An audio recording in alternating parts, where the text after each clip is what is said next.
In the year 1487 of the Hyuan calendar in the family quarters of Marineford, a cheerful male voice called out, "Eileen, I'm back."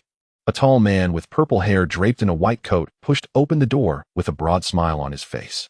"Welcome home, dear. Can you stay and rest for a few more days this time?" A gentle-faced woman with orange hair, wearing an apron, walked out from the kitchen, calling happily to the purple-haired man. Eileen, I can rest a few more days this time. By the way, where is Xiaotian? I've prepared a gift for him." The tall man asked, his face alight with the happiness of a father. "He went out to play with Dorag. He should be back soon." "What gift did you bring?" Eileen asked. "It's that devil fruit he keeps clamoring about every day. As my son, he doesn't need such a thing at all." Though his words sounded disdainful, the man's face was filled with the indulgent affection of a doting father. "You're spoiling him too much. He's still so young. There are many things he can't yet judge for himself," the woman replied, her own face blooming with a smile. "Ha ha, if he didn't call me every day making a fuss and then cry for it the moment we met, I wouldn't have prepared this thing at all. Forget it, it'll just be a toy for him. I never planned to let him eat it anyway." No wonder he was the newly promoted Marine Admiral, the man known as Black Arm. Every word he spoke carried unshakable confidence. "Speaking of which, why hasn't that little rascal come back yet? Where has that kid Dorag taken him?" Zefa muttered helplessly. "It's been a while, but it's fine. Dorag is with him. What could possibly happen at Marine headquarters?" "Don't worry," Eileen said with a smile. "True enough," Zefa replied. "Dorag, big brother, tell me more stories about the Marines." A tiny boy with purple hair sat perched atop the head of a black-haired youth of about 11 or 12 years old, peppering him with endless questions. The purple-haired little one speaking was none other than Admiral Zefa's son, Zetion. He was also a transmigrator, formerly a soldier on Blue Star, who had earned military merits many times over. He had once possessed a bright future and a promising career, just as he was preparing to realize his ambitions, only to be diagnosed tragically with terminal cancer. Though he underwent treatment, he still lost to the illness, and in his final moments he seemed to hear a crisp ding. When he opened his eyes again, he discovered he had transmigrated and become Admiral Zefa's son, the very Zefa's child who was killed in the original story. At first he worried, since in that tale the child died shortly after birth. But as his body grew, children in the pirate world mature quickly, his fear faded. In his previous life, he had been a soldier. In this life, he was the son of an admiral with people to protect him, let alone the fact that, "Xiao Zetion, we've played enough for today. Let's head back. Didn't you say your father was coming home today?" The black-haired youth carried Zetion on his back, speaking to him gently. This youth was none other than Monkey D. Dorag. He was the son of the marine hero Iron Fist, Garp, and the future father of the protagonist of this world, Luffy, as well as the leader of the Revolutionary Army. Of course, at this moment, Luffy wasn't even a tadpole yet. The old man never stays more than a few days whenever he comes back. "Is being an admiral really that busy?" Zetion said carelessly. "Of course an admiral is busy. They not only have to deal with pirates, they also have to protect the celestial dragons. That's exactly why my old man refused the promotion to Admiral," Dorag explained. Though Zetion was much younger than Dorag, he was precociously mature. From their very first meeting, the two had hit it off, which was why Dorag was willing to take Zetion out to play. "The celestial dragons. They're nothing special," Zetion said with a dismissive curl of his lip. "You must never say things like that carelessly. We might not be afraid, but we still have to be cautious," Dorag hurriedly warned. Dorag quickly tried to stop him. All right, I won't say it," Zetion replied. "Let's go home now. Dad, Mom, I'm back." As soon as he reached the family quarters, Zetion ran in while shouting at the top of his lungs. He was always complaining that his father was never home, yet what son could truly dislike his own father? All the more so when a father's love was silent and yet just as immense. Well, my precious boy, where did you go to play today? Dorag, kid, come in and sit as well. How has your training been lately?" Zefa spoke with a face full of smiles. "Hello, Uncle Zefa. Hello, Auntie Aileen. I finished my training quota this morning. Since I was resting this afternoon, I went out walking with Xiaotian," Dorag replied earnestly. "All right, we're all our own people here. No need to be so formal. That fellow Kabu has gone out to chase Roger again, hasn't he?" Zefa said. I came to Marin Fanduo this time just to look around, but once I arrived, he had me training with the soldiers every single day while he ran off to hunt pirates. He's such an unreliable old man," Dorag said angrily, his face full of frustration. Zefa laughed and said, "Haha, that guy is just like that. Still, having you train is laying a solid foundation for you so that you can become truly strong in the future. All right, stop standing around and go wash your hands for dinner. Little Dorag, stay and have a simple meal with us," Aileen called out. She had already finished preparing the dishes and was inviting everyone to eat. "Thank you, Auntie Aileen," Dorag hurriedly said in thanks. After the meal, Dorag took his leave from Zefa's family and returned to the family quarters assigned to Kabu. As one of the Navy's highest combat powers, the few admirals and Kabu lived in the same family compound. Xiao Tiantian, do you miss your father? As Zefa spoke, he scooped little Zetion into his arms, rubbing his stubbly chin against the child's soft cheek. Of course I do. But Mom misses Dad even more, Zetion said, pushing at Zefa's rugged face as the bristles made his own small cheeks itch unbearably. What are you talking about? If you miss him, just say you miss him. I certainly don't. Ai Lin chided with a smile, her cheeks tinged red. Ha ha ha, Mom is blushing. Oh right, Dad, what about my present? The devil fruit you promised me last time. The grin that had been on Zetion's face vanished at once, replaced by anxious urgency. Sigh, this time I was busy capturing a pirate, and I had to bring him to headquarters for interrogation by the intelligence department, so I didn't find one, Zefa said, looking at Zetion with a teasing glint in his eyes. The moment Zetion heard that Zefa had captured a pirate and even escorted him to Navy headquarters, his breathing tightened instinctively, and he did not even catch what was said afterward. But his features soon relaxed again. Dad, you caught a pirate. Was he powerful? Why did you have to take him all the way to Navy headquarters? Zetion hastily asked, his face brimming with curiosity, the matter of the devil fruit pushed aside for the moment. His strength was not bad, about on par with a Navy headquarters brigadier general. But for me, dealing with him was an easy matter, Zefa said, looking at his son with open self-satisfaction. What father did not wish for his son's adoration? The strength of a Navy headquarters brigadier general, Zetion murmured to himself. Watching the father and son, Ai Lin said, All right, you little rascal, acting so grown up you're already lost in thought. Stop spacing out and see what this is. As she spoke, she brought out a box from behind her. Is this a present? Zefa asked happily. He immediately opened the box, and to his surprise, inside lay 2 devil fruits. One was dark green, covered in cloud-like patterns. The other was silver white and translucent, marked with rippling motifs. You little brat, weren't you crying and begging me to help you find a devil fruit? This dark green devil fruit is a Logia type, the gale fruit. I won't be eating it, but it certainly is a fine thing, he said. As for the other one, I checked the devil fruit illustrated guide and found no record of it. I even asked Xiaohe to investigate, but she turned up nothing. Just treat it as a toy for you. Zefa spoke with a face full of fatherly affection. Thank you, Dad, Zetion said happily, his face alight with excitement. Watching his son smile and that bubbling enthusiasm, Zefa thought for a moment, then his expression grew serious. Although I found these devil fruits for you, you are only allowed to keep them in your collection. You must not eat them, or you'll see how I'll tan your hide. Besides, I've heard they taste like excrement and come with glaring drawbacks, he warned. As he spoke, he raised his palm large as a woven fan. Although Zefa firmly disagreed with his son Zeton eating the devil fruit, he always believed that Haki and physical combat were the strongest. However, having only had a son at the age of over 40, he often wished to provide him with the best. What else could he do? Of course, he would spoil him to the utmost. Zeton said excitedly, Don't worry, Dad, I won't eat it.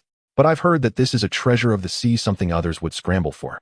And here I am with 2 of them, he. Zeton continued with a gleeful expression, What's wrong with having 2? My dad is a general, and a well-respected one at that. What others seek is within my grasp, he. Zeton felt a sense of pride within himself.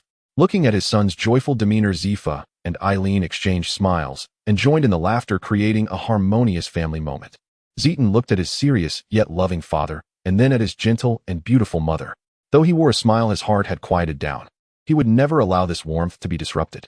Whoever dared to harm his parents would face the consequences, even if it meant destroying the pirate world. After saying goodnight to his parents, he returned to his room with the box. Instead of immediately examining the 2 devil fruits, he lay on his bed deep in thought. Why was the pirate captured by my father taken away by the intelligence department? If I calculate the time, it seems to coincide with the time of my and my mother's deaths in the original story. Although some things have changed since my reincarnation, it only allows my father to be home more often. Nothing else has changed, nor can it be changed. They say it was the pirate my father captured who took revenge and killed me and my mother, but is that really the case? Currently, the position of Fleet Admiral is vacant, and the God Valley War passed about 7 or 8 years ago. The pirate world can be said to be in a relatively stable period, with about 10 more years until Roger claims his reign. However, ever since the Lone Redfield was captured last year, my father said that Admiral Kong is considering resigning from the Fleet Admiral position, or perhaps promoting himself, But the candidates for Fleet Admiral don't include Garp. The rest are Admiral Sengoku and my father. Although my father has no intention of competing for the Fleet Admiral position, his rise to Admiral is based on his military achievements and strength. Moreover, along the way, he has trained subordinates who hold high positions. My father's prestige in the Navy can be said to be second only to Fleet Admiral. Aside from Garp, even Admiral Sengoku, known as the Wise General, is slightly inferior. However, strictly speaking, my father has no backing. If the 5 elders choose Sengoku as admiral, then my father's existence will greatly impact Sengoku's rise in prestige. Although my father is currently at peak strength, there are still those stronger than him. However, it cannot be denied that my father's combat power is still indispensable to the Navy, so if someone were to target my father, the impact would certainly be enormous. Thus, it is possible to attack my father's prestige. My father is known for his integrity and has not committed any illegal acts. He adheres to a noble policy towards pirates, which makes it impossible to target him within the Navy. If the 5 elders plan to target my father, then it can only involve me and my mother. If something were to happen to me and my mother, my father would undoubtedly be devastated. If a pirate were behind it, my father would definitely not leave the Navy and would carry out absolute slaughter against the pirates. If that were the case, it would be even more unassailable if the pirates my father captured were the ones to act. As Zetion continued to analyze and deduce in his mind, he broke into a cold sweat. If that were the case, there would be no way to hide. The 5 elders had countless reasons to transfer his father, and no one would believe his conjecture. They would simply think it was the fanciful thinking of a child. So it was time to rely on himself. If his guess was correct, then his father would have a mission in the coming days and wouldn't have time left. What should he do? He then turned his gaze to his father's gifts, the 2 devil fruits. One of them was the wind fruit, a natural-type devil fruit. Was it not the ability of Dracula Mihawk? If he were to eat a devil fruit, could he overcome this crisis? Suddenly Zetion recalled Zifa's words. His strength is quite decent, about that of a rear admiral in the Navy. Though consuming a devil fruit might grant some combat power, even with a natural-type devil fruit, he would still be unable to defeat a pirate with rear admiral strength. Let's not forget that Zetion is only 3 years old. He lacks the physical strength to support the abilities of a devil fruit. Even in the pirate world, having the physical strength of a 5 or 6-year-old would be impressive. Look at how Luffy was defeated by Ace even after consuming a devil fruit, and Luffy was much older than Zetion when he ate his. What should I do now? Am I really going to have to use my trump card? In his previous life, Zetion unexpectedly awakened a system just before dying. However, due to the immense energy consumption during his transition, the system hurriedly gifted him a temporary package before going offline. Zetion harbored no dissatisfaction towards this. After all, he was granted a second chance at life. Despite the many regrets from his past, what more could one ask for than to be reborn? Although the system had gone offline, its space still existed, and it was vast. Within this space floated 3 solitary orbs of light. Zetion looked back at the 3 orbs gifted by the system, his smile widening. The first orb contained a vial filled with a golden liquid. In Zetion's mind, a prompt appeared: the spring of life, which could cleanse one's meridians and fortify their foundation, alleviating hidden injuries and negative effects. Due to Zetion's young age, he had yet to use it. The second orb held a weapon entirely silver-white with a blade adorned in floral engravings reflecting the moonlight. It resembled not the knives of a pirate world, but rather the ancient Longquan sword of Huaxia. As the saying goes, the Longquan glimmers like frost and snow. The craftsman's lament is its unparalleled beauty. The glazed jade case blooms like a lotus with gold rings intricately inlaid, reflecting the bright moon. This Longquan sword shone brightly, its brilliance akin to snow, and its material was on par with the legendary Wushang Dakuai Dao. The third orb contained 3 jade tokens known as the death substitution tokens, each usable only once and capable of substituting for a fatal injury. This item was a treasure for Zetion, effectively granting him 3 extra lives, which could also be used for his family. Any one of these 3 items would be considered a treasure by others, especially the death substitution tokens, which were akin to a game-breaking advantage. For Zetion, if he wished to survive this crisis, having the death substitution tokens would allow him to evade danger. However, he could not hide indefinitely, and once the tokens were used, he would still face his demise. At his current age, Zetion was still too young and needed someone to protect him as he grew. Yet Zefa could not remain by his side indefinitely. This posed a dilemma for Zetion, as he may have to confront the machinations of the world government. After much contemplation, he felt utterly lost. Although he could have Zefa stay for a few days, Zefa would still have to leave. What should he do? He then turned his gaze to the box containing the devil fruit. Devil fruit. Devil fruit. Zetion immediately rose and cradled the box containing the devil fruit, examining the 2 fruits with keen interest. Though he did not know how Zefa obtained the devil fruit, he recognized that the nature-type hurricane fruit was indeed the fruit ability of Monkey D. Dragon in the original story. As the leader of the Revolutionary Army, Dragon's strength has always been a mystery to fans of the sea, yet he undoubtedly possesses the power of an admiral or Yonko. Though he had only made a few moves, this fruit in principle allowed control over wind, rain, thunder, and lightning. If I were to consume this devil fruit, what would happen? Zetion murmured. Not enough, still not enough. Although the strength of a rear admiral in the Navy headquarters isn't strong, I cannot rely solely on being a 3-year-old who has consumed a nature-type devil fruit to withstand it. He then dismissed his thoughts. Subsequently, he stored the 2 devil fruits in the system space. They weren't particularly noteworthy when outside. However, at the moment he placed them into the system space, the silver-white devil fruit suddenly flashed brightly. Zetion was taken aback, thinking he had misread, and immediately took out the silver-white devil fruit to observe it closely. This devil fruit was entirely silver-white, a color that was quite rare among devil fruits. Layered wavy lines overlapped with the junctions appearing transparent. What kind of fruit is this? Zetion couldn't help but murmur to himself. Why did it react when stored in the system space? Did I really misread it?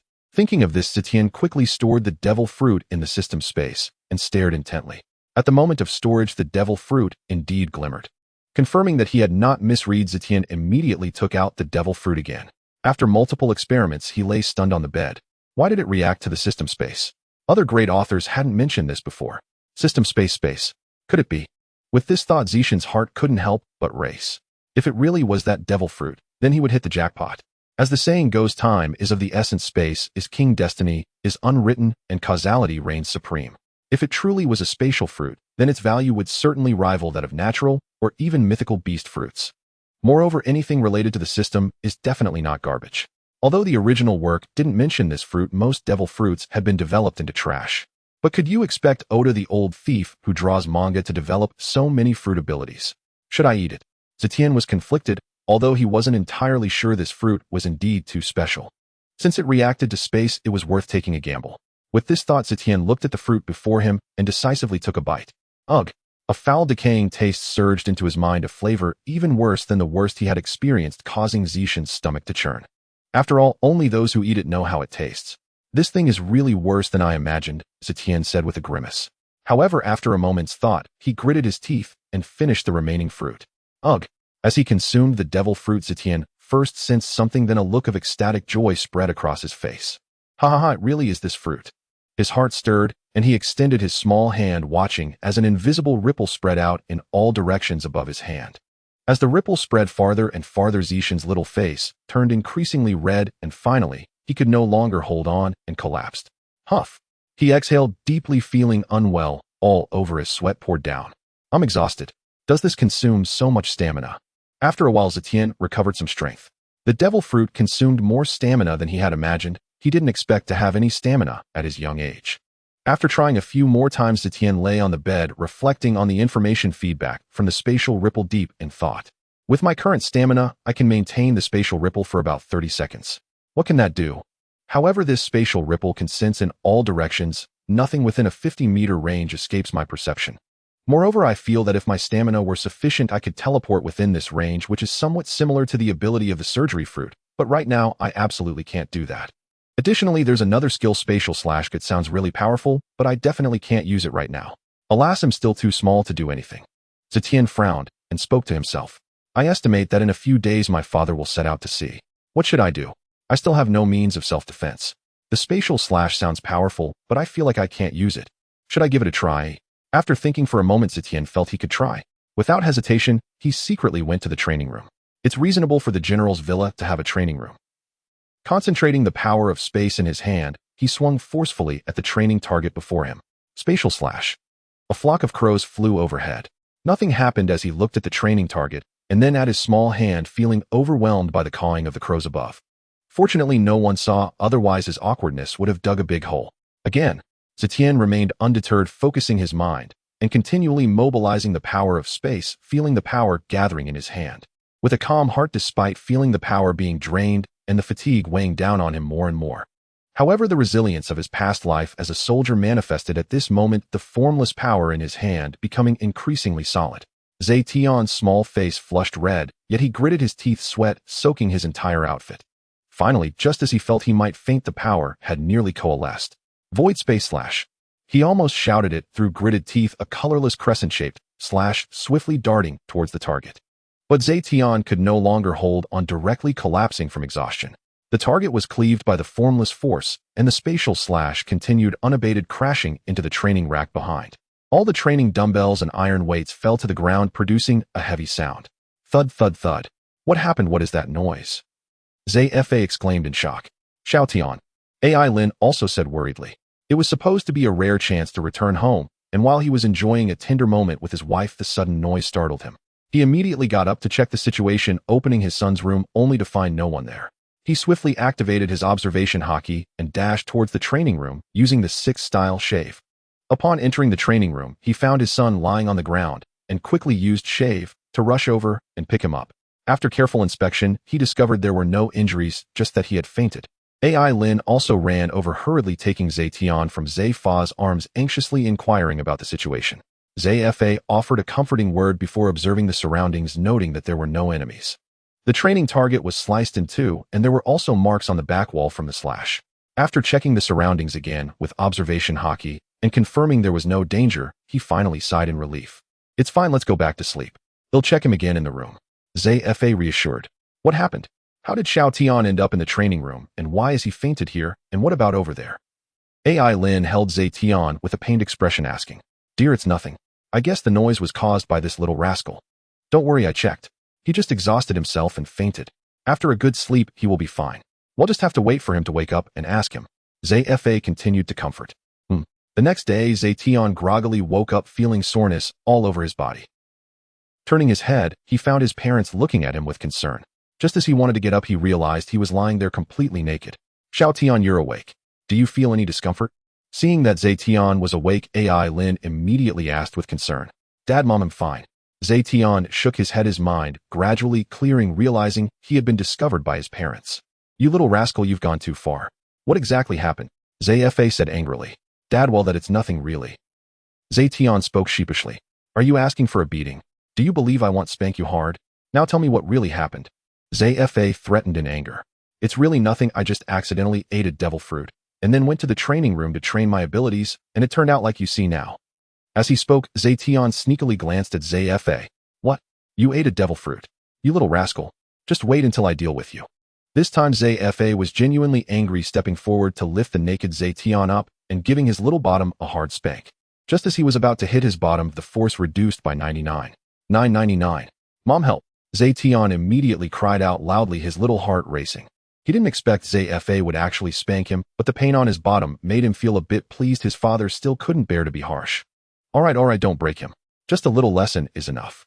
AI Lin hurriedly intervened, with concern, snatching little Zetion away. The doting mother raises a spoiled child. Look at what you've turned him into, eating devil fruits so carelessly. I should have never given it to him in the first place. What do you mean I spoil him? Why don't you discipline him? All you do is chase pirates. Do you even pay attention to family matters? You only come home a few times a year. Watching Zefa scold their son and lose his temper, AI Lin, who is usually gentle, also became irritated and confronted Zefa. Dear, I'm sorry, keep your voice down, don't let anyone hear, give me some face. Zefa's angry expression immediately changed as he awkwardly explained. He, watching his mother and then his father Zetion, couldn't help but laugh. Only after confirming that Zetion was unharmed did Eileen finally exhale in relief and hurry to prepare breakfast. She left the rest to Zefa, and father and son sat facing each other in silence. Speak plainly, what truly happened? Granted, you're only 3 years old, but I refuse to believe you don't grasp the gravity of this matter, Zefa asked solemnly. Zetion had begun walking and speaking normally before even turning 1 year old, far more precocious than ordinary children.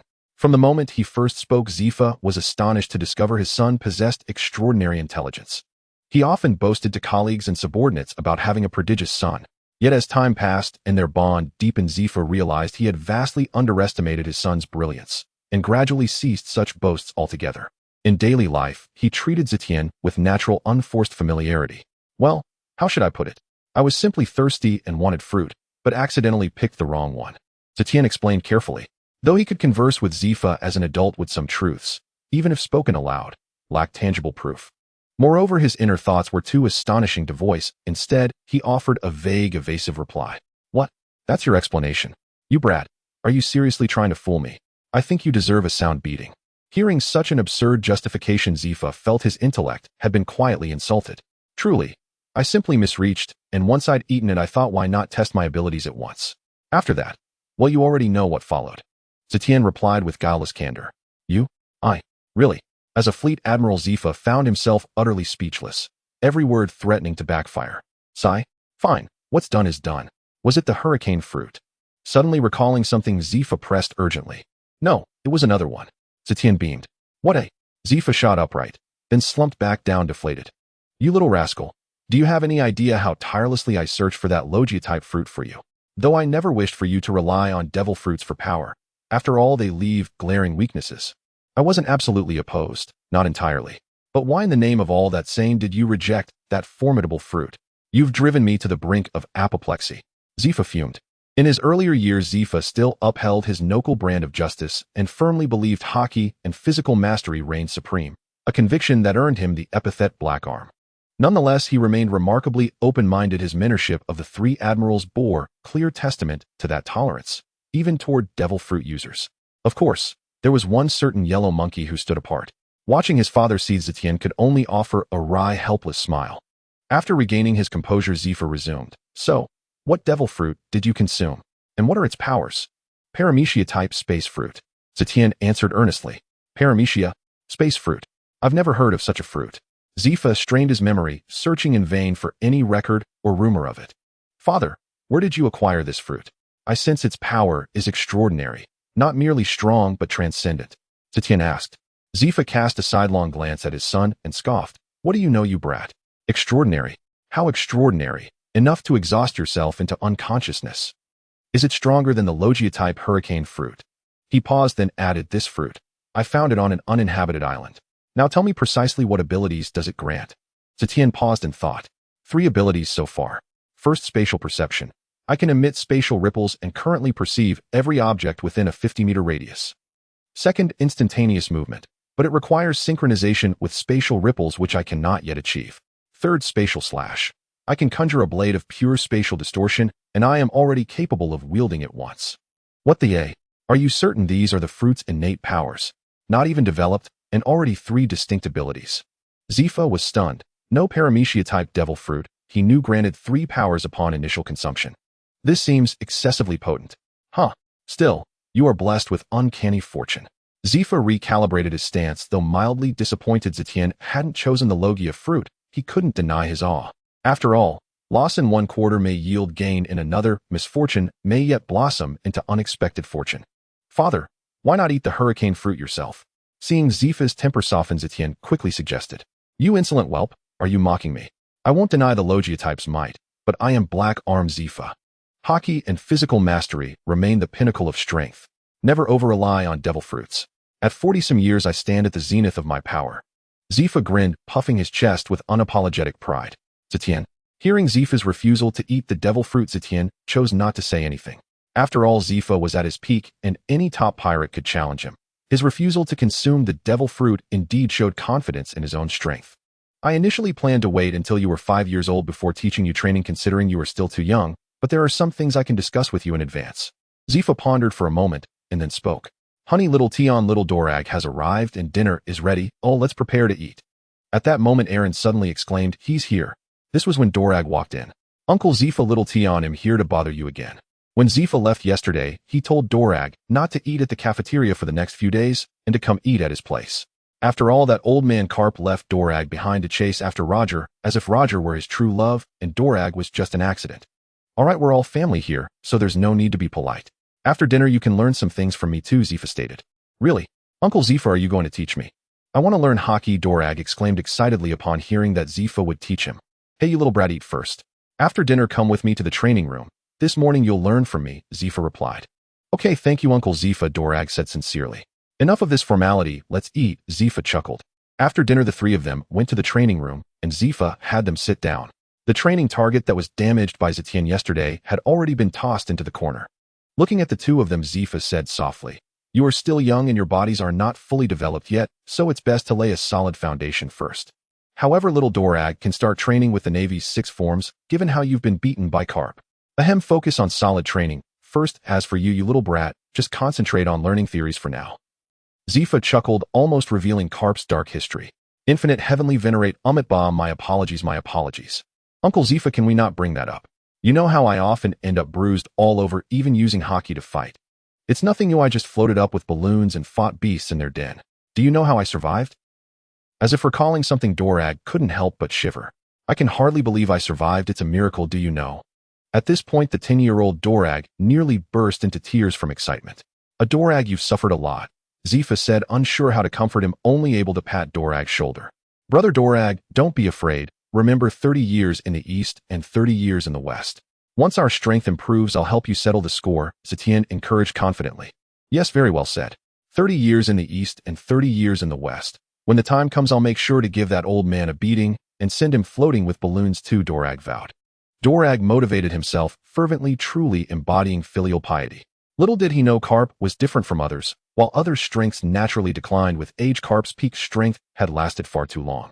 Even Dorag's son received similar care. Moreover, Dorag would suffer indelible harm from today's words in the future. Ha ha ha, that's the spirit. Go for it, kid. Ooh, I'm looking forward to the day you beat Garp. Zifa laughed heartily, encouraging him. Alright, let's get to the main topic. Today I'll introduce you to the knowledge related to the Navy's 6 forms and Haki. I'm not saying you should start learning it now, but it's good to understand it first and find your direction. Zifa began the formal teaching. First, let's talk about the Navy's 6 forms. The founder remains a mystery, but it was popularized by that guy Garp, who is slightly stronger than me. As he spoke, Zifa pinched his little finger with his thumb, nearly pinching down to the nail. The 6 forms mainly include iron body, paper drawing, finger gun, gale, foot shave, and moonwalk. Iron body is a defensive technique that allows the body through rigorous training to gain the hardness of iron. Even bullets and swords cannot pierce it. However, the downside is that you cannot move freely while using iron body.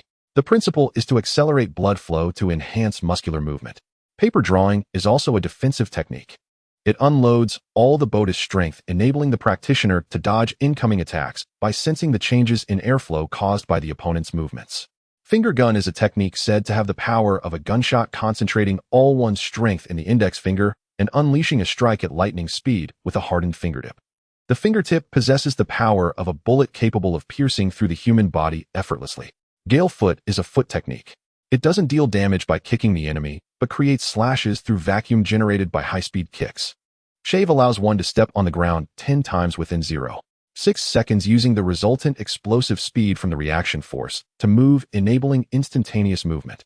Moonwalk is an application technique of shave. By kicking in midair, while jumping, one can alter their trajectory before falling. With this aerial maneuver, one can attack from the air without leaving blind spots. As Zifa explained, he demonstrated the techniques to the two. The entire training room was filled with Zifa's figure appearing and disappearing as he used shave, which made both of them envious. After a brief rest, Zifa let the two digest the information for a while and then answered their questions. Dorag, being the future leader of the Revolutionary Army, quickly grasped the principles and was able to touch upon iron body and paper drawing after a brief practice. Let's not forget this was also due to being beaten by Garp since childhood. Zifa nodded in approval, thinking Garp had a good son. Zetion, on the other hand, didn't blindly experiment, mainly due to his physical fitness not being up to par. However, he firmly remembered the key points Zifa explained. Let's take a break. You can practice slowly in the future, Zifa called to halt Dorag. He continued explaining, the Navy's 6 forms is a technique that transcends human limits, and with enough practice one can develop new skills based on their characteristics, the secret arts. There are many types of secret arts, the most famous being life return, which allows one to control their body hair and internal organs freely. Once consciousness is infused, control can be exerted over any part of the body. Listening, the two's eyes sparkled with excitement, wishing they could learn everything immediately, while Zifa briefly explained Haki. However, he refrained from discussing how to awaken the 3 types of Haki, fearing they might take on too much too soon. Eileen tightly embraced Zetion, wanting to shield her son from harm with her body. Yet the sharp blade pierced through both of them. At that moment, Dorag, rushing over, happened to witness this scene. He was stunned, unable to believe his eyes. Recalling how Aunt Eileen had cared for him like a mother, Zetion called out to Brother Dorag every day. He felt as if the sky had collapsed. A surge of intense anger erupted within him, an invisible aura filling the entire family area. At the same time, Zetion also unleashed a powerful aura. However, in that moment of eruption, he quickly suppressed it, the aftermath being overshadowed by Dorag's aura. What is this aura? Conqueror's Haki. Admiral Kong looked in shock towards the Navy family area. Meanwhile, Vice Admiral Crane, heading towards the family area, also sensed it and immediately quickened his pace. You are truly damned. At this moment, Dorag's eyes were bloodshot, his whole body trembling. He glared at the uncertain fate of Zetion and Eileen and charged directly at Paisley. Unaware that the green light on Zetion and Eileen had flickered and vanished, Dorag unleashed a finger gun towards Paisley. Paisley was shocked, looking at Dorag's suddenly erupting aura. His entire body trembled. But he quickly raised his blade to defend, simultaneously slashing at Dorag. Iron blocked Dorag's chest, turned black, directly blocking the incoming blade. Yet unexpectedly a bloody line was carved into his chest, sending him crashing into the wall. Boom. The wall was knocked down, and the intense pain brought Dorag back to his senses. Truly brainless iron block failed me. Looking at the wound on his chest, Dorag immediately became much clearer. He quickly used elementalization to staunch the bleeding. Then he became serious, fixating intently on Paisley. For a 10-year-old, Dorag the opponent was still quite formidable. Hey ha, what a genius, you've awakened Conqueror's Haki, but you are here to court death now. Although I don't know your relationship with Zephyr, seeing how concerned you are for them, it must be somewhat connected. Ha, but anyone related to Zephyr must die, Paisley said viciously, swinging his blade at Dorag. Paper drawing finger gun gale foot. Dorag continuously used the Navy's 6 forms to evade and counterattack. The two fought fiercely in the courtyard. Although Dorag was talented, he was still a bit immature compared to the experienced pirate Paisley. Before long, he fell into a disadvantage, yet he continued to attack through gritted teeth. You're still too green. Although with your talent you could surpass me in a few years, the little brat I just killed was also a genius, right? But the feeling of killing a genius is simply exhilarating. Today I will achieve a double kill, hey ha. With you today, I will use your life to commemorate Aunt Eileen and little Tion Shafe. Dorag then charged at Paisley, preparing for close combat. As the distance between them closed, a cruel smile appeared on Paisley's face. Kid, you are too green to dare fight me up close. Die. Saying this, he lunged forward with his long knife towards Dorag, who completely did not evade and shot a finger towards Paisley's chest. Both the knife and the finger struck true, but the expressions on their faces were quite different. Paisley's face flashed with shock, while Dorag remained calm. The one who should be damned is you. A glimmer of hatred flashed in Dorag's eyes as he slowly pushed Paisley away. At the crucial moment, Dorag had used his fruit ability to dodge the blade. He then counterattacked with finger gun, piercing Paisley's chest fiercely. While at a disadvantage, Dorag had hidden his fruit ability, turning the tide at the last moment. Huff. After defeating Paisley, Dorag was also quite exhausted. However, he did not rest immediately and turned to rush towards Zetion. Completely unaware that Paisley was not yet dead, Die Kid, accompany me in death. With a cruel smile, Paisley launched a sneak attack from behind. What? Dorag was taken aback, and by the time he wanted to evade, it was too late. Spatial slash. At that moment, a voice rang out from not far away, and an invisible crescent wave swept past Dorag. Paisley stood rigidly behind Dorag, still in the stance of slashing his knife. Paisley opened his eyes wide in disbelief, and then his vision was enveloped in darkness. A gruesome head fell to the ground, directly severed by Zetion's spatial slash. Still in shock, Dorag glanced at Paisley's corpse before turning around, joyfully looking at Zetion. Little Tion, are you okay? How are your injuries? What about Aunt Eileen? Mom is fine, thank you, brother Dorag. If you hadn't arrived in time, I would have surely been in grave danger. Don't mention it, consider me your brother. You just saved my life and even provided me with a devil fruit. I should be the one thanking you. After a pause, he asked somewhat anxiously, by the way, is Aunt Eileen severely injured? I saw earlier. Zetion immediately interrupted Dorag's words, saying, Brother Dorag, Mom is really fine. Time is pressing, listen to me, the Navy is coming soon. Later just say you killed the pirate to save me and my mom. Fortunately you were here, or we would have been hurt. Don't mention anything else, I will explain later. Alright. Looking at Zetion's serious expression, Dorag thought for a moment and stopped asking further questions. The two helped Eileen to a room. Her chest wound had disappeared, but she had fainted from excessive shock. When the two came out, Vice Admiral Crane had just arrived. Although they had fought one after another, the entire process lasted only a few minutes. If it weren't for Dorag's trick, they would have truly been in danger. Dorag, little Tion, are you both alright? What happened? Looking at the bloodstains on the two and Dorag's injuries, as well as the corpses amidst the chaos in the courtyard, Vice Admiral Crane immediately guessed what had happened. Aunt Crane were fine. A pirate broke into little Tion's home and tried to kill them. I happened to be there and barely managed to kill him. How is Eileen? Where is she? Not seeing Eileen, Crane hurriedly asked. Mom is fine, as she just fainted. Aunt Crane, how could a pirate break into my home to kill us? Zetion asked fearfully. A shadow flashed in Vice Admiral Crane's eyes, but she quickly comforted Zetion. It's fine, little Tion, it's all over now. It won't happen again. I will ensure your safety, and I will stay in the family area for the next few days.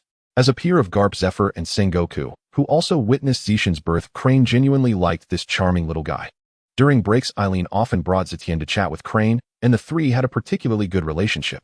After reporting the situation to Admiral Kong, a large number of guards were dispatched to protect the entire family area. At this time, the subordinates had also finished cleaning the yard.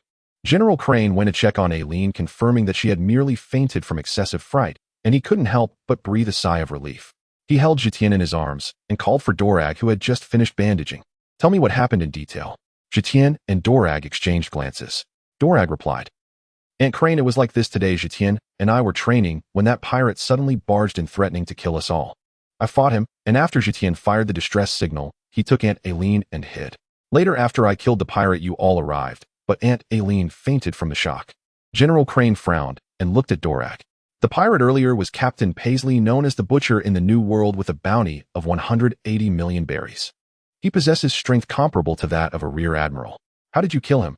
Dorag froze for a moment, glancing at Zetion, who thought there were many things about today that couldn't be revealed. Whether it was their devil fruits Conqueror's Haki or the death substitute talisman, many aspects could not be disclosed. That would just have to be regrettable for Dorag. Aunt Crane, that's because Dorag has been training intensively with my father lately, and he also consumed a Logia-type devil fruit. I feel like Brother Dorag is really impressive. You ate a Logia-type devil fruit. What is its ability? Crane exclaimed in shock. It's the hurricane fruit, and its power allows me to control wind, rain, thunder, and lightning. I think I've also awakened my Conqueror's Haki. Dorag chuckled sheepishly. Although he had a suspicion in his heart, Crane was still so shocked that she couldn't find her words. No wonder you're Garp's son. You seem even more monstrous than Garp himself. Unaware that she was holding someone even more monstrous in her arms. Just as Aileen was blocking a knife for Zetion, Dorag rushed in and awakened his Conqueror's Haki. Zetion looked at the knife in his mother's chest, knowing she wouldn't die. However, he was still shocked by Aileen's injury, and intense anger filled his body, though he quickly suppressed it. As Zetion and Aileen were on the brink of death, the death substitute talisman activated simultaneously. Aileen fainting was also due to the shock from both of their Conqueror's Haki, which could only be considered a mix-up. I examined the traces of the battle, and there were signs of gunfire at the scene. Moreover, the fatal wound on Paisley was too clean. What are they hiding? Aunt Crane, I fired the gun.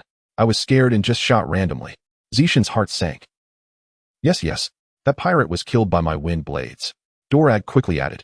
Crane looked at the two of them, but said nothing. Earlier, when she went to see Aileen, she noticed that although Aileen had fainted, there were signs of her clothes being cut by a sharp object on her chest, and there were similar marks on her back. Additionally, the numerous bloodstains on her clothes clearly suggested wounds that had been pierced by a blade. However, Aileen was unharmed, which was obviously suspicious. But Crane didn't delve deeper. The two little ones were stuttering, clearly hiding something.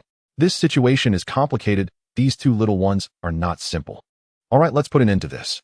I will handle the remaining matters, and don't say anything if anyone asks. Quickly shifting her thoughts, General Crane instructed. Yes, Aunt Crane. X2.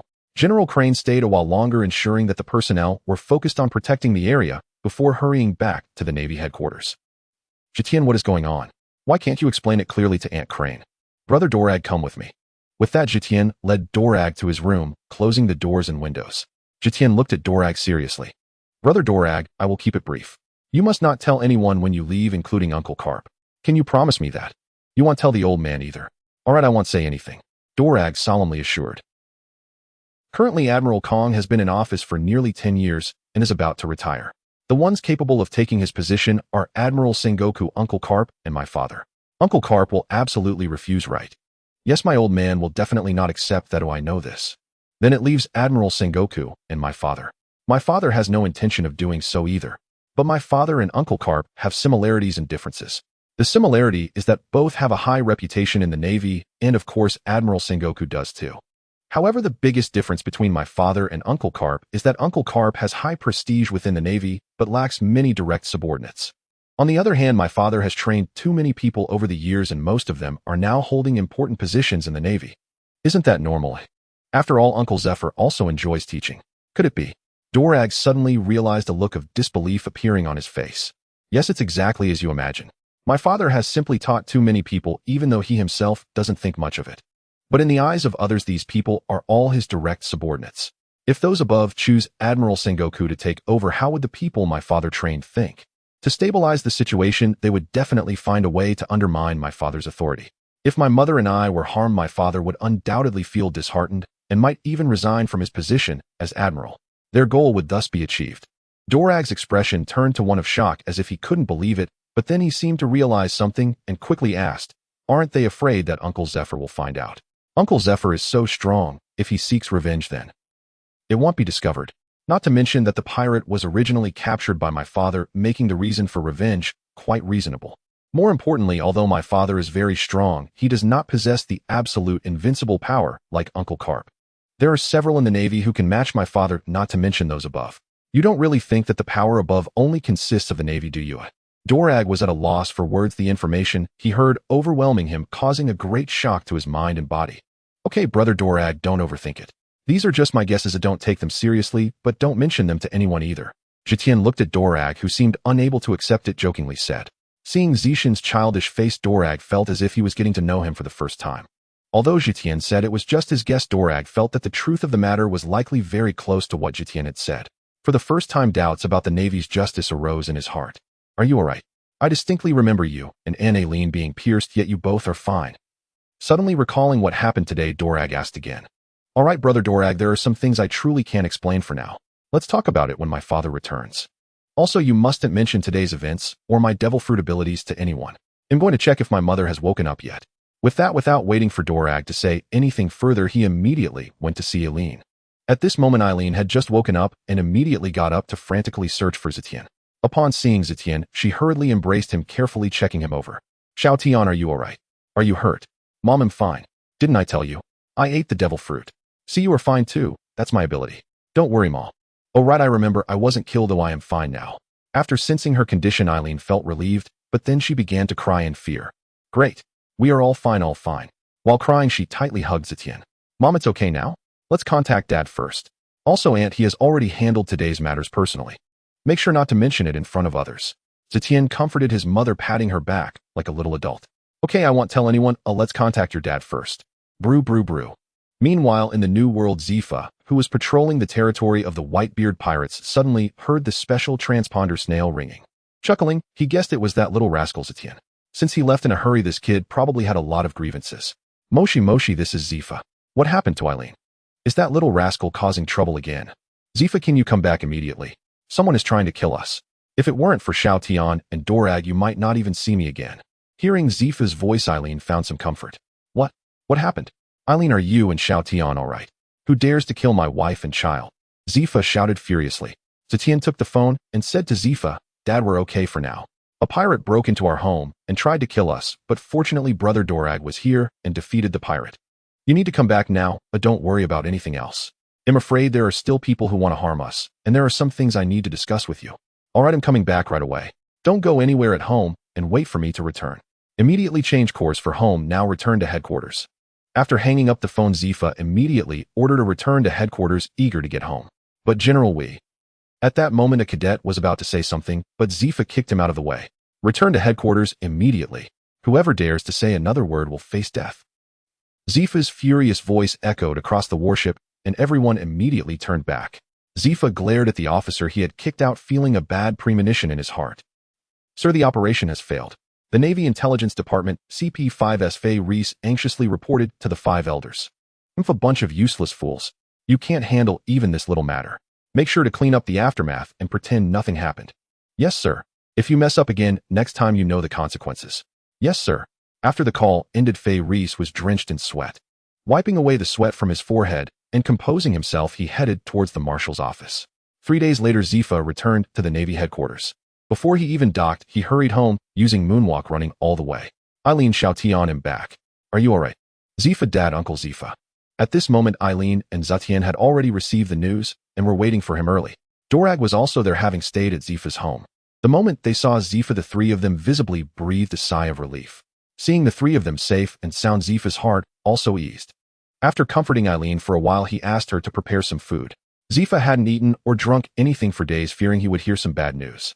He was constantly calculating how far he was from home. Once Eileen left, Zifa then inquired about the specific situation. Dad, this time we owe it to brother Dorag, otherwise we would have been in real danger. Also, I've already given that devil fruit to brother Dorag, just to let you know. It's alright, that kid Dorag, thanks. We really owe you this time. Uncle Zifa, you are too polite, it's only natural. Moreover, thanks to your guidance, not to mention Xiaotian even gave me that precious devil fruit. Also, if it weren't for Xiaotian's crucial strike during the battle with the pirate, I might not have survived or would have been seriously injured. Zifa looked at Zetion in confusion, and Zetion recounted the events and his suspicions to Zifa. Zifa listened while suppressing his anger. Especially when he heard that Eileen and Zetion were pierced by the pirate, Zifa wished he could transform into an enraged lion and tear someone apart. We were indeed pierced at that moment, but I used the ability of the space fruit to escape a calamity. He glossed over the details and did not elaborate further, and the two did not press for more. Xiao Tian, are you saying that the world government wants to kill you to maintain stability for the Navy temporarily? Zifa looked at Zetion with blood-red eyes.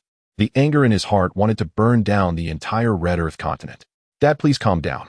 I can only say it's highly likely, but if it truly is as I suspect, then the darkness and cold-bloodedness of the world government is truly chilling. Both Zifa and Dorag felt a chill in their hearts. The darkness of the world government is truly nauseating. What will happen next? Dad, would you be willing to resign as Admiral of the Navy? For now, that's the only solution I can think of. If you continue to serve as Admiral, I don't know if some people will target us again. They dare. Zifa shouted angrily. After calming down a bit, he began to contemplate Zetion's words and realized it was indeed possible. Sighing, they really dare. When I returned this time, an officer tried to stop me from coming back. Zetion and Dorag exchanged glances. What happened to that person? I accidentally killed him. The two were shocked. The not killing Admiral killed someone, and it's a Navy officer. Speak, what should we do? Perfect, you should go find Admiral Kong right now. I don't believe he knows nothing about the situation, otherwise he wouldn't still be the Admiral of the Navy. Do it this way. Then do it like this. The next day, Admiral Gongu Kong was discussing the case with General He. According to the Intelligence Department's investigation report, this incident was an accident. The duty personnel drank while guarding the prisoners, allowing the pirates to escape. Zifa returned yesterday. How do you think we should comfort his emotions? Was the supervision inadequate? But why did it happen right after Zifa ended his vacation and just want to see? That seems too coincidental. General, he raised a doubt. It is indeed too coincidental, but the situation is as it is. Do you have any solutions? Then we can only speak to Zifa properly and hope he doesn't escalate the matter. Bang! Old Kong, why were there pirates attacking my wife and children as soon as I went to sea? If you don't give me an explanation today, this matter is far from over. Zifa kicked open the door to the Admiral's office, yelling in anger. The duty soldiers nearby were too frightened to even breathe. He stared straight ahead at the distant plaza, seemingly captivated by something. Zifa, you're here, sit down first. The matter has been investigated thoroughly, and I will explain it to you properly. Kong tried to console him. What else is there to discuss? An attack on a vice admiral's family at the Navy headquarters, nearly succeeding. Do you want the whole world to see the Navy as a joke? Zifa was unmoved, banging on the Admiral's desk with a loud thud. His gaze fixed intently on Admiral Kong, radiating an explosive tension. Zifa, calm down. This matter is indeed a failure within the Navy. The relevant personnel have been apprehended, and if this gets out, it would be a blow to the Navy's justice. Can we handle this matter discreetly? Rest assured, I will definitely compensate you. Such incidents will never happen again, and I will ensure your family receives special protection. Upon hearing this, Zifa became even more enraged. This is it. Those are my family, my only family, who nearly got killed. Just to pass this off as a matter of Navy justice. If it's for the sake of Navy justice, can I as a Vice Admiral be sacrificed too? Zifa, watch your tone. Do you think of me as just any admiral? None of us wish for such matters to occur, but they have happened. Your family is unharmed, and I have promised compensation. Watching the two argue, General, he quickly intervened. All right, Zifa, calm down. Thankfully, this incident did not lead to severe consequences. Otherwise, not just you, but we would also definitely not let this go. The Admiral just said this is indeed an internal Navy issue, and it must not be leaked. You see, he observed Admiral Kong's stance, and General He's comforting words. Zifa's anger subsided slightly. If it weren't for Zetion advising him not to escalate the situation, today's affair would not have concluded peacefully. But yielding like this left Zifa with his principled nature still seething with anger, feeling a chill in his heart. Looking at Admiral Kong's attitude, it seems Zetion was right. If Admiral Kong was unaware of the full story, then his position as an admiral was also finished. This is my family, my only remaining family, just like that. Zifa persistently asked again. Calm down, the current situation is indeed troublesome. Rest assured, I will compensate you properly. Anything the Navy can provide, feel free to ask. Seeing Zifa's tone soften slightly, Admiral Kong felt a surge of joy and quickly began to paint a bright picture. On the way back, I killed an officer. I am resigning from my position as Vice Admiral and will no longer serve as one. You just let me retire early. What? Zifa, you? Both were shocked, not expecting this incident would lead Zifa to propose resigning from his Vice Admiral position. Zifa had contributed too much to the Navy. Suddenly resigning, what would the others think? As for the killed officer, they simply chose not to mention it, planning to offer some compensation later. No way, absolutely not. The Navy still needs you, Zifa. Justice still needs you. Think it over carefully. Admiral Kong initially wanted to refuse without thinking, but then he recalled something, his tone softening slightly. Zifa, you? General, he also grew anxious. All right, Admiral Kong, little he, my mind is made up. The Navy is strong now, and it is time for me to step back. I must give opportunities to those coming behind, right? Moreover, listen to me, I can still stay at the Navy headquarters even after retiring, but it's not like I'm leaving the Navy.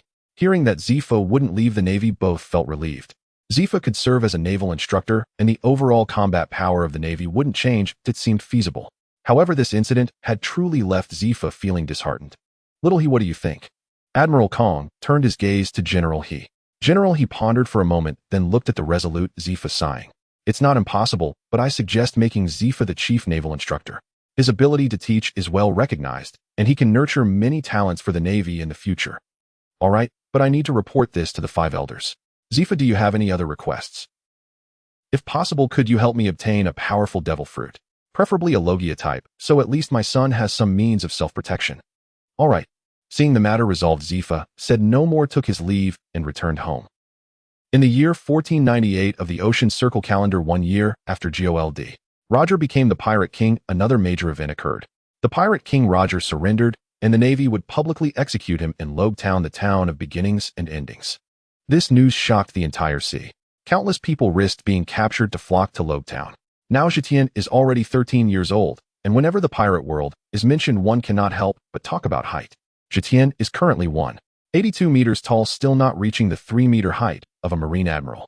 The resignation of Zephyr from his position as admiral had caused a tremendous stir within the Navy.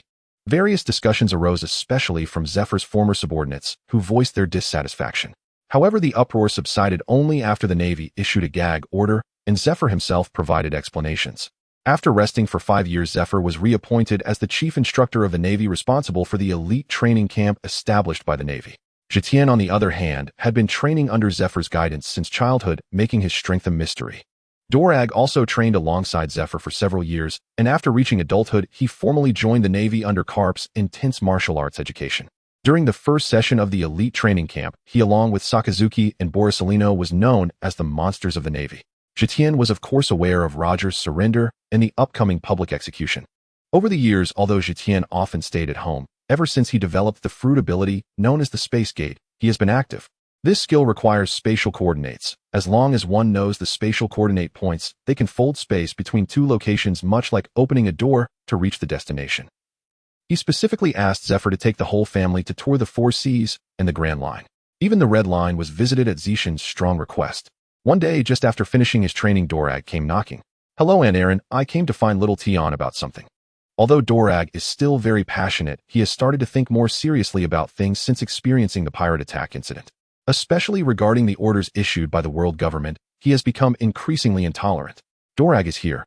Little Tion is in the training room, you can go straight to him. Aaron remained gentle with Dorag like a mother. All right, Aunt Aaron. After finding Zetion, he said, Big brother Dorag, what brings you here? Have you heard about the public execution of Pirate King Roger? Of course I heard. Why do you want to go see it, Big brother Dorag? Zetion asked knowingly. The influence of Pirate King Roger on Dorag was significant. Many important characters from various stories attended Roger's execution, later achieving great things in their respective fields. Dorag, later establishing the Revolutionary Army, was likely influenced by the world's evils he observed, along with Roger's calm demeanor in the face of death. Yes, I want to see it. As the lifelong rival of the old man, I want to know what kind of person Roger is. I came to ask if you are going. If you are, how about we go together? I should go, but I'm sorry, Big brother Dorag. I can't go with you this time. I feel my strength will improve soon. You go ahead, and I will come find you later. Logtown will be chaotic, but you need to disguise yourself before going. After all, we don't want certain people catching on. Yes, I know. I was thinking the same. Your strength is going to improve again. You're really a monster. Hearing that Zetion was going to break through again, Dorag couldn't help but express his amazement. Over the years, whenever Zetion's strength increased, Dorag would spar with him. From the beginning, Zetion was easy to handle, but now he is harder to gauge. Especially Zetion's fruit ability, which felt like anything but a paramecia type. It always seemed to be varied and unpredictable, considering Zetion is only 13 now. Haha, Big brother Dorag is the real monster. Who in the Navy doesn't know that? Zetion said with a grin. You brat, are you teasing me now? I know your strength too well. Once you improve again, I might not even be your match. Zetion chuckled without responding. All right, you little brat, I'll be leaving now. See you in Logtown. Safe travels, Big brother Dorag. See you in Logtown. After sending Dorag off, Zetion informed Aaron that he would be out for a few days. Aaron was not surprised and only reminded him to stay safe. Zetion then took out a black cloak with gold patterns of suns, moons, and stars, wearing a silver mask. He waved his hand to open a random door and stepped inside. Moments later, he emerged in Logtown. As the town of beginnings and endings, Zetion, familiar with the plot, had already set the spatial coordinates during his 3-year tour of the Four Seas and the Grand Line. He appeared at a massive manor located on the eastern side of the town by the sea. At this time, someone was already waiting there, and upon seeing Zetion's arrival, the two immediately approached. "Boss, you're here." Looking at this young man in his 20s and the blonde beauty beside him, Zetion smiled, though no one could see it due to his mask. "Yes, Taisolo Stella, is everyone gathered?" "Boss, everyone is here, eagerly awaiting your arrival." This young man is Gildi. Taisolo, the future user of the gold fruit, and the blonde beauty is Taisolo's lover Stella. In the original work, Stella would die in a year's time. A year ago, Taisolo watched in despair as his beloved was taken away by the celestial dragons. In his darkest moment, Zetion intervened to save Stella and settled the two in Lobe Town. To repay the kindness, Taisolo pledged his loyalty to Zetion and along with Stella took charge of intelligence work under him. Taisolo also obtained the gold fruit. This fruit was found through Zefar's connections, effectively snatching it from Don Quixote Doflamingo. "Then let's go inside." Saying this, he walked towards the depths of the manor and pushed open the door to the meeting room where a huge round table awaited. "Boss." "Haha, everyone, long time no see. How have you all been?" Zetion cheerfully walked to the center of the table. "Big brother, I missed you. Why haven't you come to find me for so long? I've conquered the entire Sky Island and become a god." The speaker was a young boy wearing a white headscarf with 4 large drums hanging behind him. He is the future god of thunder, Enel. Originally just a child bullied on Sky Island, Zetion found him being tormented when he visited. Later, Zetion chased away the bullies and found the rumble fruit for him. After carefully guiding Enel for 3 months, Zetion took him to roam the seas for a time. When he left, Enel cried, leaving a poignant memory. "You brat, look at your proud look. Oh, what's that thing behind you? It looks terrible. Big brother, don't you think this looks cool?" Enel was about to show off, but immediately wilted upon Zetion's comment. "Haha, just kidding, it looks great. You've grown up a very nice." Enel's spirits lifted again. "Uncle Tom, Tiger, long time no see." "Boss, long time no see, we missed you." These two are Fishman Tom and Tiger, whom Zetion fortuitously saved from being enslaved. Tiger followed Zetion as they wandered through the pirate world, while Tom was Tiger's older brother on Fishman Island. When Zetion directly pointed out the design of the Pluton in Water 7, he was under the watchful eye of the world government. With Tiger's encouragement, he successfully joined Zetion's ranks. After exchanging pleasantries, Zetion turned to the last person. A figure with a nearly equal height to his, wielding a chaotic blade and boasting a pair of sharp eyes like an eagle. This is none other than the future world's greatest swordsman, Hawk Eyes Dracula Mihawk. "Haha, Mihawk, you're still so cold, you won't find a wife like this. Women only slow my sword drawing speed. By the way, you haven't regressed in swordsmanship in years, have you? I still want to challenge you." Mihawk continued coldly. "Haha, you should practice for a few more years. We agreed to wait until you became a great swordsman before competing. Also, I brought a few bottles of Golden Tears red wine. Oh, would you like to try some?" Upon hearing the name of the wine, Mihawk's cold expression changed, and everyone else showed interest. To him, his top pursuit was supreme swordsmanship. The second was drinking red wine. Most of the berries he obtained were spent on buying wine, and Golden Tears is a precious red wine, even among the celestial dragons. "Ahem, let's discuss the competition later. Can I see your wine to make sure it's not a scam?" "Haha." Others laughed as well. Zetion waved his hand, taking out 2 boxes of wine to share with everyone, inviting them to sit down as he slowly removed his silver mask. "You guys have probably introduced yourselves, and you all know me well. The reason for gathering everyone here is to let you familiarize yourselves with each other in advance. I also intend to establish an organization, and you will be the first core members." Several looked at each other, their expressions turning serious. Everyone had long known about this, but Zetion had not contacted them until now. In 3 days, Pirate King Roger will be executed. The Great Sea will not calm down because of Roger's death. It will descend into chaos. We must use this time to strengthen our foundation and prepare to fundamentally change this world. That is the reason I summoned you. To completely change this world, the existence of the celestial dragons is an obstacle. However, we are currently too weak, so forming an organization is imperative. "Big brother, what will our organization be called?" Enel quickly asked. "To end this chaotic and dark era, we must have great strength and influence. I plan to establish the Dawn Business Association specifically to handle our organization's growth, intelligence, gathering, finances, and weapons. I will assign this to Taisolo with Stella assisting." "Understood, boss." Additionally, the initial funding issue is not a problem. Enel will hand over the gold from the Sky Island to Taisolo, and you can handle the specifics later. Internally, we will establish the Dawn organization responsible for recruiting, training, and conducting external battles with top-tier combatants. The number doesn't need to be large, but their strength must be exceptional. Initially, it will be led by me with Mihawk, Enel, Tiger, and Taisolo as members. This will be the initial personnel, If you have suitable candidates, recommend them to me. The emblem will be my attire. The mask you can prepare yourself. However, the primary task now is to enhance your strength. Lastly, Uncle Tom, your work is not small. I hope you can build us a few of the strongest ships while developing the sea train. Preferably something like Rogers, Oro, Jackson. Also, Enel is preparing to build a flying ship on Sky Island. Ooh, Uncle Tom, you should also participate. This is just the preliminary plan. Our public identity will be the Dawn Business Association, but our internal Dawn organization must not reveal any information. Although I trust everyone, if anyone betrays us, I will take action myself. Of course, outside of organizational tasks, you can pursue your own dreams. Is there any objection? None. Hearing Zetion's words, everyone grew serious. All right, let's celebrate the establishment of our organization. Let's have a feast. Cheers. Cheers. I can't wait to taste the golden tears. Once the serious matters were settled, the atmosphere became lively as everyone raised their glasses to taste, and all kinds of delicacies were served. After the banquet concluded, Zetion instructed the members of the Dawn organization to be cautious in disguise before departing from the manor. Taizolo and Stella were still preparing for the Dawn Trading Company. Others were performing their respective duties, waiting for the moment when Roger would be executed. Zetion strolled alone through the streets of Rog Town, noting several characters from the original work. Doflamingo, Crocodile, Moria, Shanks, Buggy. In addition, there were already appearances by Dracula, Mihawk, and Monkey D. Dragon. Zetion did not use observation Haki to sense, but rather relied on spatial fluctuations. Among these individuals aside from Dragon, the others were not particularly strong. Zetion observed for a moment before disregarding them, focusing instead on planning the events to come. Coming to the pirate world is a new beginning for me, but this world is rife with decay and darkness. Now Taizolo and Tom are under my command. The subsequent plot, even if it unfolds for Dawn, is merely a minor issue. Taizolo and Stella are always together. That lucky kid is quite fortunate. Last time Zetion made a sudden appearance before Taizolo using his abilities. The kid was currently holding Stella on the desk while loosening his belt. If Zetion had arrived a bit later, he might have stumbled upon quite a scene. Due to my interference, those four will not die. Enel has developed a normal outlook on life. The most important aspect is Mihawk's addition. Though still immature, he will undoubtedly become an admiral-level powerhouse in the future. Who else can I recruit? Since I've entered the pirate world, I can make some changes to the plot of my previous life.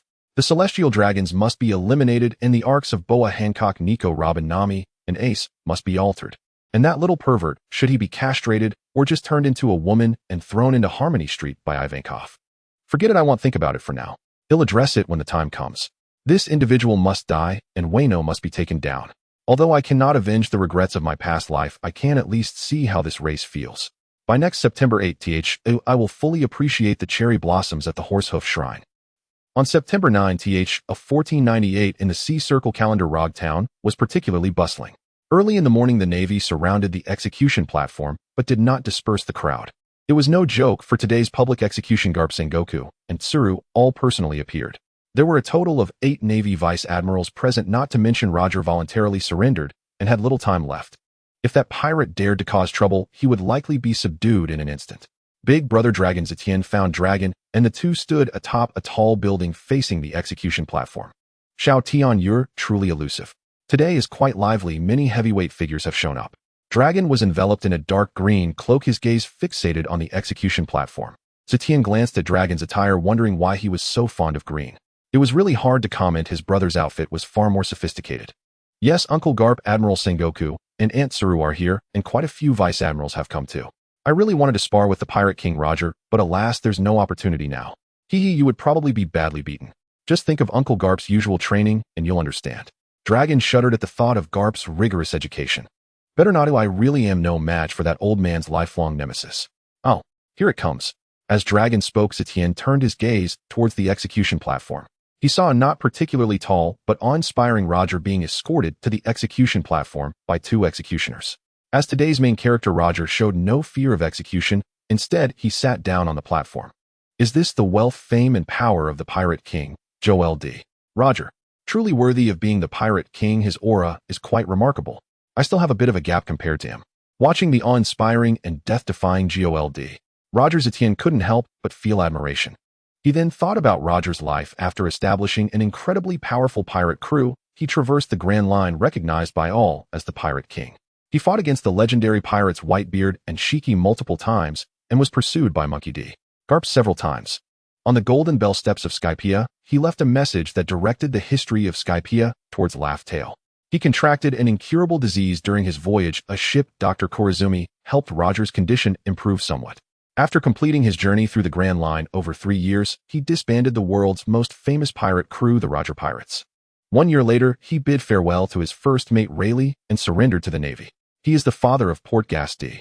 Ace, the 2nd Division commander of the Whitebeard Pirates. Due to the great treasure One Piece he left behind after his death, many pirates began to strive for dominance and fiercely compete over the One Piece, thus ushering in the Great Pirate Era. The name originates from the pirate flag Jolly Rogers. As his thoughts drifted, Zetion found himself momentarily dazed until Dragon's voice snapped him back to reality with a single word at starting. On the execution platform, Garp offered a cup of wine to Roger, but Roger said nothing. He merely looked at Garp with gratitude before descending from the platform. He casually asked, "Is there anything you want to say?" Roger did not speak, only drinking deeply from the wine. At that moment, a bystander suddenly shouted from below the platform, "Pirate King, where did you hide the treasure you found?" Hearing this, a smile appeared on Roger's face. "Do you want my treasure? If you want it, I can give it all to you. Go find it. I have hidden all the treasures in the world there. They will pass down through generations, the changes of eras, the dreams of people. These things cannot be stopped. As long as people continue to pursue the answer of freedom, everything will never cease. The world, yes, the answer is to choose a world that seeks freedom. The absurd dream becomes your guiding direction. You muster your courage under the banner of faith." As Roger spoke, Sengoku's expression suddenly changed dramatically. "Quick, stop him. Hurry up with the execution." However, it was already too late. After Roger finished speaking, the crowd below erupted with excitement, and Roger was pierced by the double blades, yet he wore a smile on his face. The scene left the crowd below unmoved as they were immersed in thoughts of Roger's treasure. They each imagined themselves obtaining the Pirate King's treasure and becoming the new generation of Pirate Kings. Yet those with their own ambitions for the future looked solemnly at Roger, who was smiling even as he was pierced by the blades, and they were left utterly stunned. As Roger was executed, the crowd below erupted in excitement, shouting loudly as they rushed towards the sea, clamoring that they would obtain Roger's treasure and become the new generation of Pirate Kings. Although Zetion had seen this scene in the manga in his previous life, he was still shocked by what lay before him. However, the thought of wanting to change the world filled him with a sense of opposing rage. Did these people really deserve to act this way? It was not anger directed at Roger, but at this world, and his heart burned with fury. Then, no longer suppressing himself, the terrifying Conqueror's Haki erupted forth. The entire Rog town was enveloped in it, and instantly the sky and earth were illuminated with crimson lightning, causing many walls to crack. The whole world seemed to have been pressed on pause. 90% of the crowd that had just rushed towards the sea were knocked unconscious, their eyes rolled back. Only a few managed to barely hold on, sweat pouring from their brows. Who is it? Such powerful Conqueror's Haki. Who is it? Garp, Sengoku, and Tsuru all looked towards Zetion's direction. At this moment, Zetion's face was somewhat pale, but his spirit was exceptionally high. Perhaps due to the enhancement from 2 lives, Zetion's mental strength was extraordinarily strong, and Dragon was also significantly affected. He stared at Zetion in shock as if seeing him for the first time. "Big brother Dragon, we've been discovered. Let's go." Saying this, Zetion opened a door to anywhere and pulled Dragon inside. Garp and Sengoku arrived, but found nothing strange, though their expressions were very serious. What a terrifying presence. Who the hell is this? Investigate immediately. Furthermore, organize rescue efforts immediately. Sengoku loudly gave orders to his subordinates, originally intending to prevent the crowd from going to sea. However, looking at the dense mass of people lying below, he changed his mind. "Ha, what a formidable guy, but he inadvertently helped us solve a huge problem." Garp laughed heartily, unfazed. "Garp, you rascal, stop laughing and hurry to help. Don't you see our people have been knocked unconscious?" Sengoku shouted at Garp. "TCH." Garp nonchalantly picked his nose, casually wiping a booger on Sengoku's clothes before turning and running away. "I'm going to rescue people. Garp, you rascal. I'm going to smash you." Looking at the large booger on his clothes, Sengoku was jumping in rage. What a terrifying guy. Fufufufu, another ambitious person. Why does it feel like that guy has become even stronger? The remaining crowd speculated, but soon they scattered like birds. It was no joke. Garp, Sengoku, and a host of vice admirals were still around. If they didn't run, did they want to be imprisoned and impelled down? On this day, with the execution of the Sea King Roger, the Great Pirate Era began. People rushed towards the sea, but the mysterious holder of the Conqueror's Haki made headlines. Dorag, returning from Rog Town, wanted to ask Zetion something, but was stopped by Zetion. He was told to change his clothes and take a quick tour of the Navy headquarters before discussing it later in the evening. Zetion also strolled around the street for an hour and bought a number of things. By evening, after enjoying a meal at Dorag's expense, he immediately dragged Zetion to the training room. "Xiao Tian, you really are hiding quite a bit. Even I didn't know your Conqueror's Haki was this strong. and you had me take a tour of the Navy headquarters. I understand it was to avoid suspicion, but it wasn't necessary. Come on, when did you awaken your Conqueror's Haki? Hee big brother Dorag, don't be angry. I didn't intentionally hide it from you. You didn't ask, so I didn't say anything. I had you take a tour just to be safe, so it can't hurt. What do you mean I didn't say anything because you didn't ask? How could I have known in advance? Hurry up and tell me, when did you awaken? It was during the assassination attempt when you awakened alongside me. That time, huh? No wonder, just didn't expect you hadn't used it all these years. Who could I use it on at the Navy headquarters? Awakened Conqueror's Haki in the Navy isn't necessarily a good thing. Think about it, since the admiral of the Marine awakened Conqueror's Haki, the world government has him doing all the dirty work. Do you still think he resembles someone who has awakened Conqueror's Haki? You don't think that just because you awakened it you can act freely, right? If it weren't for Uncle Garp, you'd probably be doing even more dirty work. Dorag thought about the tasks the admiral had been executing over the years and suddenly realized, feeling a shock in his heart. Isn't it good to be strong in the Navy? Does the world government not tolerate those who have awakened Conqueror's Haki? It's not about tolerance, it's about control. What good does a strong Navy do for them? You don't really think the world government is counting on the Navy, do you? Ultimately, the Navy is just a dog for the world government, helping them deal with problems, but they cannot pose a threat to them. After some thought, Zetion decided to give Dorag a little insight. Big brother Dorag, don't think the Navy is strong just because there are 4 or 5 admirals. Even if there are 2 more, what of it? Let me tell you, in Mariehua, I believe there are no less than 10 with admiral level strength. Do you think they still care about the Navy? What? 10 with admiral level strength? Are you joking? How do you know? Dorag was shocked by Zetion's words. Don't ask how I know, but it's the truth. How can I tell you I'm a time traveler, let alone one with a system? Although the system was uncertain when it would recover, the gifts left behind were sufficient for Zetion to dominate the pirate world. Moreover, the Gorosei and the Knights of God have nearly 7 or 8 with admiral level strength. Additionally, there's the army, which can hold its own against the revolutionary army. There's no way they could do that without admiral level strength, not to mention the final boss, whose strength is still unknown. Alright, big brother Dorag, that's enough for you to digest for a while. We're still young, we have plenty of time, but don't expose too much. Now you've revealed too much as a monster in the Navy. If it weren't for Uncle Garp, your Conqueror's Haki would probably be known to everyone by now. Try to keep a low profile in the future. Okay, I won't ask anymore, but I will still need to ask you more about things in the future. I really don't know where you get your information, knowing so much. Zetion shot Dorag a glare upon hearing this. You're right, I won't ask, okay? Just be careful. Although there's not much danger in the Navy headquarters, you should still improve your strength. We need to focus on the future. Dorag's expression turned serious upon hearing this. I understand. I will keep what you said in mind. Let's call it a day for now, or I'll head back first. Goodbye. After bidding farewell to Dorag, Zetion began his training, focusing mainly on fruit development. Since the age of 5, Zetion has been using the Fountain of Life, gifted by the system. His body underwent a cleansing transformation equivalent to a leap in his life level. After that, Zetion continuously developed his physical potential. Now his physical skills and Haki have reached a bottleneck. The side effects of the devil fruit have also been washed away. With no weaknesses in his body, Zetion is particularly focused on developing the devil fruit. The Fountain of Life allowed me to enhance my physique early on, but the increase in my own training strength is becoming slower. Although my body is still in a growth phase and my strength will continue to improve, only through life and death battles with top experts can I break my limits and rapidly grow stronger. However, I can't rush it just yet, there's still time. I'll train for another 2 years. Currently, my fruit abilities are more inclined towards support. Besides spatial slashes, I still lack offensive means. I need to develop some offensive capabilities. At present, my fruit development includes spatial shields, spatial perception gateways, spatial slashes, teleportation, and the space house. The next direction for development should be offensive capabilities. How should I develop that? Here I want to emphasize this space house, which can form a huge cube. However, this cage cannot trap others, it merely utilizes spatial folding methods to create a refuge that can evade enemy perception. It can only hide this part of the space as if a person has vanished into thin air, but from within one can burst out at any time with great strength. The development of this was also to prevent the world government from attempting another assassination, allowing me to hide my entire family. Currently, the power of my spatial slash is about the same as that of a great swordsman slash, but as my strength increases, the power of my spatial slash will also grow stronger. Although one trick can dominate the world, I still need to develop another 1 or 2, just in case.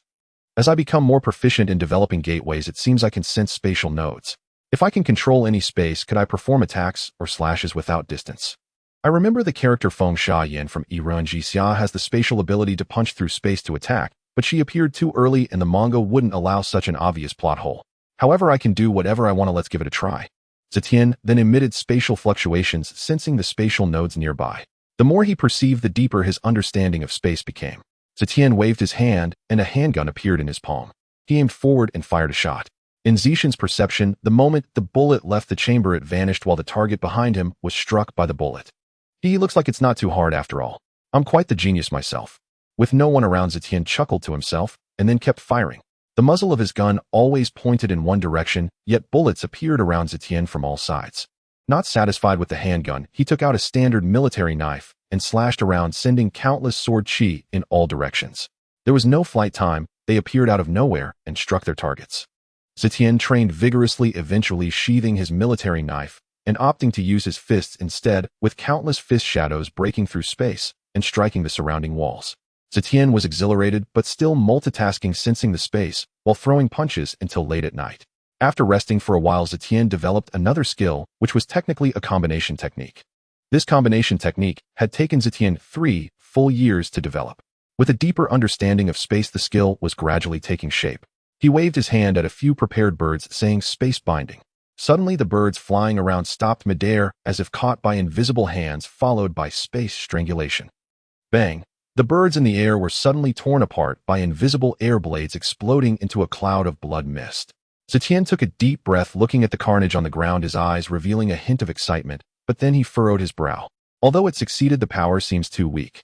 If the enemy's armament Haki is strong enough, this move won't achieve a lethal blow, and it can be dodged with observation Haki. Unless one is exhausted after a big battle, it might have a chance to be effective. But with training, this move will eventually become my killing technique. Moreover, space binding can be trained separately. Although it is influenced by dimensions, and I can't control it as absolutely as the space deity in the anime and the pirate world, I can definitely become a godlike existence. Only by dawn did Zetion finally take a well-deserved rest. 2 years passed in the blink of an eye. Zetion remained in Marinfando, not summoning the Dawn members, allowing everyone to develop independently. Taizolo and Stella utilized the gold from the Sky Island to establish the Dawn Chamber of Commerce, rapidly expanding their operations. They dealt in various industries such as daily necessities, gambling, and weapon trading, and engaged in trade with several nations. They emerged in the Four Seas and the Grand Line, secretly collecting devil fruits and talented individuals, their funds continuously expanding. Tom and Tiger also found a lot of materials for shipbuilding through Taizolo's Chamber of Commerce. They constructed 4 ships capable of withstanding various maritime risks. Moreover, they assisted Enel in building the Ark Maxim, utilizing various seashells from the Sky Island to create a triadic vessel capable of air, land, and sea travel. All of these were secretly hidden at Zetion's request. Mihawk continuously challenged himself according to his own goals, his swordsmanship steadily improving, subtly reaching the level of the world's greatest swordsman. It's about time. Now that everyone has learned observation Haki and armament Haki, and Enel has developed his fruit abilities quite well, let's let them experience what it's like to face an admiral in the future. From Zephyr, he learned that the world government would issue an extermination order against the archaeological holy land of O'Hara to cover up the unknown 100 years. Zetion wanted to change Robin's fate and strike against the darkness of the world government. He took out a Den Mushi and dialed. Taizolo gathered the Dawn members and have Enel pilot the Ark Maxim to the deserted island near the archaeological holy land of O'Hara in the West Sea. This time, all members must participate. Yes, Chief. Since the execution of Roger, Sengoku smoothly ascended to the rank of Marine Admiral. On this day, Admiral Sengoku summoned a meeting of high-ranking Marine officers, with nearly all officers above the rank of captain in attendance.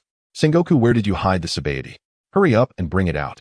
Ever since Roger was executed, Garp had basically stayed at Marine headquarters with nothing to do. Golden Lion Shiki was defeated by Garp and Sengoku working together. Red-haired Redfield was also picked up by Garp.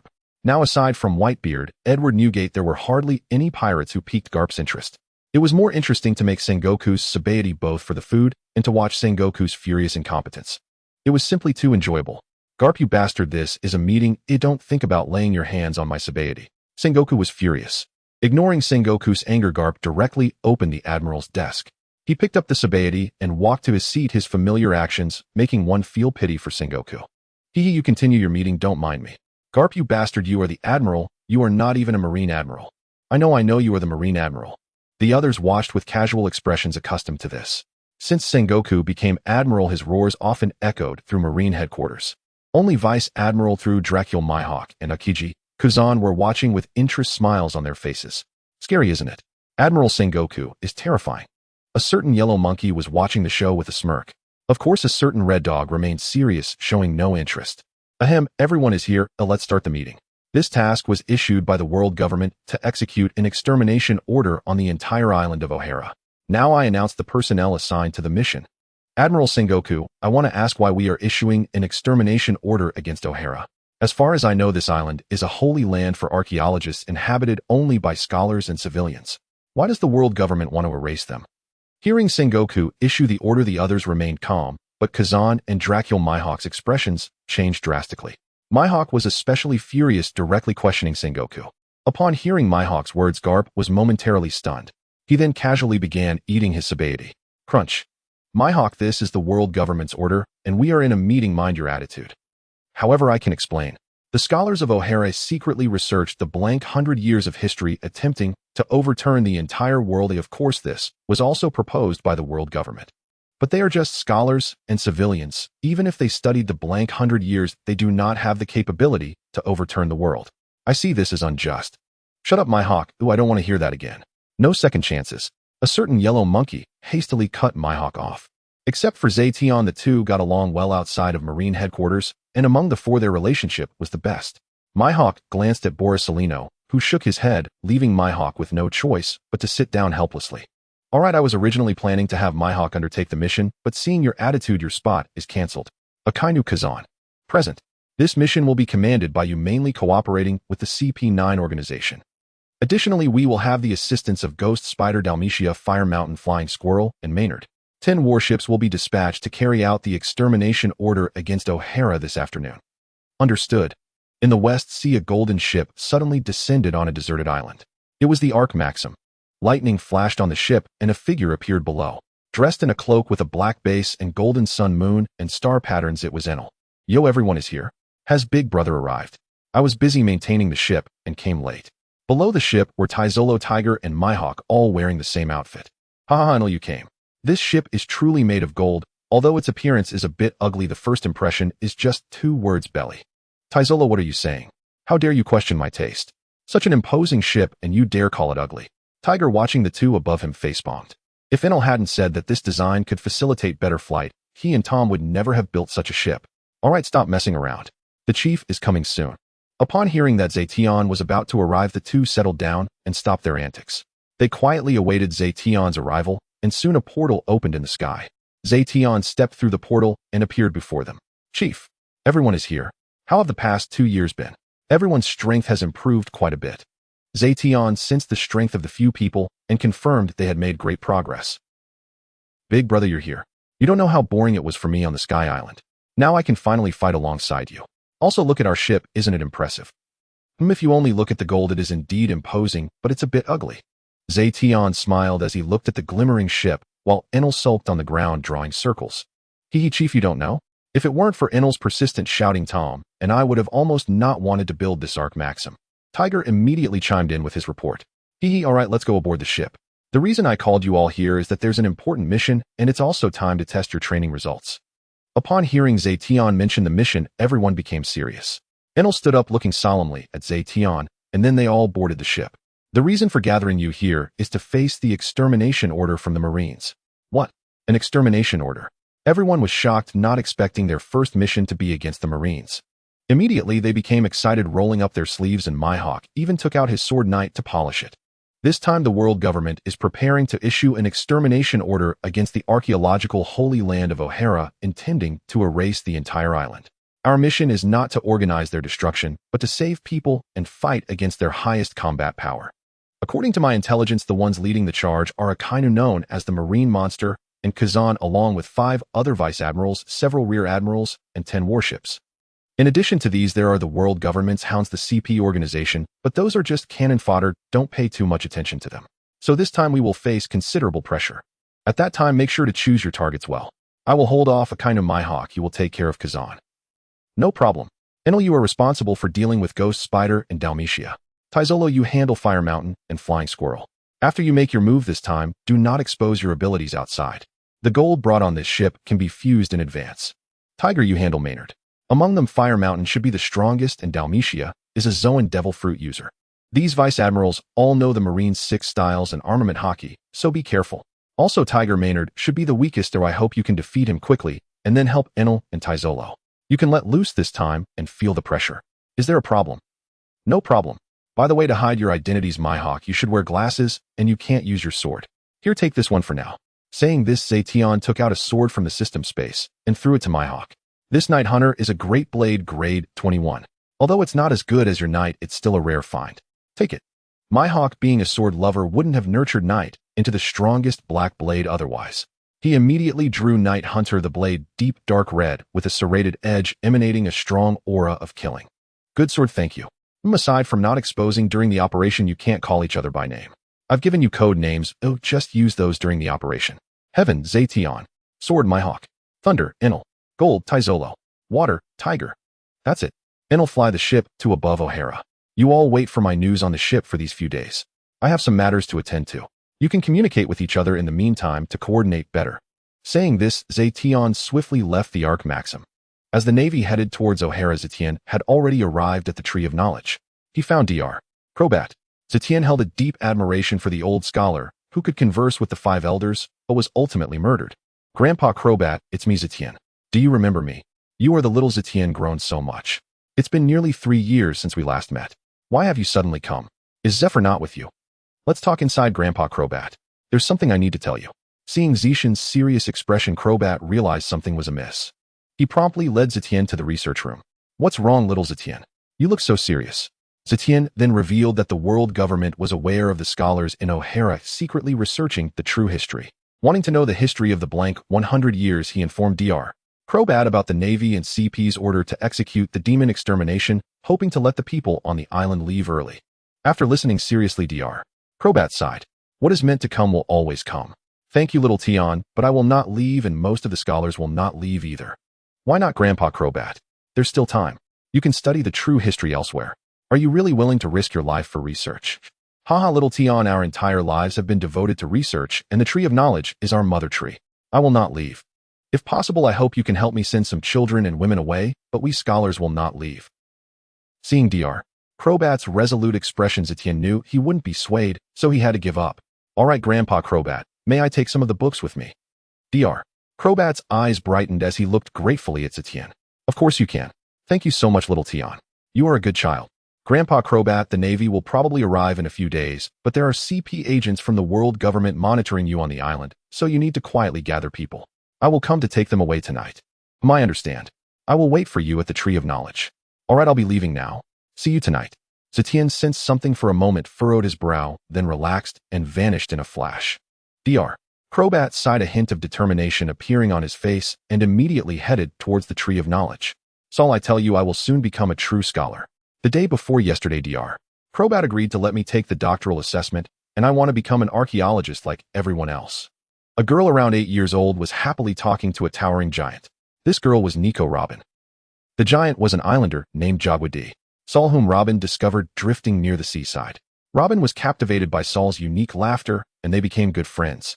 In fact, Saul was originally a rear admiral of the Navy, but he escaped due to his dissatisfaction with the extreme actions of the Navy's higher-ups. After spending 5 days with Robin, Saul learned about her mother Alvia. She was the archaeologist he had personally let escape during his time as rear admiral. He was quite shocked by this, but decided to stay and protect the kind-hearted girl. Saul, do you know? You are my second best friend. When my mom was gone, I was often bullied and called a monster. It was just because I could create many hands, but everything changed when that person appeared. He helped me deal with those who bullied me and even brought me lots of delicious food. And let Grandpa Crobat take care of me. I just haven't seen him for a long time and don't know if he's doing well. Ha ha ha, he seems like a really good person. Little Robin must like him a lot. Robin's face turned red from Saul's words. In no way. I absolutely hate Saul. Ha ha ha, little Robin is shy. Looks like I don't have to worry about future companions. You'll have someone to take care of you at sea. Going to sea. But I just want to quietly study the true history. I don't want to become a pirate. Besides, Brother Zetion is at the Navy headquarters and wouldn't take me to sea. Saul looked at Robin with pity, thinking that she wouldn't have a choice. Yet he vowed to protect her with all his might. Suddenly he was struck by a thought. Brother Zetion, Navy headquarters. Is your brother the Zetion from the Navy headquarters? Saul was somewhat familiar with Zetion, who, despite being from the giant clan, he had participated in the elite Navy training camp. Under Zephyr's guidance, he naturally recognized Zetion. Although they didn't interact much, as Zephyr's son Saul had a memorable impression of that sunny and handsome boy. Before Robin could answer, a voice suddenly came from nearby. "She's right, it's me, brother Saul. Little Robin, it's been a long time." Startled by the sudden voice, Saul instinctively shielded Robin behind him. However, upon realizing it was Zetion, he relaxed. A boy over 1.8 meters tall with purple hair and wearing a cloak of sun, moon, and stars walked slowly towards them. "Brother Zetion." Robin looked at the newcomer and immediately rushed towards Zetion, arms outstretched. Zetion smiled and embraced Robin. Robin clung to Zetion's neck, reluctant to let go. Little Robin has gotten heavier and more beautiful." Robin's small face flushed as she hurriedly replied, No, I've just grown up. "Brother Zetion, why haven't you come to see me for so long?" As she spoke, Robin's big eyes began to mist up. Zetion quickly apologized. "Sorry, Robin. I've been too busy these years, but look, your brother is here to see you now. Furthermore, I brought you a gift." Saying this, Zetion took out a prepared copy of the true history. Hearing about the gift, Robin's eyes lit up, and she reached out to take it. Eager to open it, she muttered, "What kind of gift is this?" Upon opening the paper, she was instantly shocked by the words written on it. Her eyes widened, as if she were witnessing the most beautiful thing in the world. Seeing Robin in a daze, Zetion put the copy away. Only then did Robin come to her senses, urgently tugging at Zetion, her little legs kicking around him. Seeing Robin's adorable appearance, Zetion laughed heartily and kissed her cheek. Robin immediately stiffened, her face visibly red. Saul was also momentarily stunned before breaking into a maternal smile. "All right, enough of that. Let's get down to business. I'll keep the copy of the true history safe for you. It's somewhat dangerous. Brother Saul, I've heard about your situation, but what do you plan to do next?" "Zetion, you should take Robin and leave here. I suspect the world government will take action against O'Hara." Saul had defected from the Navy due to dissatisfaction with the extreme actions of the higher-ups and had let Nico Alvia go. The news about the execution order was still not very clear. It's not a suspicion, the execution order has already been issued, and the Navy fleet is heading towards O'Hara now. "What? Then hurry and take Robin away. I'll go rescue people and cover for you." "Brother Saul, don't worry. I came here specifically for this, but I hope you can keep our identities a secret." Zetion still trusted Saul's character. Otherwise, he wouldn't have revealed his true identity to him. Listening to their conversation, Robin felt increasingly anxious. As a scholar, she understood some news about the world. It was precisely because she understood that she felt particularly nervous. "Brother Zetion, will we die?" "Don't worry, Robin. You won't be in any danger with me around, but this island may not exist anymore." "Zetion, what do you plan to do?" "The situation is like this."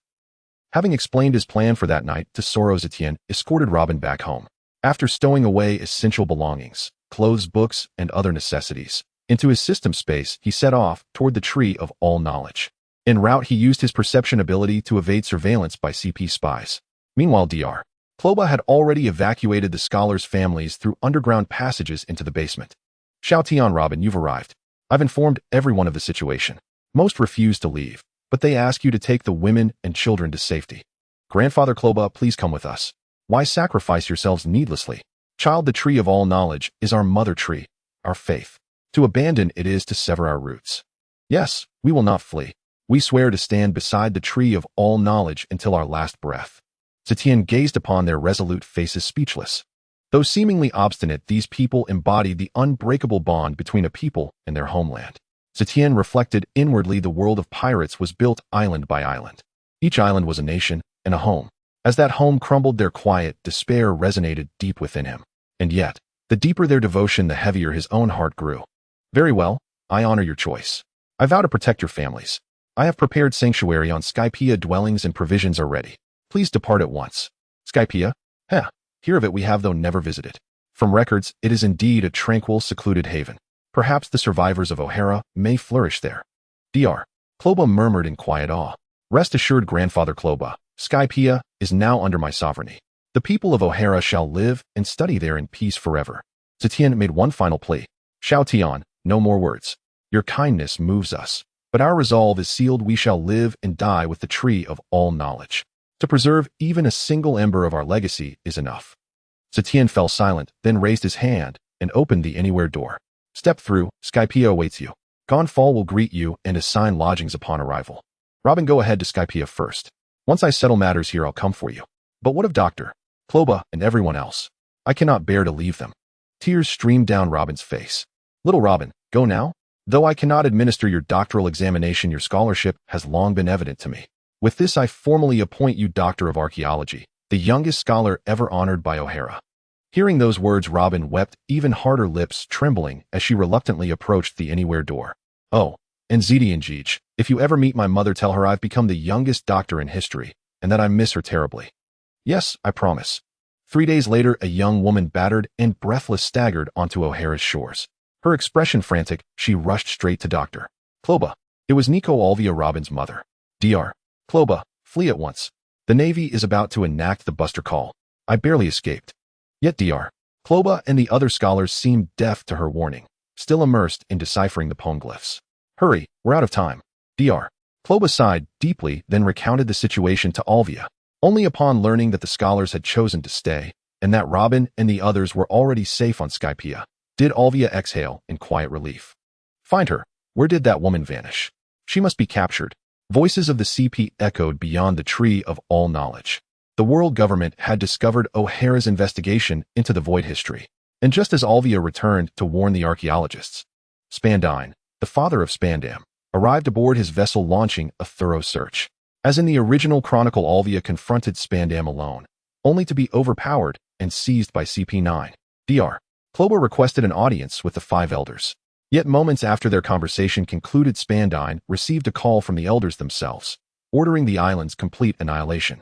Seizing the mandate, Spandine initiated the Buster Call and prepared to abduct Alvia. "Commence operation. Execute immediately." No sooner had Spandine issued the Buster Call and moved to seize Alvia than Zetion dispatched orders to his Dawnbreak operatives and gave chase. Meanwhile, the Marines, under Akainu and Kazan, had taken position. At the command's first echo, every warship opened fire, ordered to reduce the island to ash. "Lackeys of the world government, you've come so far. Must you rush off so hastily?" Spandine, shielded by CP9, was already retreating.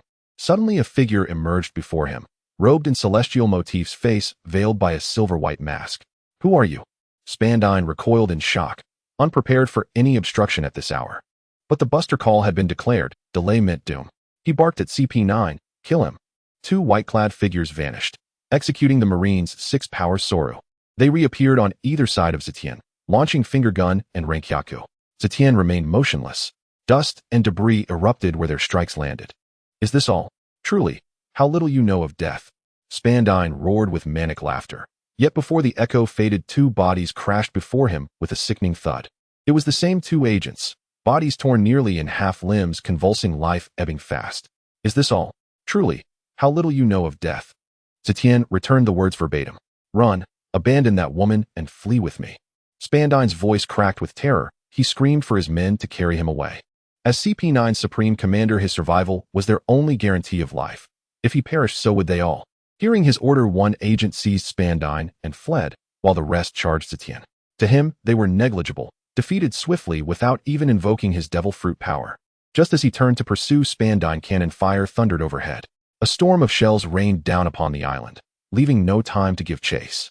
Zetion instantly interposed himself before Alvia, shielding her from the barrage. He could have frozen the projectiles midair, but further combat loomed, and conserving strength was prudent. As for Spandine, a clown, easily erased any time. Boom, boom. A cataclysm of artillery shook the heavens. Fire bloomed across the island. Thick smoke choked the sky. Hell had descended upon earth. Zetion wasted no thought. He scooped up Alvia and sprinted toward the tree of all knowledge, now engulfed in roaring flames. Dr. Kloba and the remaining scholars fought the inferno. Fortunate they'd sheltered in the basement, thus spared the initial bombardment.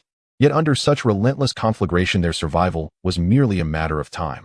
Before him stood scholars who refused to flee, choosing instead to perish with their sacred tree. Zetion hesitated no longer. His Conqueror's Haki surged outward, knocking every scholar unconscious. Then he opened the anywhere door and tossed them inside one by one. "Forgive me, I cannot watch you die.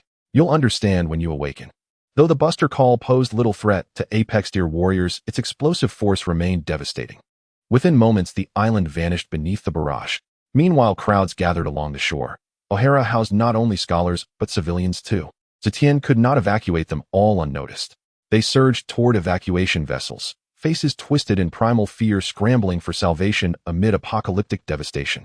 The Marines took notice. Akainu, observing the scene, ordered the vessels sunk outright. Kazan, freshly returned from the island, attempted to intervene, but the Hawk faction obeyed only the Red Dog. Instantly, 2 warships pivoted their cannons, aiming squarely at the evacuation ships and the shoreline throng. Boom, boom. The evacuation ship and the crowd were about to perish under the cannon fire. Suddenly, thunder net ocean overhead throw golden barrier. A layer of electric net formed by lightning suddenly appeared in the sky, blocking the shells and triggering a series of explosions. The sea also surged with gigantic currents, submerging the remaining shells. In front of the evacuation ship and the crowd, a layer of golden barrier appeared, shielding them from the shock waves. What's going on? Who are they? Sakazuki, Kazan, and the vice admiral all turned their gazes towards the newcomers. For figures appeared in the sky, on the sea, and by the coast, 3 of whom had just made their move. One man wearing sunglasses and holding a dark red long knife did not take any action. They all wore cloaks of the sun, moon, and stars and donned masks. I didn't expect the so-called righteous navy to direct cannon fire at unarmed civilians. It seems you truly are the dogs of the world government. As for us, we are dawn, existing to save the innocent. Wherever there is darkness, there we will appear. Humph, just mice hiding in the shadows. Since you dare to come today, you shall stay. The justice of the navy absolutely will not allow you rodents to desecrate it. Sakazuki looked disdainfully at the group. Apart from the swordsman with the knife, the others did not pose a strong threat to him. Moreover, the navy had dispatched 10 warships, 5 vice admirals, and Kazan. These people were hardly a concern. Kazan, I'm counting on you. Their cannon fire cannot defeat them. We must take action. Understood. Although Kazan and Sakazuki were not on good terms, he would not refuse Sakazuki's request against the sudden appearance of enemies. At that moment, Kazan suddenly jumped towards the sea. The instant his hands touched the surface of the water ice age, 2 ice pillars shot from Kazan's hands, rapidly spreading ice in all directions. In an instant, the entire sea surface was frozen, and the navy ships and the shore were all encased in ice. Hey, isn't this a bit exaggerated? Is this the opponent we have to face? Hasn't he developed his fruit too abnormally? Enel and the others looked at the sea, their hearts filled with astonishment. Ha, little lightning, this is a swordsman's opponent. Don't forget to flatter yourself. Hearing Enel's loud exclamation, Tesoro couldn't help but mock him. Who are you calling little lightning? Who is small? Gold, do you want to taste the power of this thunder god who has you restrained? Although they had not met many times, the group surprisingly got along well. Especially Enel and Tesoro, who frequently mocked each other since Tesoro sparred with Enel. Although Enel's abilities restrained Tesoro, he was still younger. During their sparring, he accidentally got hit by Tesoro's Busashoka Haki in the eye, and since then they had been at odds. You mice truly do not take us seriously. All vice admirals obey orders, eliminate them. At their level, ordinary means were ineffective. It was only a matter of high-end combat power. Suddenly, Ghost Spider, Dalmatia, Fire Mountain Squirrel, and Maynard rushed towards them with moonwalk strides. Sakazuki also took off his cloak and jumped off the warship. In an instant, both sides engaged directly in close combat. Great fire. A massive column of magma erupted from Sakazuki's fist, descending upon them. Suddenly, a fluctuation in space occurred, and a black fist appeared right in front of Sakazuki. Bang! The armed fist struck directly against Sakazuki's face. It sent him flying, crashing hard onto the sea surface. The newcomer was Zetion, who used teleportation to strike Sakazuki during his attack, enjoying the thrill first. Sakazuki! Kazan exclaimed in shock and hurried towards Zetion to prevent him from landing a follow-up blow. Your opponent is me. Suddenly, Mihawk appeared and blocked Kazan, staring intently at him with his night hot. Kazan immediately felt a sharp edge locking onto him and halted, looking at Mihawk. This is troublesome. Another dangerous guy has appeared. Although Kazan spoke lightly, his body was on high alert. The guy before him was not inferior to the one who had just appeared. Especially the previous guy, who gave Kazan an extremely dangerous feeling. Boom. The ice surface suddenly exploded and a figure jumped out. It was Sakazuki. At that moment, he was covered in flowing magma with a wound on his face that was bleeding profusely. Bastard, as a strong person, how dare you sneak attack? I will definitely kill you. After being punched by Zetion, Sakazuki was momentarily stunned, but quickly became furious. Captain, you're here. That punch was too cool, but these Navy guys are tough to deal with. Seeing Zetion arrive, the members of Dawn were all delighted. With Zetion here, even if they couldn't win, no one could stop them from leaving, not even the admirals. I had some matters to attend to. I arrived just in time to see the Red Dog make a move and wanted to enjoy it first. Ha, Red Dog, I heard he is called a Kainu, but isn't he just a red dog? The group laughed wildly. Even the usually serious Mihawk and Kazan couldn't help but twitch their lips. Bastard, you're looking for death. Sakazuki was so enraged that he was about to strike. Sakazuki, hold on, wait a moment. I want to ask something first. Kazan hurriedly stopped Sakazuki. What's wrong, Kazan? These people are all on the path to death. We can just capture them and interrogate them. Wait a moment, the enemy's situation is unknown. I'll ask first to see if I can extract useful information. After saying this, Kazan looked at Zeton without waiting for Sakazuki's response. La, although we will fight, can you answer a few questions first? You are the leader of the Dawn organization, right? Who exactly are you and why are you attacking the Navy? Vice Admiral Kazan, speaking of which, I don't dislike you. I don't want to comment on the Navy's justice, but if you act against innocent people as the dogs of the world government, then I'm sorry, we of the Dawn organization cannot stand by and watch. We are merely doing the right thing. Zeton certainly would not reveal his thoughts on changing the world, whether anyone believed it or not. Even if he had the strength, he currently did not possess the capability to change the world. His current goal was not only to change O'Hara or Robin's fate, but also to use these people to hone himself while striking a blow to the world government's prestige. Kazan curled his lips, clearly not believing Zeton's words. Then I'm sorry, it seems the only option left is to bury you here. It should have been like this, hell dog. Sakazuki directly attacked Zeton, determined to kill him here to avenge that punch. Seeing Sakazuki take action, Kazan could say nothing more.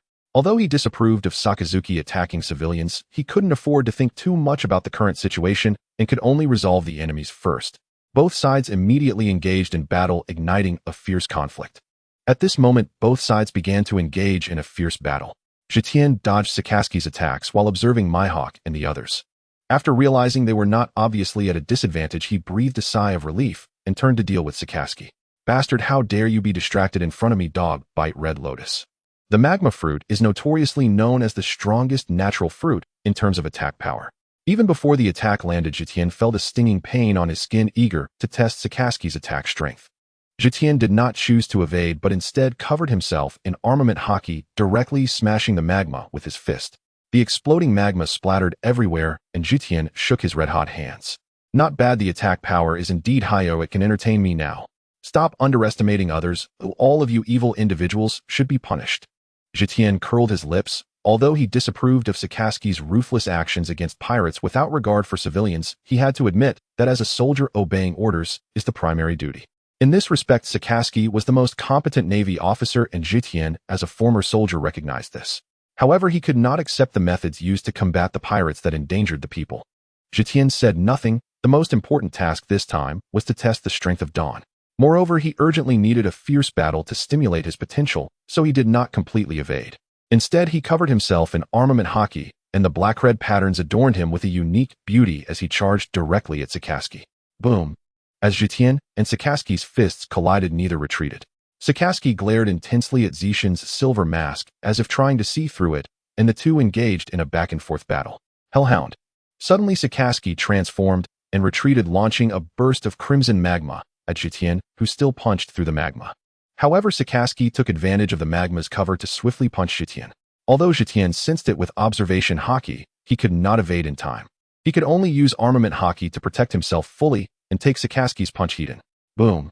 Zetion was sent flying, crashing into a large rock. Captain! The others saw Zetion being knocked away and immediately panicked, wanting to rush over, but were firmly blocked by their respective opponents. Cough cough, I'm fine, just a bit careless. Zetion emerged from the dust, adhering to the principle that where there is smoke, there is no injury. He was not hurt, just a bit wrinkled in his clothes, and his silver mask concealed his expression. Yet beneath the mask was a face full of excitement. Although he had been knocked away, he could feel that his strength had improved significantly in just a short time. It wasn't that he couldn't defeat Sakazuki. Zetion was merely fighting with his physical skills without utilizing any fruit abilities, swordsmanship, or Conqueror's Haki. Ha, that was exhilarating, bring it on. If that is your full strength, prepare to face the judgment of justice. Still, he did not respond. Zetion instantly appeared before Sakazuki, delivering a heavy punch, which Sakazuki hurriedly tried to block. Just as their fists were about to connect, Zetion suddenly vanished, only to reappear behind Sakazuki. His pitch-black fist came crashing down. How is that possible? Boom. Wow. With these successive sounds, Sakazuki was sent flying by Zetion's punch. Another innocent giant rock shattered, but Sakazuki was caught off guard, spitting blood. Sakazuki! The Navy vice admirals panicked, wanting to assist. The members of Dawn were tightly entangled, and the rapid change of positions left everyone dumbfounded. Only Mihawk and Kazan did not move. On one hand, their opponents would not allow them to divert their attention. On the other, it was a recognition of their leader and comrade's strength. I won't just take hits. That punch felt great. Zetion chuckled. That was definitely not Zoro. You are a devil fruit user. Sakazuki wiped the blood from the corner of his mouth, looking sternly at Zetion.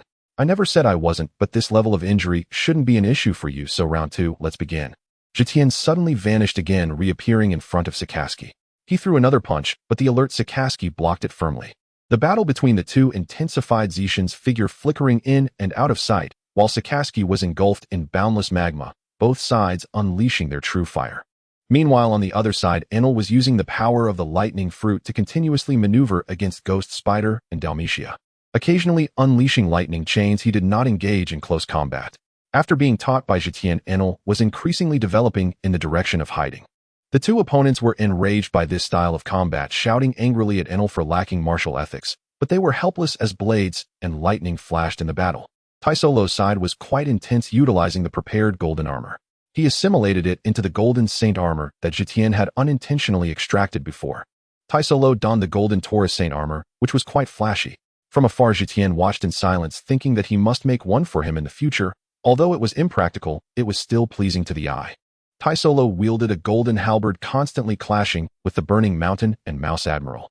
As a well-known elite vice admiral in the original work, Taisolo was struggling in battle. However, the gold fruit significantly enhanced his physique, and Zetion had previously provided some development ideas for the gold fruit. Taisolo managed to hold on as gold pillars smashed down in their battle zone, turning into golden thorns, all of which were shattered by blades and fists. Teg's opponent Menard was the weakest, having been defeated by Luffy's fanboy Bartolomeo in the original work and indeed lacked strength. He was now being beaten back by Teg, and it looked dire. Kazan wanted to help, but he faced immense pressure from Hawkeye Mihawk and dared not act rashly. The commotion from their battle was second only to that of Zetion and Sakaski. Ice Blade, Ice Ball, Ice Time, Ice Spike. These ice fruit techniques were used continuously by Kazan, and it must be said that his development of the fruit was indeed profound. Moreover, his physical skills were honed by Zephyr and Garp. It was hard to imagine that he could freeze a tsunami and even freeze the sea, yet he ended up losing to Sakaski, who broke his legs. The energy of freezing a tsunami in the ocean could withstand an atomic bomb. To have lost to Sakaski left Zetion perplexed about this comic setting. However, against the continuous fruit abilities, Mihawk remained unfazed. As the future world's greatest swordsman, he also had his confidence with armament Haki enveloping Night Hunt. His black-red slashes continuously shattered the ice blocks and spears. The slashes imbued with armament Haki posed a threat to Kazan as well. Here I should clarify that although Mihawk's slashes are green, they turn black-red due to the enhancement of Night Hunt and Mihawk's disguise, otherwise it would be exposed later. There were few moments when Kazan and Mihawk engaged in close combat, as they mainly used ranged attacks. Only a few times did Kazan wielding an ice blade clash with Mihawk, but the energy they unleashed was immense. The continuous sounds of explosions and clashes echoed across the coast with blades flashing and ice shards flying. The battle between the two lasted for an hour, and Menard had long been defeated. However, he was not dead, just severely injured, and now it was a 4v3 battle continuing. Zetion's fight with Sakaski was growing more intense. The entire battle area transformed into a magma hell. Although the current battlefield favored Sakaski, he did not hold the upper hand. He was covered in blood, bruised all over, and was being pummeled by Zetion's elusive techniques. Meanwhile, Zetion was also entirely red with a trickle of blood at the corner of his mouth, having sustained light injuries. However, his eyes were growing increasingly excited, feeling that he could break through that threshold at any moment. As the battle continued, Zetion suddenly felt a tremor in his body, a mad smile appearing on his face. He had broken through, and he clearly felt his physical strength had surpassed the admiral level. Although he had reached the admiral level in overall strength before, he was now significantly stronger. He smiled at Sakaski and suddenly vanished. A mere trick, what? Sakaski saw Zetion suddenly disappear. While alert, he was not overly worried. But then he felt a series of heavy punches coming at him, shock flashing in his eyes. Shortly after, Zetion's fist struck his abdomen. He felt a sharp pain as he flew away, crashing into the last innocent giant rock by the sea. He lay on the ground for a long time, unable to get up. Sakaski. Kazan, seeing this, disregarded Mihawk and charged directly at Sakaski, blocking Zetion. Fine, be careful of this bastard, is a bit strange. Be especially cautious of his abilities. Together we can definitely defeat him. Sakaski spat out a mouthful of blood and laboriously stood up, truly a powerful physique and a qualified soldier. Kazan did not respond to Sakaski, focusing intently on Zetion, preventing him from suddenly attacking, especially with the formidable Mihawk nearby. To defeat me, Red Dog, you are thinking too highly of yourself. For now, this ends here. Next time, if you dare to harm civilians, watch your head. Seeing Zetion stop, Enel and the others also disengaged from their opponents, quickly moving to Zetion's side. Evil should be buried, you evil people shall not escape. Captain, this guy is looking for death, should I teach him a lesson? Enel shouted, unable to bear it. Oh, go ahead, Lightning, it's up to you. Enel was dumbfounded having witnessed the battle between Zetion and Sakaski in its entirety. He couldn't help but marvel at how both were monsters. Hearing Zetion ask him to deal with Sakaski, he was stunned. I was just joking. Well, let's deal with him later. Ha ha ha. The others were amused by Enel's antics, bursting into laughter. Let's call it a day for now, Sword Lightning Gold Water. Let's find some stronger enemies next time and prepare to leave. Bastard, how dare you look down on the Navy? You will not escape. Sakaski roared while Kazan remained silent. The other vice admirals glared at the members of Dawn, feeling quite frustrated from this battle, especially Ghost Spider and Dalmatia, who had been toyed with by Enel. Escape. Red Dog, did you think that was all my strength? Since you want to seek death, let me show you despair. Space binding 100 steps divine fist. Zetion unleashed the power of space, enveloping the entire seaside in his domain. Zetion struck towards the space at a speed and force multiple times that of Luffy's chaotic attacks. Sakaski, Kazan, and the other vice admirals suddenly felt a chill run down their spines.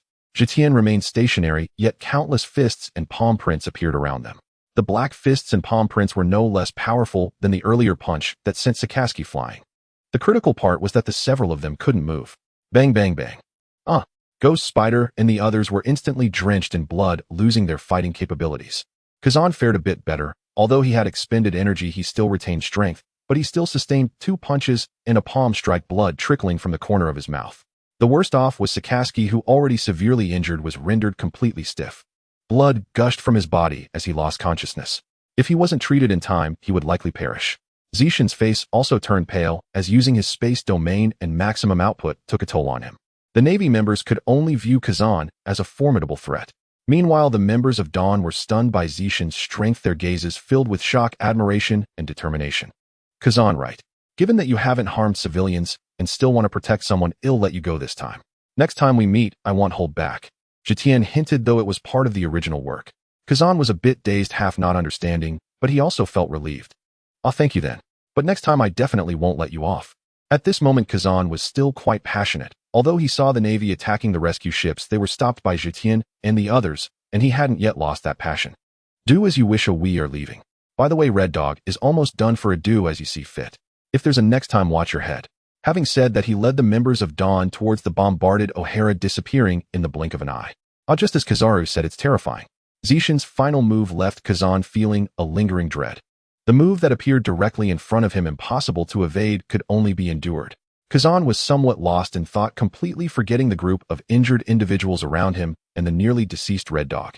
After concluding the matters in O'Hara, Zetion was particularly satisfied. Not only did he comprehensively break through to the admiral level, but others also made significant advancements. Especially Mihawk, although he would surely perish in a life-and-death battle against Kazan, he could momentarily contend with an admiral. The others, after being tested in this battle, also possessed the strength of elite vice admirals from the Navy headquarters, ready to be promoted to admirals. He instructed the others to continue hiding and managing their own affairs. He also instructed Tage to pay attention to the fishmen, ensuring they did not venture out to rob civilians. Zetion then departed from the group and directly arrived at the Sky Island, where Gonfur had already settled the scholars from O'Hara. He also planted the saplings of the Tree of All Knowledge, hoping they would grow into a new Tree of All Knowledge. At this moment, Dr. Kuroba and the other scholars had already awakened. They found themselves in a strange environment surrounded by winged inhabitants of the Sky Island. At first, they thought they had died. It was only after Gonfur explained that they realized Zetion had saved them. However, their hometown had already been sunk, and now they were uncertain about their future. Led by Dr. Kuroba, the scholars were in a daze. It wasn't until Robin and her mother Alvia arrived that they slightly came back to their senses. Now everyone began to worry about Zetion's safety. As soon as Zetion arrived at the Sky Island, Robin rushed towards him eagerly. Though Nico Robin had experienced the destruction of O'Hara, she had been sent to the Sky Island in advance by Zetion. Moreover, her mother Alvia and all the scholars were safe, so she had no reason to distrust anyone. Brother Zetion, are you okay? Is O'Hara really gone? I'm fine, don't worry. However, O'Hara indeed no longer exists. But little Robin, you will live on the Sky Island from now on. This island belongs to your brother, so help me manage it in the future. Hearing that O'Hara was gone, Robin pouted and was on the verge of tears. But upon hearing she could manage the Sky Island, she immediately smiled again. It seems she remembered something, and tears flowed again. But Saul is dead. He isn't on the Sky Island. Has he been killed by those bad people? No, he's fine. Kazan just caught up with him for a chat and didn't trouble him. He's probably on his way to the island of Elbaf now. Upon hearing this, Robin immediately transformed her tears into laughter. Saul was indeed not dead. In the original story, he might not have died, especially since he was a friend of Kazan who indeed spared him. Zetion knew all this through his spatial perception, which was also what he told Kazan in the end. 2 days later, Enel finally returned to the Sky Island aboard the Ark Maxim. As soon as they met, he complained to Zetion, "Brother, you ungrateful person. You left first, leaving me behind to sail back. Do you know how I've been these past 2 days? Couldn't you have brought me back too? Don't think I don't know your abilities can manage that." Zetion chuckled at him, knowing he had indeed forgotten about Enel due to his haste. "I was training your abilities. There are still many battles to fight in the future. You need to adapt in advance." Enel, having been placated, stopped creating a fuss. He looked at Dr. Kuroba and the scholars gathering in the distance to study the historical texts. He seemed to recall something, and a hint of pity appeared on his face. Another bunch of pitiful folks with no homes left. Humph. Zetion was confused by Enel's words, suddenly realizing he understood that Enel was also homeless as a child. This is the best outcome for them. Although they lost their homes, they are still alive, and here they can freely pursue their research interests. True enough. When Zetion returned to the Sky Island and informed them that O'Hara had been utterly destroyed, everyone fell silent. It wasn't until Zetion took out the historical text from the Sky Island that their eyes lit up with eagerness, like they were staring at a stunning beauty without clothes. Including little Robin, who, although had seen copies of the historical texts, still shone with excitement upon seeing the originals.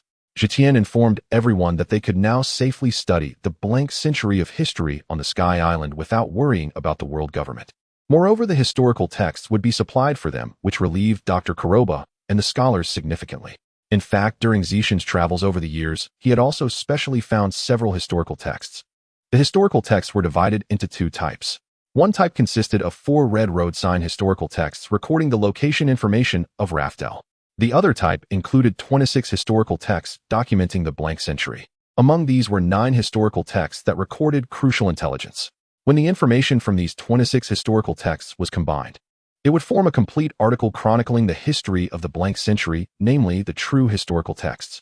Once forged, the historical texts were sent to various locations around the world, and the act of researching historical texts was deemed a crime by the world government.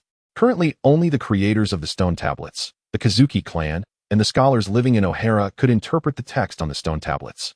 Zetion, following clues from his previous life, also found 1 piece of red road sign historical text and 8 pieces of historical texts recording history.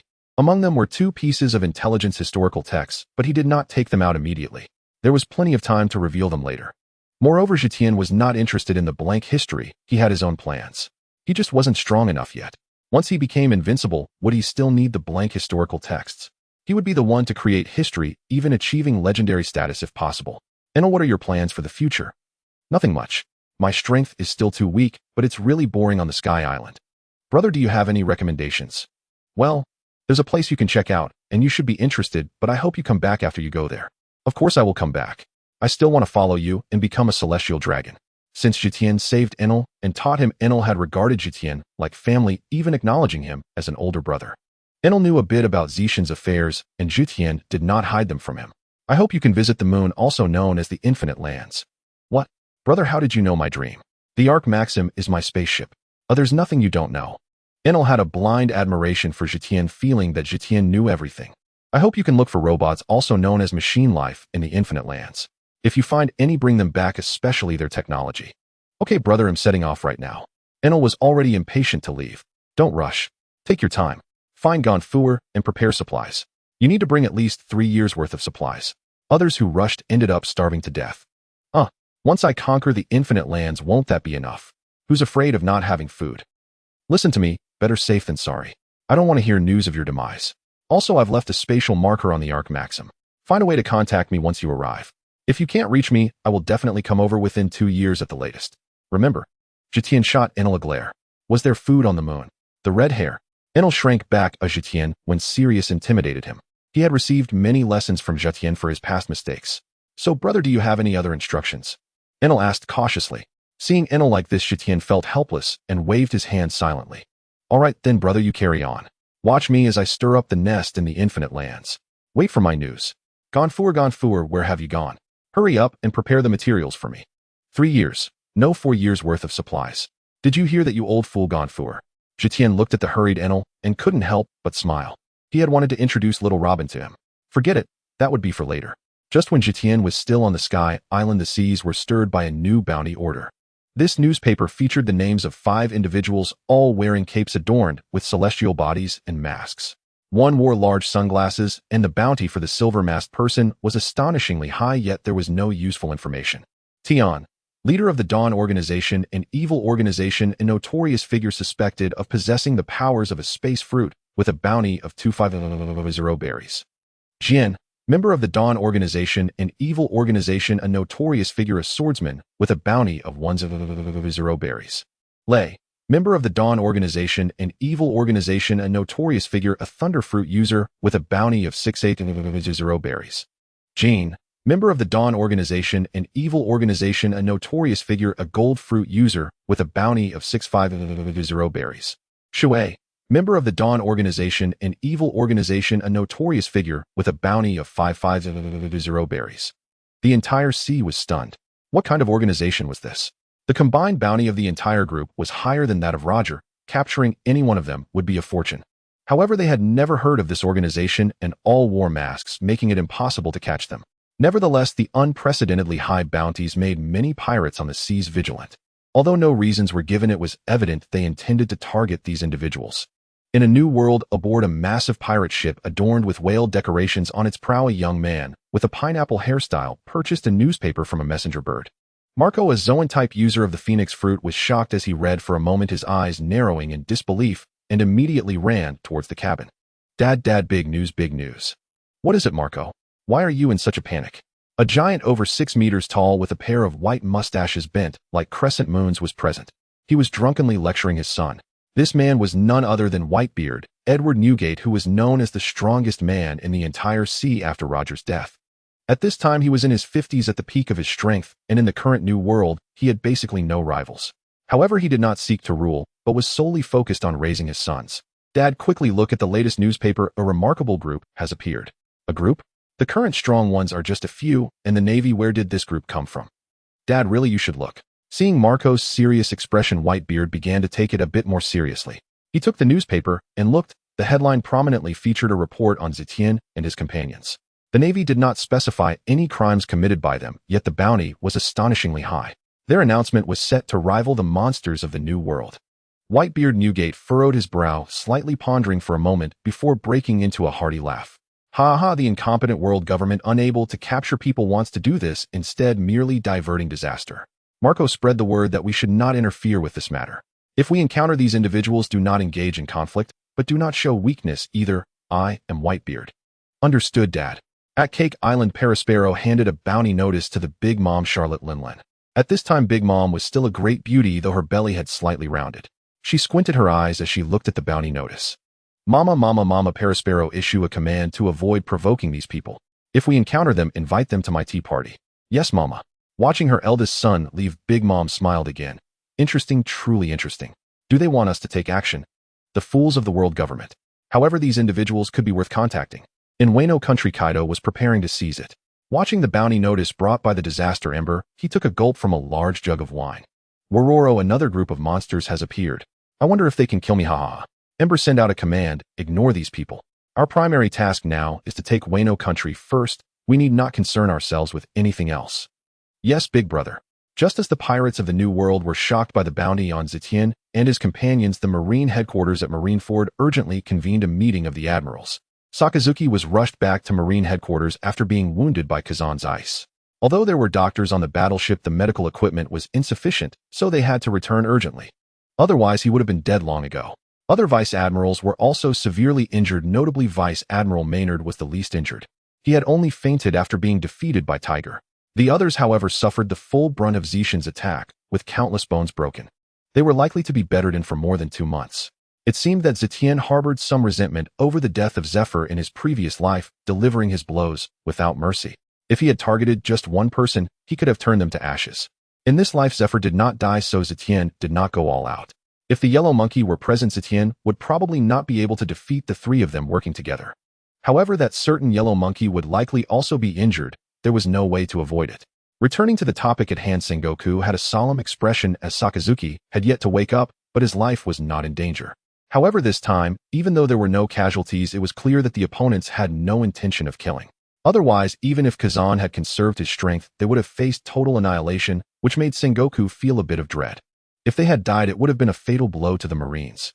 Everyone present is aware of this incident, but once you leave this room, a gag order will be issued. This matter must not be leaked outside. Moreover, regarding the Dawn organization, if you encounter them in the future, you must not engage, and we must wait for support from the admirals. Tsuru, do you have any suggestions? Sengoku looked sternly at Vice Admiral Tsuru. Vice Admiral Tsuru pondered for a moment. We know nothing about this organization. These people seem to have appeared out of nowhere. Their leader was able to injure Sakazuki Kazan and 4 elite vice admirals with a single strike. Even Garp couldn't achieve that. It's not that he could surpass Garp, but his area attack capability is incredibly strong.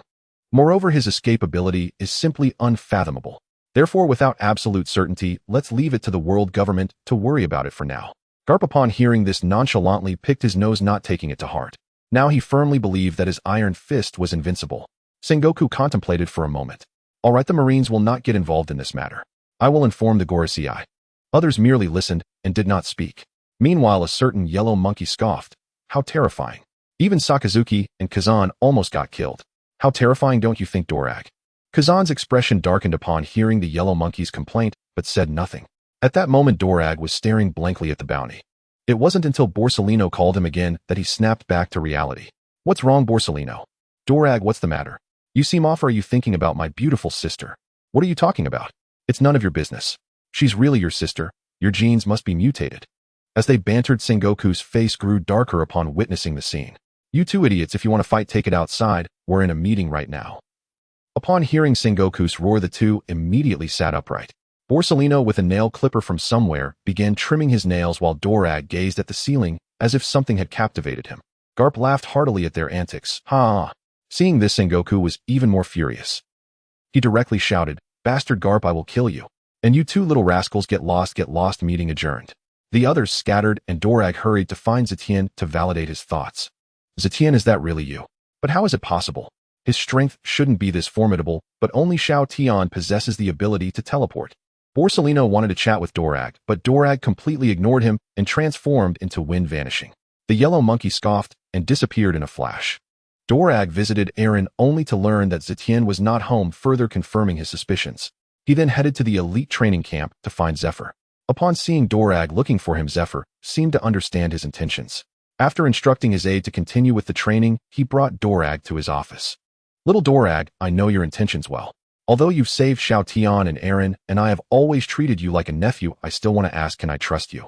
Ever since Zephyr resigned from the position of Marine Admiral, he had taken a 5-year break before assuming the role of the chief instructor at the Marine Elite Training Camp. While the world government appeared to have no surveillance over Zephyr, the assassination attempt from back then remained a thorn in his heart. Especially under Zetion's teachings, he remained vigilant towards the world government, gradually distancing himself from the Marines. Moreover, Zetion's refusal to join the Marines was also a result of Zephyr's insistence.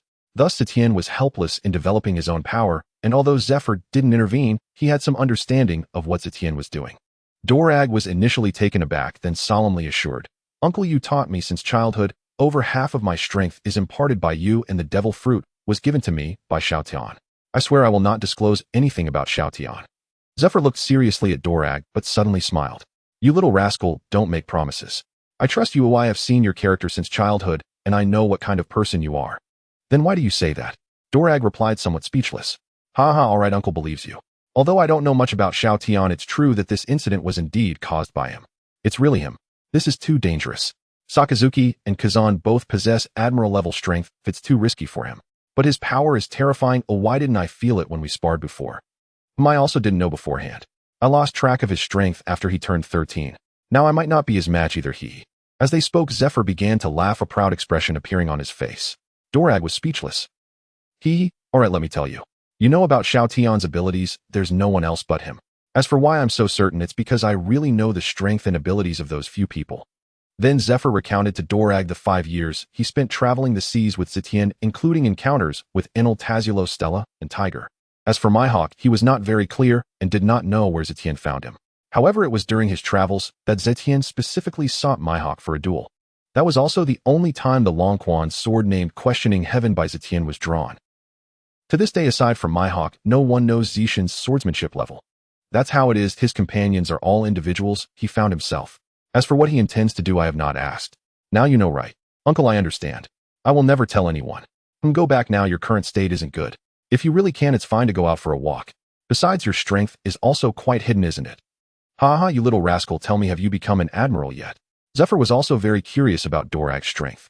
Cough cough, uncle, can't you leave me some secrets? As for strength, I can't possibly beat Sakazuki into a pulp like Xiaotian, but I shouldn't lose. Dorag said modestly, though a confident smile appeared on his face. Since he had eaten the natural-type hurricane fruit early and received systematic training from Zephyr along with regular sparring with Zetion. Moreover, Zetion had also proposed some ideas for developing the fruit, making his strength even more formidable than in the original story. Ha ha ha. Zetion had stayed on the Sky Island for a few days waiting for Enel to set off to the Infinite Lands. Only then did he bid farewell to Robin Orbia and Dr. Kroba. By the time he returned to Marineford, it was already evening. With his current strength, unless he actively revealed himself, no one would be able to detect him. When Zephyr saw Zetion, he simply said, "You're back. Next time you go out, let me know." He didn't ask anything more if the child had grown up and had his own thoughts. The next day, after hearing that Zetion had returned, Dorag immediately sought him out. "Xiaotian, I'm here to say goodbye. I'm preparing to cruise in the West Sea for a while. Next time we meet, we should have a good spar." Zetion noticed that Dorag's expression was somewhat unnatural, and not knowing what had happened, he asked, "Brother Dorag, what's wrong? What happened?" "Uncle Zephyr has already told me about your situation. I couldn't prevent the demon-slaying order against O'Hara, and I was grounded for a few days. Moreover, in these years at Sabaody Archipelago, I have seen too much darkness. Human traffickers selling slaves, celestial dragons acting tyrannically. Is there truly no justice in this world? Can't there be a world where everyone lives in peace?" Zetion sighed inwardly. Indeed, although he knew that Dorag had defected from the Navy to form the Revolutionary Army, he was unaware of the specific timing, but it was likely soon. Seeing the confused look in Dorag's eyes, Zetion thought for a moment and took out a wooden box from his spatial storage, handing it to Dorag. He watched as Dorag took it in confusion, stopping him from opening it. "Brother Dorag, promise me not to open this right now. I know your strength, but only open it when you truly find your direction or when you feel lost. And it's better to destroy it than to lose it, okay? Hee, is it that important? Don't worry, I'll keep it safe. Can I take a look now?" "No." "All right then. See you next time." Dorag solemnly tucked the box away and took his leave from Zetion. "I hope you have a safe journey." Zetion silently wished him well in his heart. Neither of them anticipated that this farewell would last for more than a decade. "Goodbye, Xiaotian. I wonder how strong you will be next time we meet." Dorag thought quietly while looking at the distant Marineford. At the same time, he glanced at the box in his hand, then shook his head and put it away. "Hey!"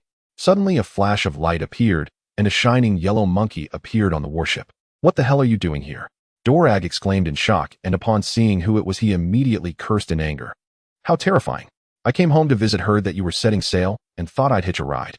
And weren't you really going to see my sister?" "Bullshit. I'm going on a cruise. Besides, Lilith has nothing to do with you. Have you mutated or something? TCH, you really are thinking about my beautiful sister. You bastard, get lost." In the West Sea, the Alucia Kingdom, after half a year. At this time, Dorag arrived at the naval branch of this kingdom for a rest. Report Rear Admiral Dorag. The Navy reports that the Celestial Dragon Lord Roseford has arrived in the kingdom. Understood. Continue your tasks. Prepare the supplies and be ready to set sail at any time. Yes.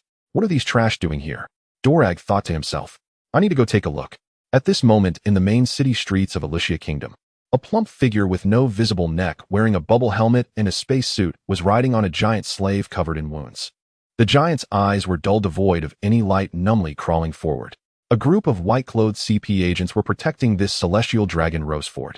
At this moment, Roseford looked disdainfully at the civilians kneeling on both sides of the road, while whipping the giant slave, cursing him to crawl faster, while the giant slave could only painfully move forward. "You useless piece of trash, can't you crawl any faster? I need to hurry to the palace to see the gifts the king of this nation has prepared for me. Damn commoners, I'll replace you with another mount when I get back." The giant's body trembled, and despair finally appeared in his eyes. But when he was replaced, he would only be met with death.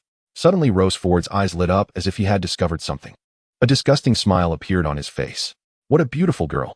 Quickly capture her. Ooh, I want her to be my 17th wife. Kill the others." He pointed at a girl who was only 12 or 13 years old in the crowd. At that moment, the girl's parents turned pale and hurried to organize the approaching CP personnel. "Sir, please spare my daughter. Schwer is still a child." "Schwer, what a lovely name. Quickly bring her to me. Ew, I want to have some fun." "No."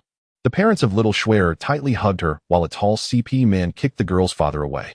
The man's eyes bulged and he spat out a large amount of blood, knowing he would not survive. Yet he still reached out towards the girl, but his hand fell weakly. So slow, truly useless.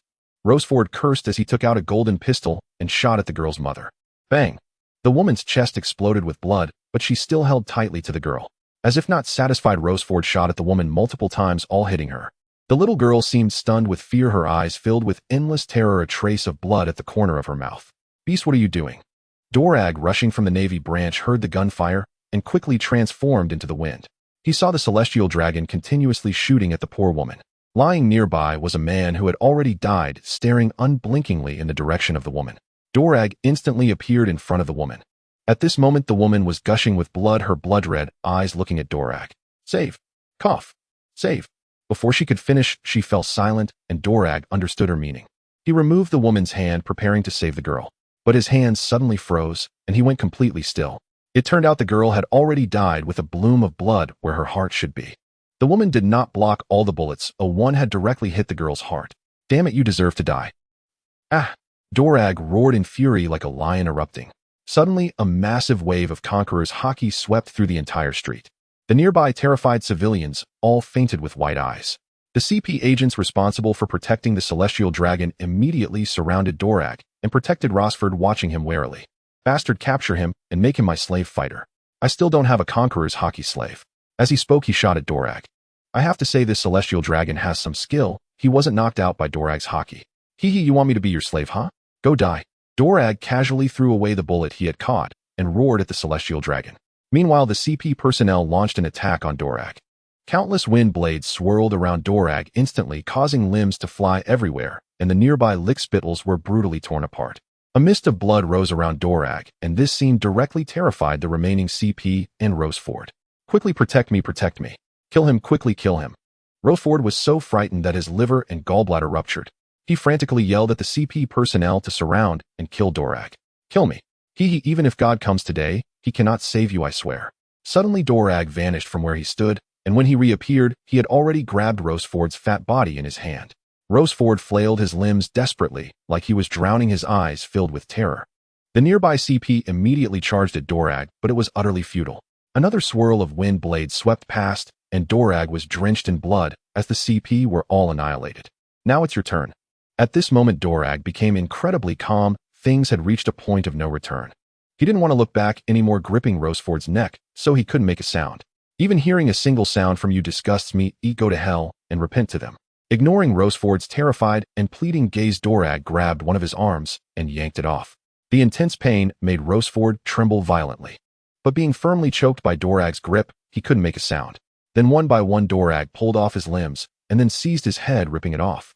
It was indeed more brutal than being torn apart by 5 horses, but Dorag showed no sign of being moved. Consider yourself lucky. While saying this, he placed Roseford's head in front of the mother and daughter.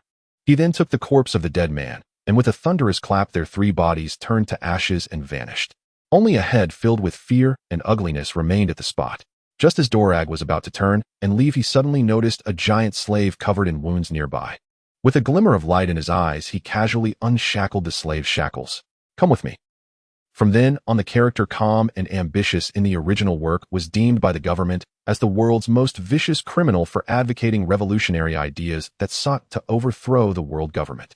He was regarded as the only leader of the revolutionary army capable of directly overthrowing the rule of the world government. With the occurrence of the Illusia Kingdom incident, the world government was furious, summoning Admiral Sengoku to marry Geos for a scolding. However, due to the involvement of Garp, whose current strength was unparalleled, the world government feared pushing him away. In the end, they had no choice but to conceal the news of the celestial dragon's death and take responsibility for the pursuit of Drago. Drago was also put on the wanted list. Navy Traitor Dragon, a wicked person, bounty of 350 dead or alive. Admiral Sengoku returned to the Navy headquarters and scolded Garp severely, while Garp's expression remained serious. He only said one thing: the child has grown up and has his own path now.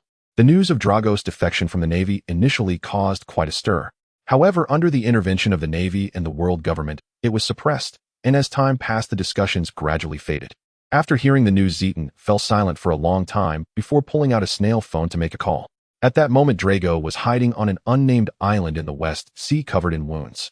He needed time to recover, and he was also hiding from the pursuit of the world government. Through conversation, he learned that the giant's name was Mori, a massive and hairy giant.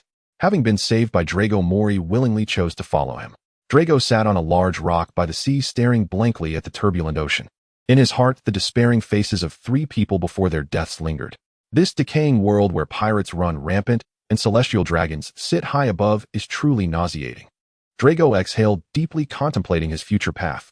He thought of the great laugh of Pirate King Roger before his death, profoundly shaken. Was his life destined to be spent in escape or as a pirate? Influenced by Garp and Zefa, Drago immediately denied the notion of going out to be a pirate. To change this world, we must address the root of decay, the celestial dragons. No one has walked this path, just as no one like Roger has become the Pirate King. I aim to take a different yet greater path to overthrow the rule of the world government. But how to accomplish this? At this moment, Drago had clarified his future path, yet he was utterly perplexed about how to proceed. Open it when you truly find your direction or are lost, and don't let it be lost even if you have to destroy it. Suddenly recalling Zeton's words, Drago hurriedly took out a box from his pocket. You mischievous little guy, making me open it when I'm confused, ha. He then opened the box without hesitation, revealing 3 items inside. A dedicated snail phone, a letter, and a book. Drago picked up the letter in confusion and opened it, finding a message from Zeton. Brother Drago, by the time you open this letter, you are probably no longer with the Navy. The first line made Drago's pupils constrict, and he hurriedly continued reading. If you are no longer confused at this moment, then you should have found your path. It will be a difficult road. The snail phone I left for you can contact someone who will help you obtain what you need most. Below is a list of names you can look for. These individuals are quite powerful. As for the book, it is the most important thing. You will understand once you read it. Lastly, be extremely cautious of the world government. Their strength is unfathomable. Strength is the foundation of this world. Although I believe you now possess the strength of a general, it is still not enough. Take care. Upon reading the final sentence, Drago chuckled and cursed. You little rascal, a general is already the highest combat power, and it's not enough. He then glanced at the names at the bottom of the letter: Gung, Sherlong, Bello, Betty, Deberg, Mori, Karas, Emporio, Ivankov, and Mason, and Yishio. Although these were just names without specific information, upon seeing Morris' name, Drago's pupils constricted again, and a look of shock appeared on his face. Little Zeton, what else is there that you don't know? Drago murmured to himself. Zeton, I also know your son's name is Monkey D. Luffy, and you will have a big shoe print on your face. I will ask you who did it in the future. After a moment of daze, Drago calmed his emotions, slightly startled by Zeton's words, and then looked at the final book. The most important thing turns out to be a book. This won't be a shock anymore, he said as he opened the book and began to read, becoming more and more engrossed and shocked. Red Classics. On the People's Democratic Dictatorship. Armed seizure of power. Steps for the oppressed to surround the kingdom. The significance of liberating slaves. The 16-character maxim of guerrilla warfare. The book was a mix of ideas written by Zeton based on his memories from his previous life, incorporating his own thoughts based on the characteristics of the pirate world. But for Drago, who at this time had yet to form even the beginnings of a revolutionary army, this was simply a revolutionary mantra that shattered his mindset. It was only as the sky gradually darkened that Drago reluctantly closed the book, carefully caressing its cover. As if caressing the skin of a beloved, he was unable to part with it, his heart unable to calm down, completely immersed in the ocean of revolution. Zeton, are you really a god? Or do you have prophetic abilities? Drago, profoundly shocked, muttered a complaint. He picked up the snail phone and dialed a number. This was a dedicated snail phone with only one contact. After waiting for a moment, the call was answered. Moshi Moshi, is this Mr. Dragon? I am Jean. Dragon. Oh, you mean my wanted order, right? Nice to meet you. Yes, Mr.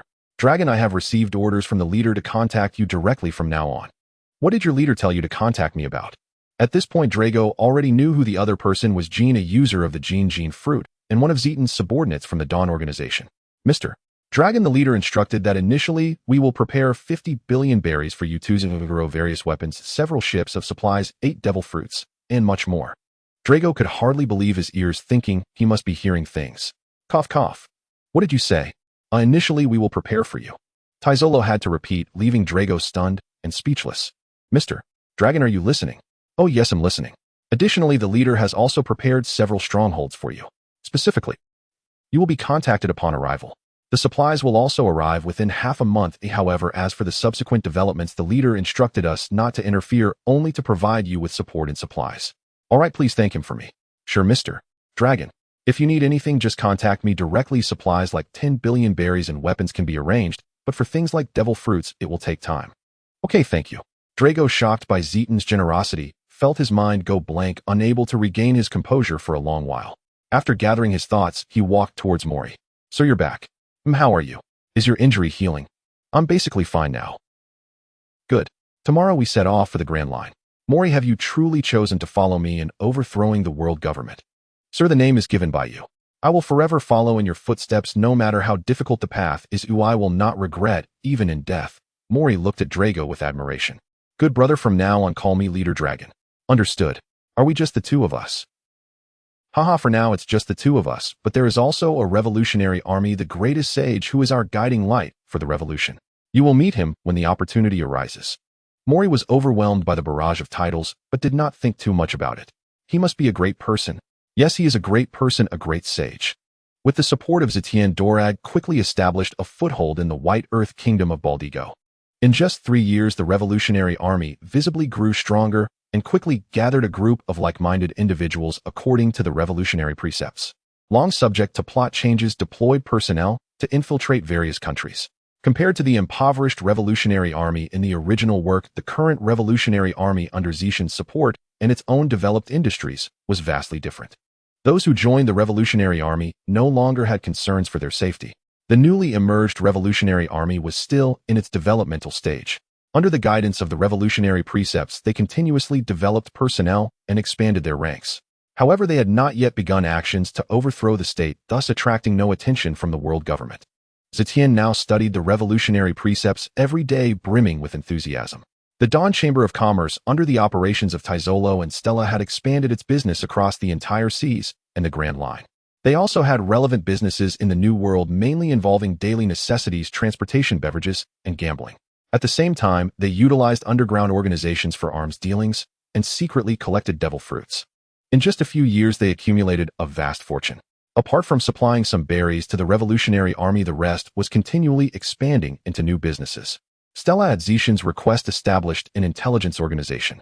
The focus was on gathering information about key figures and activities in the New World, clues regarding devil fruits and other intelligence. Although devil fruits have obvious weaknesses, their enhancement of combat power is still significant. In the original work of One Piece, most mid-level combatants are seen to possess the powers of devil fruits. During this period, Tom was indeed taken aboard a judicial ship by the CP organization. It turned out that GOLD. Roger had entrusted him with building a pirate ship, so he used the treasure tree atom as material to complete the Oro Jackson. This nearly triggered a gathering of the Dawn team to besiege him, but was prevented by Zetion, who was familiar with the plot. When Tom explained the design and concept of the sea train to the presiding judge, it changed the course of the trial, temporarily granting him time to build.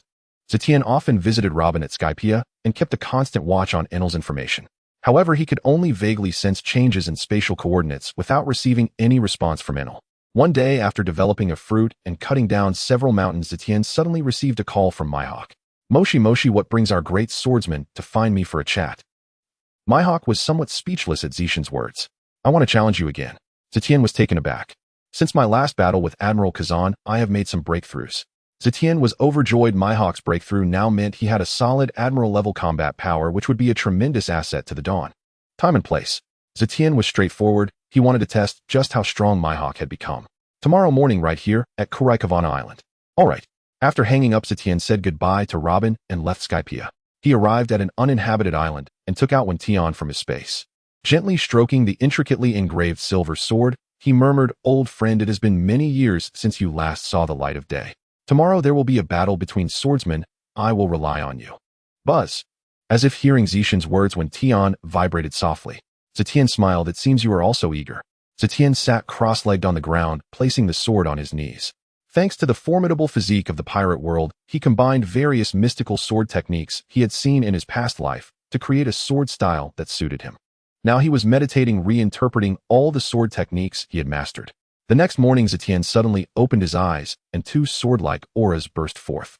He directly severed a small tree several meters ahead, and Zetion smiled slightly, then suddenly vanished from his spot. At Kuraikavana Island, Mihawk was already quietly waiting outside the castle. Holding the supreme great sword knight by its hilt, the blade touched the ground. The pitch-black, chaotic blade, honed with armed color, was currently the strongest black sword in the pirate world. Suddenly, Mihawk's eyes flashed with brilliance, his eagle-like pupils fixed intently on the space ahead. A portal appeared, and Zetion suddenly emerged. The two did not exchange pleasantries, but the pressure of the swordsman's aura continuously pressed against each other. The air seemed to create ripples of sword energy, and those with weaker abilities would likely be shattered under their might.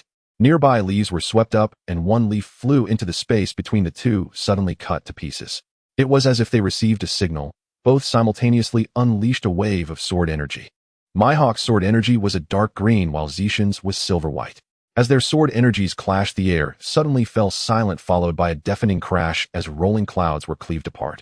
The ground was also split open with a 100-meter fissure, and the distant castle echoed with cracking sounds while nearby monkeys fled in terror. "Ha, Mihawk, that greeting is quite impressive, but it seems we need to move further away, or your castle might not survive the next round." Mihawk nodded in agreement and followed Zetion toward a distant, uninhabited island. Upon reaching the island, they immediately began fighting.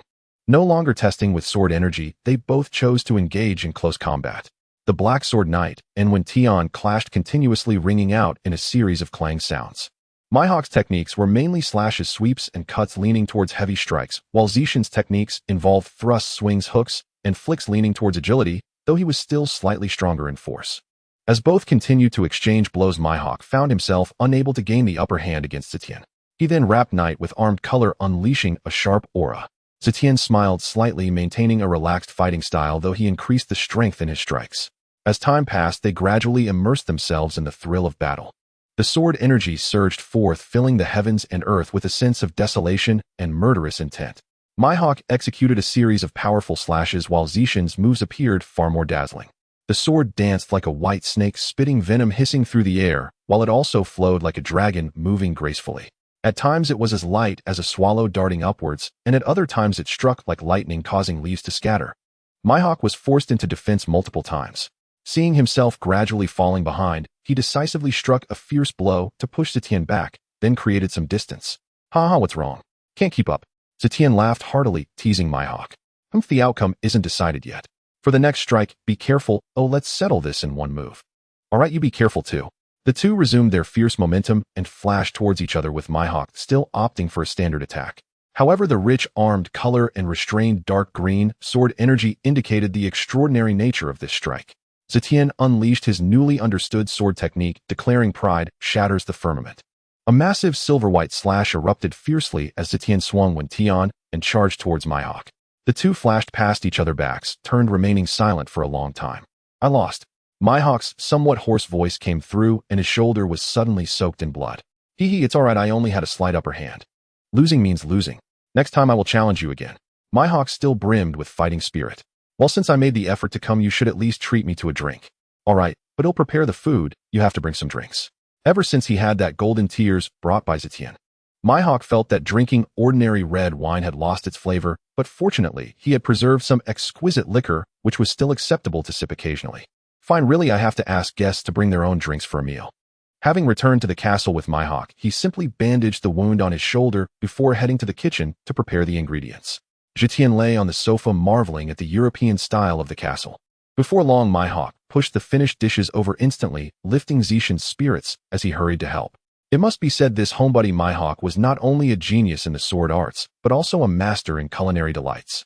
The seafood dish was simply a feast for the senses. The huge meat skewers were roasted to a golden brown, and Zetion ate with grease dripping from the corners of his mouth. Mihawk watched Zetion's eating habits, his lips twitching. "Where's the wine? Hurry and bring it out." "What are you talking about? You bastard, where's the wine?" "Wine? Hee. Today we'll have something different just for you." Saying this, Zetion took out a bottle of wine and handed it to Mihawk. "What is this? It looks like water. You can't be this stingy." Looking at the transparent liquid in the bottle, Mihawk curled his lips. "If you're not going to drink it, give it to me. This is my collection, and I don't have much left, just a little bit." Mihawk skeptically opened the bottle, and instantly a rich aroma of wine filled the air. So fragrant, so smooth. Mihawk's eyes lit up, and he immediately poured it into a glass and gulped down a large mouthful. "Drink slowly, or you'll get drunk." Zetion immediately cautioned him calmly, while Mihawk's face flushed, nearly spitting it out. Seeing Zetion's playful expression, he stubbornly swallowed again, his face turning even redder. "You guy, why didn't you say this earlier? What a great wine." Mihawk swallowed a few times, feeling a line of fire flowing down his throat to his stomach, then a warm current spreading through his limbs. "Hee, you didn't ask, did you? How's the wine?" "Not bad, right?" Joking aside, although there were some high-quality wines in the pirate world, how could they compare with the fine liquor from my great country of flowers? Moreover, Zetion had specially improved it by adding numerous precious herbs, making the alcohol content exceed 70 degrees. "This is truly a man's drink. Why didn't you bring it out earlier?" "It was just brewed." Clinking glasses with Mihawk, the two leisurely sipped the white wine. Since the battle at O'Hara, I have finally broken through. Now I possess the strength of a general. What are your plans moving forward? It's still not the right time. Although we have 2 generals, our strength is still insufficient. We should wait for others to break through first. Breaking through to general strength is not that easy, but your strength is indeed average for a general. You didn't even use Haki in today's match. To be honest, I haven't seen your full strength. Even against a Kainu last time you didn't use your swordsmanship. Mihawk looked at Zetion, curious about what level of strength Zetion had reached now. No one should be able to defeat me hidden now. It's impossible for anyone to detain me alone, but there is one person whose strength I am still uncertain about. Another person, is it Garp? No, it's the person behind the 5 elders. What? There's someone behind the 5 elders. Well, it's a long story. Let me tell you about it.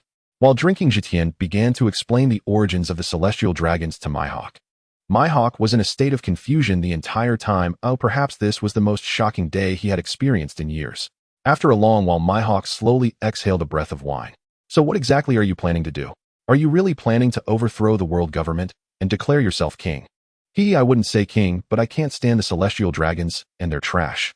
Currently, in our organization, aside from you and me, the strength of the others is still insufficient. It's not time yet, and our manpower is still too few. I won't joke with our lives without absolute certainty. Mihawk didn't ask further, as Zetion said it was best to first enhance their strength. After spending an afternoon with Mihawk, the two also drank for the entire afternoon. Finally, under the powerful effects of alcohol, Mihawk was knocked out, while Zetion felt dizzy and didn't prepare to bid farewell, leaving the castle. After a while, the space door opened again, and Zetion dragged Mihawk onto the table. He then took the image-transmitting snail and snapped several pictures before finally leaving with satisfaction. Mihawk is too cold. Oh, I'll use some blackmail to tease him later. It can even bring me some berries when I'm short on cash, ha. Leaving with a wicked laugh, only Mihawk remained under the table, sound asleep. The next morning, a loud crash was heard as Mihawk rubbed his forehead, groggily getting up and bumping into the corner of the table. Looking at his state, he couldn't help but frown. That bastard Zetion, I'll definitely kill him the next time we meet. Suddenly, he saw a pile of white wine beside him, looking like hundreds of bottles. Maybe I'll just take 2 less cuts next time we meet. Meanwhile, Zetion returned to Marineford, showing up a few times each week before no longer setting sail. Instead, he focused on consolidating his strength, feeling that there was still ample room for improvement within himself. A year later. At this stage, not many major events occurred, and Zetion prepared to wander a bit. Last time Zephyr took him on a wander, now he wanted to go out on his own. Sailing on the merchant ship built by Tom Zetion's first stop was set in the East Sea. He intended to follow the trajectory of Pirate King Luffy and see what was different about this child of the world. The ship he was on was no less impressive than the Pirate King's Oro Jackson, though it merely resembled a merchant ship on the outside. Sir, where are we headed next? A trusted aide sent by Taisolo respectfully asked Zetion, although he did not know who this purple-haired youth was. However, Taisolo had specifically instructed him not to inquire about any news, fully complying with Zetion's orders. Oro, let's go to Fusha village first, we'll decide where to go after that. Yes, sir. Oro was also a perceptive person and did not ask any further questions, merely respectfully obeying the command. Moreover, when he followed Taisolo, he could see that Taisolo held this person in very high regard, even with respect. It must be said, while the pirate world was almost entirely covered by the ocean, the scenery at sea was also refreshing, but after a long time it started to feel monotonous. Fortunately, Zetion spent most of his time developing his fruit abilities, even though there was no experimental place for the fruit's powers. However, Zetion still frequently expanded his thinking to develop his fruit abilities. Suddenly, a massive shadow rose from the calm sea. Then a gigantic head resembling a dragon or a snake emerged from the surface, its head larger than the entire merchant ship, staring intently at the ship. Sea King's monsters. How can there be such a huge monster? Someone save us. Oro was also sweating profusely. Although he had some strength, he had only heard of such a gigantic Sea King. The head was larger than the ship, estimated to be over 1,000 meters long. Sir, this is bad run. We've encountered a large Sea King. Zetion opened his eyes, glanced at the Sea King, and didn't feel much of a crisis. It's fine, Oro, let the crew do their jobs. I'll handle this little long worm. Little long worm? How is this little? Oro was dumbfounded, completely bewildered, but his good upbringing still gave him the courage to calm everyone down. Zetion ignored the others and directly approached the bow of the ship, grinning at the Sea King before him. It's really huge. If something this big appeared in my past life, it would probably cause great disasters. However, for me now, it's still not enough to worry about. As the serpentine Sea King looked at the small figure before it, its beastly instincts warned it of danger. However, Zetion's overwhelming aura was very enticing, and its subconscious told it to stay away from this person, yet it was also very reluctant. The massive temptation overcame its reason, and the Serpentine Sea King opened its gigantic maw preparing to swallow the entire ship whole. The crew on the ship felt despair, most of them collapsing on the ground. A mere morsel dares to stroke the tiger's whiskers. Zetion suddenly unleashed a wave of Conqueror's Haki, although it was only directed at this Sea King. However, the crew on the ship felt a choking sensation, yet soon saw hope for survival in their hearts. The Sir is so fierce. Stunned by Zetion's Conqueror's Haki, the Serpentine Sea King sensed tremendous terror was about to descend upon it, and it immediately tried to flee. Trying to run. It's too late.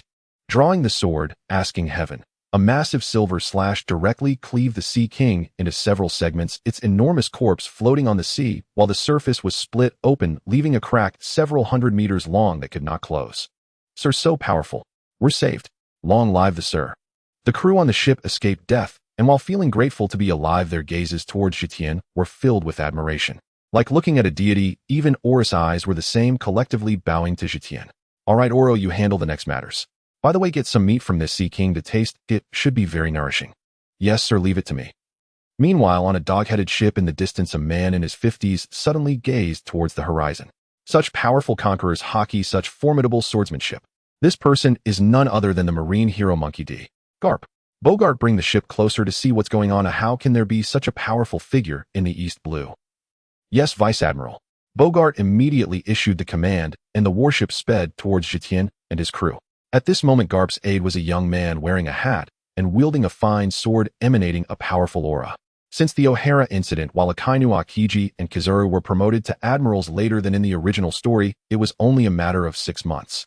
After Akiji's promotion to Vice Admiral, Bogart took over as Garp's aide. After giving instructions to Oro, Zetion returned to the cabin intending to take a short rest, when suddenly his spatial perception detected a warship rapidly approaching his merchant ship. He sensed it carefully and couldn't help but smile bitterly, yet he wasn't overly anxious. What a coincidence to run into them like this. A knock sounded at the door. What is it? Sir, we have spotted a marine warship approaching us, and would like to know if you have any orders. I understand to continue with your tasks. It's an acquaintance coming, no need to be nervous. Understood, sir. Zetion stepped out of the cabin, arriving at the bow, and looked at the approaching warship. As they drew closer, Zetion and Garp spotted each other from a distance, and Zetion smiled slightly. However, Garp's face showed surprise, not understanding how Zetion appeared here. Zetion instructed Oro to stop the ship, and then leaped onto the warship, causing the nearby marines to think he was a pirate, immediately drawing their swords and aiming at him. But Bogart stopped them, clearly recognizing Zetion. Although they hadn't met often, he did know Zephyr's only son. Uncle Garp, long time no see, and brother Bogart as well. Bogart nodded slightly, while Garp looked at Zetion with a cheerful grin. Little Tion, what are you doing here? The sea is very dangerous. Can Zephyr really rest easy letting you sail alone?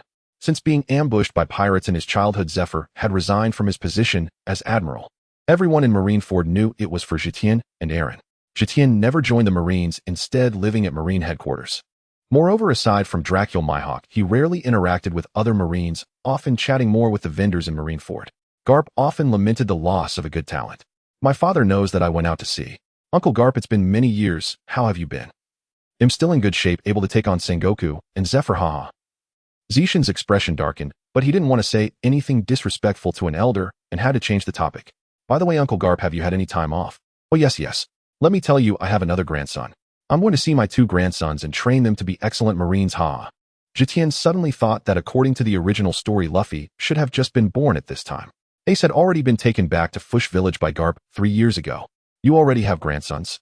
Why didn't Brother Dracula mention it to me? Next time we meet, I'll definitely make him treat me to a meal.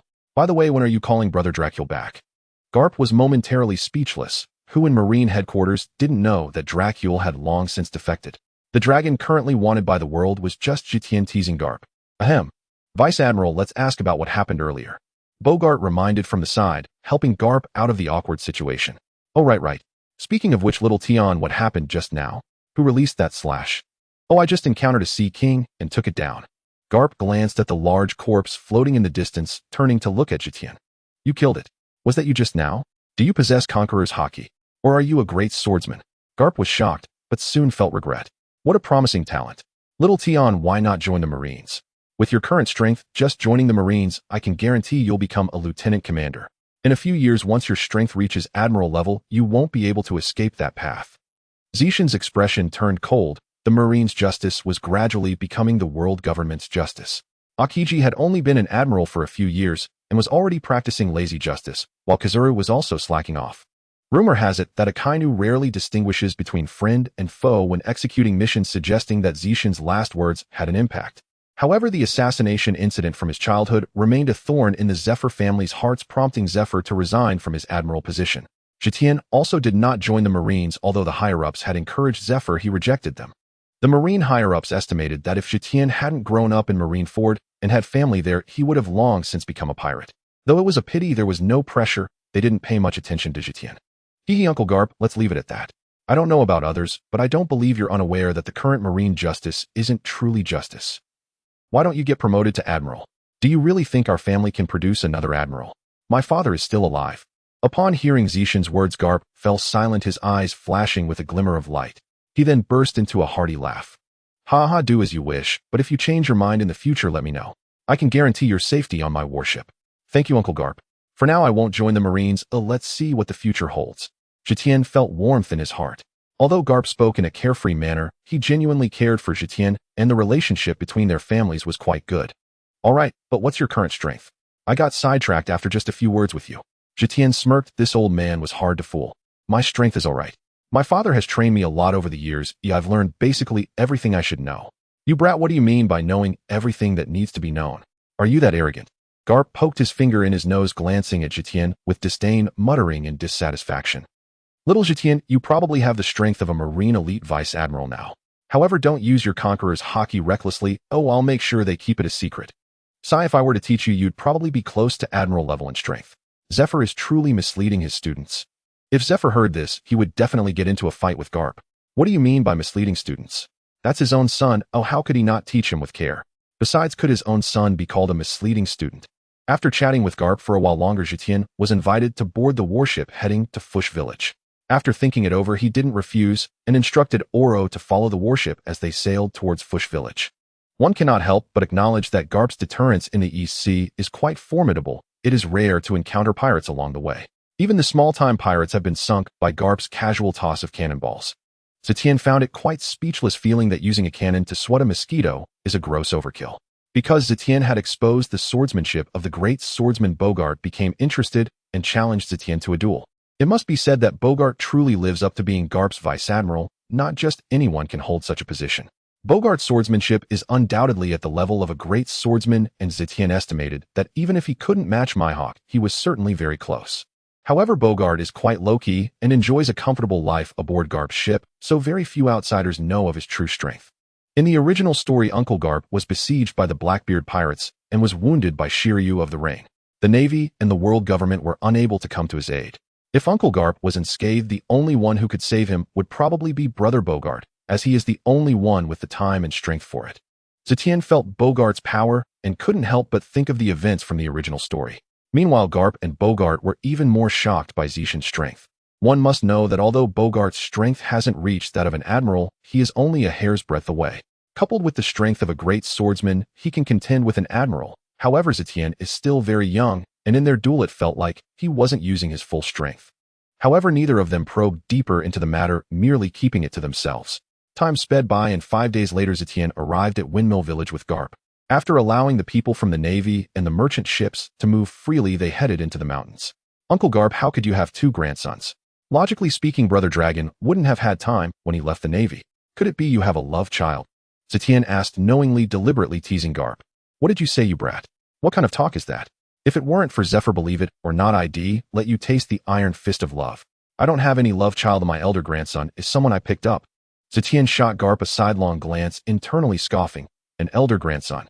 If Roger knew, he would probably rise from his grave and fight you fiercely. That's quite an unfair advantage. Moreover, only Dragon and the three brats have experienced your iron fist of love. You might not even be able to hit me now. As they exchanged banter, they arrived at the home of Callie Dayton, where they could hear Dodon scolding from a distance.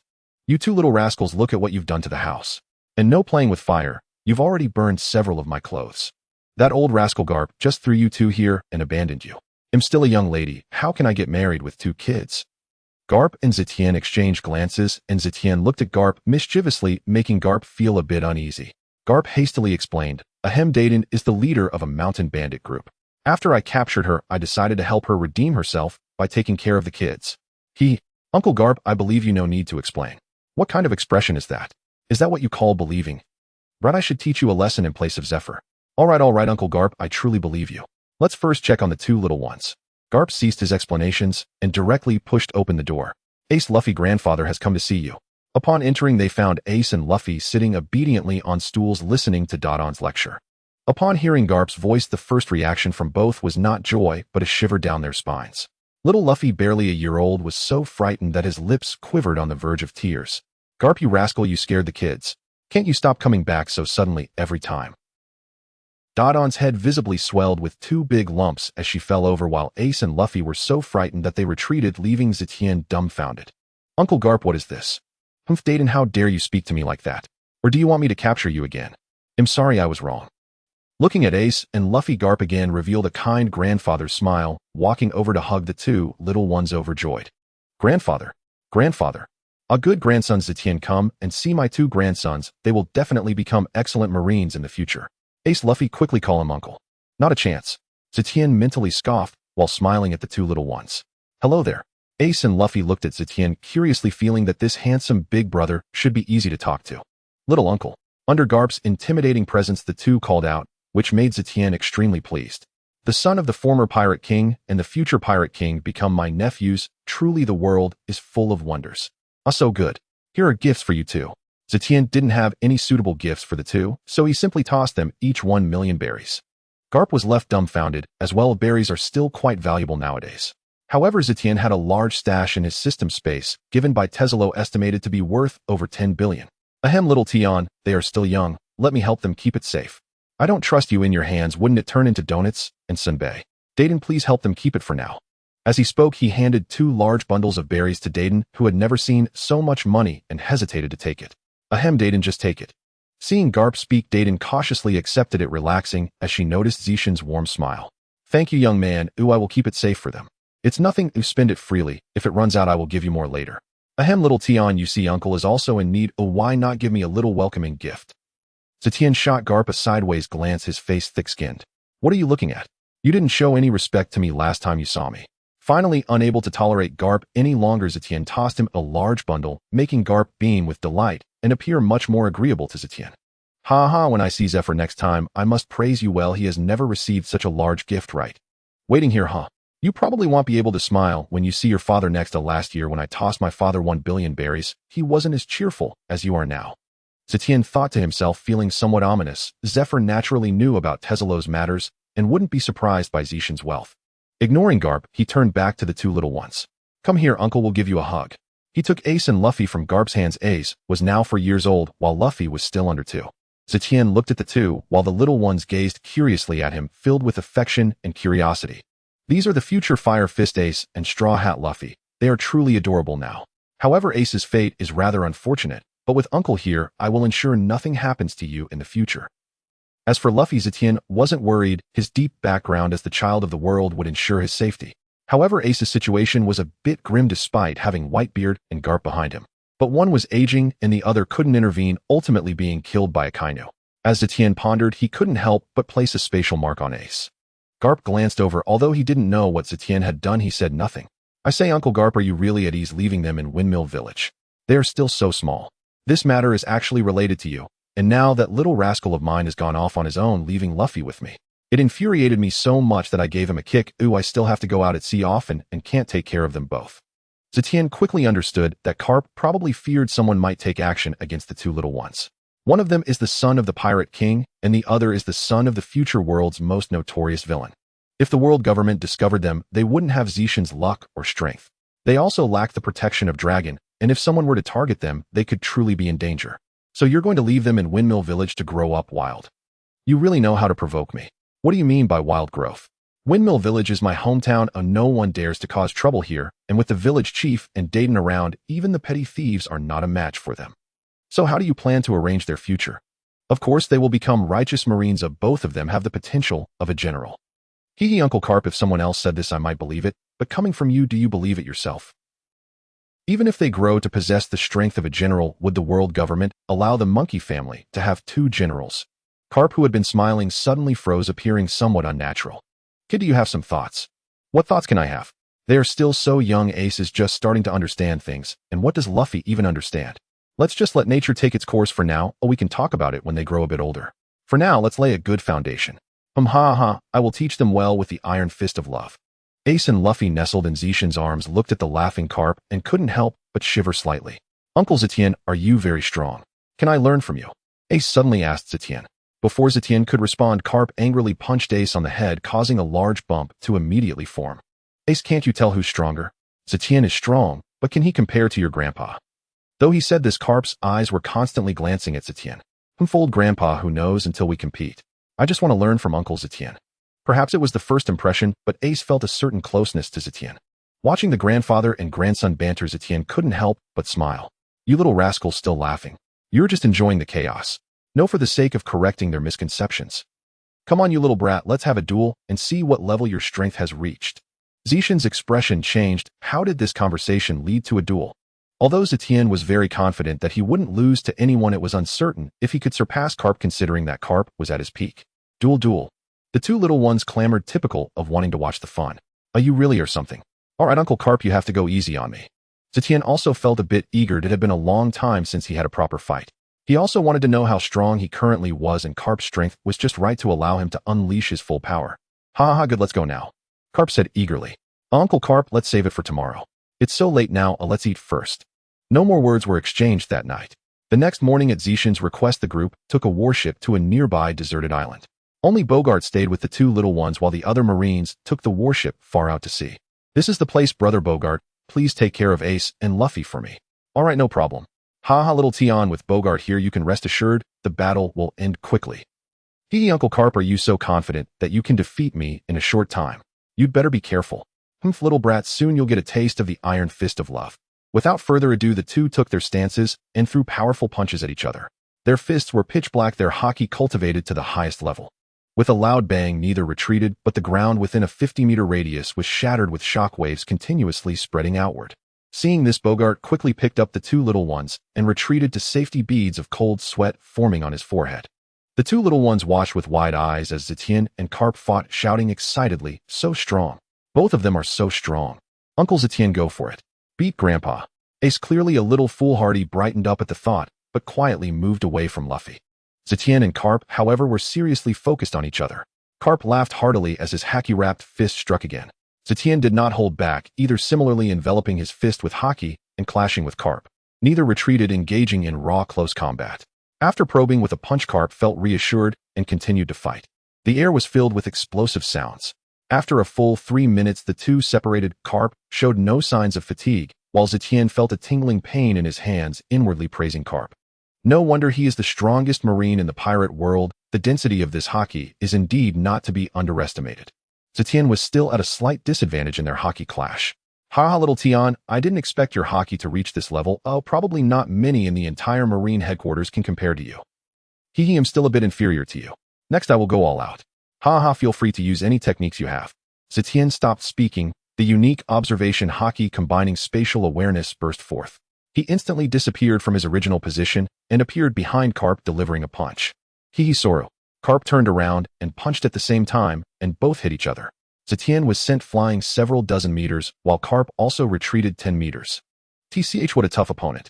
Zetion spat out some blood, and his gaze toward Garp became serious. In the distance, Bogart was also shocked. Aside from Roger, this was the first time anyone had seen someone send Vice Admiral Garp flying. Although his opponent retreated further, it was still quite an achievement. What a thrill, kid, come again. Garp laughed heartily. Then I won't hold back. Saying this, he charged directly at Garp, his haki-wrapped fist pitch black. It flowed like water, and Garp squinted his eyes, exclaiming, flowing cherry blossom haki. Boom. The surprised Garp was sent flying, crashing into a pile of boulders in the distance. Bogart nearly had his eyes pop out. Uncle Zetion is so strong, Grandpa won't be killed, right? Luffy shouted, while Ace was also excited, wishing he could unleash such power himself. Cough, not bad, you made me feel a bit of pain. Garp pushed away the rubble, a bit of blood foaming at the corner of his mouth, but his gaze towards Zetion grew even more fervent. Uncle Garp, how was that punch? Was it satisfying? Satisfying. You little brat, I underestimated you. The two laughed at each other, and then charged toward one another, both using flowing cherry blossom haki. Once again, the sound of explosions echoed as the two continued to exert force. Zetion gradually felt it becoming somewhat strenuous, Although he could still hold on, he was at a disadvantage. Zheng. With a light sound, the Questioning Heaven sword was drawn. Questioning Heaven, slash. With Zetion's shout, a silver slash shot out and Garp's eyes widened, but he did not retreat and punched out.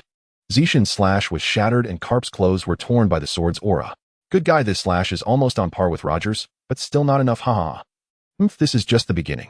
Questioning Heaven, Vermilion Bird. A massive fiery vermilion bird formed from a silver slash and flew toward Garp. Garp's eyes lit up and he laughed heartily as he charged forward, causing Zetion to involuntarily scoff. For some reason, people in the pirate world love to go head-to-head. Thinking of this, Zetion suddenly had an idea, chuckling as he watched Garp shatter the vermilion bird. Without waiting for Garp to react, another slash transformed into a vermilion bird and charged at Garp. Vermilion bird, Gatling. Thus, Zetion unleashed slash after slash, and the vermilion birds flew toward Garp like Gatling bullets. The sky was painted red and Garp was overwhelmed by a barrage of vermilion bird slashes. Uncle Bogart, will Grandpa be in danger? Ace asked worriedly. He should be fine. A vice admiral is very strong. That's good, but Uncle Zetion, this move is so cool. So many fiery birds. Can I be this strong in the future? Ace was deeply captivated by the sky full of vermilion birds, his face filled with envy. Boom, boom, boom. The sounds of explosions continued. Little brat, no more fighting. No more fighting. Hearing Garp's exasperated voice, Zetion sheathed the Questioning Heaven sword. As the fiery spectacle faded, Garp was seen in tatters. His body was marked with numerous small wounds from the sword aura, and blood trickled from the corner of his mouth. Seeing Garp's disheveled appearance, Zetion couldn't help but grin. Bogart immediately stepped forward, setting the two little ones down before hurriedly draping the justice coat over Garp. Uncle Zetion, you're really amazing. A grandpa has been defeated by you. The two little ones immediately began to flatter him, causing Garp to grit his teeth in frustration. Bang, bang. Oh, it hurts. The two rolled on the ground with bumps on their heads. What do you mean by defeating me? Zetion, you little brat, you don't adhere to martial ethics using such insidious techniques. But I don't believe you can keep this up. This is just enough to tickle me. Since Zetion had washed his tendons and marrow and eliminated the side effects of the devil fruit, he had been continuously training his physique. He indeed could not keep up such slashes for long, especially as they consumed stamina, but he could still manage to slash several dozen or even hundreds of times. Yes, you're right. If we keep going, I won't be able to hold on much longer. Thank you for going easy on me. That's more like it. Ha ha, you're not bad yourself. Have you thought about joining the Marines? If you do, I can pave the way for your path to becoming a general. Garp's imposing invitation again left the two little ones confused by their conversation, yet they knew both were strong. Terrifyingly so. Oh, let's forget it. Thank you, Uncle Garp. I think this is fine. He'll wander around for now, and we can talk about it later.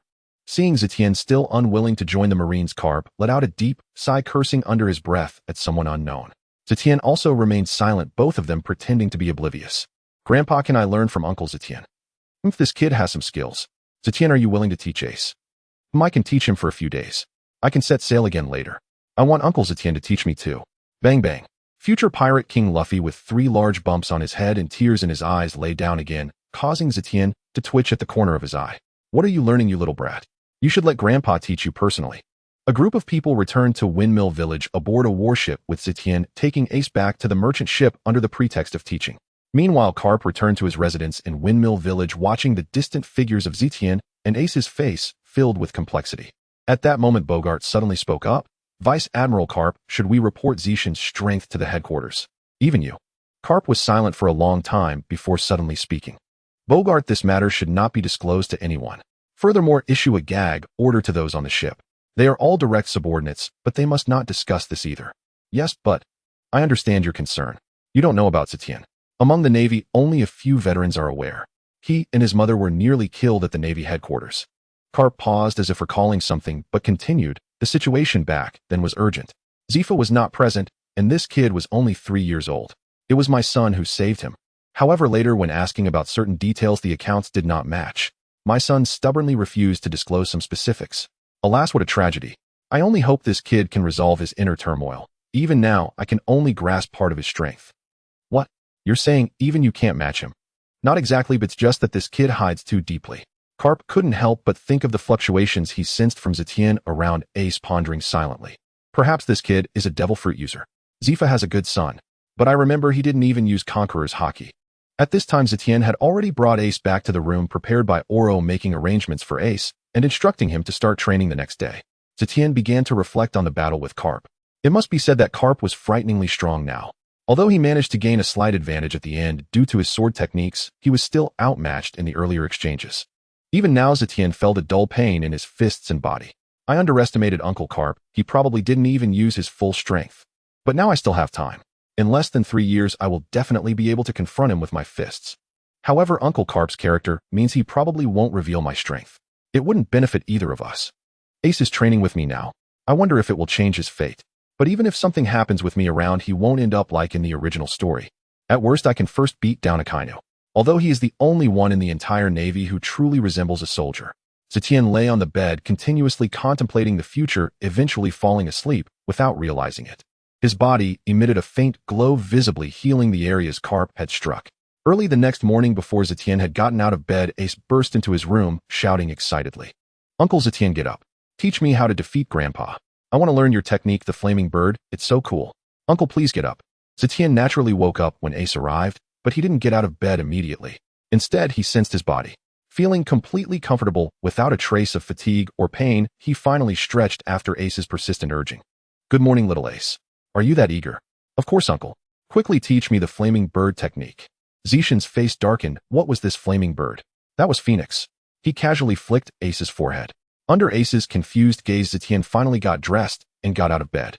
After having breakfast with Ace, the two went to a secluded, open area.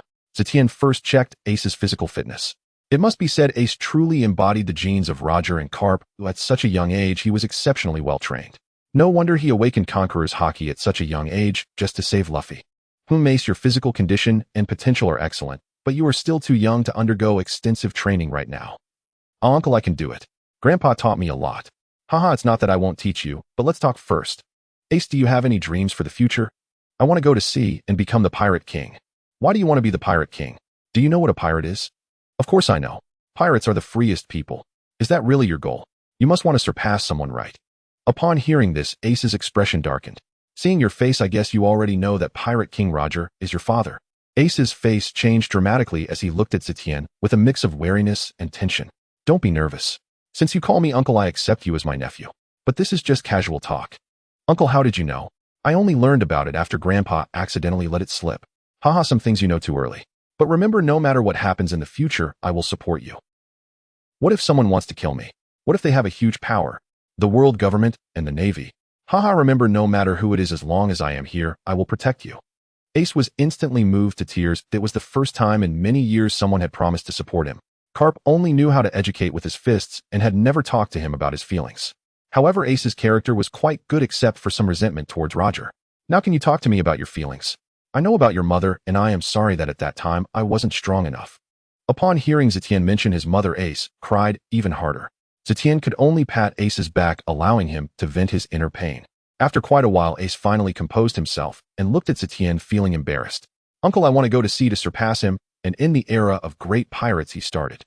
"Haha, Ace, do you know what a pirate is? Have you ever seen a real pirate?" Let me tell you what a pirate is. Pirates are a group of people who do not produce, are brutal and ruthless, and take pleasure in robbing and killing others." But Grandpa said differently, and he is still in the Navy. He said some pirates are very bold.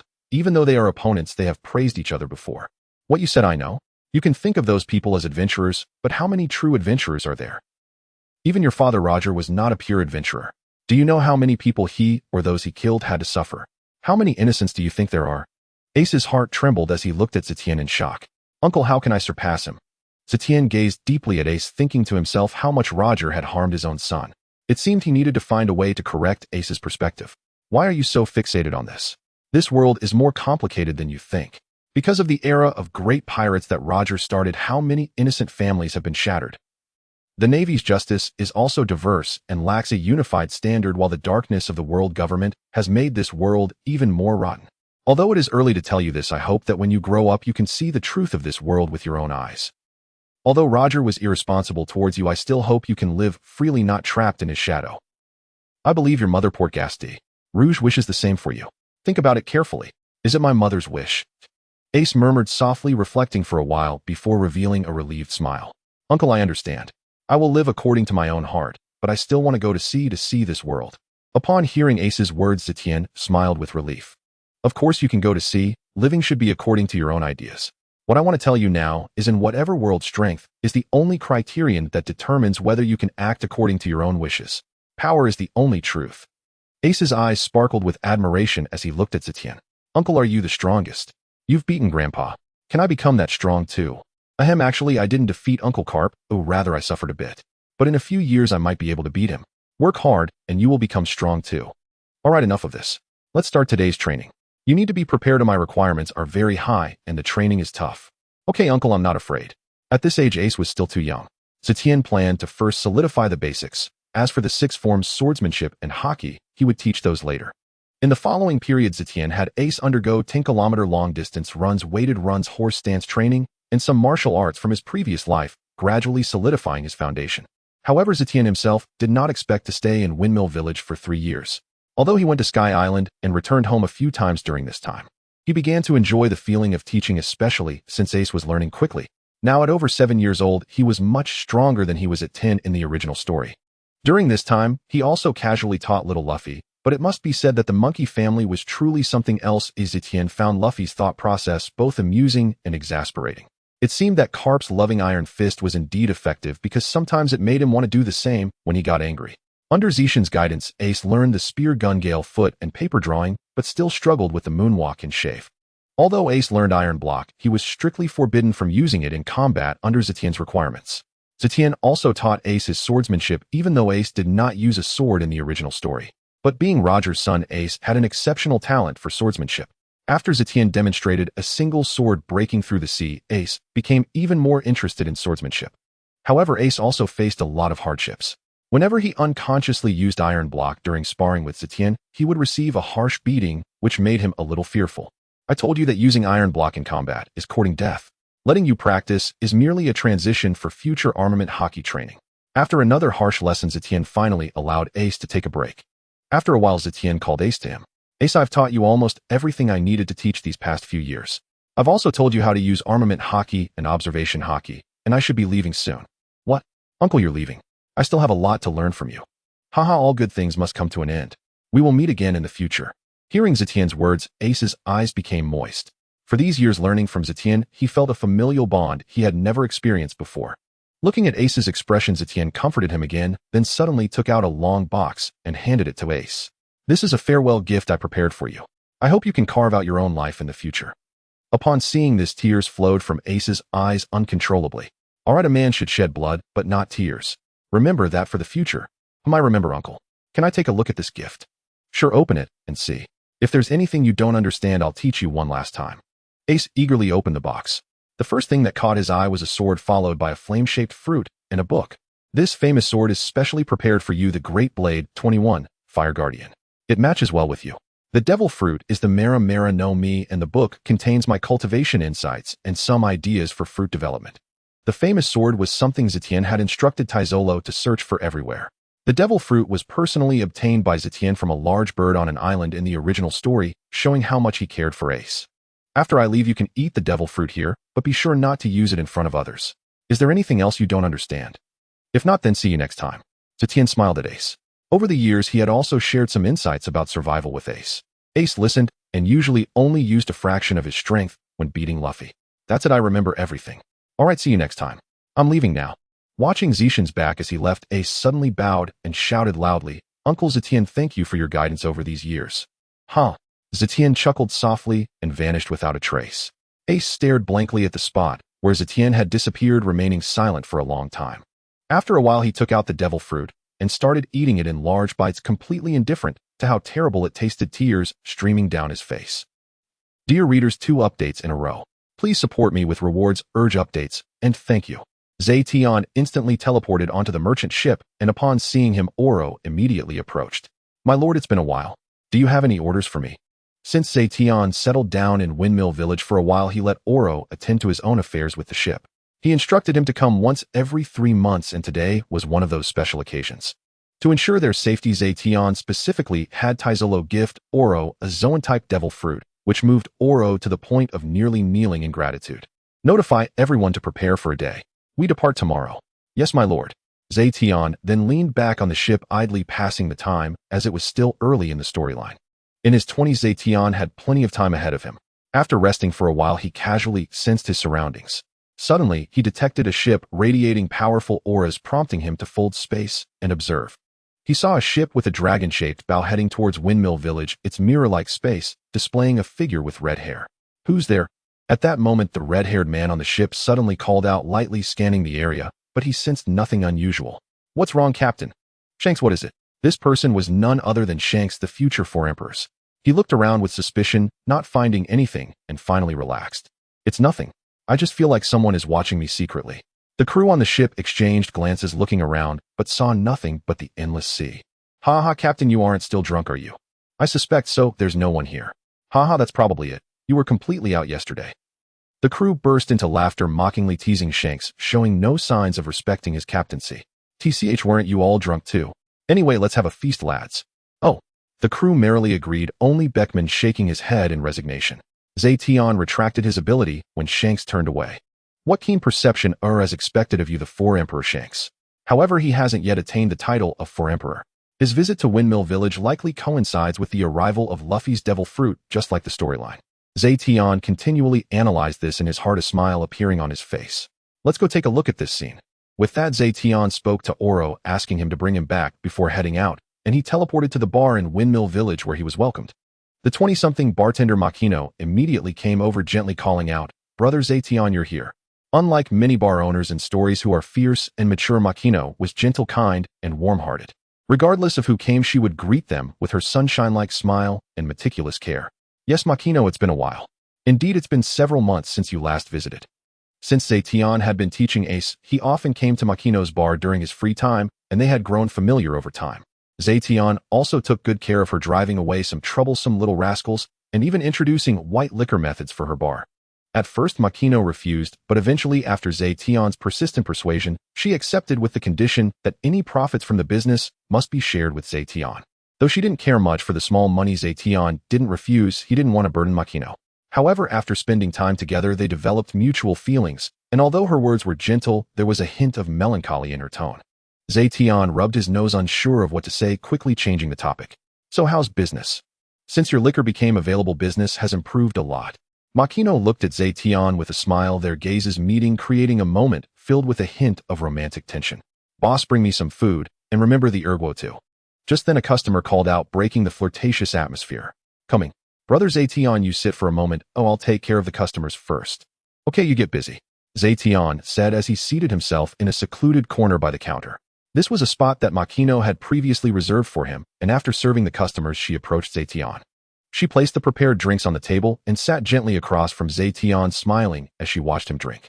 Zetion had grown accustomed to it. Their relationship was on the brink of breaking through the final barrier, and some regular customers looked at them with knowing smiles.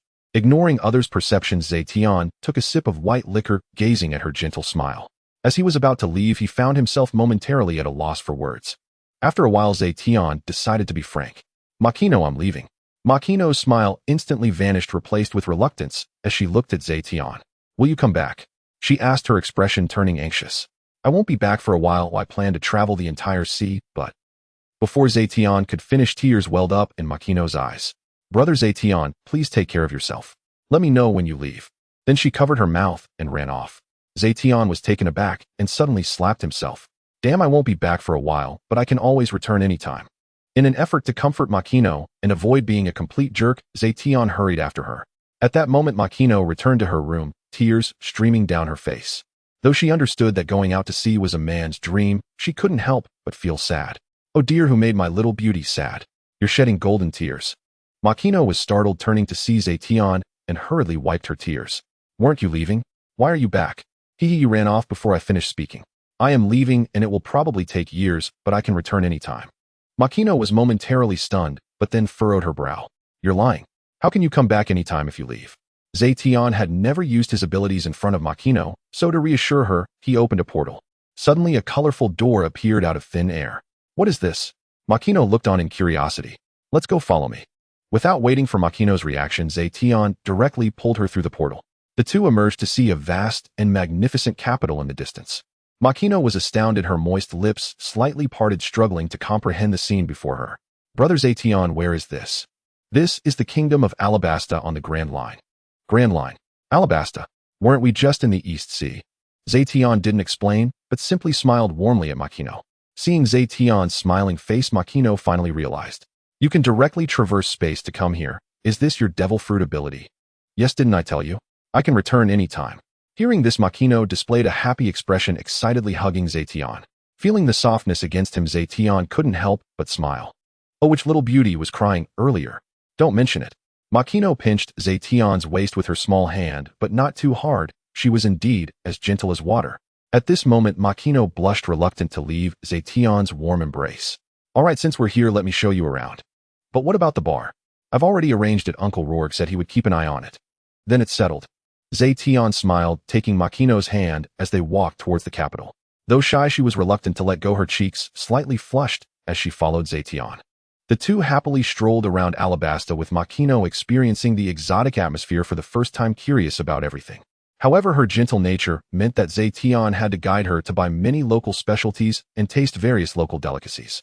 It wasn't until the sky grew dark that Makino realized how long they had been out. Brother Zetion, let's head back. Don't you want to play a bit longer? It's late. It's already great that we could come out once, so let's go back. What a woman, easily satisfied. Zetion said no more, taking her directly back to Windmill Village, where the bar had already closed. The shop had been cleaned up and was very tidy, a testament to the simplicity of the Windmill Village people. All right, I've left my things here. I should head back now. I'll come again tomorrow and let you know before I leave. As Zetion prepared to leave, he suddenly felt a tug on his clothes and turned to see Makino, her face flushed, looking down shyly. Brother Zetion, can you stay today? Her voice was barely above a whisper. If it weren't for Zetion's exceptional hearing, he might have nearly missed it. Is that possible? Zetion looked at her, surprised yet somewhat excited. Zetion immediately lifted Makino and teleported to her room, both of them feeling a bit nervous. After a flurry of activity. Brother Zetion. What is it? You're pulling my hair. Oh, sorry. Zetion quickly got up. Now that I'm here. With a fire of desire igniting within him, Zetion lunged forward. The following 100 words are omitted. Please imagine accordingly. The next morning, Zetion awoke from the tender embrace, savoring the silkiness in his arms, becoming increasingly enamored. Looking at the beautiful girl before him, still glistening with tears of happiness, he remembered the madness of the previous night and couldn't help but hold her a bit tighter. Awakened by Zetion's movements, Makino opened her eyes. The first thing she saw was Zetion gazing at her, his hands playfully toying with her fullness, causing her to blush once more. You're bullying me the moment I wake up. Are you hungry? Should I make you something to eat? I'm fine, I'll go. As Makino was about to get up, she suddenly frowned, prompting Zetion to stand up immediately. You just lie down, and it's usually like this the first time, but it will be better after this. Makino's face turned red from Zetion's blunt comment, and she quickly covered her face with the blanket, playfully pouting. You're bad. Ha ha ha. After a simple wash, Zetion prepared some food for Makino and told her to rest well. He then planned to help her manage the bar for the day and inform Oro to postpone their departure for a few days. After spending some time with Machinua, she fell into a deep sleep again, revealing how intense last night's battle had been. Zetion gazed deeply at Machinuo's delicate face, and a smile appeared. After a while, he got up and went to the tavern, preparing to personally oversee the shop today. The beautiful female staff in the tavern had already prepared drinks and food in advance. They were the ones he had recruited in the past. They were also familiar with Zetion, who with nothing to do for the moment sat on a chair and pretended to doze off. Brother Zetion, where's sister Machinua? Oh, she's not feeling well, so I'm helping her run the shop today. The nearby female staff were teasing smiles. Oh, everyone broke into laughter, their voices elongated in a teasing manner. Zetion helplessly shook his head. Work hard today, we're happy. Each person gets a red envelope of 100 berries. In an instant, a large bundle of berries flew into everyone's hands.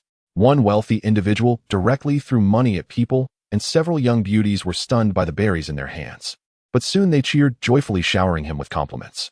After all, the value of berries was still quite high. Brother Zetion, you're really amazing. Brother Zetion, you and Sister Machinu are really a match made in heaven. Brother Zetion, I love you. They began to tease him playfully, causing Zetion to hurriedly stand up. He was frightened and hid away, thinking what would happen if Machinua saw this. He quickly waved his hand, putting on a serious expression. Hurry up and work, guests will come soon, and if you keep messing around, he'll take the berries back. The young beauties then giggled and dispersed, becoming busier with their tasks, which made Zetion chuckle as well. Meanwhile, a group of unexpected guests suddenly arrived at Windmill Village, causing the villagers to become alert. However, they were not afraid. Who didn't know this was the hometown of Garp? The entire EC had undergone several sweeps by Garp. Some notorious pirates either ended up in impelled down enjoying their retirement or were sunk to the bottom of the sea. Ordinary pirates wouldn't dare to stir up trouble here. This group, looking at the villagers, showed no malice, strolling leisurely towards the village. It was the crew of Shanks.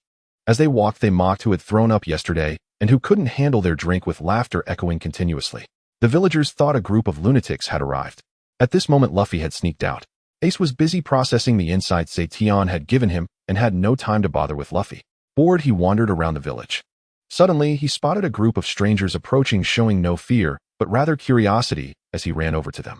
Shanks was momentarily taken aback by the smiling child running towards him. Luffy ran over, grinning at them. "Hey uncle, are you pirates?" Everyone paused, looked at each other, and then burst into laughter. Shanks laughed as he looked at the little one squatting down to meet his gaze. "Ha ha, yes we are pirates. What's your name?" "Luffy. I heard pirates are the freest people in the world, right?" Everyone laughed again at the little one's words. "Yes, that's right, pirates are indeed the freest people in the world. Let go of Luffy. Who are you people?" At that moment, an elder ran over. It was Upu Slap, the village chief of Windmill Village. Even now, he wasn't too old, looking quite spirited. He had just received reports from the villagers about a group that might be pirates and hurried over with concern. From a distance, he saw Luffy conversing with a group of strangers, which alarmed him. "Grandpa, village chief, they're pirates, the freest people." Upu Slap immediately pulled Luffy behind him, eyeing the group warily. "You better not cause any trouble. This is Windmill Village, and Garp is from our village." Shanks politely stepped forward and slightly bowed. "Sorry, elder, we are just passing through and would like to rest and resupply here." Seeing that the people before him were very polite, Upu Slap didn't want to lash out, but reminded them once again. "That's good, just don't do anything illegal or Garp will definitely catch you." At first, Shanks didn't react, but once the village chief mentioned Garp's name again, he uncertainly inquired. "Elder, are you talking about Vice Admiral Garp?" Before the village chief could speak, Luffy immediately shouted, "That's my grandpa. Do you know my grandpa?" Shanks glanced at Luffy, not responding immediately, while Beckman stepped forward. "Shanks, it must be true. Garp is from Windmill Village. We need to be careful. If he sets his sights on us, it could be quite troublesome. It's fine, at worst we just run away." Shanks casually replied to Beckman, and then smiled at the two. "Elder, we are not bad people. Rather, we are a group chasing freedom. We just want to resupply and find a tavern to rest." "That's good." Upu Slap still looked at them with some suspicion. "I know where there's a tavern. The villagers say they serve the best wine in the world." "The best wine in the world?" Shanks' eyes lit up and the crew's eyes sparkled as well. They were all a bunch of wine lovers. However, thinking it was just a little kid talking, they lost some enthusiasm. Oh, what did a child know about fine wine? The nearby Upu Slap suddenly pursed his lips and remarked, "It really is the best wine in the world, but it's too expensive, so don't drink too much." Hearing the village chief say so, Shanks and his crew became excited and hurriedly approached him. "Sorry, elder, could you please show us the way to the tavern?" "Cough, cough, I'm old and can't manage it." The group broke out in a cold sweat, looking at the suddenly weary elder before them. If they hadn't seen him rush over moments ago, they might have actually believed it. "Cough, cough, let Luffy take you there. He knows the way. But he's Garp's grandson, so you better not mess with him or Garp and Dragon won't let you off easily." Shanks looked at the smiling child before him, feeling somewhat shocked. He certainly understood Garp's strength. After all, he had been chased by Garp while on Roger's ship. Shanks had also coincidentally met Garp's son Dragon once, and he was quite powerful. Then, well, trouble, Luffy. Follow me." The group followed Luffy toward the tavern. Along the way, Luffy asked a lot of questions, and the carefree Shanks surprisingly got along very well with Luffy. When Luffy asked who the freest person on the sea was, Shanks paused for a moment. He suddenly thought of the person who taught him, his own captain, who had written his glorious life in the world of pirates. "Ha ha, the freest person is definitely the Pirate King. Every pirate in the world wants to be the Pirate King." Upon hearing this, Luffy's eyes sparkled as he immediately shouted, It's decided. I want to be the Pirate King." Shocked by Luffy's sudden shout, Shanks looked at Luffy's smile, and gradually it began to overlap with Roger's smile. Shanks seemed to remember something, and also laughed heartily. "That's very difficult, but could end up with you dying." Shanks pretended to be serious to scare Luffy. I'm not afraid. I want to be the Pirate King. Whoever stands in my way, I'll defeat them. At worst, I'll die." The others were stunned by the words of such a young child, looking at each other. "Aren't you afraid of dying?" "Not afraid. If I die, I die. Besides, Uncle Zetion once said that if anyone dares to kill me, Grandpa and Dad will make them wish they were never born." Luffy grinned widely, pointing at the tavern ahead. "We're here. Right in front is Sister Makinuo's tavern." Everyone finally realized and looked at the not-so-large tavern ahead. They no longer thought about Luffy's words, except for Shanks, who stared at Luffy in a daze. "Sister Makino, I brought you a guest." From the moment Shanks landed, Zetion had sensed it, and he continued to perceive everything that followed. Because they weren't specifically observing Shanks and Beckman, the two did not notice anything. Zetion, watching, was astonished and secretly nodded at Luffy's words. Truly, he was a scion of the monkey family. Sister Makino, I'm here. Luffy ran to the counter, but did not see Makino. Only a man sat there pretending to doze. Since Zetion was lying on his side, Luffy did not recognize him. Who are you? Where's Sister Makino? Duong. A punch landed on Luffy's head, and he began to jump around holding his head. How long has it been since you didn't recognize me? Before Luffy could react, Shanks instantly appeared in front of him, staring intently at Zetion. It's a bit unreasonable for you to bully a child like this. Oh, what's unreasonable about it? You seem to lack decorum. How could you lay hands on such a small child? Shanks looked at the purple-haired handsome man before him, somewhat angry. He didn't realize his own feelings had changed and didn't know why he found the person before him somewhat displeasing. What are you going to do? Uncle, what are you doing here? I didn't see you just now. Suddenly caught off guard by Luffy's words, Shanks stiffly turned to look at him. With each word, he asked, what did you just call him? My uncle. Although not by blood, he treats me very well. It's just that sometimes his fists are as scary as Grandpa's. Shanks felt a bit embarrassed, while Zetion smiled cheerfully at the scene. Sorry, I didn't know you guys. Ha, it's fine. Ignorance is no crime. Welcome. What would you like to order? Seeing Zetion was so easygoing, Shanks felt relieved. I heard that this place has the most beautiful wine in the world, so I brought the kids to try it. Then you've come to the right place, and my wine may not be the most beautiful, but it's definitely strong. Then let's have a barrel each. I would be very grateful.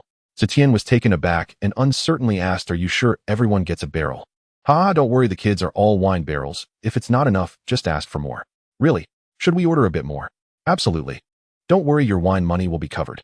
Zetion rubbed his forehead. The wine here was high proof that he had specially purified for Makino, and the villagers usually only ordered 2 or 3 taels at most.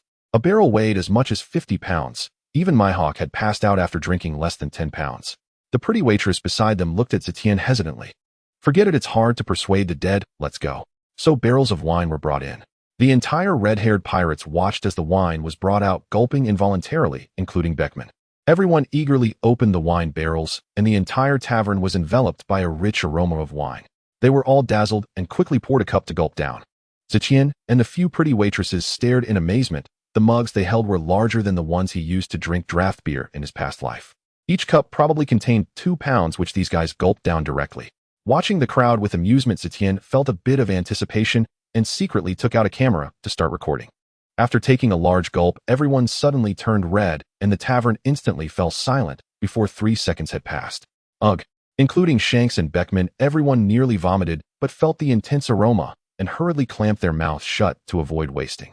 A few individuals couldn't hold it in, and some wine trickled from the corners of their mouths, quickly covered with their hands.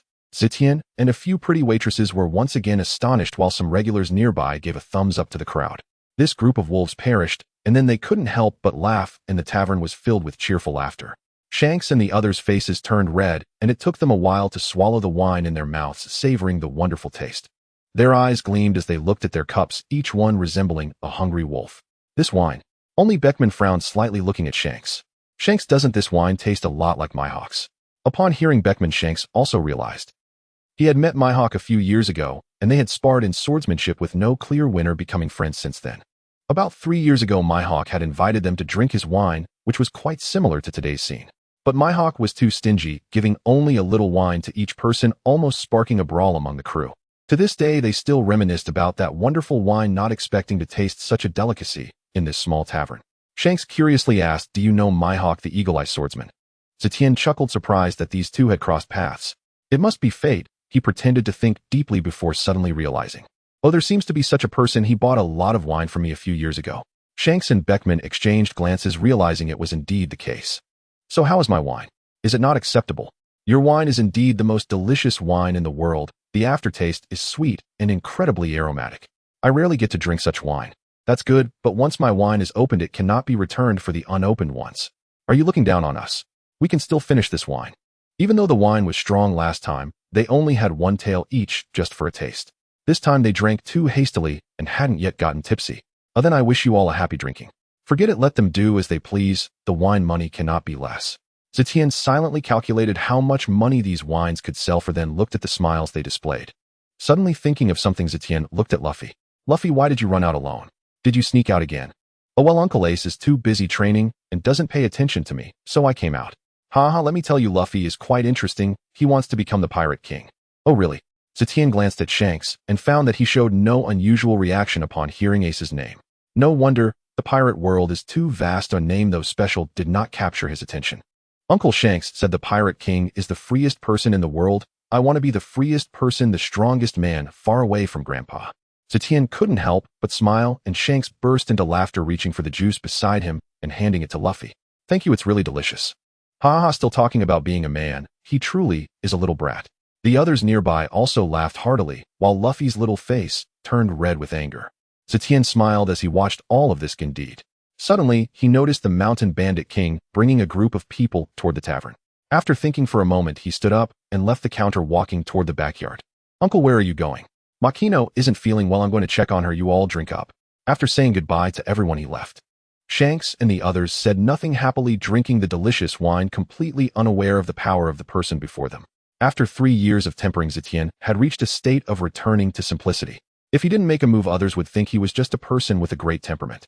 Just as in the original story, Luffy rushed to the side and ate the devil fruit that Shanks had brought, turning into a rubber man. Zetion observed, and although Shanks noticed, he did not stop it. Indeed, with Shanks and his crew's strength, it's impossible to let someone casually eat the sun god fruit that they had painstakingly acquired. Following the events, just like in the original story, when the few pretty waitresses mentioned they were out of wine, the Mountain Bandit King began to cause trouble. The only difference was when a barrel of wine was broken, Shanks and the others looked pained. Zetion did not stop the events from unfolding. It was merely a case of one willing to fight and the other willing to take the beating. When Shanks returned, having lost an arm and carrying a crying Luffy, Zetion finally appeared. Are you okay?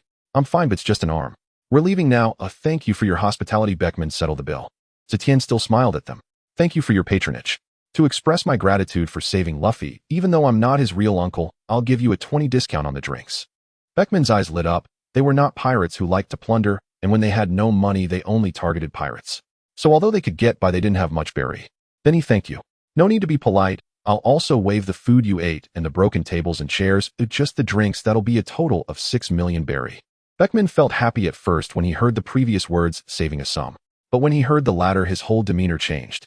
Sir, did you calculate it wrong? Did you add 2 extra zeros? I truly didn't profit from you. This wine took us over 10 years to brew, and just the ingredients alone used hundreds of types. We usually only sell to villagers. What you drank is the last of our wine, and to have more it'll take another 10 years. Moreover, we usually sell by the 500 berry per 2. If you don't believe me, you can ask others.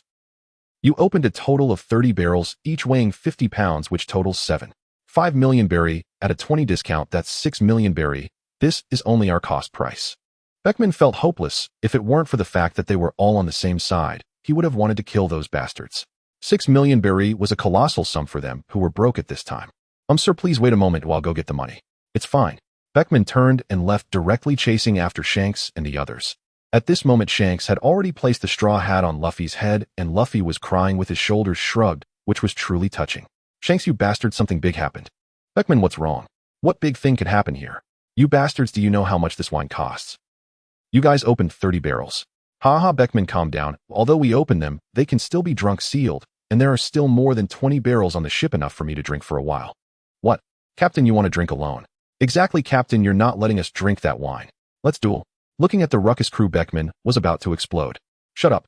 A powerful aura erupted, instantly silencing everyone, including Luffy, who also stopped crying. What's wrong, Beckman? At this moment, Shanks also became serious. The matter is big and small. Give me the money. Isn't the money all kept by you? Yes, but it's not enough. A full 6 million berry. Where am I going to get that much money? Is 6 million berry a lot? Hearing this, Beckman was infuriated. In the end, everyone had to take out all their money, piecing together only 4 million berry. Beckman had no choice but to pull Shanks to resolve this personally. Now they could just run away, but they couldn't bring themselves to do that. Moreover, having just painted a big picture for Luffy, he was still watching from the side. The two returned to the tavern, awkwardly handing over the berry to Zetion. Well, my lord, we currently only have this much berry. We'll find a way to repay the rest. Can you do me a favor? Zetion couldn't help but smile at the thought of the fruit of face-saving abilities. Forget about the rest of the berry. Consider it a favor owed to me. Ha, my lord, you are too righteous. Then consider me indebted to you. Whatever happens, the red-haired pirates will never refuse. All right, then, you are leaving now, so I wish you smooth sailing. Ha, you are truly a good friend. Until we meet again. After bidding farewell, Zetion smiled as he watched Shanks and Beckman walk away. I hope you can really repay this favor next time. Meanwhile, Shanks and Beckman walked side by side on their way to the seaside. Beckman thought about the events of the past few days, feeling as if he had overlooked something.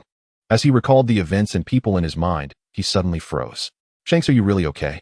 Have you noticed? This Zetion is not simple. He has been overlooked from start to finish, but can Luffy's uncle really be an ordinary person? I'm fine. It's just that I'm missing an arm. It doesn't significantly affect my strength. As for Zetion, you are right. This person is not ordinary. I can't even detect his strength. He is either an ordinary person or much stronger than us, but can it really be due to his age? Although Shanks suspected that Zetion was stronger than them considering his age, the two felt it was impossible. Now Shanks and Beckman had just entered the level of a general, and they did not believe that someone much younger than them could be stronger. Forget it. We must be overthinking it. There can't be such a strong person. It must be his aura that is so remarkable. Let's help him out a bit since he gifted us fine wine provided he finds us first. Ha! Shanks laughed heartily, returning to the ship, looking at the vast sea and his companions with great enthusiasm. All right, everyone set sail. Our destination is the New World, and let's claim a title of emperor for ourselves. Oh, since Roger's public execution, Whitebeard, Edward Newgate has been invincible at sea, first referred to as an emperor-level pirate by the world government. Later, Big Mom, Charlotte Linlin, and Beast Kaido also claimed the title of emperor-level pirate crew due to their immense strength. This time Shanks also planned to seize an emperor-level title, and it was estimated that soon a balance of power among the four emperors would form. After sending Shanks off, Zetion stayed in the tavern for a few more days, indulging in a carefree life with Makino. I must say this lifestyle made Zetion quite reluctant to leave. Thus, after a week, Zetion reluctantly said goodbye to Makino. Watching Makino's reluctant expression, Zetion whispered something in her ear before deeply kissing her goodbye, leaving her blushing.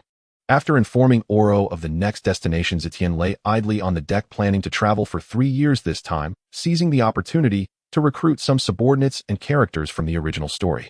The destination was Kokoyashi village, where he wanted to see the current Nami no Jiko in Belmere. Since Tiger had not died, Arlong had not yet developed a complete hatred for humans. However, he contacted Tiger and learned that Arlong had left Fishman Island, making Zetion suspect that some unknown force was at play or that the world's correction was occurring. During the subsequent voyage, Zetion disappeared every night only to mysteriously reappear on the ship the next morning. However, the others, including Oro, pretended not to notice Zetion's secret, and over time, everyone got used to it. Sailing on the sea was boring, but for Zetion, it was inconsequential. After all, he could return to land every day to rest, and everyone knew where he went. Zetion had to admit the power of the space fruit. As long as he had enough stamina, he could instantly reach any part of the pirate world. Thinking about how a smile could summon meteors and how Kazan could freeze the sea in an instant, it was no wonder. As Zetion's strength increased, the world felt increasingly strange to him. The people in this world felt like those in a feudal society, or perhaps an earlier Western or Japanese times, submissive to their fate. Some powerful individuals directly became pirates, although most were weak in his eyes. Zetion did not want to completely change this world for now, as he believed his strength was not yet sufficient. The waters of this world were deep and the abilities were simply overwhelming. If he wanted, he felt he could develop many lethal techniques from various abilities. However, most people in this world had limited imagination or knowledge. However, considering that most pirates in the pirate world had no opportunity for education to survive, they could only live in humiliation or go out to become pirates. Unknowingly, several days passed. Zetion lay during the day and disappeared at night until Oro approached him. "My lord, we are nearing Kokoyashi village. Do you have any instructions?" Oro respectfully asked Zetion. Although Zetion loved to lie around these days, he would still guide Oro and the other crew members on some combat techniques and fruit development, greatly benefiting them. "Oh, we've arrived so soon." With that, Zetion perked up, scanning the island where Kokoyashi village was located. Suddenly, his expression turned serious before relaxing. What a coincidence. It turned out that in Zetion's perception, a pirate ship was docked at the seaside of Kokoyashi village. Upon closer observation, Zetion realized that the pirates were none other than the new fishermen pirates led by Arlong. Arlong and his crew had just arrived at Kokoyashi village, preparing to make a grand raid. Zetion felt relaxed seeing these people had just reached the island. "Oro, you all go dock the ship first and clear out the pirates on the shore alive if possible." "Understood, my lord." Zetion had confidence in Oro's current strength. Under Zetion's training, Oro now possessed at least the strength of a Navy rear admiral. Others also had the strength of mid-level officers, easily dealing with the small pirates on the ship. Zetion vanished while the others on the ship looked eagerly at the distant pirate ship, finally able to help their lord after such a long time. Under Oro's lead, they rushed towards the fishmen. "Don't steal my kills, or I want to take down 3. Get lost, or I want to take down 5. Be civilized, Bill, take care of the rest myself." Oro helplessly watched these ruffians. After all, they had followed Zetion for so long without any chance to strike. The people sent by the Tazolo faction were all key members and fighters. It was hard to come by an opportunity to fight, especially since it was the first battle order given by Lord Zetion, driving them all crazy. Setting aside the performance of the crew on the ship, Zetion teleported to Kokoyashi village. He sensed Belmir with 2 little girls, and the villagers became anxious upon hearing that pirates had come. Upon hearing that the pirates had landed, the village constable, Ajian, immediately directed the young men in the village to resist. Zetion watched with interest, not immediately intervening. As expected, in front of the fisherman pirates, Ajian and his men were no match, being defeated in merely one encounter. Perhaps due to their desire for treasure, they did not kill anyone, and Zetion did not allow anyone to die in front of them. The vicious dragon pirates invaded Kokoyashi village, demanding money from the entire village to buy their lives. At this moment, the resilient and spirited Belmir clashed with the leader of the dragon pirates. Later, with Ajian's help, Belmir managed to save her life. Next, Arlong demanded that every villager hand over 1,000 berry as ransom. After collecting the money, the dragon pirates did not find Nami and Nojiko and prepared to leave. But Belmir said, "Who says this is my share? This is for my 2 daughters." Hearing this, Arlong, who had previously been dissatisfied with Belmir, sneered. "Ha ha ha, then what about your share? We only have this much, it's not enough for 3 people. Then I'm sorry to give humanity a warning, you will have to die." With that, Arlong pulled out a handgun and aimed it at Belmir. Belmir. X2. At that moment, 2 little girls with sky blue and orange hair ran over crying loudly. It was Nojiko and Nami. Belmir was the adoptive mother of Nami and Nojiko. As a child, she was labeled a delinquent by the villagers and joined the Navy to participate in the war as an adult. In a war, the Navy was completely wiped out. At that time, Belmir, who had lost hope of survival, saw 3-year-old Nojiko holding 1-year-old Nami on the battlefield. A strong will to survive ignited within Belmir. She took Nami and Nojiko back to Kokoyashi village, deciding to become their mother and raise them to adulthood. After returning to Kokoyashi village, she lived a hard yet joyful life, planting orange trees in her backyard to make a living. Nami resembled Belmir from a young age, exhibiting a delinquent charm, while Nami and Nojiko became Belmir's hopes. Watching the 2 girls cry with tear-streaked faces, Ajian tightly hugged them. Looking at them, Belmir suddenly smiled. "Live well. No mom, someone save our mother." The 2 struggled in Ajian's embrace, crying out in anguish. Watching this scene, Arlong laughed cruelly. Such weak humans, ridiculous emotions. Since you can't pay, then go to hell. Bang! At the sound of a gunshot, the crowd closed their eyes in sorrow, while Noki and Nami were on the verge of fainting. "Who are you?" Suddenly, the crowd was startled awake by Arlong's voice, cautiously looking towards Belmel. At some point, a tall young man, with purple hair, stood in front of Belmel, pinching a bullet with 2 fingers. Oh, how arrogant Arlong! Seeing this scene, the crowd displayed expressions of joy, while Arlong's face changed. "You know me, who exactly are you?" Zetion did not respond to Arlong's question, but turned his attention back to Belmel. "Are you alright? There aren't many like you in the Navy." "Who are you?" "A Navy officer." Belmel looked at the handsome young man in front of her, hesitating to ask. "Haha, I am not. I am just a passerby who cannot stand pirates." "Then how do you know I used to be in the Navy?" At this moment, Ajian, having put down Noki and Nami, hurried over. Seeing the 2 chatting as if they were invisible, Arlong felt a wave of insult. "You dare to look down on the great fishmen? Weak humans die." Saying this, he raised his hand and began shooting at the 2. Zetion, annoyed at being interrupted, waved his hand, casually catching all the bullets. Slowly turning around, he released them in front of the astonished crowd. Clang, clang, clang, clang, clang. A series of crisp sounds rang out as the bullet heads fell onto the ground, causing Arlong to step back in fear. "The great fishmen. Weak humans. Haha, Arlong, it seems you know nothing about power. Who exactly are you?" Zetion's disdainful gaze suddenly locked onto the numerous fishmen who were intimidated by his powerful aura. This was still under the condition that Zetion had not used his Haki. Some weaker fishmen were so scared they collapsed to the ground, a foul liquid oozing from their pants. "Haha, is this all you got?"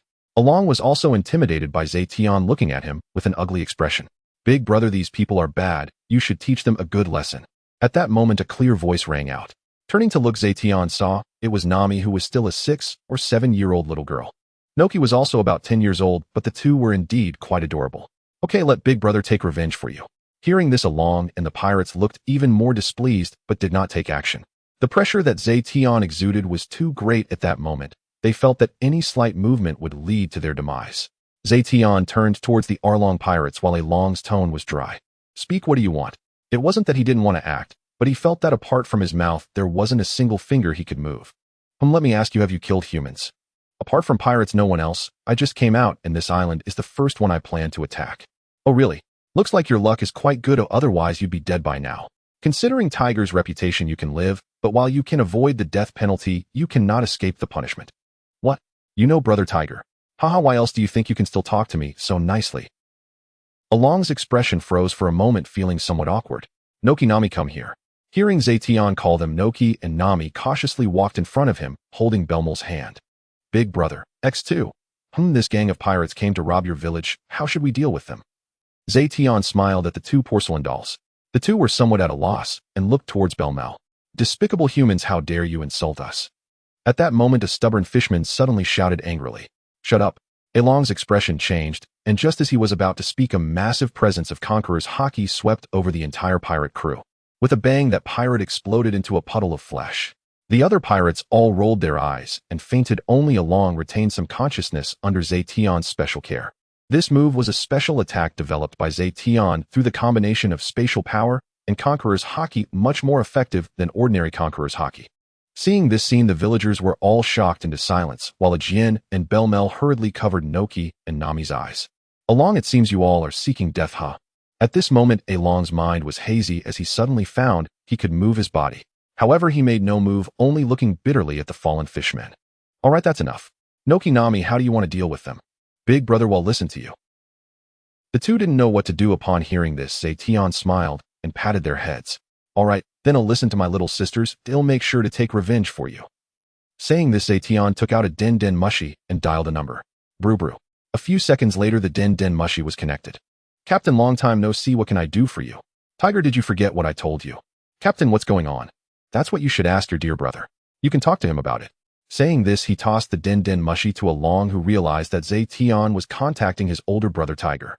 Arlong was stunned, taking the Den Den Mushi with a bitter expression. Brother Tiger, it's Arlong. Arlong, what exactly happened? How did you offend the esteemed one? Explain everything to me clearly. Brother Tiger, it's like this.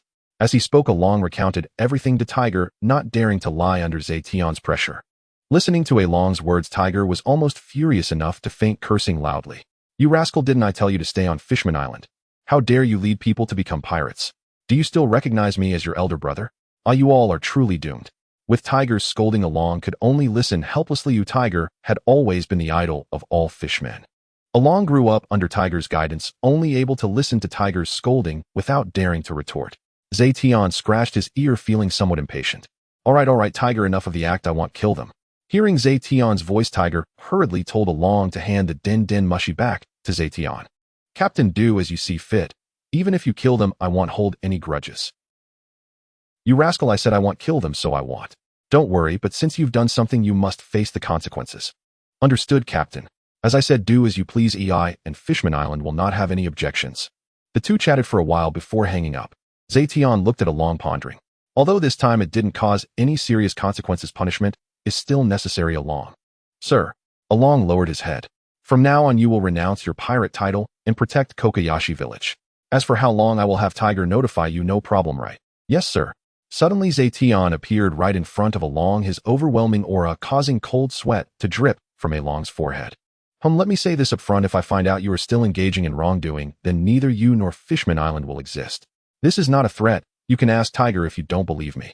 At this moment, Arlong felt a shiver run through his heart. Yes, sir. All right, return the stolen money to everyone and find a place to settle down. Remember, protect the village well. Yes, sir. As long as I am here, you can rest assured about the village's safety.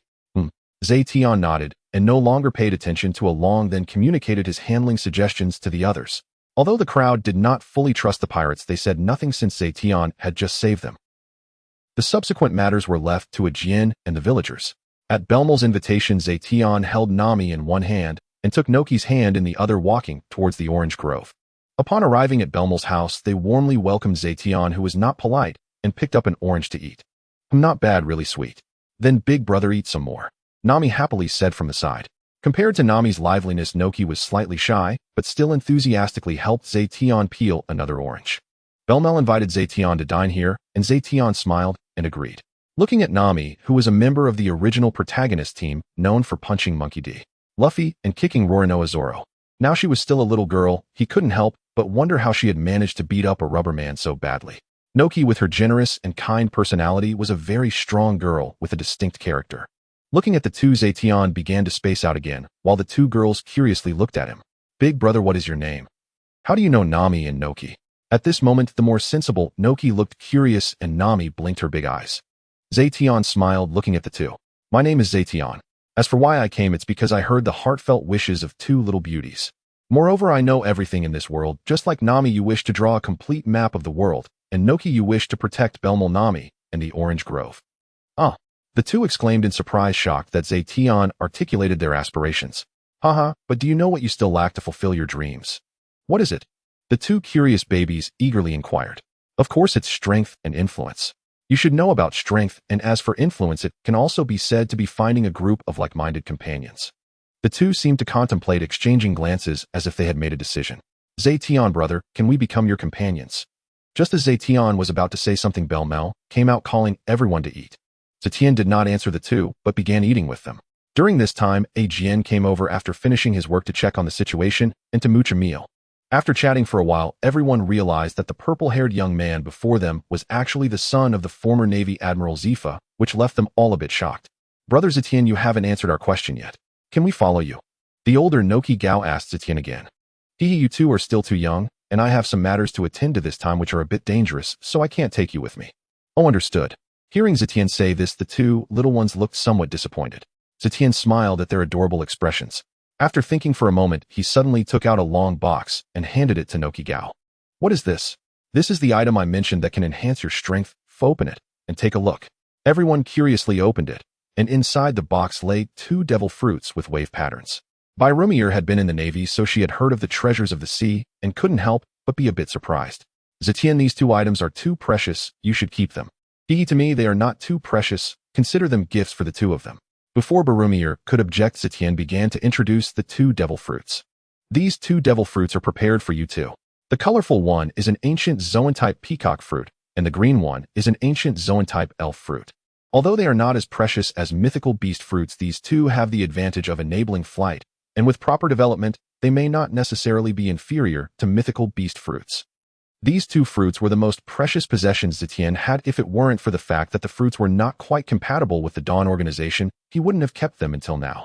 Upon hearing that they could fly, the eyes of the 2 lit up, eagerly looking at the devil fruits in the box. Although they won't significantly enhance your combat power, they can improve your physique and help you survive, which is relatively precious. You should accept them, and I'll watch you eat them. The 2 couldn't help but look at Byrumir, who also smiled in relief. Since Zetion has said so, then you should accept them. Remember to repay Zetion when you have the ability in the future. The 2 nodded obediently, and each eagerly took a bite. Crunch, cough. X2. Haha, I forgot to tell you, devil fruits taste terrible, but I hope you can eat them all anyway. But this is just too awful. The little faces of the 2 twisted in discomfort, but they still gritted their teeth and finished eating.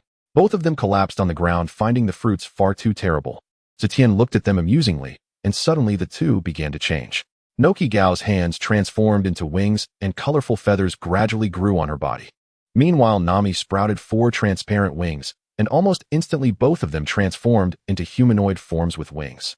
They looked like 2 angels, the only difference was the color of their wings. Noki Gao had colorful wings while Nami's wings were colorless. Zetion, didn't they say that Zoan types would turn into animals? Why were they still maintaining human forms? Watching the 2 clumsy figures, Zetion couldn't help but chuckle. Don't worry, just enjoy your abilities and try to fly. Upon hearing Zetion's words, the 2 flapped their wings and flew up excitedly, constantly circling in the yard. Byrumir and Jian watched this scene dumbfounded. After playing for a while under Zetion's guidance, they transformed back into humanoid forms, their faces full of excitement and longing. Brother Zetion, we can fly now. Brother Zetion, the feeling of flying is so wonderful. The 2 chattered around Zetion nonstop, and he wore a smile on his face. Alright, while the devil fruits can enhance your strength a bit, you cannot slack off, and you must never touch seawater again. You must remember this. Over the next few days I'll teach you some things, but it will be very tiring. Thank you, Brother Zetion, we are not afraid. Oh, once we have strength we can protect Byrumir. Noki Gao, being relatively mature, earnestly assured Zetion, while Nami nodded her little head. Haha, alright, but don't cry later, Byrumir. He'll be troubling you over the next few days. Thank you, Zetion. Jian, who was beside Byrumir, also thanked Zetion. In the following days, Zetion taught the 2 intensively, while Nami was a bit lazy. Noki Gao was exceptionally hardworking. Zetion mainly taught theoretical knowledge with some systematic training and fruit development. A week passed in the blink of an eye, and Zetion had finished teaching all the theoretical knowledge and fruit development concepts. To ensure the two would remember, he also organized some of his insights and gifted them to her. Brother Zetion, can we really not go to sea with you? You are still young now. When you grow up and want to follow me, I will come to get you then. Zetion smiled and comforted the two little ones with tearful eyes. Brother Zetion, you must come to get us. It's a promise. Rumier, Jian goodbye. Waving at them, Zetion disappeared on the spot. Rumier tightly hugged the two and waved at the place where Zetion had vanished. Goodbye, wish you a safe journey. At this moment, Oro had already sailed the ship out to sea, and Zetion suddenly appeared on the deck, which everyone was no longer surprised by. Oro set sail. Next stop, Frostmoon Village. Yes, sir. As the ship sailed away, Zetion lay down again, contemplating the upcoming matters. Frostmoon Villages, Yangshiroka, and Roronoazoro were his targets this time. In addition to altering Kuina's fate, he also wanted to see the strength of the character speculated to be the great swordsman Yangshiro in the original work. Overall, the journey was quite smooth apart from some inept little pirates. They were all successfully divided by the hungry wolves on the ship, arriving at Frostmoon Village without any waves. Once the ship docked, Zetion left it to Oro to manage and headed towards the village alone. The Isen Dojo was located in the western part of the village, and to get there one had to pass through a forest. Zetion was not in a hurry and casually strolled around. As he was about to exit the forest, he suddenly saw a green-haired boy mumbling to himself. Zetion couldn't help but chuckle upon seeing the 6 or 7-year-old Zoro, as he realized Zoro seemed to be trying to find his way back. However, at the moment of exiting the forest, he immediately changed direction and walked elsewhere, spinning endlessly in the woods, unable to find his way out. While he's really a severe case of directional dyslexia, I didn't expect him to have this problem from such a young age. After watching for a while, he couldn't help but walk over. Hello, young man, can I ask you something? Zoro was startled by the sudden voice and turned to see a tall, purple-haired youth smiling at him. Who are you? I'm just a passing adventurer looking for Mr. Yangshiro at the Isen Dojo. Are you here to learn swordsmanship from my master? My master's swordsmanship is amazing. Well, sort of a could you help me find the way? Sure, just follow me, I'm heading back right now. Thank you. Zetion didn't say much and just followed behind Zoro. 5 minutes later, the two were still lost in the forest. Didn't we just pass through this place? Zetion couldn't help but remind him. What? No, this way is definitely right. Zoro awkwardly pointed in one direction. Zetion didn't mind holding back laughter as he continued to follow. Another 5 minutes passed. We just started from here. Zoro's face reddened, and in frustration, he kicked a tree, but thick-skinned, he pointed in another direction. This way is the way back, I was just testing you. Zetion shrugged and continued to follow. After another 5 minutes looking at the footprints on the tree, the two exchanged glances. Why don't you think about which way to go? That way. Zetion held back laughter looking at Zoro, who was on the verge of breaking down, leading the way for the first time while being guided by someone else. Zoro huffed, not replying, and directly walked past him. After walking 30 meters, they finally exited the small forest. Looking at the distant Isen Dojo, Zoro's heart was crushed. In front is my master's Isen Dojo. Let's go. Saying this, Zoro didn't wait for Zetion to reply and walked ahead, feeling embarrassed for losing face today. Not far ahead, a girl around 10 years old suddenly ran over, and from a distance, they could hear her clear, scolding voice. Zoro, you idiot, are you lost again? How many times has it been? Every time I have to come find you. I wasn't lost, I just got delayed on the way. Zoro didn't dare look at the girl's face, tilting his head to defend himself. You always say that, it drives me crazy. Hey, who are you? Looking at the girl in front of him, Zetion couldn't help but smile. It seemed he wasn't too late. She was one of his goals for this trip. Kuina. I'm an adventurer, Zetion, here to visit Mr. Yangshiro. Visiting my dad. Are you here to duel with him? Is your swordsmanship very powerful? Sort of, but whether it's powerful or not will only be known after a duel. Brother Zetion, then follow me. If this guy leads the way, he might not get home until tomorrow. You bastard, who are you calling directionally challenged? Zoro said angrily. I didn't say you admitted it yourself. Kuina shot a sidelong glance at Zoro, and then enthusiastically led the way for Zetion. Brother Zetion, are you a great swordsman? I tell you, my dad is very powerful. Sort of, I see you are also practicing swordsmanship, right? But as I grow older, a woman's strength will always be weaker than a man's. My dad also says a woman can never become the world's greatest swordsman. Kuina said somewhat dejectedly, and Zetion could sense the aura of defiance and despair emanating from her. Looking at the sullen Kuina, it came to mind that she had been undefeated in over 1,000 sword duels against Zoro. Not to mention anything else, her talent is undoubtedly top tier. Although as she grew up, Kuina felt that her progress was becoming less significant, Zetion felt that this was also Concealing's fault. As someone who could potentially be a great swordsman, if Concealing were to seriously train his daughter, Kuina would definitely be stronger. At the very least, reaching the level of a swordsman in the future is certain, and further down the line, she might even become a great swordsman like Peach Rabbit Guion. Thinking of this, Zetion couldn't help but smile and comfort her, saying, "Who says a woman can't become the world's greatest swordsman?" Guiana's spirit jolted, and she suddenly looked up at Zetion. In my view, there is nothing in this world that cannot be achieved, especially for someone like you who is both talented and willing to work hard. Zetion, brother, are you saying I can become the world's greatest swordsman? Hearing this, Zoro could no longer sit still. Impossible, absolutely impossible. The world's greatest swordsman can only be me. You can barely manage to be the second greatest swordsman. Guiana shot a sideways glance at Zoro. A defeated foe dares to boast, and yet you have lost 1997 times. Hearing this, Zoro's face turned red as he stubbornly defended himself. I'm not the same person I was last time, and next time I will definitely win against you. That would truly be a feat, considering you have been beaten into a pig's head every time. Watching the two, Zetion chuckled, finding it quite amusing. Since you both want to become the world's greatest swordsman, you must work hard. I know someone who is likely to become the world's greatest swordsman soon. I will introduce you to him later. As he said this, Zetion glanced at the passionate Zoro, eagerly anticipating what the scene of their meeting in the future would be like. So Guiana, do not be disheartened by others' denials. When you succeed and look back, you will find how wonderful life can be. Guiana was deeply moved by Zetion's words, which she had just come to know, sweeping away her previous gloom, as if she was radiating a new brilliance. Thank you, Zetion, brother. I will not give up. I will definitely become the world's greatest swordsman. That's me. These two were certainly speaking correctly, but why did Zetion feel so uncomfortable listening? Zetion, brother, let's hurry. I really look forward to your duel with my father. All right then, let's go quickly. Zetion leisurely followed the two, and soon they arrived at a dojo. Zetion sensed a bit and felt that some students were still training inside the dojo, while there was a powerful aura nearby that felt sharp and restrained. Interesting. Zetion couldn't help but smile. Just as he expected, Concealing had indeed reached the level of a great swordsman, giving him a feeling almost on par with Mihawk. Dad, master, we have guests. As they reached the entrance, Guiana and Zoro hurriedly rushed towards the dojo, eager to see the duel between the two. Oh, you're back. Who has come? It's Zetion, brother. He is here to duel with you. A duel. The youth nowadays are a bit flamboyant. Come, let me meet him.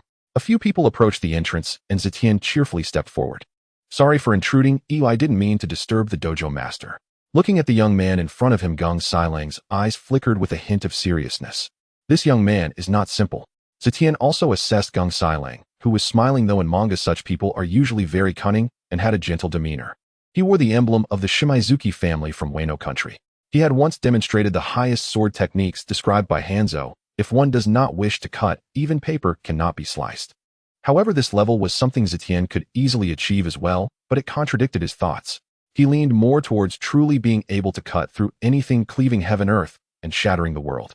I do not wish to disturb. It has been a long time since I have seen such a young and powerful swordsman that it has rekindled my long-lost fighting spirit.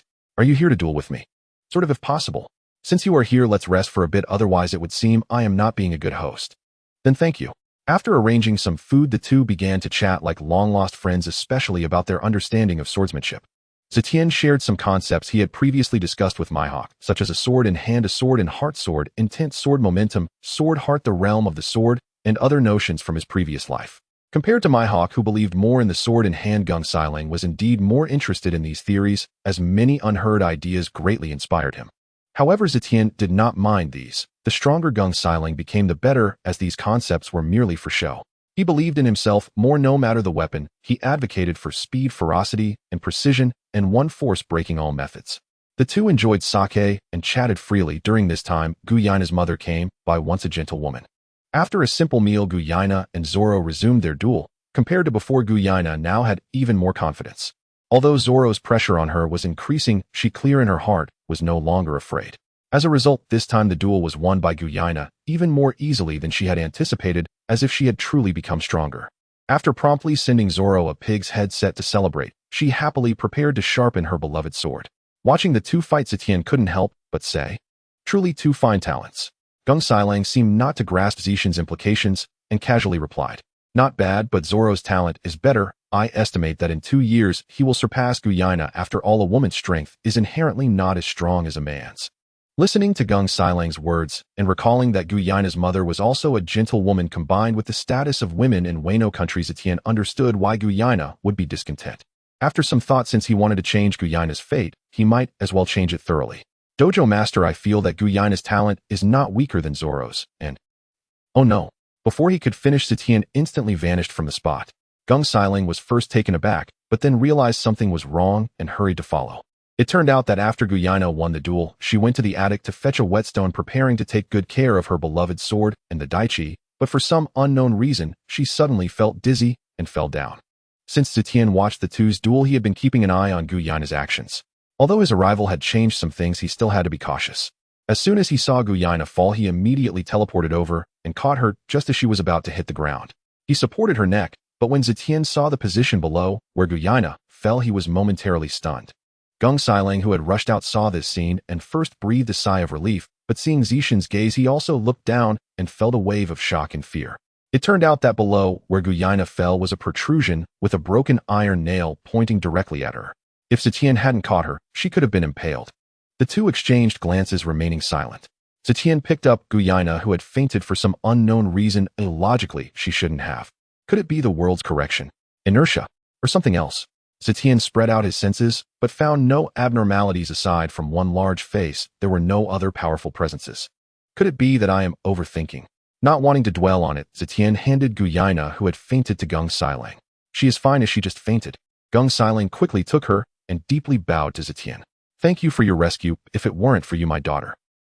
As a strong individual, it was easy to infer from Kuina's condition and the position of the broken sword on the ground that if Zetion hadn't saved her, Kuina would have definitely faced great peril. Let's first check on Kuina. Though she appears fine, it's best to check again.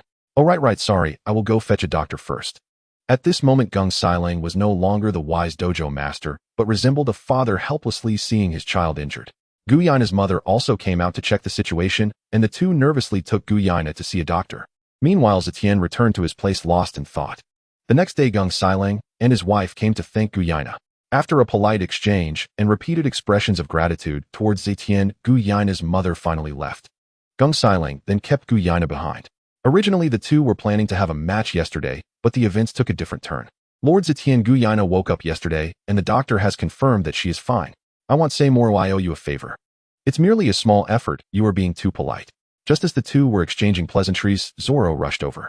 Zoro was startled by Kuina's situation, thinking he needed to become stronger to protect those he wished to safeguard. Master Brother Zetion, when are you going to duel in swordsmanship? Kuina and I can't wait. The two exchanged glances, and a surge of battle intent erupted, overwhelming Zoro's senses and forcing him to the ground. The students in the dojo looked on in shock, with some weaker children already fainting. Though Kuina was somewhat prepared, she found it difficult to breathe under the immense pressure. Her eyes filled with eager anticipation as she looked at the two. So powerful is this, the strength of my father and brother Zetion. As Zetion and Concealing's auras clashed, Zetion suddenly spoke. Master, I'm waiting for you by the trees on the shore. With that, Zetion vanished from sight, leaving Concealing momentarily stunned before adopting a serious demeanor. A devil fruit user. But Lord Zetion is indeed very strong. Although he is not a pure swordsman, the stronger the better. Concealing muttered to himself as he sought out Kuina. Kuina, I need to use the Hidao E1 for a while, otherwise it will be tough to fight. Dad, is Brother Zetion really that powerful? Did you not use the Hidao E1 when you fought others before? He is very strong, not just ordinarily strong. It has been a long time since I encountered such a formidable young man. He gives me the same feeling as your Uncle Long, but I will only know for sure after the match. Saying this, he led Kuina and Zoro towards the shore, while the others, deemed too weak, were requested by Concealing to remain in the dojo. At that moment, Zetion was already waiting by the shore. However, there were no giant rocks by the sea, only a stretch of trees, which made Zetion feel something was missing. But for this swordsmanship duel, we can let it be. Fighting on the beach will do. At this time, Concealing also arrived at the seaside, watching Kuina and Zoro in the distance. Zetion smiled at Concealing. I thought you would only bring Zoro with you. I didn't expect you to bring Kuina along as well. After this incident, I've come to terms with things. Rather than losing Kuina, I hope she can pursue her own happiness. Actually, everyone has their own path to walk. Parents are examples and guides for their children, but we should not interfere too much with them. I will remember your words, Lord. How do you wish to conduct this duel? Go all out in this duel of swordsmen. I will only use my sword techniques, and I won't let you down. Then be careful, my lord. Zetion casually cast a protective shield in front of Kuina and Zoro, then looked at Concealing. This time neither held back, and their powerful auras surged forth once more. However, Concealing distinctly felt that Zetion's aura was stronger than his own, and he immediately took the initiative to attack, drawing a brilliant sword chi towards Zetion with Hidao E1. Is this the level of flying slashes? Truly a great swordsman. Zetion also casually drew a famous sword Shuezo, which was supposed to be Zoro's weapon in the future, but Zetion borrowed it for now. From a distance, Zoro gazed at the sword Zetion produced and muttered, "This sword is fated to be mine." Upon hearing this, Kuina shot Zoro a disdainful glance. At this moment, Zetion slightly gathered his strength, and a silver slash quickly flew forward. At the same time, Zetion's figure flickered and followed the slash towards Concealing. With a loud bang, a violent sound erupted. But before Kuina and Zoro could be astonished, a figure burst forth from the smoke created by the two slashes, swinging a blade at Concealing. Oh no! Concealing did not expect that Zetion would not even prepare to test him and would come right in close with a powerful attack. In a hurry, he raised Hidao Iwan to meet it. Another loud bang sounded as the two began to grapple with their swords. However, Zetion's strength was evidently superior. Concealing was knocked back several meters, leaving deep furrows in the sand. Yet Concealing did not sustain any injuries, he merely dissipated the force as he retreated. However, before he could react, Zetion unleashed several flying slashes in quick succession, prompting Concealing to dodge hastily. Only the trees behind him were completely severed. Using this time, Concealing adjusted his breathing, gripping Hidao Iwan with both hands, which turned black, and this blackness spread across the entire blade. Seeing Concealing in this state, Zetion smiled slightly. He had gained a general understanding of Concealing's strength. Compared to Mihawk, Concealing's swordsmanship leaned more towards defense. To be precise, it was about protection. However, his strength was still not to be underestimated. Although he held some advantage, it did not mean much against these individuals. Of course, in Kuina and Zoro's eyes, although the duel between the two was merely a preliminary clash, the power displayed had them both excited. Especially the flying slashes had them almost crying in envy. At this moment, Concealing was completely focused on Zetion. Being at a disadvantage in their initial exchange made him even more alert. Zetion also infused his armed color Haki into Shuezo, mainly fearing that this sword would not withstand the clash between them and could break. The two exchanged glances for a moment, and the air seemed to freeze under their auras, causing Kuina and Zoro watching to feel like their hearts were in their throats. Suddenly, Zetion moved the pitch-black Shuezo, shining with brilliant silver light. With a thrust, he swiftly pierced forward, aiming directly for Concealing's chest. And Concealing, using his observation Haki, caught sight of Zetion's figure and executed a block. Clang clang. Boom. The clash of swords rang out, and the immense force swept the beach for hundreds of meters. The clouds above were sliced open, and the sea retreated, wishing to distance itself from these two. Only Kuina and Zoro remained unharmed, protected by Zetion's spatial shield, yet both were left dumbfounded in shock. After a brief stalemate, they separated. At this moment, Concealing suddenly spoke up. Zetion, your strength is formidable, but you held back, which is disrespectful to the duel. Zetion was taken aback, not expecting Concealing to notice his slight restraint.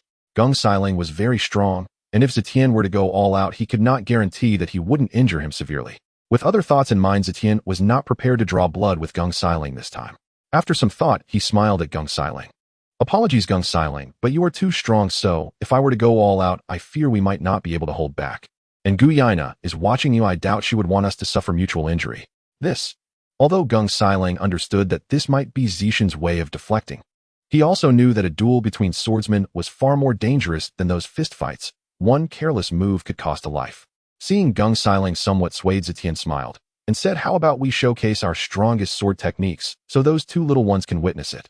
Hearing this, Concealing stopped hesitating and agreed with a smile. Zetion waved at Kuina and Zoro, who quickly came to their side. "Dad, brother Zetion, have you finished your duel?" "Not yet. There's still one sword left to show you. This is a great opportunity, so pay close attention," Zetion said with a smile, gesturing for Concealing to go first. Concealing was not modest and directly infused Haki into Hidao Iwan, a strong aura emanating from him. Spinning slash. A crescent sword, chi nearly 100 meters long, burst forth towards the sea. Boom. 100-meter giant waves surged into the sky, sweeping away the water near the shore, revealing the rocks beneath. After a long while, the massive wave rolled back, and Kuina and Zoro turned pale with fright at the retreating water. Zetion smiled slightly, waving his hand to create an invisible force that halted the returning tide. All that could be heard was the sound of crashing. Once the sea calmed, the surface was a murky yellow. How impressive! Concealing straightened up at his daughter's praise, though he did not wish for her to strive so hard for the title of the world's greatest swordsman. But he had to admit, who wasn't a doting father? "Zetion, it's your turn." Zetion smiled slightly, casually drawing out Shuezo and taking a few steps forward. Infusing Haki into Shuezo, he swung it with all his might, and a silver sword chi flashed through the air. Kuina and Oro were puzzled, but Concealing's pupils constricted sharply behind his glasses. Let's go. Zetion smiled, beckoning the others. Concealing nodded, leading Kuina and Oro towards the dojo. Just as they passed a dirt slope, Kuina and Oro turned back to look simultaneously, as if compelled by some force. Then both became rigid, cold sweat suddenly pouring out. They saw a silver ray of light over the distant sea stretching endlessly like a beautiful laser striking the surface of the water. What was originally a beautiful scene for some reason gave the two a sense of danger. Upon closer inspection, they discovered that the ray of light had cleaved the entire sea in two. A sword chi bottomless and about a meter wide silently lay across the water with calm seas on either side. Hee, are you alright? Let's head back. Zetion laughed as he pulled the two along, while Concealing cast one more astonished glance at the sea. After a long while, a giant sea king approached the central fissure, but suddenly it was torn apart by countless silver sword chis. As if in a chain reaction, the two halves of the sea violently collided, sending splashes of seawater and some silver substances once again slashing through the gathered clouds. Is it raining? Just returned to the dojo, the originally clear sky suddenly began to pour with heavy rain. Looking at the rain outside, Concealing let out a sigh. Watching Zetion sip his tea, Concealing couldn't help but exclaim, Zetion, I once thought my swordsmanship was unmatched in this world, but you have changed my perception. I truly don't know how you became so powerful. Dad, did Zetion win your match? Suddenly Kuina asked, still in shock along with Sauron. What kind of swordsmanship could sever the ocean, leaving it unable to close for so long? My lost. Zetion's swordsmanship is probably that of the world's greatest swordsman. Such skill is not something I've even heard of, let alone seen. The world's greatest swordsman. Upon hearing Concealing's words, the two looked at Zetion with eager admiration, yet felt somewhat disheartened. Would they ever reach such a level of power in their lives? Concealing, you're exaggerating. Although I haven't encountered a swordsman stronger than myself, so far there are indeed others like one among the five elders. Concealing wasn't sure how to respond, when suddenly Kuina stood up and deeply bowed to Zetion. Zetion, if I may be so bold, can I learn swordsmanship from you?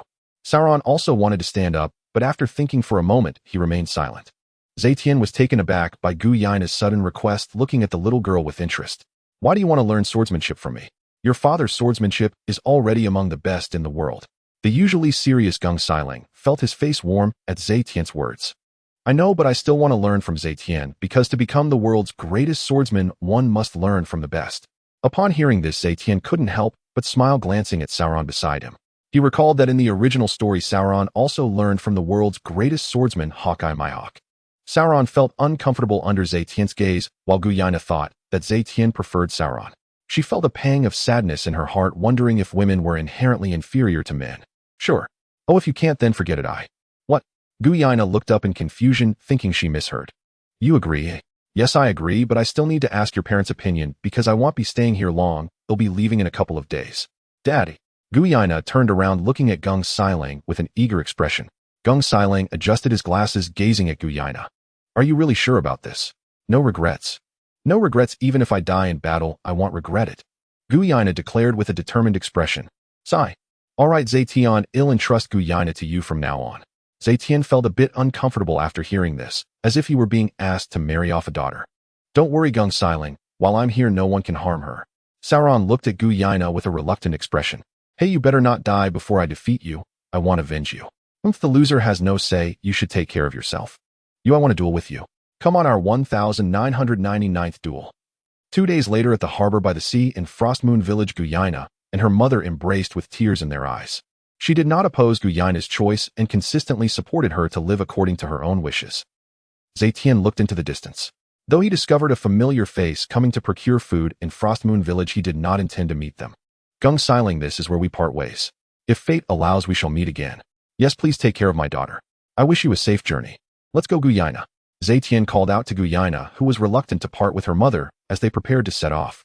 After taking 2 steps, he suddenly thought of something and stopped. Looking at Sauron, who had a bruised face, he took out the snow blade and handed it to him. Thank you for guiding me. I have nothing to give you before leaving, but I heard from Kuina that this dagger and you are destined to meet, so I'll give it to you.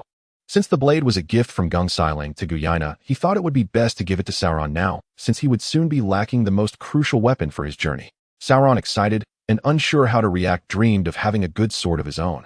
However, hearing Zetion's words made his face flush. With Concealing's approval, he solemnly accepted the snow blade, holding it tightly in his arms. Watching the merchant ship leave the harbor, Sauron suddenly shouted, Zetion, thank you for the sword. I will become the world's greatest swordsman who surpasses you. And you, Kuina, the next time we meet, I won't lose again. I will definitely win the 2000th round against you. Hearing Sauron's words, Zetion smiled slightly and said with a hint of mischief, all right, then I will wait for you to defeat the world's greatest swordsman and become the new number one. Kuina waved her hand, though unwilling to part. She glared at Sauron. Next time I'll still win. Just wait until I beat you into a pig's head. Looking at the increasingly distant ship, Sauron murmured, holding onto his sword. I will definitely defeat the world's greatest swordsman and claim victory on the strongest throne.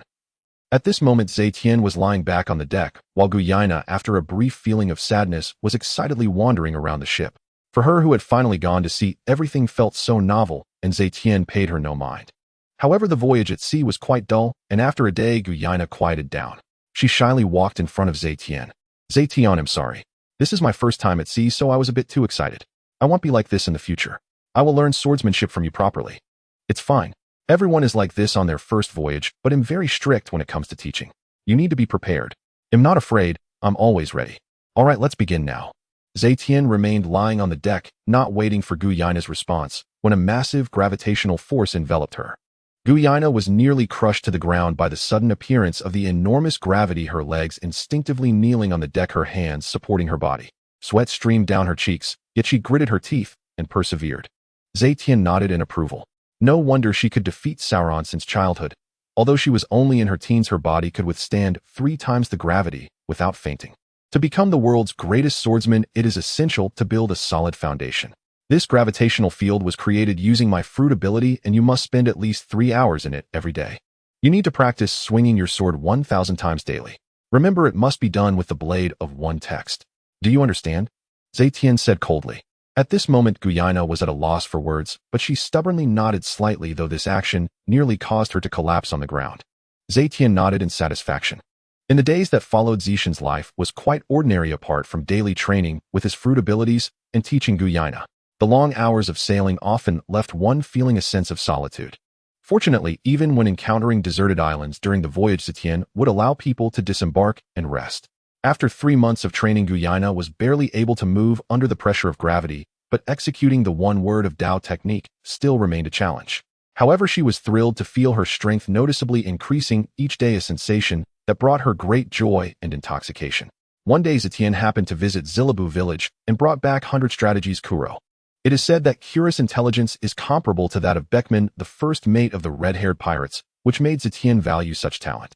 After a fruitful negotiation, the battered Kuro willingly joined Zetion. After tossing Kuro to Oro as his assistant, Zetion chose to continue lounging. Every day, watching Kuina and the other crew members train hard, yet find joy in their struggles, Zetion felt quite pleased. Since I had to endure this hardship, isn't it inappropriate for others not to? Especially Kuro, who had just joined and received special attention, often returning with bruises from Oro's training. Kuro, who will save me? How did it come to this? However, after guidance from Zetion and Oro, Kuro successfully grasped Soru and Moonwalk, willingly joining the training. You may ask why Kuro isn't a pirate. The Navy knows what to do. As a joke, Zephyr could handle it with just a phone call. After a long time at sea, everyone finally arrived in the new world. When Kuro first heard that Zetion was going to the new world, he was quite alarmed. However, upon considering Zetion's strength, he felt a slight sense of relief. This wasn't Zetion's first visit to the new world. He had come here long ago with Zephyr.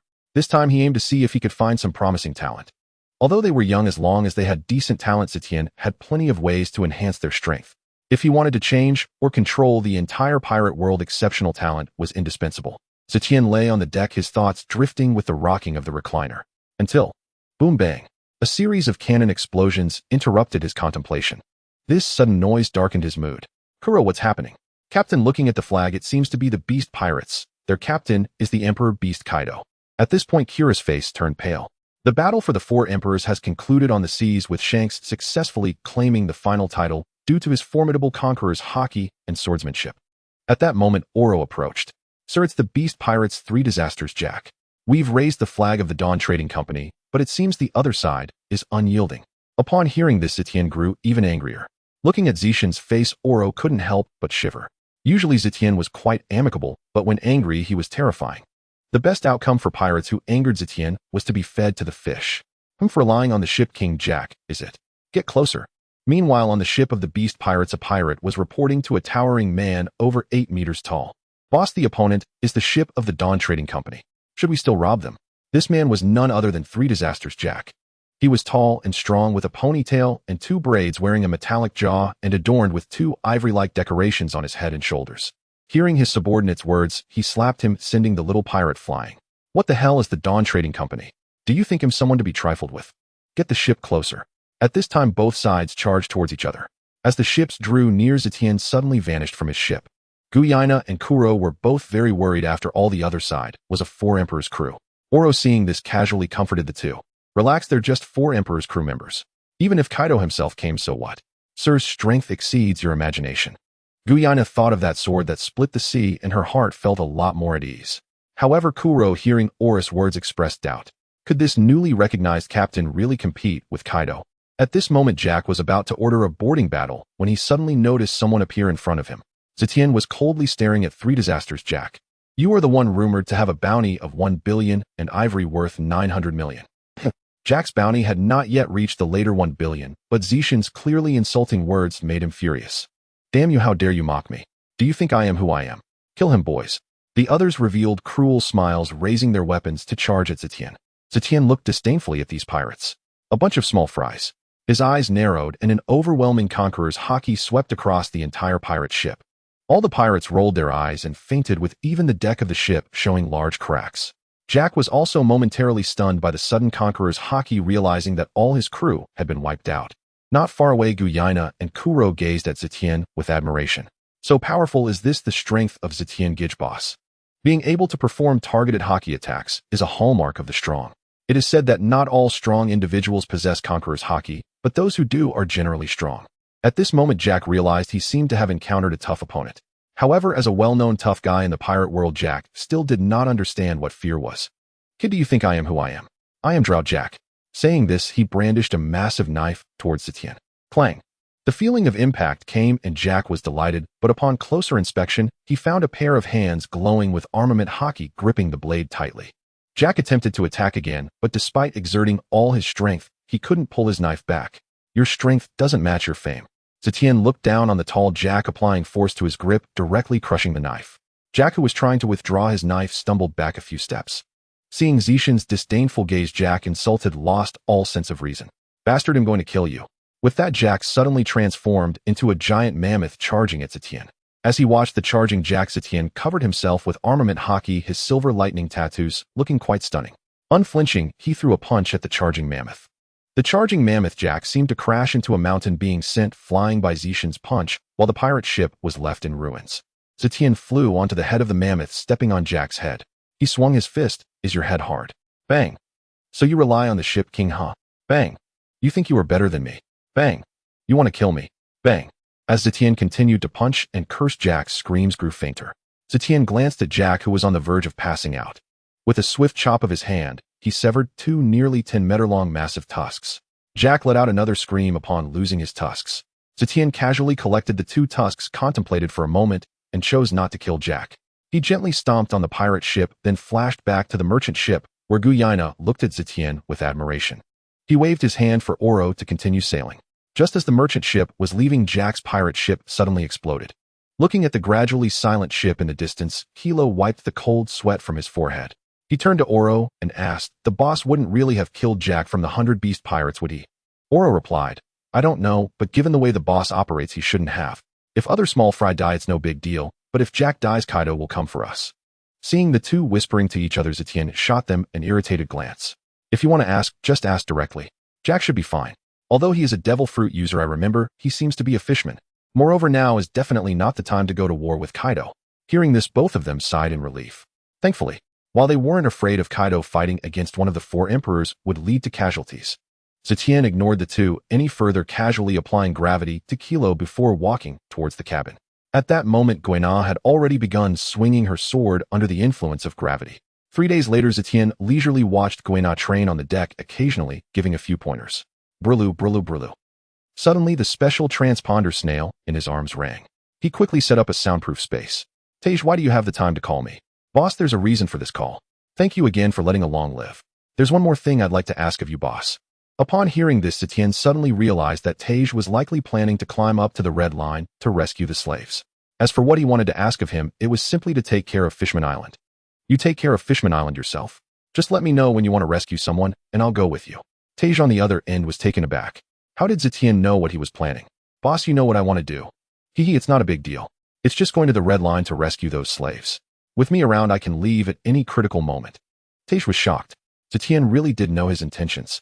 However, recalling how Zetion had often been able to foresee events in the past, he gradually calmed down, feeling a sense of gratitude rising in his heart. Thank you, boss, but this time it's too risky to go to the Celestial Dragon's territory. Alright, you know my abilities, so when do we leave? In 7 days. Gotta contact me when you arrive. Okay. After ending the call with Tej, Zetion suddenly remembered that Boa Hancock and her sisters had been captured and turned into slaves. He couldn't help but feel a bit regretful. He should have gone to Nine Snake Island to take a look. However, it's not too late now. He also wanted to see how beautiful the so-called most beautiful woman in the world really was. Moreover, he was also very interested in some of the Celestial Dragon's collectibles, especially how they casually fed devil fruits to slaves, which made him envious. Although over the years Tizolo had found some through the Dawn Chamber of Commerce, cultivating those things to create some vice admirals and rear admirals was still quite easy. If they could find some individuals with slightly better qualifications and train them with members of the Dawn organization, they could stand on their own. A few days later, after receiving a call from Tej, Zetion prepared to set out. Oro, Kilo, come here for a moment. Upon hearing Zetion's words, the two immediately jogged over. Boss, what's up? I need to go out for a while, and it will probably take a few days. You guys carry on as usual. If you encounter pirates you can't defeat, don't act rashly. If you can't make a call, crush this thing immediately, understand? And take good care of Kuina. If she gets hurt, you'll be in trouble. Saying this, he handed a white orb of light to Oro, which contained his spatial mark. He had discovered this by accident. When the marker he set was destroyed, he could sense it immediately. Understood, boss, don't worry about it. Oro took it seriously. Once he finished giving instructions, Zetion vanished in a flash. On the Red Line located between the New World and the Grand Line, Zetion had passed through here some time ago, flying the flag of the Dawn Chamber of Commerce. They had crossed the Holy Land Mariehua to reach the New World. At this moment, below the Red Line, on a large cargo ship, Tej was already waiting there. Suddenly, a portal appeared and Zetion's figure stepped out. Tej immediately stood up excitedly. Boss, you're here. Long time no see. Yes, Tej, long time no see. The last time we gathered was when we fought against the Marines. Yes, boss, it's been years. When will we meet again? Don't worry, that day will come, but now is not the time. You all focus on improving your strength first. I'm sorry to trouble you this time. It's no trouble. I also wanted to find an opportunity to come here, but I didn't want to expose my identity, so I'm just borrowing this chance. Alright, let's go up then. Saying this, Tej swiftly grabbed onto the rock wall of the Red Line. This action made Zetion twitch his lips. Speaking of which, your intelligence has regressed after years. You're just going to go up like that. What else? Tej suddenly recalled Zetion's ability, causing his originally red skin to shine even brighter. He hurried back to the ship. Sorry, I was too anxious. I've been thinking about how to go up and rescue people these days and forgot about your ability. Zetion was speechless at this comment. Forget it, just follow me. He casually waved his hand and a portal appeared. The two entered one after the other, soon appearing in a grove not far from Mariehua. By the way, boss, have you been here before? Tej was aware of Zetion's ability, which allowed him to travel only to places he had been and marked. Yes, I've been here twice and marked it casually. Let's not act rashly. Let's capture a celestial dragon. There are many good things among the yearly offerings from the sky, which is just what we need. Although the Dawn Chamber of Commerce had earned a lot of money over the years and found some precious devil fruits and famous swords, they were still too weak compared to the world government. The two smoothly arrived inside a Western-style castle without alerting anyone. After all, both were top-tier powerhouses in the world, and Zetion didn't need to be mentioned. After years of training, Tej had reached the strength of a vice admiral, but to break through to the admiral level still required accumulation and opportunity. Zetion used his perception ability to learn that this place belonged to a celestial dragon named Destined Saint. At that moment, a large pig-headed man was shaking his head and cursing. Damn it, I lost again. You useless bunch, can't you find some strong slaves? Damn it, butler, you old fool, hurry up and bring me a woman to worship the fire. Sigh, truly my 17th, 18th, and 19th wives are gone again. At this moment, upon hearing this, Zetion's face darkened instantly, and Tej beside him also noticed Zetion's change. Boss, what happened? I just discovered a revolting maggot. Come with me. Saying this, Zetion walked toward Destined Saint's residence, kicking the door open. Destined Saint was startled by the door being kicked open suddenly, but upon seeing only the two come in, he quickly became furious and cruel. The other CP guards immediately surrounded Zetion and Tej. Damn it, who are you daring to intrude into the residence of the great god? Arrest them. God. Tej. Readers, hurry up with the updates, tips, and thanks. Tej was somewhat speechless at the words of this fathead big-eared fellow. This pighead claims to be a god. Then the leader must be a god king, and he could also be a divine general. Getting off track. This is the world of pirates, not the world of cultivation. Without mentioning Tej's thoughts as the CP guards charged at him, Tej was about to step forward when suddenly. Spatial confinement. At that moment, Zetion used this ability in battle for the first time. The charging CP guards were all immobilized, unable to move, and 2 of them were even suspended in midair. Zetion then waved his hand. Slash. All the CP were teleported to different places except for the butler and the still-living Deslian Saint, who were the only ones left. It was also Tej's first time witnessing Zetion fully utilize his powers in combat, and he couldn't help but swallow hard. He marveled at Zetion's might. Such an invisible method was the most intimidating. Although he couldn't move yet, the butler could clearly sense Deslian Saint's fear, and he felt it too. After the ability's restrictions were lifted, the butler remained kneeling on the ground motionless, while Deslian Saint was frightened and kept retreating. Who are you? Someone please. Devil, I beg you, don't kill me, don't kill me. Zetion walked up to Deslian Saint and kicked him down to the ground. Then stepping on his head, the intense pain made Deslian Saint scream loudly. Hey, celestial dragon. Is that all you are? Take me to where you keep your treasures, and also call your friends over. The reason you can come up with yourself. And you come along too. The butler immediately stood up without saying a word, closely following Zetion. Zetion didn't mind him. After all, he was just someone who was already dead. Deslian Saint dared not resist. He called a few of his usual friends and led them to a storage room. As the door of the storage room slowly opened, Zetion and Tej walked inside. What filled their eyes was a scattering of gold jewels and berries estimated to be worth about 7 to 8 billion berries. However, Zetion didn't care for these. With a wave of his hand, he stored them in his space. Glancing around, Zetion furrowed his brow slightly. Leader, what's wrong? Humph, what a filthy race. The celestial dragons deserve to die. However, Zetion didn't explode in anger. He simply opened the box placed in the cabinet. Inside lay the devil fruit he was looking for, but he didn't find any famous swords, probably because the higher-ups didn't prepare them for these idle fools. Opening each box containing the devil fruits, he saw various fruits of different colors and patterns. Tej, see if there's anything you want. Tej hesitated for a moment, but did not object, checking one by one. There were a total of 8 devil fruits, mostly paramecia and Zoan types, with no particularly precious devil fruits. Leader, let's forget it. I'm a fishman, so I won't eat one for now. These indeed aren't worthy of your strength. I'll find a mythical beast or ancient type for you later. It should help you break through the admiral's threshold. That might be hard to find. It's best to leave it to fate. Besides, I've heard that eating a devil fruit means you can't come into contact with seawater anymore. I will have Taizolo search hard, but don't feel burdened. Jack is also a fishman, right? He ate a Zoan-type ancient fruit and hasn't drowned. If it weren't for the fact that now isn't a good time, I would definitely kill him and help you get that fruit. Hearing this, Tej stopped being pretentious. Then thank you, leader. I'll wait for your good news. But leader, did you find anything just now? Upon hearing Tej's question, Zetion punched through a wall, revealing another room. Take a look for yourself. Tej walked in with confusion and looked up. Inside the room were displayed various specimens, along with some rare animal specimens. To his shock, the most numerous were. Tej rushed out in a furious rage, grabbing Deslian Saint by the neck. You beast, how could you turn people into specimens? Cough. Cough. If it weren't for the remaining sanity, he would have definitely ripped Deslian Saint apart. He casually threw the pig to the ground, and not feeling satisfied, kicked him twice. At that moment, the butler approached and knelt down before Zetion. My lord, please don't kill him. Can you give him to me? Zetion glanced at him. The reason? Suddenly the butler broke down in tears, trembling all over. My lord, this specimen room is where this beast turned the slaves who fought for victory and some of his favorite wives into specimens among them. At this point the butler shouted hoarsely, among them are my son and daughter. The reason I'm still alive is to find an opportunity for revenge. Finally, my lord, you've come, please give him to me. Beside them, Deslian Saint was dumbfounded, and in his ignorance he shouted at the butler. You lowly peasant, your son and daughter are my outstanding works. How dare you want to kill me? You lowly peasant, I'll throw you to my treasures and let them tear you apart. What treasures? Tej asked. My lord, this beast not only turns people into specimens, but those who fail or are not favored are fed to beasts. Bastard beast animal, damn it. Tej could no longer control himself and wanted to kill Deslian Saint. Tej, stop. Zetion intervened, glancing at the butler. He's yours now. Thank you, my lord, thank you, my lord. In my next life I'll repay you by being your servant. Zetion said nothing more. After breaking Deslian Saint's legs with a wave of his hand, he stored the devil fruits and walked toward the living room.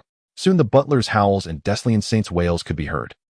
Tej followed behind Zetion, feeling relieved. Leader, are all celestial dragons like this? Not all, but in such an environment, isn't it correct not to participate? Tej stood there in a daze. Alright, don't think too much, there are still fierce battles ahead. But for now our guests have arrived. Tej also realized that Deslian Saint had sold out his teammates before he died. Tej, go release the slaves now, or remember, release as many as you can. I'll support you shortly. Okay, take care, leader. And be careful of the admirals. As soon as Tej left, a group of arrogant voices could be heard outside. Deslian, you scoundrel, get out. If you have any treasures, bring them out. Hearing these arrogant provocations, Zetion also revealed a smile. So many lambs. This time Zetion reaped a bountiful harvest with gold jewels and 20 billion in cash worth nearly 10 billion berries. 28 devil fruits, mostly Zoan and Paramecia types, but Zetion was still very satisfied. What made him even happier was that he found 2 excellent swords. Indeed, the celestial dragons are wealthy beyond imagination. This was only after robbing 5 celestial dragons. He thought about when to come again. While planning the raid in Zetion, Tej cautiously approached the place where the slaves were held. Since he was in Mariewa, the guards were not very strict, and the slaves showed no intention of escaping. Firstly, they could not escape, and secondly, even if they did, they could not descend to the Red Earth continent. At this moment, Tej easily dealt with the guard and arrived at the front of the slave cells. Tej looked at the vacant eyes and the battered bodies of the slaves inside. His hands involuntarily clenched. Damn celestial dragons and slave traders. However, time was of the essence. He could not think too much. He stood in front of the cell and smashed the door with a punch. The enslaved slaves were startled by the sudden shattering of the door and looked at Tej with fear. Time is urgent. Those who wish to survive and no longer be slaves, unlock your shackles and follow me. After saying this, Tej tossed down a set of keys and walked towards the next cell. The slaves all stared at the keys tightly, none daring to move first. Suddenly, a scarred man picked up the keys and unlocked his shackles. There is no hope or future in this place. Even if I die, I want to die outside and see if my home is still well. Saying this, he rushed out to follow Tej to save others. Upon hearing about family and wanting to die outside, all the slaves' eyes immediately lit up. The people around looked at each other, then hurriedly picked up the keys and opened their shackles to rush out. We are saved. Someone has come to rescue us. Charge. Even if we die, we must return to our homeland. As more and more slaves were rescued, a large number of warriors gathered around Tej. Although these people were battered, they had survived through fierce battles. Stick close to me, let's try to save more people, we must be quick. Yes, big brother. The slaves who followed agreed and rushed toward each cell. The commotion quickly alarmed the guards, and with the sound of alarms, a large number of CP guards rushed over. Those who can fight, come with me. The rest, keep rescuing people and quickly gather at the cliff's edge, trust me. Yes, big brother, let's kill these lackeys. Immediately, more than 20 capable fighters followed Tej to charge at the CP guards. They seemed oblivious to pain, using their hands, feet, and teeth as weapons. Remember to protect yourselves, stay alive. Faced with nearly 100 CP guards, these oppressed individuals showed no fear. Instead, their desire for vengeance was ignited. Tej casually knocked away a guard, glancing to see if these people could hold on. Fortunately, although outnumbered and at a disadvantage as capable fighters, they could still persevere for a while. Tej knew he could not delay for too long, otherwise it would be troublesome when the generals or the Knights of God arrived. He decided not to hold back, abandoning flashy techniques for lethal strikes to vital areas. These techniques were also trained under Zetion's instruction, and everyone was quite proficient in Dawn. While Tej attracted most of the firepower, the others fought back with all their might. The commotion had completely alerted the entire Mariewa. In Panga City, within a magnificent hall, 5 elderly men in high positions were discussing the incident. What a little mouse, unaware of its own mortality. Should we deploy the Knights of God? No, the Knights of God must maintain order among the celestial dragons. Then let the Navy generals move along with CP0. Capturing this little mouse should be easy. Agreed. X5.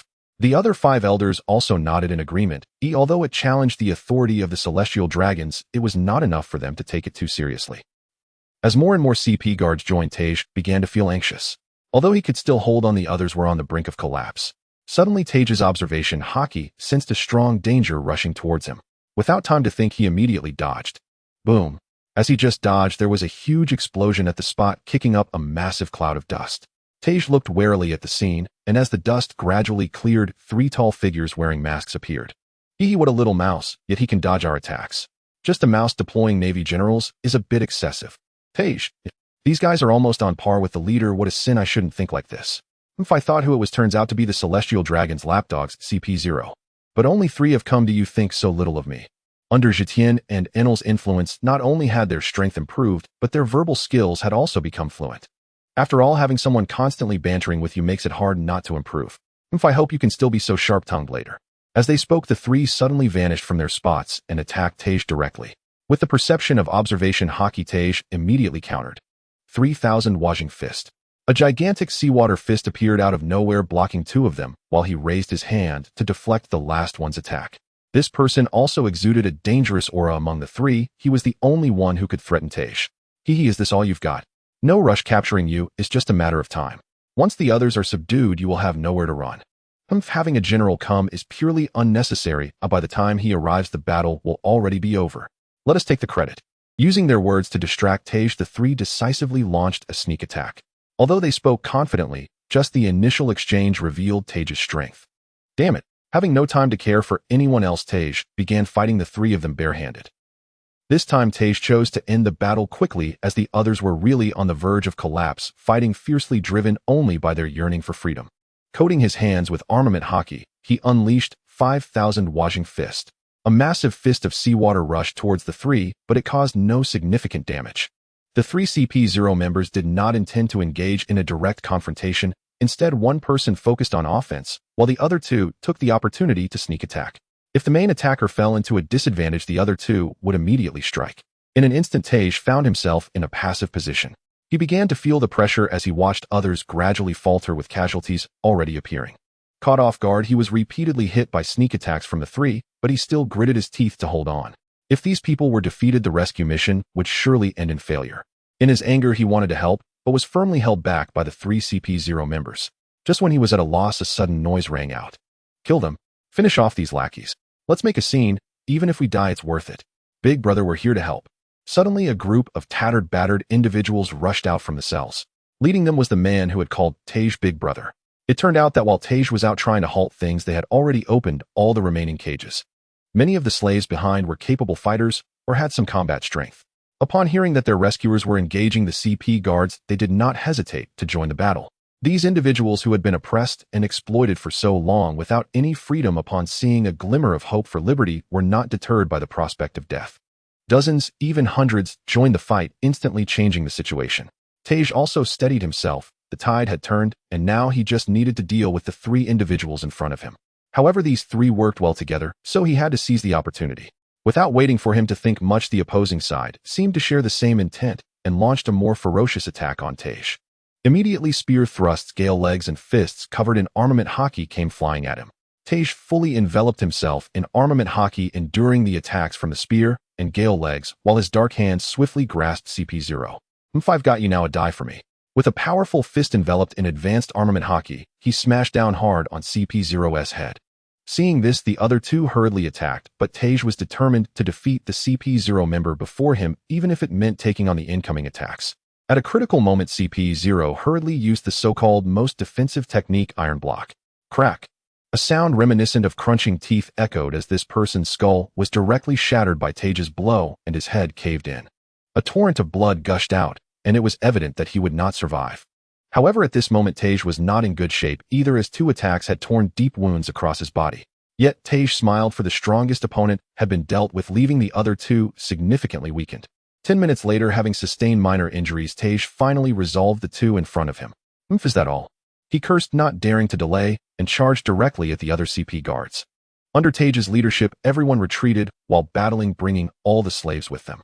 Finally, through the blood-soaked struggle of the crowd, they successfully broke through the encirclement of the CP and reached the edge of the Red Earth continent.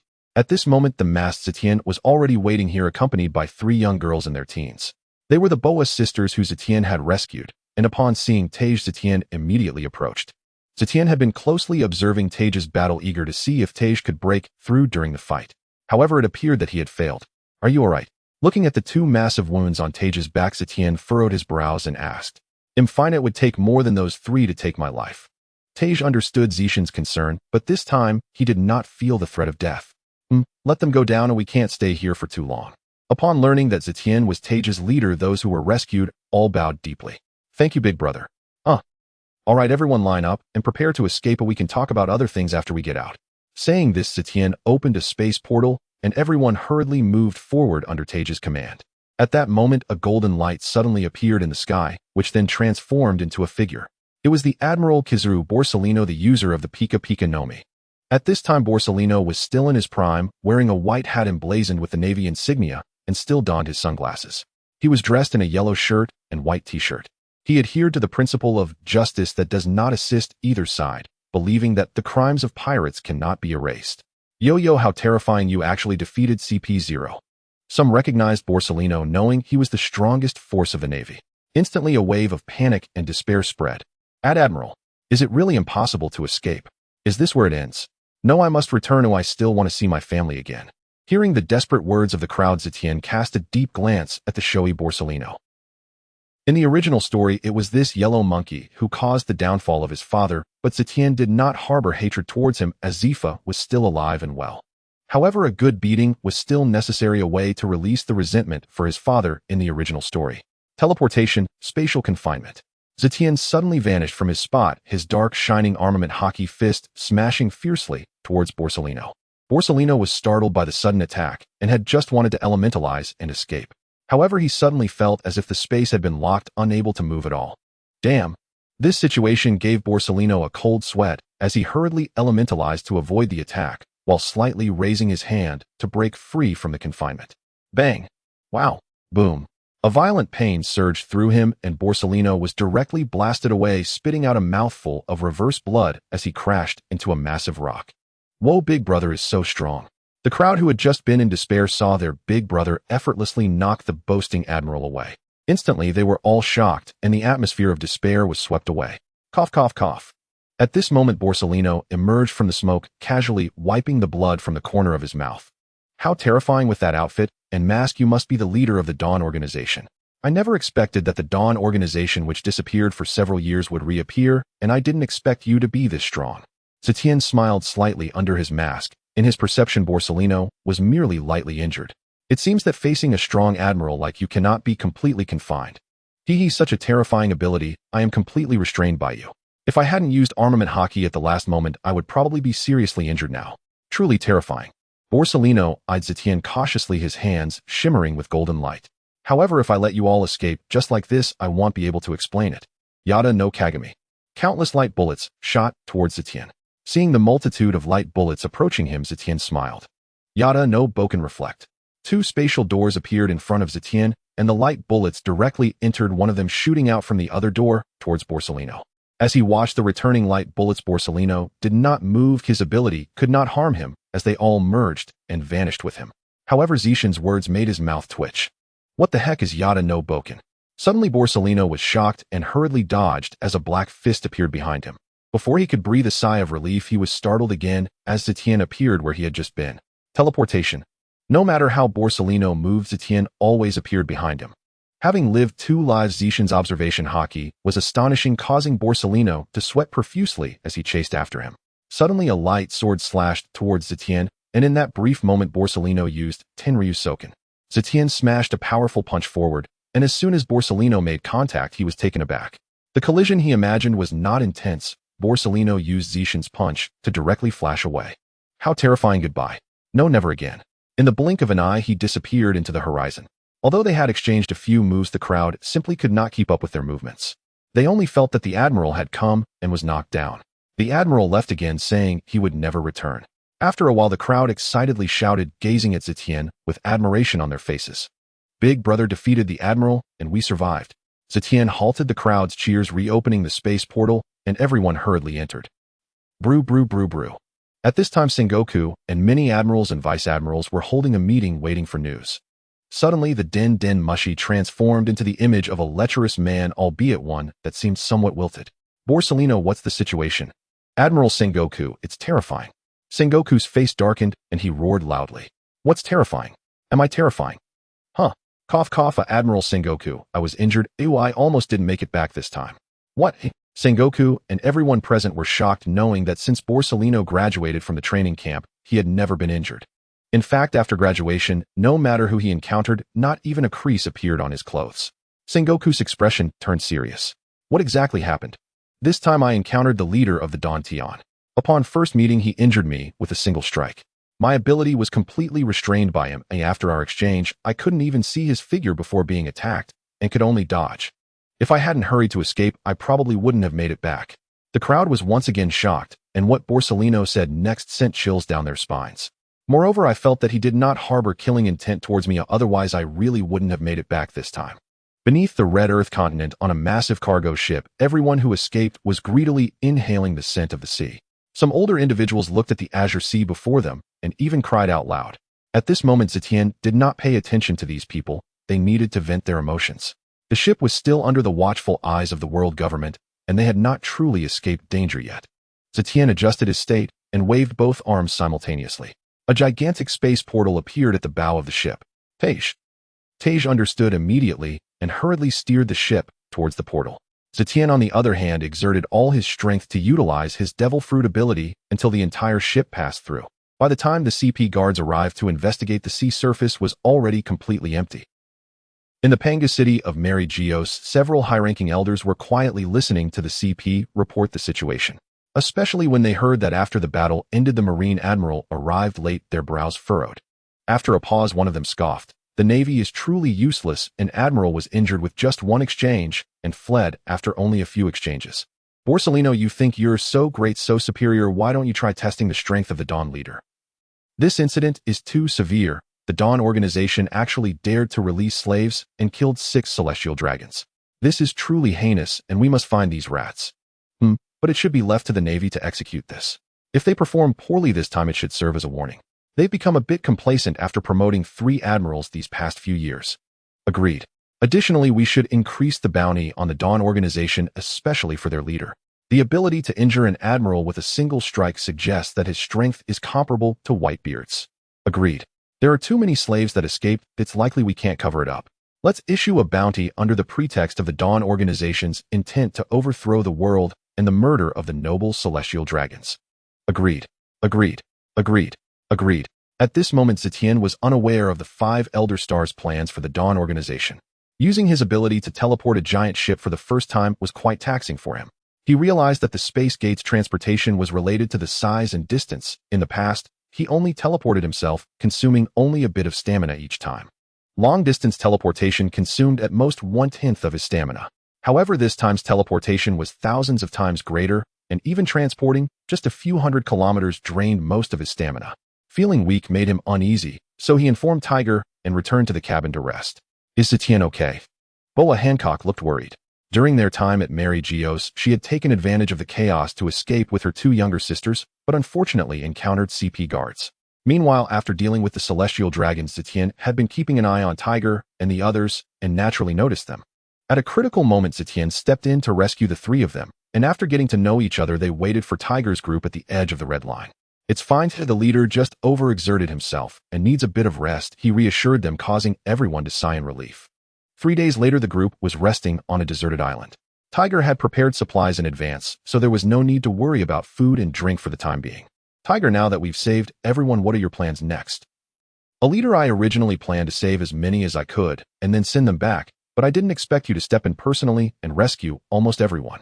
Zetion glanced at Tiger, recalling that in the original story, Tiger formed the Sun Pirates, but that was due to his own status as a slave.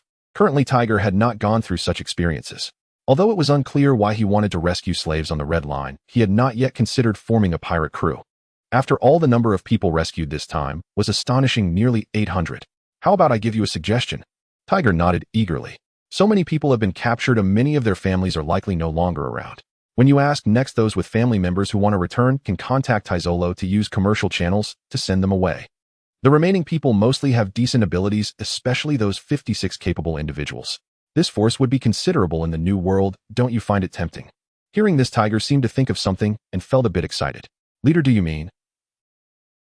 Our organization is relatively loose and hasn't been taking in many new members. You could organize these people.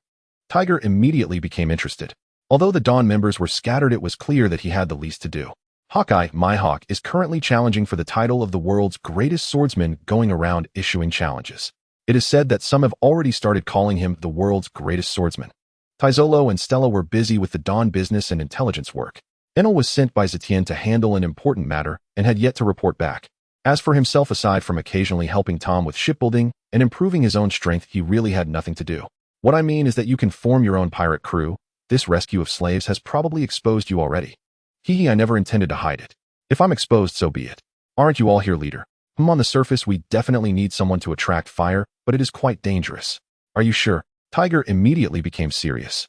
I'm sure. I want to enhance my strength and expand the organization's power through challenges. If there is danger, it can serve as training. Also, leader, since we're forming a pirate crew, what should we name it? How about the Sun Pirates? Zetion twitched his mouth. The name was fine, but the pirate flag looked like a woman's sanitary napkin, just thinking about it felt off-putting. Then how about calling it the Red Star Pirates? It signifies that your passion will radiate with fierce light, and avenging the celestial dragons will require a bloody baptism. Tiger was overjoyed and accepted it happily. Just as they were discussing future development directions, a newsbird suddenly flew overhead. Zetion casually tossed a 100-belly note. 1 newspaper, no change needed. The newsbird immediately took the belly and bowed to the 2. One should know that newspapers are significantly cheaper now than they will be in a decade, costing only 20 belly. Quite polite. Suddenly remembering something, he took out 10,000 belly and handed it to the newsbird. Deliver this phone call to Morgan's, you should understand, right? Looking at so much belly, Tiger seemed to see a light in the newsbird's eyes, watching it nod repeatedly in amazement. After the newsbird tucked away the note, it gave a final bow to the 2 and swiftly flew away. Picking up the newspaper sent by the newsbird, Zetion began to glance through it. Upon seeing the news on the newspaper, Zetion couldn't help but squint. Leader, is there any news? The reaction of the 5 Elder Stars is quite fast. Look, our bounty notice has been updated. Tiger quickly leaned in to get a closer look. The front page of the newspaper reported, the world's most notorious organization, a dark force aiming to overthrow the world, has re-emerged. The newspaper briefly outlined their crimes, but the murder of the celestial dragons was not reported. In the end, it listed their bounties. Heaven, Dawn Organization leader, a vile organization, a despicable person, space, fruit ability, user life, or death, unknown bounty of 430 belly. Sword, Dawn Organization member, a vile organization, a conspirator intending to overthrow the world, swordsman life, or death, unknown bounty of 1500 belly. Thunder, Dawn Organization member, a vile organization, a despicable person, thunder, fruit ability, user life, or death, unknown bounty of 10 belly. Gold, Dawn Organization member, a vile organization, a despicable person, gold, fruit ability, user life, or death, unknown bounty of 10 belly. Water, Dawn Organization member, a vile organization, a despicable person, now confirmed to be the Fishman Tiger life, or death, unknown bounty of 10 belly. Tiger stared at the bounty amounts, eyes wide, and then burst into a joyful laugh. Haha, leader, my bounty exceeds theirs, making me second. But your bounty is truly monstrous, higher than that of the 4 emperors. Zetion looked at the laughing Tej, feeling somewhat speechless. Look at the bounty on all of us. The 5 elders still think this little trick could turn us into targets. Tej roughly calculated, and it amounted to exactly 10 billion. I didn't expect us to be worth this much, but they still have to find us first. Even if they do, will it really be to deliver food to the leader? If it's just a gimmick, but it is still quite dangerous for you since you'll be in the public eye. If they deploy a general-level force now, you're still not quite ready for that. Here, take these. Also ask Tom for a newly manufactured ship. I will be leaving with Hancock and the others shortly. He casually tossed out a large chest. Tej's aunt nodded with a smile as she accepted it. Upon opening the chest, her breath caught in her throat. Inside were 5 devil fruits, and the rest were berries. Leader, isn't this a bit too much? Zetion waved his hand, not caring about it. This 2 billion berries is for you to develop your power. It should be enough. You can reward the contributors with the devil fruits, but it's best to keep one as a trump card. Until I find something suitable for you, don't let anyone eat it unless it's absolutely necessary. Tej nodded. The leader's intent was to enhance his physical qualities at life and death moments, using it like medicine. All right, let's head back to the ship. When the 2 returned to the ship, everyone stood up to greet them with adoration, looking at Zetion and Tej with admiration. Big brother. Big brother. Zetion nodded in acknowledgement. Although his silver mask concealed his expression, just his nod made those who had experienced life and death feel their eyes moisten. I've discussed your arrangements with Tej. Don't worry, you are completely free now. Tej will inform you of the details later. I have other matters to attend to, so I will be leaving first. Hancock, let's go. Upon hearing this, the Boa sisters obediently stepped forward and stood beside Zetion. He waved, releasing a swift ship, and they boarded. Setting sail. Big brother, take care. Big brother, goodbye. As Zetion and the others departed, everyone shouted their farewells. Hancock and the others also waved goodbye with tears in their eyes. Zetion waved back, not knowing how many of these people would grow and how many he would never see again. With some free time, Zetion leisurely sailed the seas with Hancock and the others giving pointers on their training. Zetion, brother, I didn't expect you to defeat a general. That's incredible. Hancock, Sandersonia, and Marigold excitedly discussed the events that occurred in Mariehua. By the way, Zetion, brother, why didn't you show up earlier? Were you dealing with something more important? Zetion raised an eyebrow, his handsome face causing the three to blush. It's nothing too important. Oh, I just went to collect some items and killed a few celestial dragons along the way. Upon hearing the term celestial dragons, the three looked frightened. But then they looked at Zetion in shock. Did you just say you killed celestial dragons? Yes, there's no need to be afraid. Celestial dragons are just people. Oh, it's not a big deal. I happened to kill 6 this time. In the future, I'll find opportunities to catch a few more for you to play with. Zetion's words shocked Hancock and the others, briefly dispelling their fear of the celestial dragons. They also recognized the joke in Zetion's tone. Additionally, I will find a way to remove the marks on your backs. Do not live in the shadow of the past. Remember, you are the most beautiful. Hancock's face initially paled, but quickly turned red again at the latter part. Sandersonia and Marigold gazed at Zetion with fiery eyes. After a moment they asked, Zetion, brother, where are we going? At this moment Hancock was still in her youthful phase, lacking the pride of the Snake Princess in the original story. I plan to go to Sabo Archipelago. There are people there who can send you back home. Upon hearing this, Hancock, Sandersonia, and Marigold showed reluctance, but also missed their hometown, deeply uncertain of what to choose. Don't worry, I will visit you when I have time. Don't you know my abilities? Seeing their expressions, Zetion smiled slightly. Upon hearing this, the three felt a bit better. At that moment, Sandersonia suddenly spoke up. But what if men are not allowed on Amazon Lily? Zetion teased. Well, if little Hancock becomes the Empress, it won't be a problem, right? Zetion knew that according to the original world's plot, Hancock would eventually become the Empress of Amazon Lily. Unexpectedly, his casual remark made Hancock's eyes light up, revealing for the first time a glimmer of ambition. It was unclear whether this ambition was for Zetion or the title of Empress. After several days of sailing, Zetion used his fruit abilities to bring the group to the Sabo Archipelago. The Sabo Archipelago is located in front of the Red Line in the middle of the Grand Line. The islands consist of multiple large trees, with the ground being the tree roots and bubbles emerging from the ground. They arrived in Zone 13 and headed towards a place called Shaki Slope Bar. Looking at the bright, named the Boa sisters, became curious. Zetion, brother, is this the place that can send us back to Amazon Lily? But this name is really a bit. Zetion nodded. Yes, this place has some connection to your Amazon Lily. Have you heard of the name Violet? The three were somewhat shocked. Isn't that the name of our last Empress? But she left Amazon Lily over 20 years ago. That's right, this bar was opened by Violet. However, she now goes by Shaki and is an information broker. She should be with Rayleigh now. Rayleigh? You mean the right arm of the Pirate King Silver's Rayleigh? The three sisters looked at each other in shock, stunned by the identities of the two. Let's go in, and you should pay them a visit as well, Zetion said meaningfully as he walked into the bar. Welcome, what would you like to drink? Seeing the newcomers, Shaki couldn't help but admire. Zetion's purple hair shimmered with silver light. He was tall and handsome, exuding a dignified aura. As for Hancock, who would later become the world's most beautiful woman, she still looked somewhat youthful, but had already begun to display the qualities of the world's top beauty. The other two sisters had not yet matured and were also two little beauties. Moreover, in the past few days, Zetion taught them the training methods for returning life, so they likely wouldn't turn out like their original counterparts. Aunt Shaki, no, I should say Aunt Violet, we have something to trouble you with this time. Upon hearing this, Shaki Violet frowned slightly, watching them with some wariness. After all, she had been here for over 10 years, keeping her identity secret, and few knew her true identity. No need to be nervous, Aunt Shaki, let me introduce you. These three are Boa, Hancock, Sandersonia, and Marigold from Amazon Lily. Hancock and the others looked at Shaki with faces full of respect. Oh, is that so? This isn't the place for a conversation. Please follow me. Upon hearing that Hancock and the others were from Amazon Lily, Shaki felt slightly relieved and led them to a back room. As a pirate who had escaped from Garp, she was not afraid of any trouble from them. As several people were led to the backyard, she suddenly looked at Zetion with a playful, yet serious expression. Speak, who are you and how do you know of my existence? Seeing Xiaqi's sudden change, Hancock became nervous and wanted to explain. And Xia actually. Before she could finish, Zetion suddenly patted Hancock on the shoulder. Xiaqi, originally named Xiaoyao, the former empress of Nine Snake Island and leader of the Nine Snake Pirates, disappeared over a decade ago after being pursued by Garp.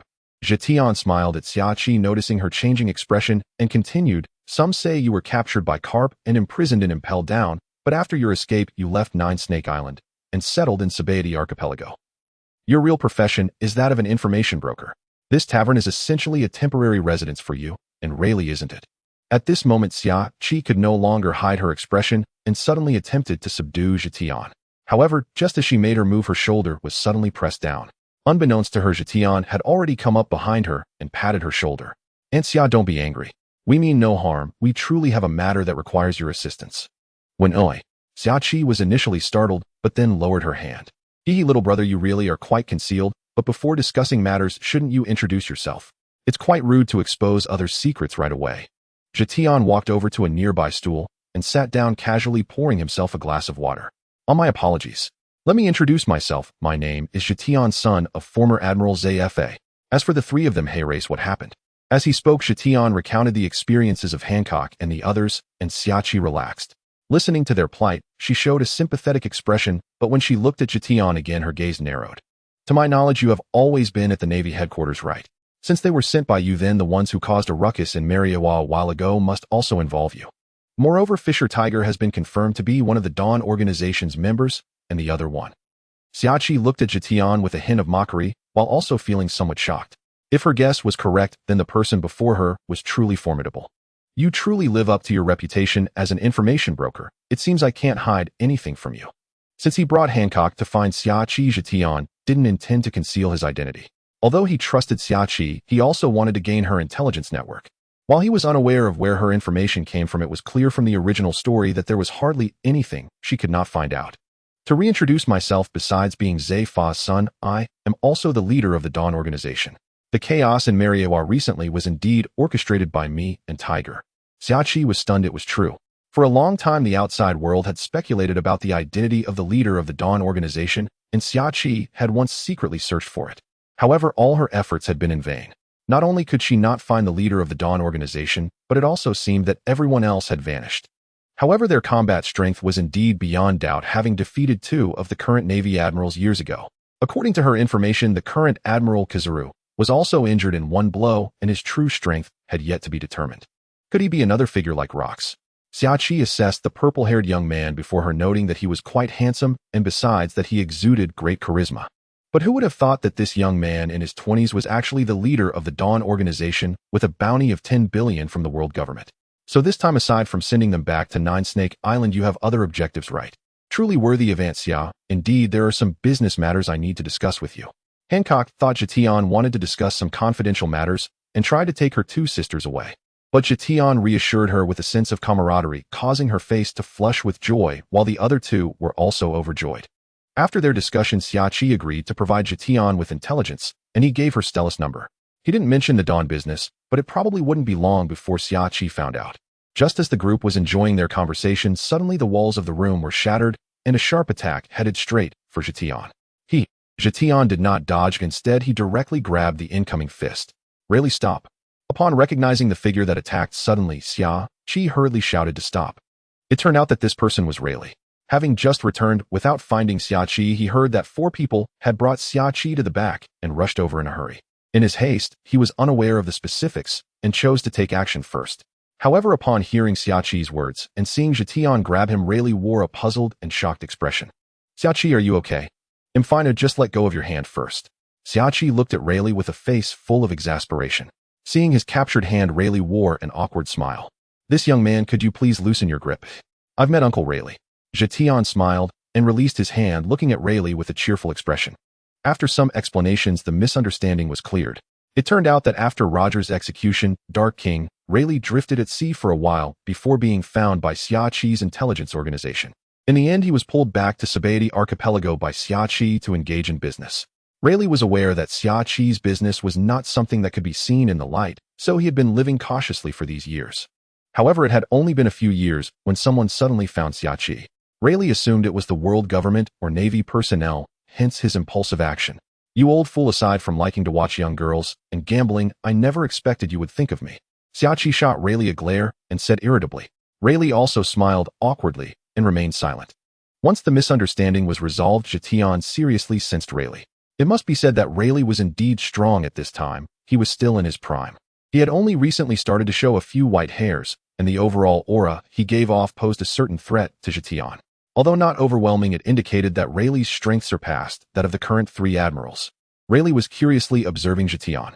Although he had always been pursued by Garp, he had also fought against Zefa. Seeing the son of an old friend, Rayleigh couldn't help but feel a wave of emotions.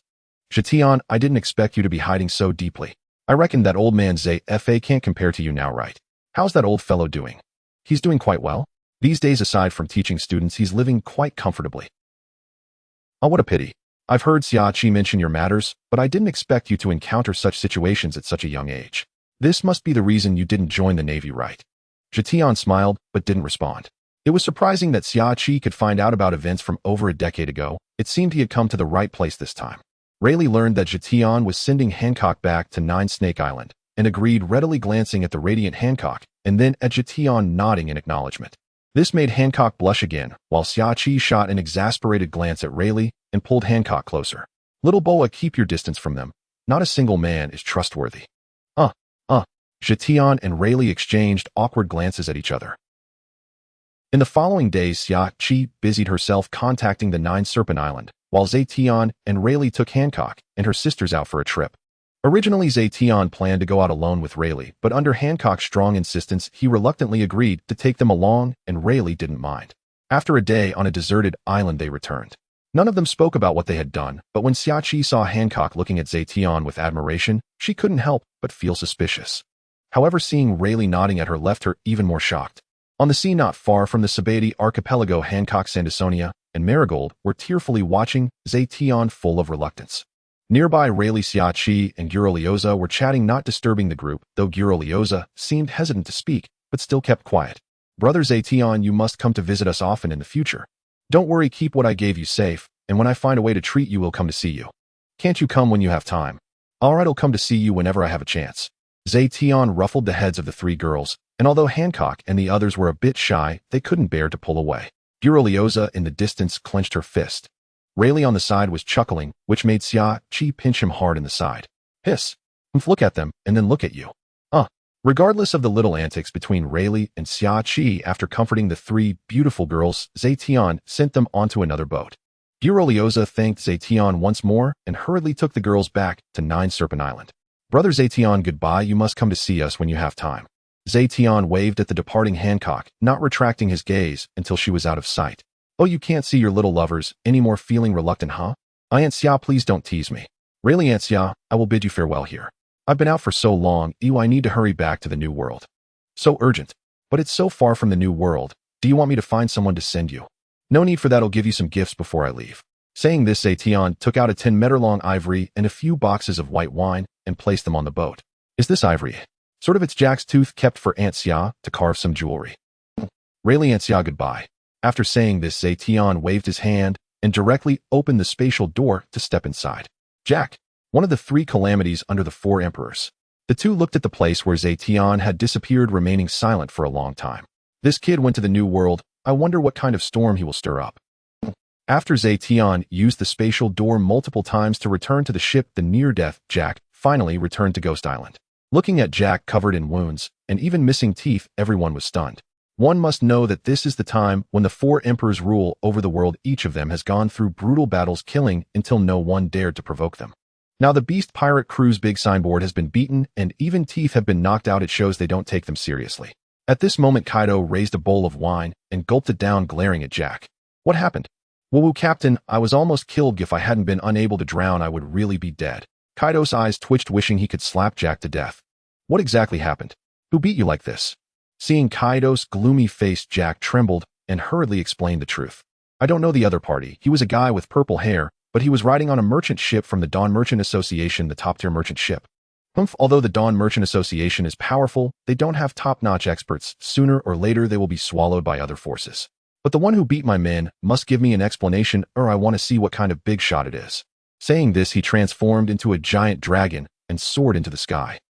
Extend your arms, keep your waist straight, and your legs should be slightly bent. Yes, just like that, hold on. But Brother Zetion, this is very uncomfortable. If you want to become a powerful swordsman, if you can't even do this, then you might as well give up. I don't want to. At this moment, Zetion was training Kuina, who was holding the sword Wado Ikamanji in a horse stance under Zetion's gravity field. As for Kuro, he was still being beaten up by Oro, but now he could occasionally fight back. Brew, brew, brew. Zetion picked up the Den Mushi to answer. Hello, old man, why are you calling me? Hearing that it was Zetion's father, Kuina perked up her ears. Smelly brat, you still know you have a father. tell me how long has it been since you called your mother? Zephyr immediately scolded, making Zetion cover his forehead. Seeing Kuina smiling beside him, Zephyr's voice could be heard even from so far away. Alright, I'll call my mother back later. After Zetion softened, Zephyr finally got to the main topic. Smelly brat, was that incident done by you? Don't think you can fool me. Zetion glanced at Kuina and waved his hand to cover the space. Kuina couldn't help but pout. Yes, it was me, but the world government shouldn't be able to trace it back to me. Don't worry. Sai, you've had your own ideas since childhood. I won't interfere. That incident was indeed done beautifully. But you still need to be careful. After all, no one knows what the world government's 800-year foundation has. Don't worry, you'll be careful. I don't plan to expose myself for now. You understand, that's good. When do you plan to come back? I estimate it will take another year. There are some matters I need to handle. Enough about me. How are you doing now? What else can I do? Just teach the students and drink some wine when I have nothing to do. I must say the wine you left for me is indeed better than what I used to drink. Now even Garp is getting envious. That's good, but you should drink the medicinal wine I left for you. Often it's good for your health. By the way, old man, have you discovered any excellent seedlings recently? What are you planning? I tell you, although I don't oppose your matters, don't set your sights on my students. At most, if there are good-looking ones in the future, I'll leave them for you to marry. Don't think about anything else. Zetion looked depressed, and Kuina was quite surprised. I just asked him, not going there to dig people up. That would be best. Staying in the Navy is relatively safe. Going to your place, who knows when you would get captured or killed. Zetion, what kind of talk is this? In the original work, Zephyr's students almost all perished. Calculating the time, it should be this batch. However, Zetion didn't say it out loud. Zephyr wouldn't believe it either. Seeing that Zetion was silent, Zephyr stopped teasing him and instead became animated. Smelly brat, let me tell you, ever since I taught Kazan and the other three, the subsequent ones have been somewhat inferior, but there are still quite a few good seedlings. The last batch had Smoker and Jinbei, who were quite outstanding. This batch, I discovered 2 good seedlings named Ein and Bins. Among them, Ein is a swordsman quite compatible with you. As expected. Upon hearing the previous statement, Zetion felt reassured, but the last sentence made his face darken. Kuina on the side found Zetion's change of expression quite amusing. Old man, how long until they graduate? Smelly brat, what are you planning? Just asking casually. Where else would my thoughts wander? Except for I don't think about anything else. They probably have about half a year left. Alright, when you take them out for training, remember to let me know. I want to go see. Smelly brat, still saying you have no intentions. Give me a reason. It's nothing new, I just want them to see how top-tier experts fight on the sea. Alright, I understand. I'll notify you when the time comes. Let's leave it at this. Hanging up. Not waiting for Zephyr to say anything else, Zetion decisively hung up the phone, fearing that Zephyr would continue to nag him. Brother Zetion, what did Uncle Zifa say to you? Your expression just changed so amusingly. Zetion glanced briefly at Kuina. Evidently her training still fell far short. Gravity 1. Oof. Caught completely off guard by Zetion's sudden amplification of spatial gravity, Kuina tumbled unceremoniously onto the ground. She scrambled upright at once, bracing herself with her sword. Though gravity had increased by only a single fold, her legs trembled uncontrollably. From now on, you'll undergo 1 additional hour of gravity training each day. Without waiting for Kuina, too exhausted even to speak, to reply, he turned and strode back into the ship's cabin. Upon returning to the cabin, Zetion immediately dialed Eileen. As always, she launched into the familiar refrain, sons growing up, time to start families and so on. Only after soothing her with earnest reassurances and securing her reluctant approval did he hang up. Wiping imaginary sweat from his brow, he noticed the dedicated din mushy ringing once more. What an unusually lively day. He answered, and was met with an unexpected voice. Leader, this is Stella. I have urgent intelligence to report. What matter warrants your personal call? Per your directive, our intelligence network has embedded shadows across all critical missions and locations. Moments ago, Shadow 7, stationed covertly on Onigashima, transmitted vital information. Oh, tell me. According to Shadow 7's report, Jack, one of the 3 disasters, has been gravely wounded by an unknown assailant. His fangs were forcibly extracted. Enraged, Kaido flew into a furious rage. Rumors claim the attacker belongs to our Dawn Trading Consortium, prompting Kaido to launch immediate retribution. Yet Jack insists the assailant lies directly along your current course. Thus, Kaido is converging upon you. I've already consulted Tetsuro. He confirms no consortium vessel currently sails your route. Fearing Kaido may misidentify you as the culprit, I contacted you without delay. I see. But he's not mistaken. I removed Jack's teeth myself. One has already been gifted to another. What a truly done by you, leader. Should you avoid Kaido? After all, he is now one of the 4 emperors, his power immeasurable. Zetion paused, not in hesitation, but in quiet contemplation. Inform Tetsuro, henceforth all trade tariffs with the 4 emperors shall increase by 10%. The stated reason Kaido has offended the Dawn Trading Consortium. By the way, I'll give you a contact number. From now on, liaise with her directly. Her name is Shaki. Use the code name Dawnbreak when communicating. Understood, leader. Incidentally, you've been married to Tetsuoro for quite some time, yet I've never bestowed a proper gift. Accept this 10-meter ivory tusk valued at 900 million, my token of appreciation. Your insignia remains active. We'll dispatch it immediately. Another tusk has already been delivered to Shaki. It remains intact, leader. Our deepest gratitude. Zetion opened a spatial rift and thrust the tusk inside. When you welcome a child, I shall present you with Kaido's dragon horn as your next gift. Stella faltered, momentarily speechless, yet Zetion remained their savior, their debt eternal. Then we accept your blessing in advance, leader.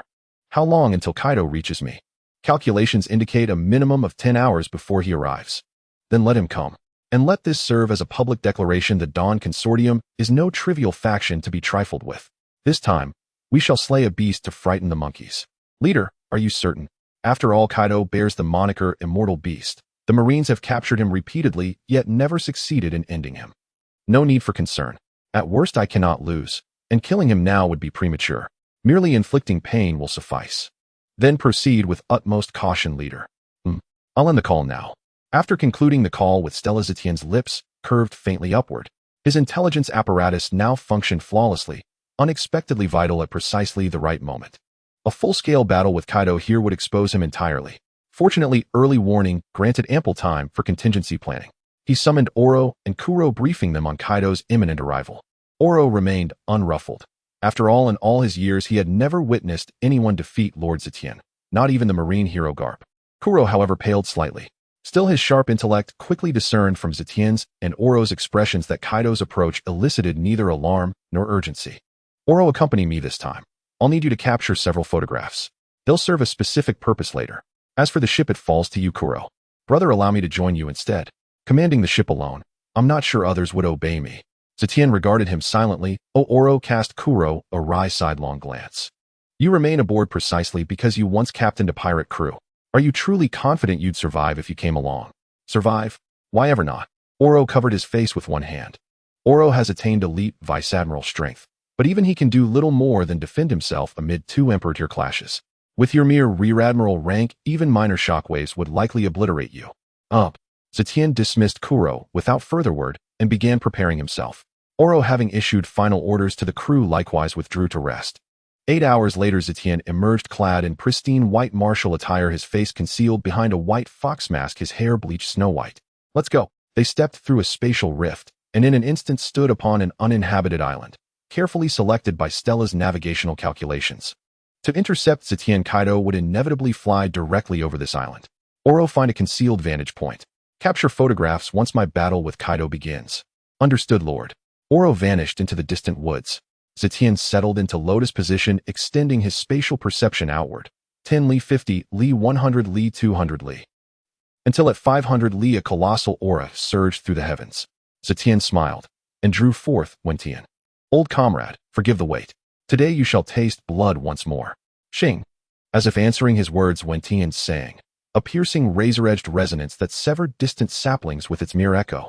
Oro, already stationed far away, hesitated, then retreated several hundred meters farther. Yet his eyes blazed with fierce, exhilarated anticipation. True growth arises not merely from solitary training, but from relentless combat against peerless adversaries, forging battle wisdom and elevating strength.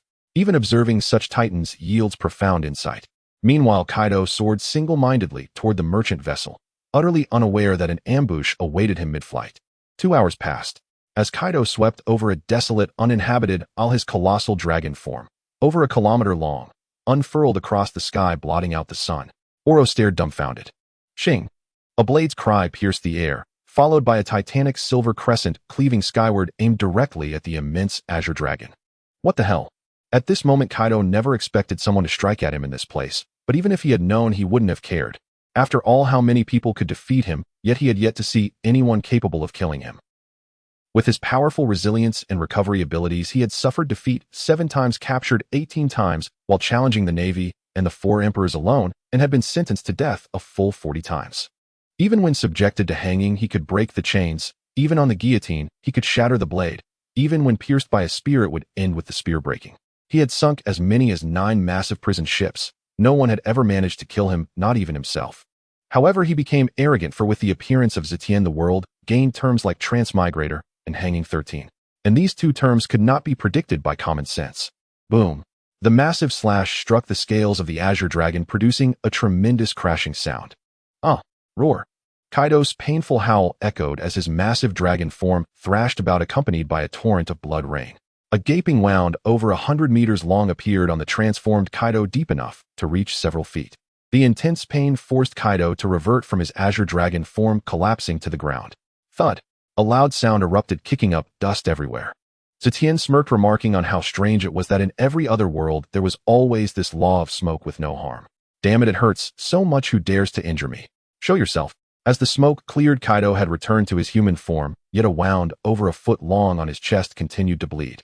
A white figure appeared before Kaido. Although Zetion was nearly 2 meters tall, facing Kaido's towering height of over 7 meters, he looked like a mere child.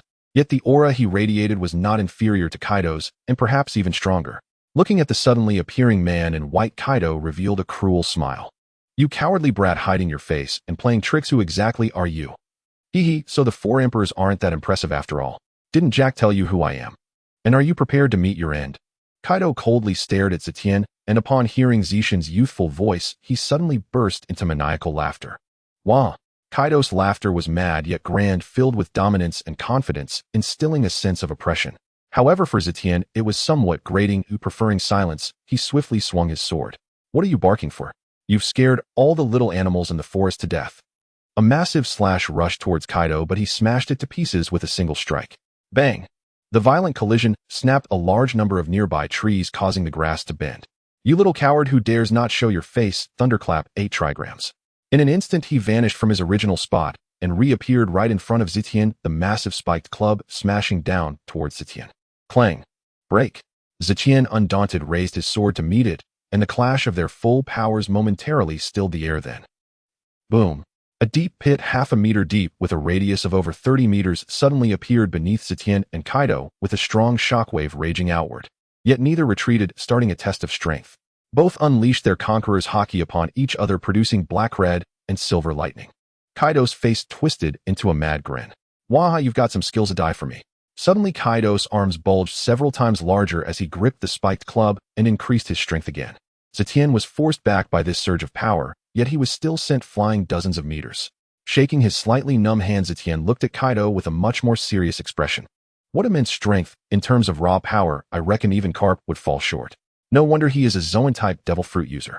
Before Zetion could think much more, Kaido swung his massive spiked club, 8 trigrams, down again. Zetion instantly dodged to the side. Boom! The ground was instantly smashed into a gigantic pit, sending dirt flying everywhere. Heavenly Inquiry, Vermilion Bird. A colossal vermilion bird engulfed in blazing flames swooped toward Kaido. Lower 3 worlds, Indra. The spiked club wrapped in black lightning was hurled at the vermilion bird. Boom! The sky was filled with flames, accompanied by a deafening explosion engulfing the nearby forest in a raging inferno. Clang, clang, clang, clang, clang. The sound of metal clashing echoed amidst the smoke as Zetion and Kaido instantly lost count of how many times they had exchanged blows. As time passed, the sun set and rose again. The two fought for a full day. The aftermath of their battle spread outwards, felt even by Kuina and Oro miles away. They all looked towards Zetion's direction with anxious expressions. Another massive clash sounded and Zetion was struck out by Kaido's overwhelming force. Pooh! Spitting out a mouthful of blood, unlike his sparring with Garp, this was a fight for life and death. Yet Zetion, wanting to test his training results, was clashing head-on with Kaido using only his physical strength. But the outcome was as Zetion had expected. He was still slightly inferior in raw strength, and after a full day of fighting he began to feel fatigued. Kid, it seems I was right. Your strength is formidable, but you haven't reached your peak yet. I guess you're still quite young, huh? Ha, Kaido, this is only the beginning. Who told you this is my full strength? Bluffing, you can go die now. Kaido immediately launched an attack on Zetion. Great Majesty, Thunderclap 8 trigrams. In the face of Kaido's ultimate move, Zetion remained calm, raising Heavenly Inquiry. Clang. Accompanied by the sound of the sword, he slashed down. Extreme, 1 line of heaven. This move was the same one used against Gung Shiro, a sword that could split the seas, but now enhanced by Heavenly Inquiry, its power exceeded the last time. A silver sword aura instantly sliced through the Thunderclap 8 trigrams toward Kaido. At that moment, Kaido felt a surge of deathly threat approaching, and hurriedly raised his spiked club to defend. Oh, but it did not hold. The massive spiked club, 8 trigrams, was knocked from his grasp, the sword light sweeping past Kaido and plunging into the earth. A massive wound pierced from Kaido's right shoulder to his left lower abdomen, blood staining his entire chest. Simultaneously, a tremendous noise erupted as the ground behind Kaido cracked open. The entire island was cleaved in two by Zetion's sword, revealing an unfathomable abyss that was being engulfed by the sea. Oh! Kaido ultimately couldn't hold back, howling in pain, almost causing him to faint. However, he managed to endure, glaring viciously at Zetion. One could only say that he truly was the strongest creature on land, despite his nearly severed body. Blood ceased to flow in a moment, and the wound began to heal. Kid, you've really angered me. Roar! 1,000-meter-long azure dragon coiled in the sky. A massive flame erupted from the azure dragon's mouth, racing towards Zetion. Zetion had no intention of defending, instantly vanishing from the spot. The ground ignited in flames, even the stones on the ground melted away. Suddenly losing sight of Zetion, Kaido roared in anger, continuously attacking the ground, trying to uncover Zetion's whereabouts. Breath of wind. Dragon breath. Heat wave. The ground was bombarded continuously while Oro, far away, swallowed hard and hurriedly ran off into the distance. Didn't anyone tell you that spitting indiscriminately is uncivilized? Oi. Nanny, when did this happen? Kaido exclaimed, startled, not realizing Zetion had appeared above him. Conqueror's Haki entangled 8 extremes. Descending dragon. Bang! Zetion unleashed the 8 extremes technique based on the wrapped Conqueror's Haki, merely changing the upward force into a downward attack, greatly increasing its power. Since ancient times there has been a saying, with culture the Taiji secures peace, with martial arts the 8 extremes stabilizes the universe. Compared to the previous world and the pirate world where everyone possessed monstrous physical prowess, Zetion unleashed this technique, creating spatial ripples. A gigantic azure dragon descended from the heavens, crashing violently to the ground. Oro, watching from afar, trembled, though the super camera in his hand had never recorded anything like it. Crack, crack, crack. All were close-ups of Zetion mercilessly beating Kaido. As the smoke cleared, Zetion slowly approached Kaido, but at this moment the law of no harm from smoke had been shattered.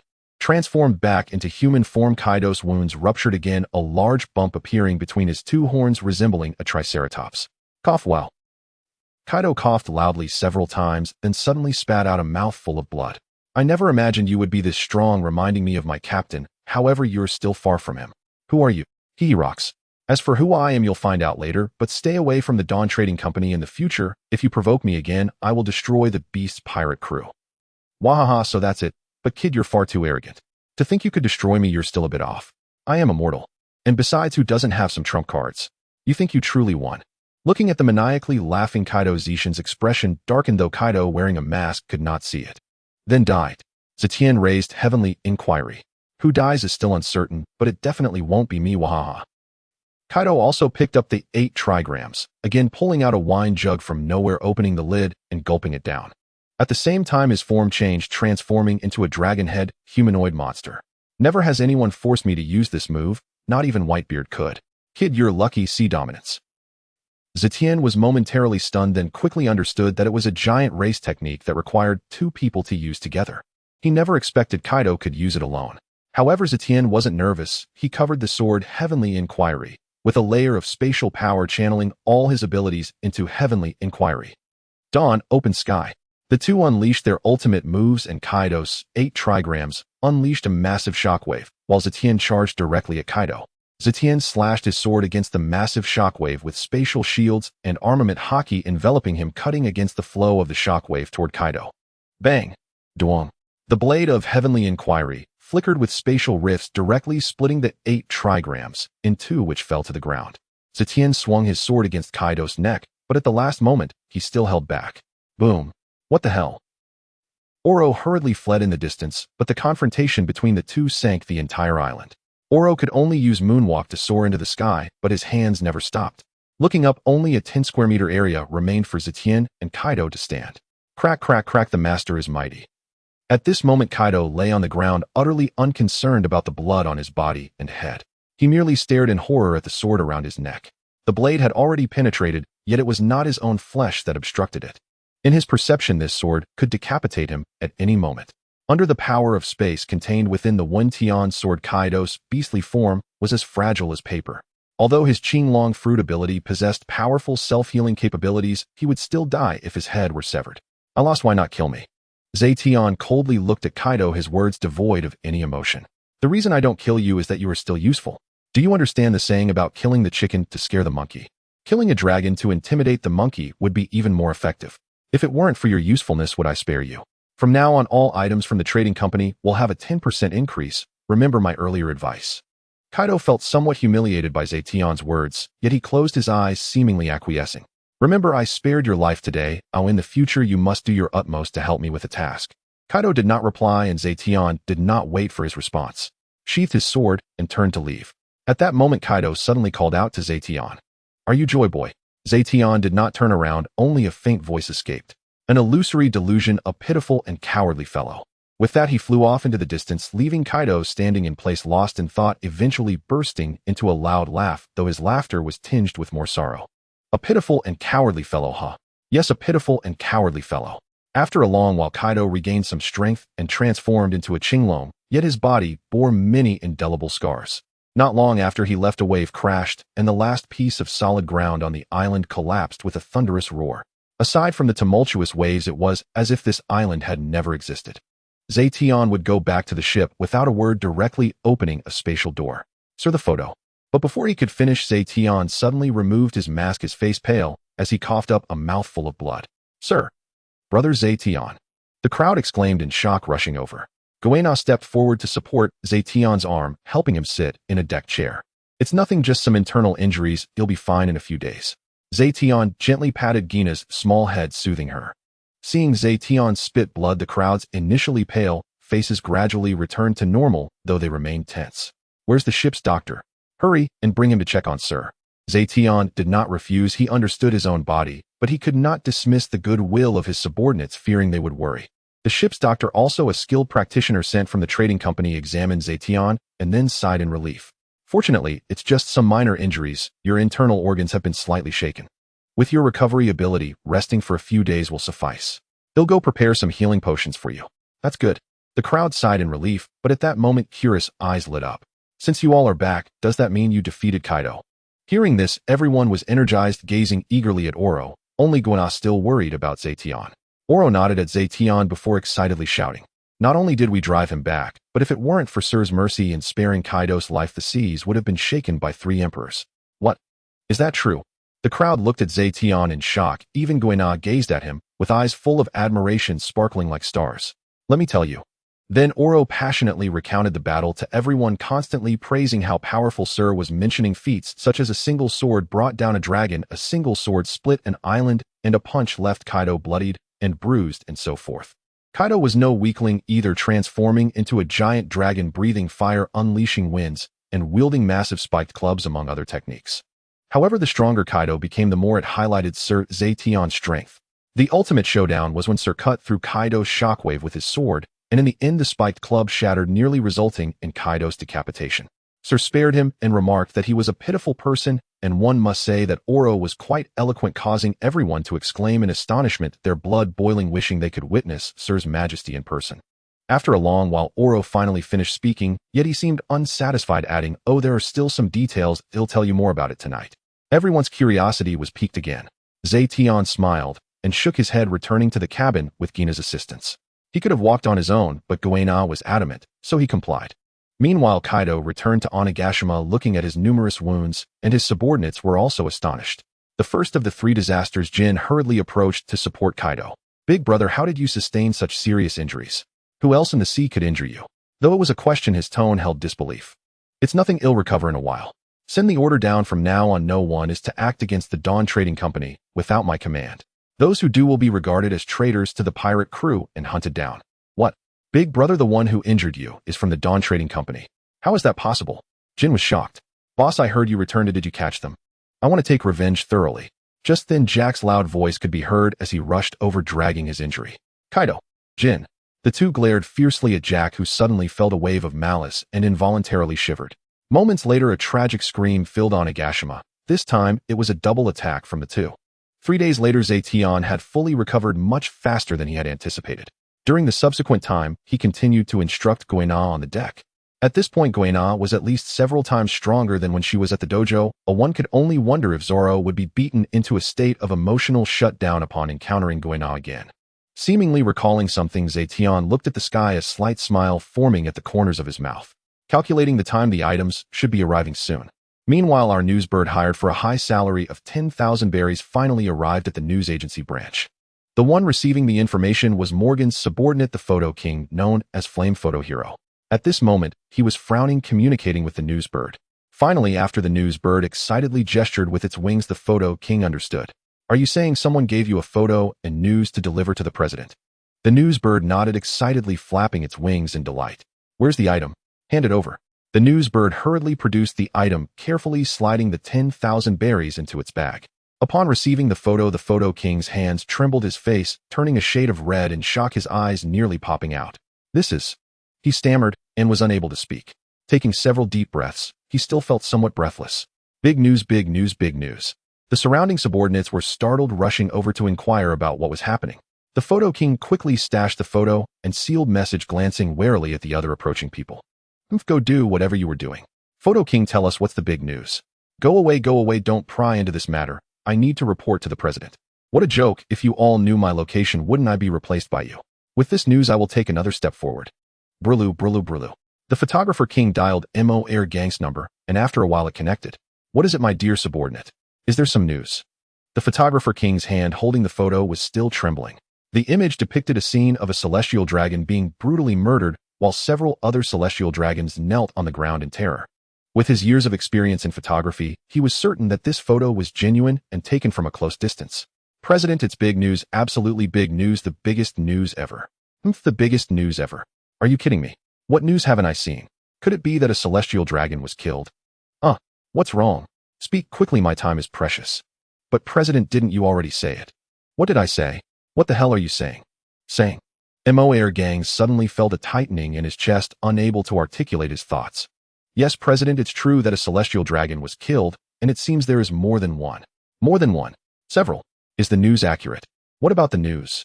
At this moment, Mo Air Gangs was completely agitated, roaring with questions. It should be accurate. The photo was sent by Newsbird 007. I checked, and there's no problem. Also, there's a sealed letter that is for you, President. I didn't open it.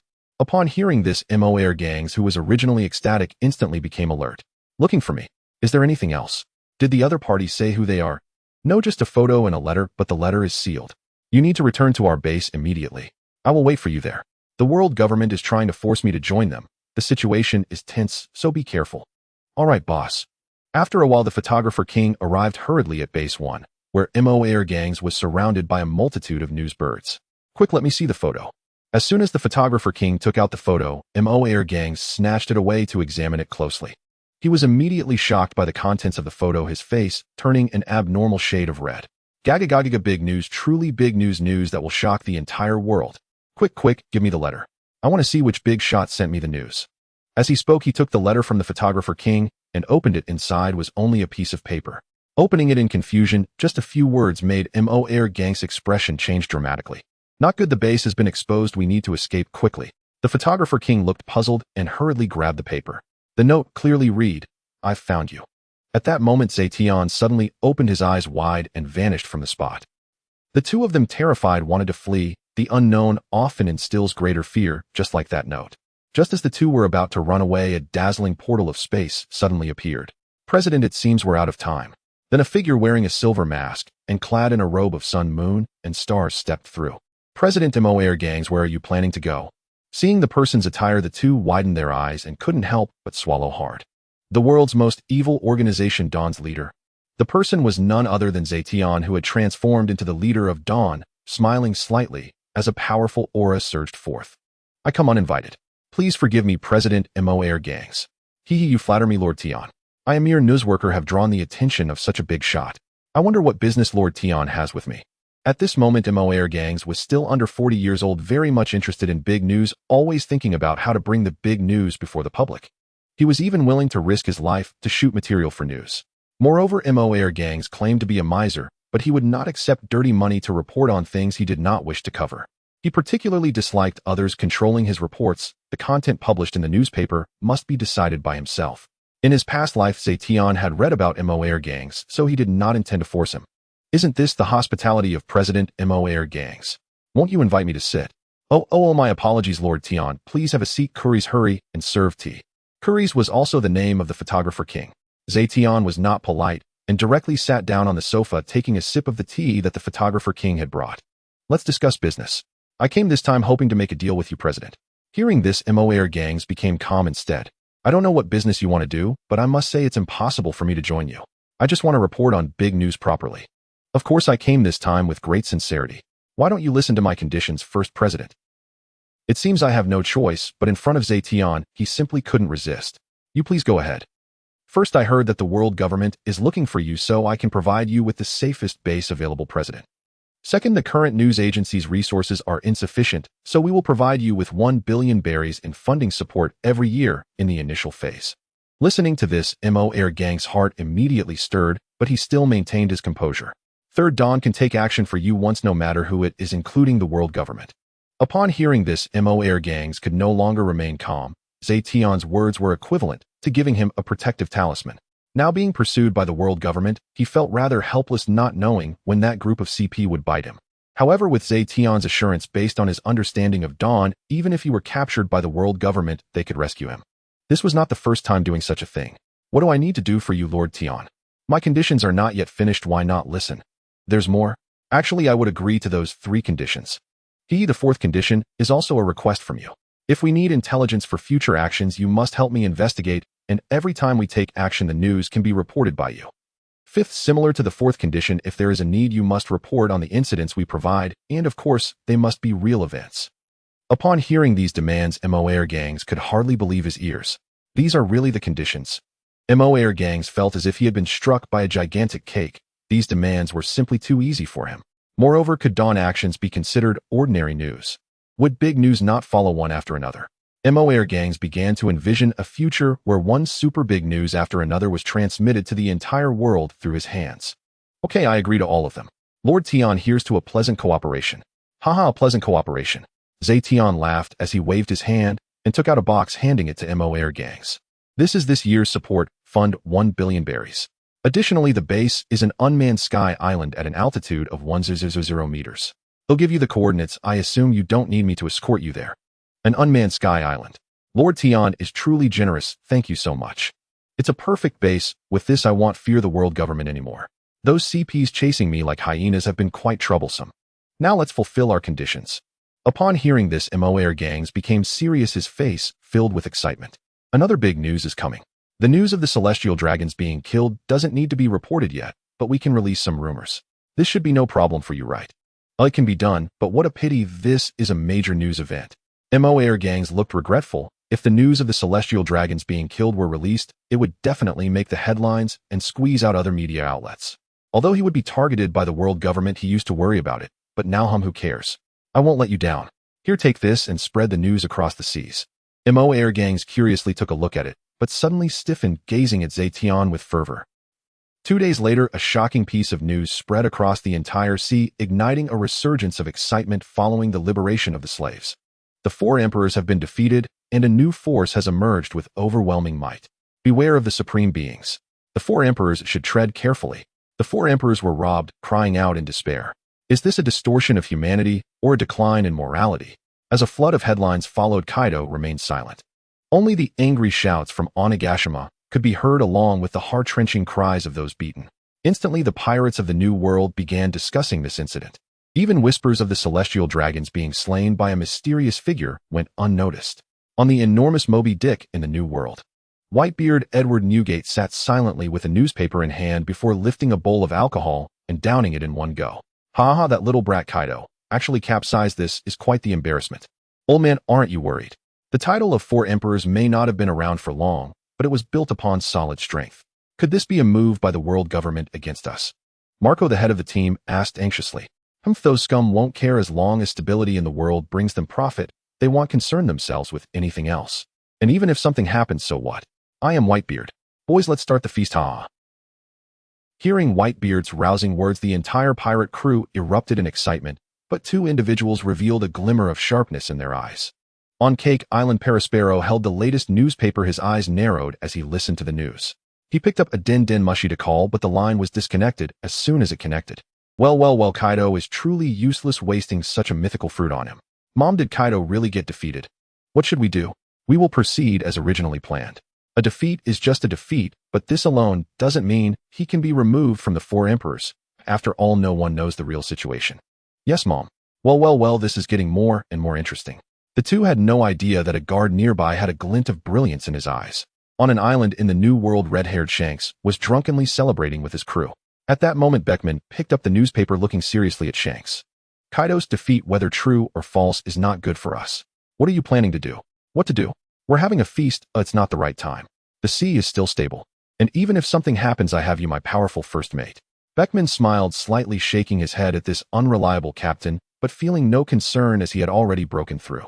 After all, they are equivalent to the double Emperor's pirate crew. If it weren't for the limitation of numbers, there would be no opponents for them in the New World. Keep drinking. Beckman watched Shanks clinking glasses with others, his nose twitching. Bastard, you stole my erguotu again. We only have 3 boxes left, and you almost drank them all. Ha, are you drinking, or what? Give me a cup. Aside from Kaido, the other 4 emperors only raised their vigilance slightly and didn't take it to heart. As holders of Conqueror's Haki, each one was very confident in themselves. However, just as they were indifferent to this matter, the Dawn Chamber of Commerce suddenly released a statement claiming responsibility for this incident, sounding like a statement from a terrorist organization, and resolved provocations and hostile forces with an unparalleled tough stance. We, the Dawn Chamber of Commerce, take responsibility for this incident, but as a commercial entity, we are committed to the stability of the sea and peaceful coexistence with various forces for business. We only wish to achieve win-win cooperation, but there are always some who want to disrupt the peaceful order we have established together. Especially this time, Pirate Jack attempted to forcibly seize our ship's goods and even personnel, so we gave a strong counterattack. Mr. Kaido, in seeking revenge for his subordinates, is understandable, so after our esteemed gentleman's enthusiastic and friendly education, he has also laid down the desire for revenge. After all, everyone still needs to live well. A life is not easy. However, this incident has still caused us significant losses. In light of the Beast Pirates' initial unwarranted provocation, all prices of goods between major forces will increase by 10% and the Beast Pirates by 15%. We hope to jointly build a wonderful trading environment with the major forces at sea, hereby declaring. Hearing this news, the leaders of various forces almost spat out their drinks, but afterward they chose to remain silent. Whitebeard. My alcohol has increased in price again. Big Mom. My desserts are fine if they are a bit more expensive. Red-haired. I have no money to buy alcohol. No one expected the Dawn Chamber of Commerce to be so bold, openly provoking the major forces. Strangely, none of the forces, including the 4 emperors, spoke out. The 4 emperors, are you kidding? If the Dawn Chamber of Commerce cuts off our cooperation, where will we find delicious erguotu, big pudding, and other desserts? Wouldn't that be taking our lives? Previously, they might have considered swallowing the Dawn Chamber of Commerce, but now that thought was completely dispelled. After all, their record speaks for itself, and no one wants to endanger their lives by provoking. The world government and the Navy chose to watch coldly as the new power emerged, sending people to quietly investigate the identity of the mysterious powerhouse. However, for the Dawn Chamber of Commerce and Zetion, there was not much impact, and the Dawn Chamber of Commerce began to visibly expand. All major forces and countries had the Dawn Chamber of Commerce's outlets, especially for spirits, clothing, and food, which became hot-selling products. Meanwhile, they continuously collected various devil fruits, famous swords, and more behind the scenes.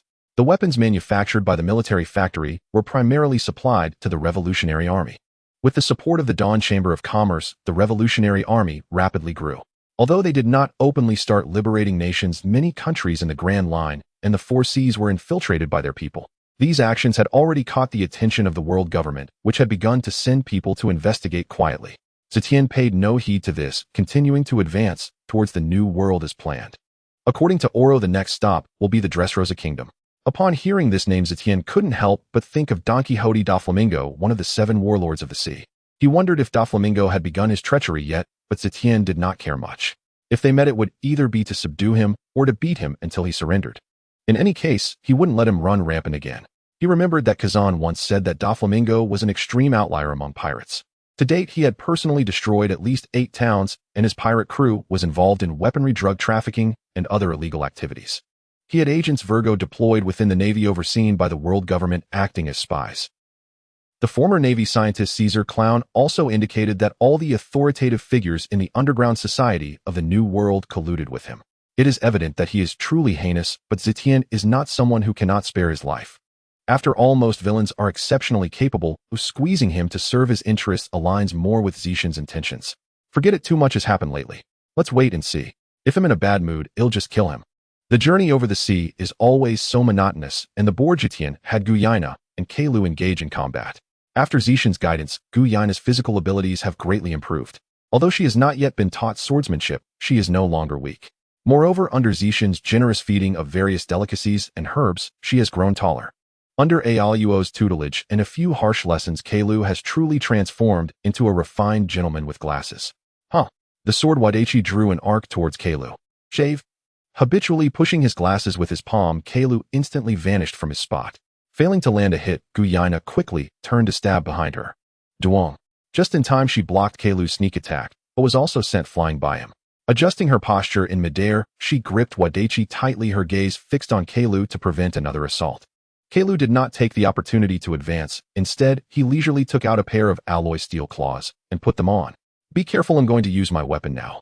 Aluo, witnessing Oro's pretentious display, couldn't help but twitch at the corner of his mouth, feeling a bit itchy. Zetion, however, watched with great interest. Without any hesitation, the two began their attack. Clang, clang, clang, clang, clang. The sparks flew as their weapons clashed, and Kuina was jolted back repeatedly, as she was still quite young.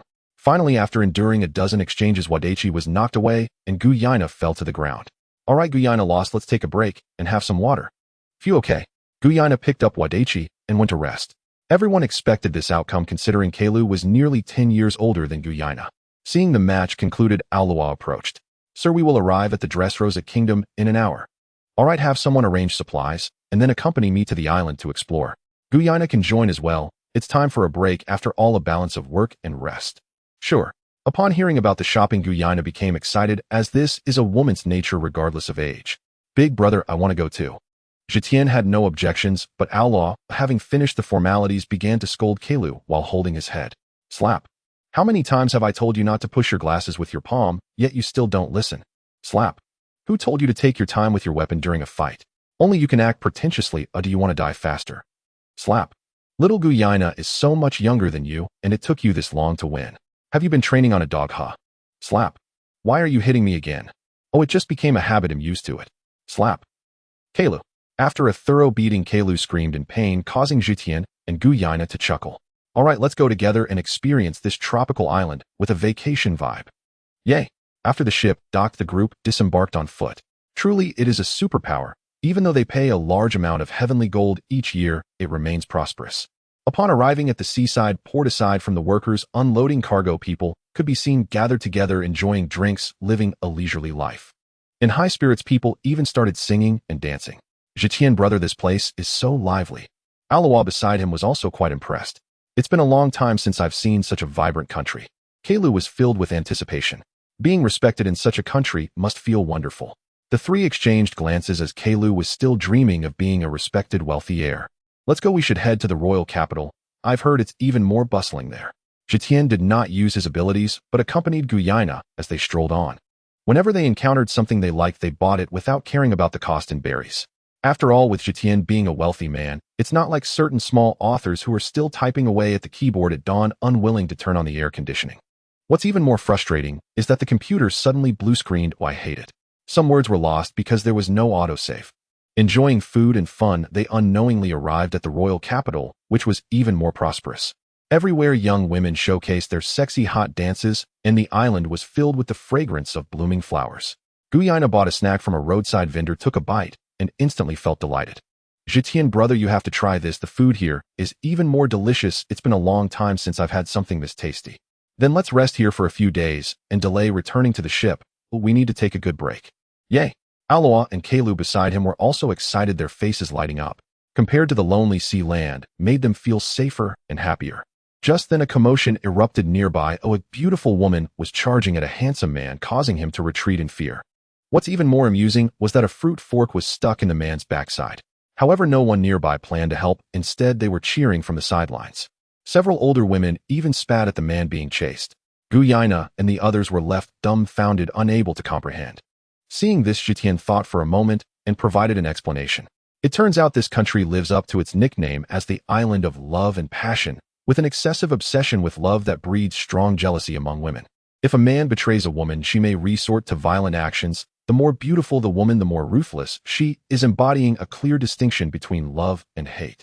Thus, emotional disputes leading to physical conflicts are common occurrences. Upon hearing the explanation, the others were left astonished mouths agape. These sisters are amazing, Kuina exclaimed excitedly while the other three exchanged glances and quietly wiped away cold sweat. Of course, if you are charming and a beautiful lady invites you to dinner without any responsibilities, that is of course. This statement made Aoloa and Keilu's eyes shine as they scanned the passing beautiful women. Zetion, brother, you must not learn bad habits. Kuina blushed as she looked at Zetion, then shot a fierce glare at the two beside her.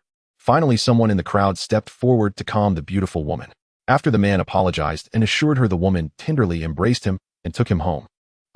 X3. The melodramatic scene of dog blood and dog food left Kuina and the others once again dumbfounded. Haha, alright, let's find a place to stay or after resting, well, we can explore tomorrow. Thank you all for your support. This is the debut of my new book. I hope all readers will click to urge updates and add to the shelf. Thank you. A few people found an elegant villa to stay in, which was only agreed upon after Zetion generously paid a significant amount of bellies to the host. The host was quite welcoming this time, having prepared breakfast in advance, and Zetion chatted with him while they ate. However, he heard some news that in this country not only are the women formidable, but there are also many powerful men. Besides dancing, the profession of sword fighter is the most popular. The most famous is the legendary undefeated sword fighter from the bullfighting arena, who has created an unbeaten myth with 3,000 consecutive victories. Furthermore, he was personally invited by His Majesty the King to serve as the commander of the kingdom's forces. However, news of him had gradually ceased 2 years ago. Another piece of news was that Princess Scarlet of Dress Rosa unfortunately passed away due to illness 2 years ago. Everyone sighed in sorrow while Zetion merely smiled faintly. After the meal, the group began to stroll heading towards the royal heights. Zetion habitually used his abilities to sense his surroundings, but suddenly his body swayed. The intense pain made his face pale. Zetion, brother, what's wrong? Kuina hurriedly supported Zetion while Oro and Kuro looked on with concern. Zetion steadied himself, took a moment to feel his condition, and a smile appeared on his face. It's nothing, it's a good thing. He then sensed his surroundings again, but the feedback made him frown involuntarily. In his perception, the originally bustling street had inexplicably gained some walking toys. This scene reminded him of one-person sugar. Zetion, brother, are you really okay? We still have many places to visit today. I'm really fine, you all go ahead and explore. I'll make a phone call. Walking to a corner of the street, Zetion leaned against the wall and dialed the phone worm. Boru. Hello, Chief. There was excitement in Stella's voice on the other end. Stella, I need to ask you something. By the way, is Teselo by your side? He's in the office, let me call him. Okay. After a moment, Teselo's excited voice came through. Boss, you finally remembered me. I miss you so much. Why didn't you call me to beat Kaido? How does it feel to punch one of the 4 emperors? Zetion. Stella, let go. My ear is about to fall off. Zetion. Cough, could you two keep your affection to yourselves, even on the phone? Oh well, boss, please go on. We'll take advantage of this opportunity to rapidly develop the Merchant Association and increase efforts to find devil fruits or recruit their users. Remember, at all costs, expedite the development of our forces and enhance the strength of some core members in a short time. At the same time, those capable should ascend to important positions within the association, and rewards should not be stinted. Problems that can be solved with money are not problems, you understand. Understood, boss. I'll take care of it immediately. Okay, Stella, mobilize all personnel to search for a few people and items. Please take note. Yes, Chief, please go on. First, a person with the characteristic of being blind. We haven't found him in the Revolutionary Army. Bartholomew Kuma, let me know if he joins the Revolutionary Army. Dunkiksote, possibly a nature-type user of the forest fruit, a Lafayette Van Auger, and Poison Q. The first 3 are the priority for searching. Once found, notify me immediately, and let the shadows know that whoever finds them will be rewarded with a devil fruit. Additionally, find a Mythical Zoan fruit. The location is. Also send someone to keep an eye on the pirate crew that belongs to Dies Borellis and seize the surgery fruit. Did you remember everything? Got it, Chief. Also, was there no shadow sent from the Dress Rosa kingdom? Let me think, it seems like there was, but I remember it was assigned during the last meeting, though I don't recall sending anyone there. I'll arrange for someone to go immediately, Chief. Alright, I understand. No need to send anyone if they probably encountered an accident. What? Nothing much, just make sure everything is completed within a year. Yes. X2. If there's nothing else, then I'll hang up. Wait, boss. When are we going to beat the 4 emperors again? Be sure to take me along. Zetion twitched the corner of his mouth and casually hung up the phone worm. Taking a deep breath, he realized he needed to check on Makino, as he could hardly stand others' dog food. Meanwhile, Kuina and the others were joyfully strolling around the royal capital, each with bags full of goods. Zetion, brother, is so slow. I can't carry any more. Kuina was loaded with local specialties, planning to take them home later. Since Zetion told her that as long as the items were stored in his spatial dimension, they would maintain their state, when taken out, she bought as much as possible wherever she went. Now the items in Zetion's system space were almost piled up into a small mountain. Just as they were strolling, a sudden sound of crying came from ahead. Curious, Kuina walked over and discovered a little girl of only a few years old was wailing loudly. She quickly approached, picked up the little girl, and comforted her while asking, "Little sister, what's wrong? Where are your parents?" Wawawa, they were over there just now, but I wanted to chase a little kitten, and in the blink of an eye I couldn't see my parents anymore. Miss, can you help me find them? The others exchanged glances. Sigh, another troublesome child. If you call me big sister, I'll help you look for them, Kuina said slyly. Then big sister, can you help me find my parents? Let's go, big sister will take you to find them. Just as they were about to leave, they coincidentally ran into Zetion, who had come over. What's happening? Oro explained the situation to Zetion, and he nodded understandingly. Little friend, what's your name? Do you remember your parents' names? Zetion smiled as he casually stored everyone's belongings in the system space. My name is Rebecca. My mom is Scarlet and my dad is Curious. Can you help me find them?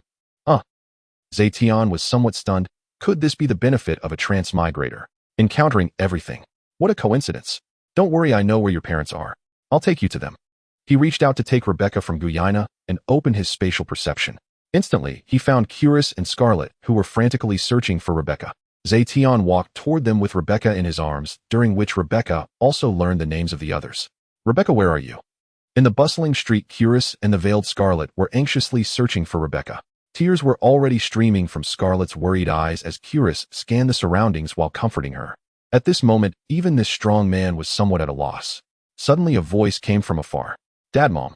The two hurriedly looked over, and it was indeed Rebecca, who was being carried by a purple-haired youth approaching them. They rushed over, and Scarlet took Rebecca in her arms, bursting into tears. Rebecca also started crying as Curious bowed deeply in front of Zetion. Thank you, sir, for returning my daughter. I am truly grateful. Zetion helped Curious up and had a good impression of this man with a tragic fate. No need for thanks, Rebecca is my sister Kuina's chance encounter, so I just brought her back. Curious quickly thanked Kuina as well, and when Scarlet came to her senses, she hurriedly expressed her gratitude.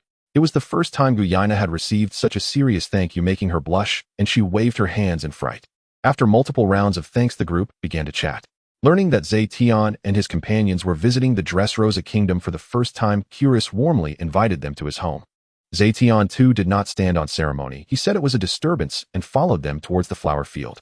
In the original work, the flower field was the revolutionary headquarters of the Liku kingdom, located underground in the red sunflowers of Dress Rosa. It was the base of the intelligence department of the Liku kingdom's army. However, since Scarlet was said to have died outside, the Liku king arranged for them to live here. Since Curious married Scarlet and had Rebecca, he rarely returned to the kingdom to serve as commander. The Liku king didn't say anything about it, so over the years Curious had gradually faded from public view. Only a few people knew their true identities, and very few recognized or visited them. However, although the Liku king could not come to see them, Violet often visited. Zetion gazed at the small house with a yard before him, which exuded a warm and inviting atmosphere.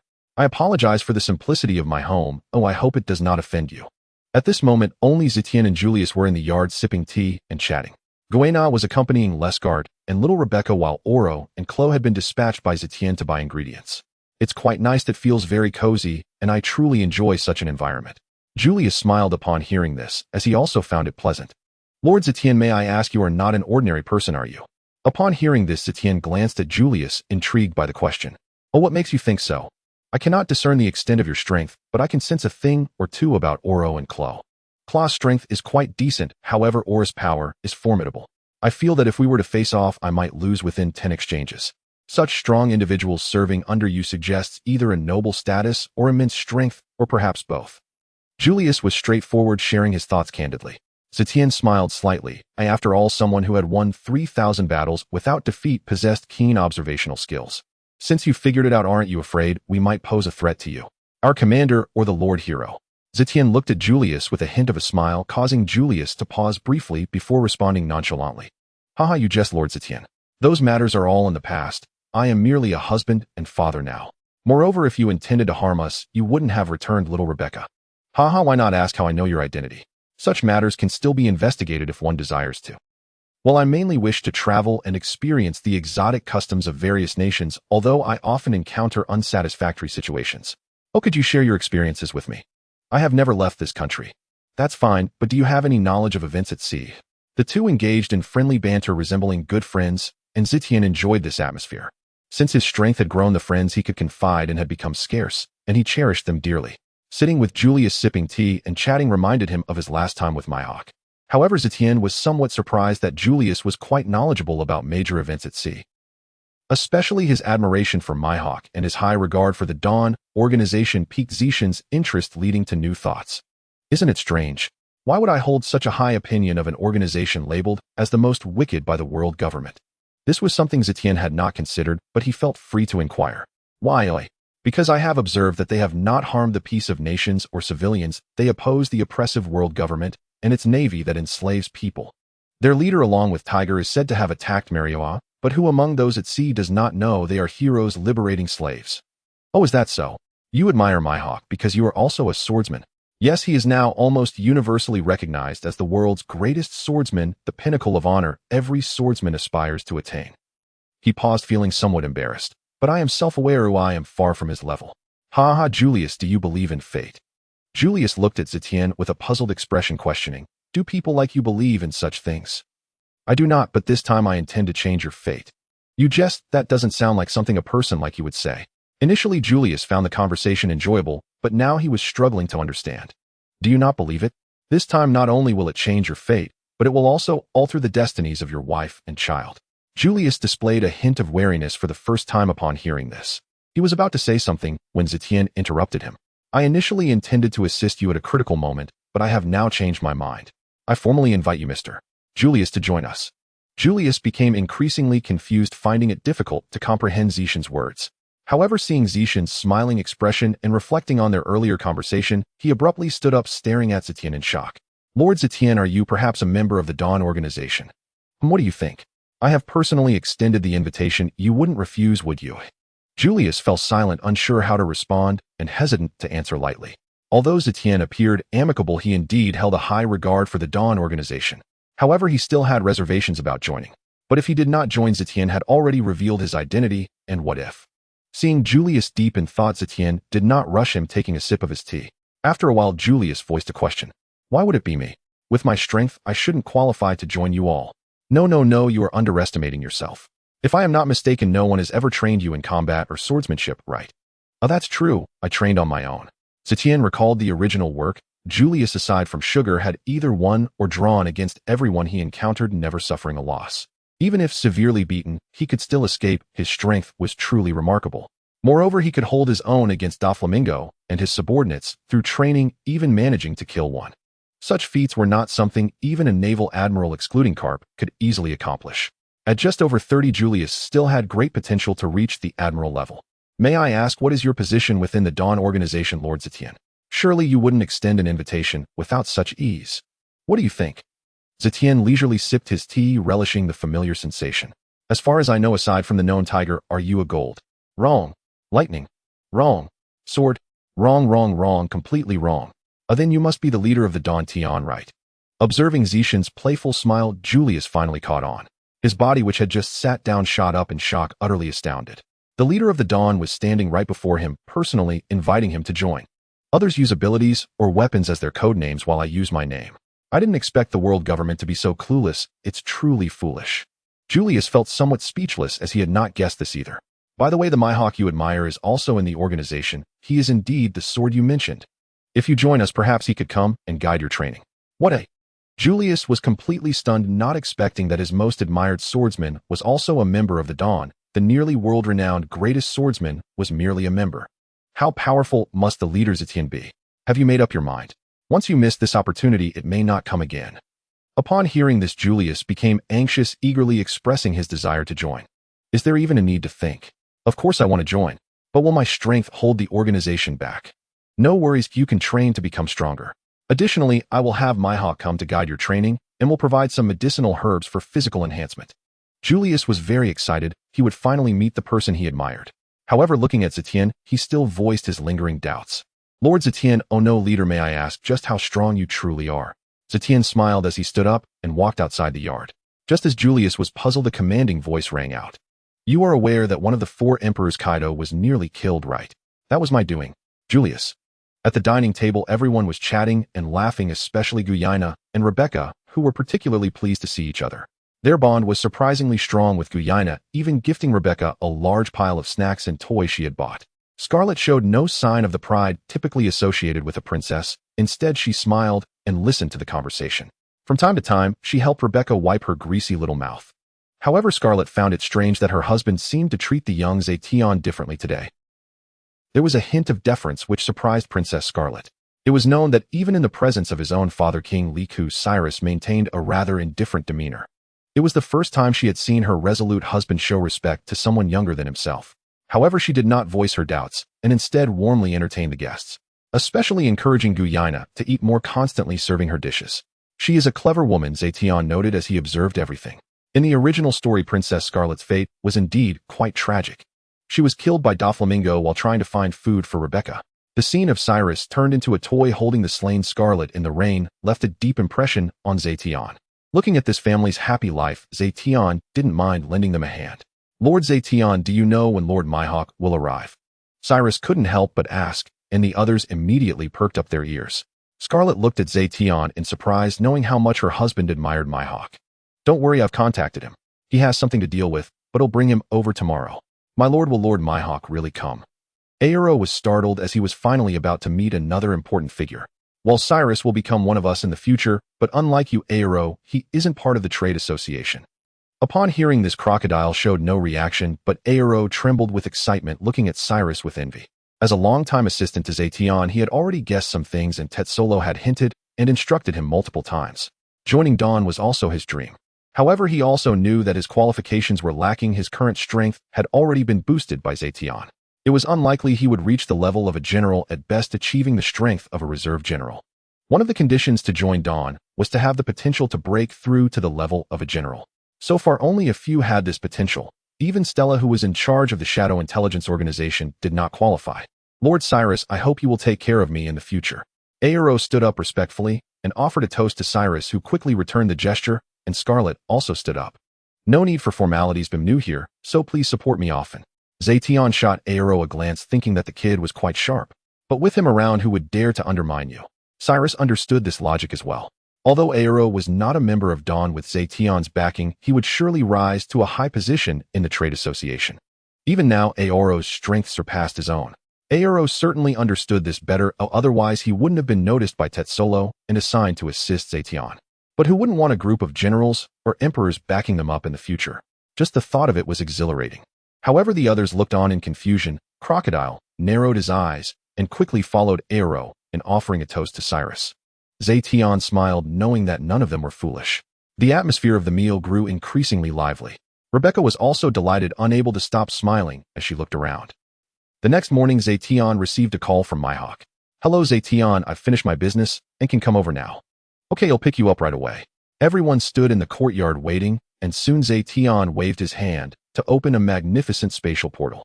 Watching this scene, Cyrus, Scarlet, and little Rebecca were all astonished. Then they saw a man emerge dressed in a Wynard patterned shirt, a black coat, white trousers, and black boots. Cyrus and Oro were overly excited, carefully scrutinizing their idol. He had short black hair, sharp yellow eyes like an eagle, a trimmed beard, and wore a black top hat adorned with white fur. With a small cross knife hanging from his chest and the world's strongest black sword Yoru on his back, he was none other than the world's #1 swordsman, Dracul Mihawk. Yo, welcome our future #1 swordsman. Zetion greeted him with a smile. Mihawk glanced at Zetion. I was already the #1 yesterday, but in my heart, there's still one person I need to defeat, and that's you. Congratulations. You know my situation, to you am not just a pure swordsman.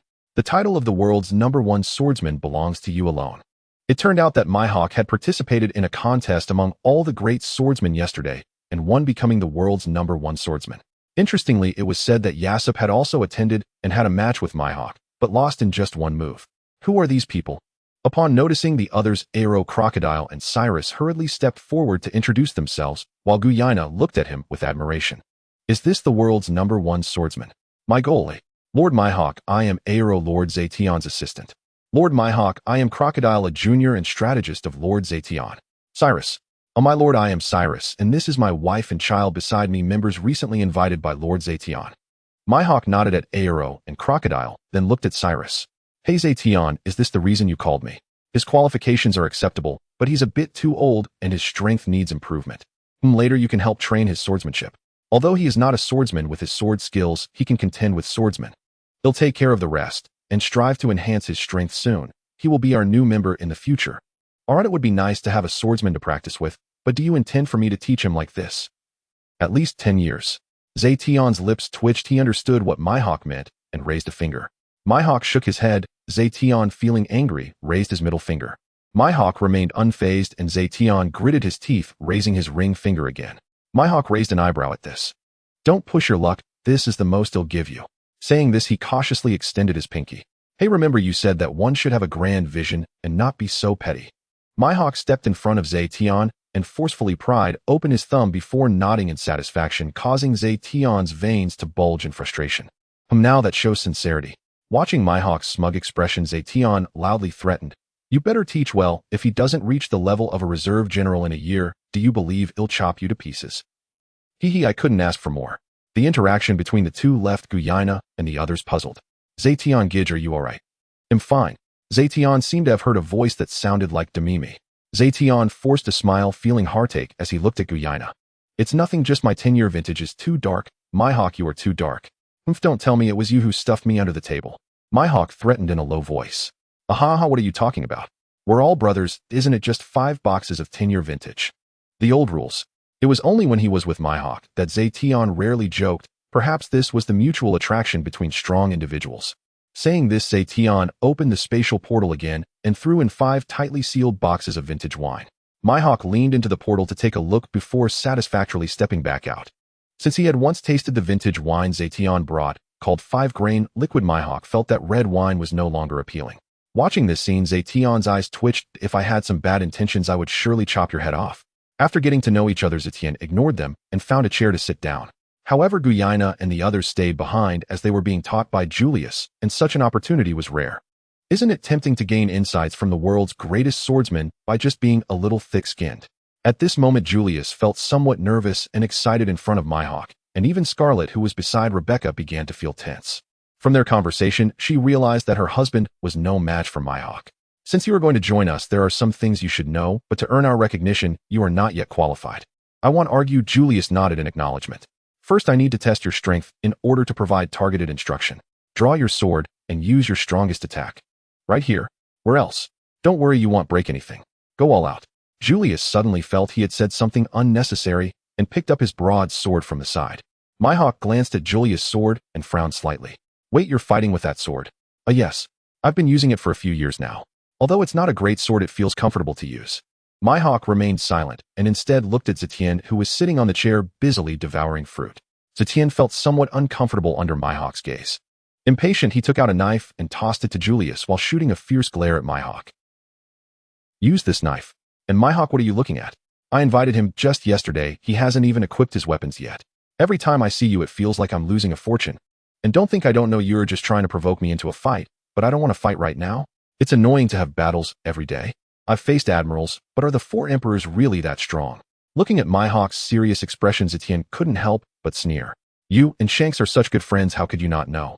However, he did not expose him as they were only sparring, not fighting for their lives. They are indeed strong. Although I won against Kaido last time, people like us are slightly weaker in terms of physical strength. Right now, you're still a bit lacking against the 4 emperors. Your attack is sufficient, but your defense is lacking. If it came down to a real battle, the margin for error would be very low. Mihawk nodded in understanding. This knife is called Black Feather, a name I came up with. It should serve you well for now, but I will find you a better one later, where you could forge it into a black blade like Mihawk's. Julius examined the Black Feather. Its blade was broad with an oval-shaped handguard, and the blade was covered in black stripes. He swung it a few times with force, feeling it was more comfortable than the previous sword. Are you ready? Let's begin. The two stood facing each other with Julius gripping Black Feather tightly, pushing off the ground to swing his blade towards Mihawk. Thunder Destruction Sword. Julius exuded an overwhelming aura, locking onto Mihawk's figure. Clang. Their figures intertwined, and Mihawk slowly sheathed his black sword. Knight. Ding. Julius' hands trembled uncontrollably, even dropping Black Feather to the ground with a metallic clang. At the same time, a shallow cut appeared on his chest, which, although minor, caused him to feel a pang of fear. Husband. Dad. Seeing Julius injured, Scarlet and Rebecca couldn't help but exclaim.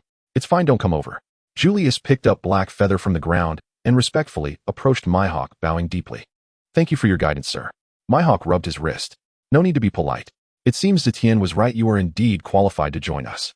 Of course I'm just saying that your attack power is strong, but you have too many shortcomings in other areas." Mihawk began to explain Julius' weaknesses and training direction. Zetion, feeling a bit bored, took Oro for a stroll, and of course Kuro followed. Only Guyaina was handed over to Mihawk for swordsmanship training. After all, whether teaching one or two, it was still teaching. With such a cost, he had to recoup something.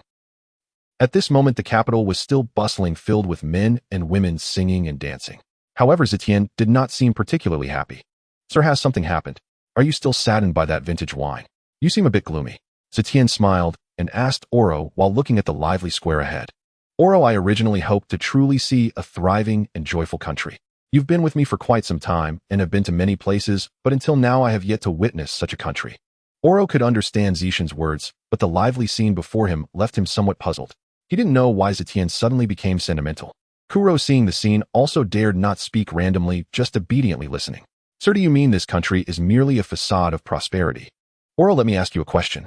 Do you know that Pirate King Roger had a very powerful ability?" Zetion's sudden change of topic nearly left Oro bewildered, and Kuro also looked confused. Perhaps this is how strong people communicate. Oro began to think, realizing Zetion wasn't referring to Roger's combat power. Based on what he knew, the only thing that could be called a skill by the Sir was, "Sir, are you referring to his observation Haki?" Oro answered cautiously. "You're a clever one." Roger's observation Haki reached the realm of hearing everything, but in this world, I feel like it's a very annoying and infuriating skill. Oro seemed to understand something, and his big face suddenly displayed a shocked, yet delighted expression. "Sir, are you saying you've also awakened the ability to hear everything? Congratulations on your breakthrough, sir." Zetion waved his hand. Perhaps due to his transmigration, Zetion's mental strength had always been formidable. His observation Haki grew rapidly, but he usually preferred to use spatial perception abilities. However, since causing a ruckus in the Red Earth continent and fighting Kaido, his observation Haki had become even stronger. It wasn't until he arrived at Dress Rosa Kingdom that, while utilizing spatial perception, he inadvertently fused his observation Haki with spatial awareness. Moreover, he awakened not only the ability to hear everything, but also the power to predict the future. Originally a good thing, but when Zetion first heard a flood of negative emotions, he felt a splitting headache. He discovered that many people in Dress Rosa Kingdom had been turned into toys. The cries of those toys conveyed a sense of despair. It felt like people being alive yet trapped in a coffin, giving Zetion a sense of empathy. However, he did not act immediately, as he had not yet spotted Doflamingo. He intended to leave this matter to Julius and Oro, treating it as training. Although Oro didn't understand why Zetion said that hearing everything was annoying, he also didn't know how to express it. This might be the loneliness of the strong. "Sir, where are we headed?" "To find a forgotten comrade." "Forgotten comrade? Can comrades be forgotten?"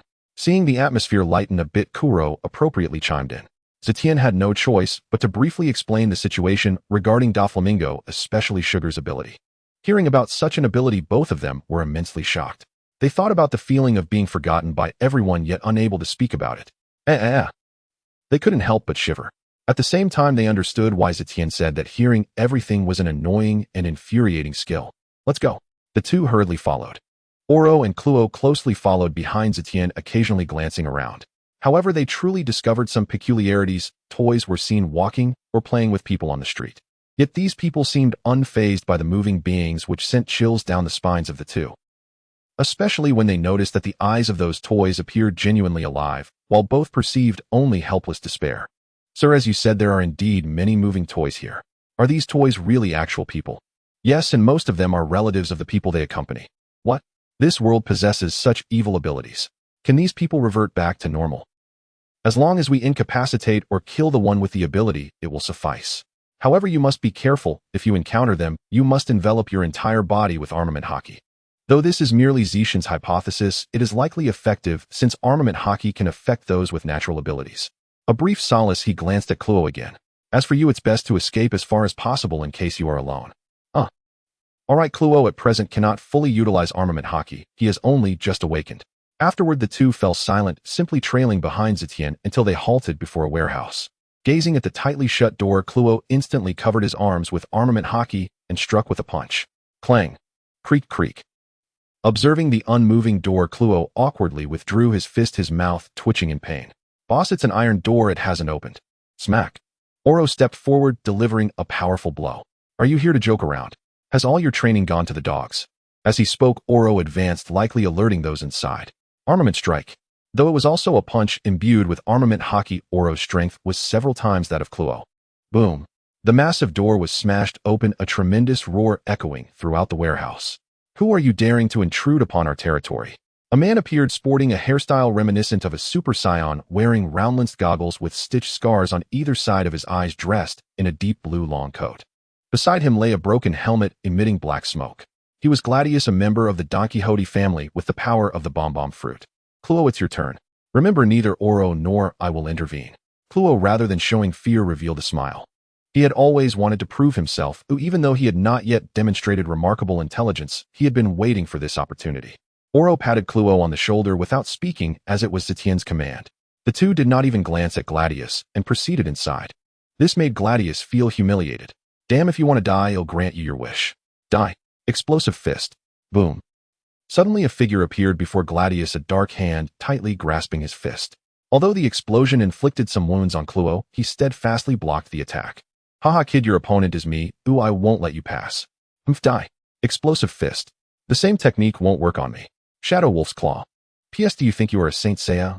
At some point, Cluo had equipped a pair of alloy claws, and the two immediately began battling at the warehouse entrance. Boom, boom, boom. Regarding their fight, Zetion paid it no mind. Although Oro felt some concern, he continued to closely follow Zetion deeper into the warehouse. In no time, they saw many toys transporting goods moving like zombies. The sounds of fighting outside had no effect on these toys. Are all these? Oro was somewhat surprised, roughly estimating that nearly 200 toy people were mindlessly transporting goods inside. These toys seemed oblivious to the two and continued their programmed tasks. Oro even noticed some tattered toy people piled in a corner, neglected. He casually opened a box mostly containing firearms and pharmaceuticals. These beasts dare to do this. Sir, what should we do? At that moment, Zetion did not respond. He had already found his target. With a fierce glare, a wave of Conqueror's Haki swept through. Except for one toy person still moving goods, the rest all collapsed to the ground. Zetion reached out, grasping him and bringing him before himself. I know you can hear me. Shadow, no. 21. Do not panic. Consider your trapped consciousness as if you were speaking normally with me. I can hear you, understand. At that moment, the tool person remained motionless, but within Zetion's perception, he clearly heard a voice. Who are you? How do you know about me? You've suffered. While you cannot know my identity for now, I am with the shadows. You know Stella, right? Zetion did not reveal his identity, instead mentioning the leader of the shadows, Stella. Are you truly a member of the organization? Has the organization learned of my situation? Are you here to rescue me? The voice of Shadow, no. 21 was somewhat excited and hoarse, like someone who hadn't spoken for a long time, suddenly talking, still feeling unaccustomed. What exactly happened? How did you end up like this at the hands of Sugar? Zetion asked with curiosity. Sir, I am a shadow member sent by leader Stella to the Dress Rosa Kingdom 3 years ago, codenamed 21. I was initially just gathering intelligence. However, about a year ago, I discovered that the toy people in the kingdom were strange, capable of moving like humans, so I secretly investigated this matter. Until one day, I witnessed a snotty person tossing someone at the feet of a little girl. That must have been Sugar, right? That Sugar was terrifying if she merely touched that man, and he transformed into a toy. I quietly documented everything from a corner, but as I recorded, I began to forget what had happened. When I looked back at my notes in confusion, I realized, but I still accidentally got discovered. Someone suddenly appeared and knocked me out. When I awoke, I had become like this. Did anything else happen? At this moment, Zetion heard no response, likely because Shadow, no. 21 was deep in thought. Sir, there is one more piece of information. Although our actions and bodies are controlled, our thoughts remain intact. The higher-ups of these people come here every 3 months. This is what I overheard. At that time, they were not afraid of us knowing and directly revealed it. Counting the time, they will arrive in 10 days. I also heard that their leader and higher-ups will come. I understand. However, I still need to trouble you for a few more days. I will take you to a safe place, and you will be restored in a few days. Don't worry, the organization won't forget your contributions. Hearing he could return to his original form, Shadow, no. 21 instantly became excited. Thank you, sir. Thank you, sir. I can finally go home. Please don't let my Cheryl get married. Zetion felt speechless, but sympathized. Originally, members of the Shadows would rotate every 2 years, but who knew this unfortunate guy would encounter such an event? Zetion didn't want to know whether Cheryl had married or not, but this no. 21 certainly deserved a great reward. To avoid exposing the existence of the system space, Zetion had to temporarily store all the toy people in the developed space. It was fine for a short period, but not for long. Let's go, Oro. Seeing Zetion take the toy people away, Oro immediately understood that the task was complete. By this time the sounds of fighting had long since ceased. Both had anticipated the outcome. Upon reaching the entrance, Kluo was slumped beside a corpse, his body riddled with explosive wounds, yet he looked at Zetion with excitement. Boss, I did not disappoint you, I won. Well done, let's go. Dear gentlemen, it's been tough. The data is bleak with no urges for updates, no comments, no ratings. I don't know if I can keep going or it's all relying on the support of the bookshelf, but I don't want to disappoint the supportive readers, so I can only endure a little longer. Adding a chapter, thank you all. Choice the heart of Zetion. The three quickly returned to Cyrus' residence where Mihawk was teaching Kuina. Cyrus was beside him continuously swinging his sword, practicing new techniques. Upon seeing Zetion return, Mihawk couldn't help but purse his lips. It's time for lunch, right? We must have a drink today. Zetion was speechless. Fortunately, the recently awakened ability to listen to everything was not entirely passive. If Zetion were disturbed to the point of a headache, he would probably beat Mihawk up. All right, let's consider this a celebration for you becoming the world's greatest swordsman. Hearing this, Mihawk finally revealed a smile, leaving the others beside him stunned. They thought so Mihawk can actually smile. At this moment, Zetion released all the toy soldiers. Upon seeing so many toy soldiers, Rebecca's eyes lit up. Cyrus, feeling a bit embarrassed, said to Zetion, I'm sorry for the expense, but Rebecca doesn't need so many toys, one will suffice. Zetion. Oro. Injured Kuro. You really are a biological father. At this time, Oro walked over with a serious expression, looked at Zetion, and seeing he didn't say anything, he spoke up. Cyrus, these aren't toys for Rebecca. They're not toys at all. He then explained to everyone what had happened that day. Looking at these toy soldiers, despite the clear weather, the group felt a chilling aura washing over them. A hint of murderous intent flickered in Mihawk's eyes as he glanced at Zetion. What do you plan to do? Zetion smiled and looked at Cyrus and the others. This time I don't plan to intervene. You better not intervene either. I'll leave this to Cyrus and Oro. Yes, sir. Zetion looked at the eager Kuina and thought for a moment. Kuina, you should participate this time too. Yes, brother Zetion. The others looked serious. No need to be too tense. Just perform to the best of your abilities and Mihawk, and I will cover for you. All right, let's eat first. We can discuss the details after the meal. Hearing it was time to eat, Mihawk's eyes lit up. For him, solving this issue only required swinging his sword. Mihawk, drink less. We have serious matters to attend to. Zetion retorted, as this guy really had a big drinking habit. Cough, cough, drink less. Watching the two bicker, everyone couldn't help but smile, and the serious atmosphere lightened. After arranging the toy soldiers, everyone enjoyed a pleasant lunch. However, although Mihawk did drink less, he still polished off 2 bottles of 10-year-old Wulyanya, making Zetion grit his teeth in frustration. His stock wasn't much either, with only a few hundred boxes left. Kuina, Kuro, you stay here. Oro, go gather the subordinates, and let these brats release some energy. Cyrus naturally continued training with Mihawk. Brother Zetion, is there something wrong? Kuro also looked at Zetion with a puzzled expression. Zetion didn't answer Kuina, but looked at Kuro. Kuro, you've been with me for a while now. Do you regret it? Hearing Zetion's question, Kuro felt a surge of joy, but looked at Zetion seriously. Boss, I don't regret it. I initially wanted to be a respected rich man, but ever since I was caught by you. I mean, following you made me realize how exciting this world is. Ha ha ha. Hearing Kura's words, Kuina laughed, first knowing how Kuro ended up on the ship. Zetion shot Kuina a glare before continuing. Well, this confrontation with Doflamingo is still somewhat dangerous for you now. So I've prepared a devil fruit for you, and whether to eat it or not is your choice. I'll eat it. Now it was Zetion's turn to be at a loss for words. Boss, I know that with my aptitude it's impossible to surpass that hurdle and become the strongest. But taking a shortcut to become a strong person is still a gain for me. Besides, since you brought it up, it can only be beneficial for me. Haha, you little rascal are indeed clever. Since that's the case, let me give you more options. Saying this, Zetion took out 2 devil fruits. One of these devil fruits is the Zoan-type wolf fruit, and the other is the Paramecia-type mirror fruit. The wolf fruit allows you to transform into a wolfman form, significantly enhancing your physical abilities and recovery capabilities. It should possess specific skills, and you'll have to develop the subsequent skills yourself. The mirror fruit can enhance a small amount of physical abilities, but during battles it allows for duplication, which is also a good ability. Choose one. I choose the wolf fruit. Zetion was somewhat surprised, though honestly he thought the mirror fruit was a better option. Furthermore, many twisted skills could be developed from the mirror fruit.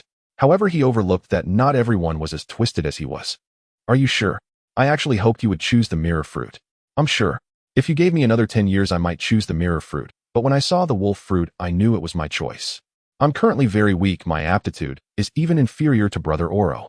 So for me now the Zoan-type fruit is more suitable. If I want to become stronger I can later refine my Busashoka Haki. Zetion smiled with satisfaction, understanding Curious intentions.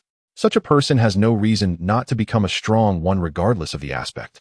It's yours now, remember to finish it all. After Kuro excitedly thanked him, he immediately took a big bite. Ugh. Alright, go throw up, you're done here. Focus on digesting your ability. Yes, ugh. Watching Kuro eat, and then throw up, Kuina's face turned pale. Brother Zetion, you wouldn't make me eat a devil fruit too, would you? I'm a swordsman. Then let me ask you, who says a devil fruit user cannot be a swordsman? But I only want to be a pure swordsman. Zetion didn't oppose, he continued at a relaxed pace. What exactly is a pure swordsman? Who says a swordsman cannot possess other abilities?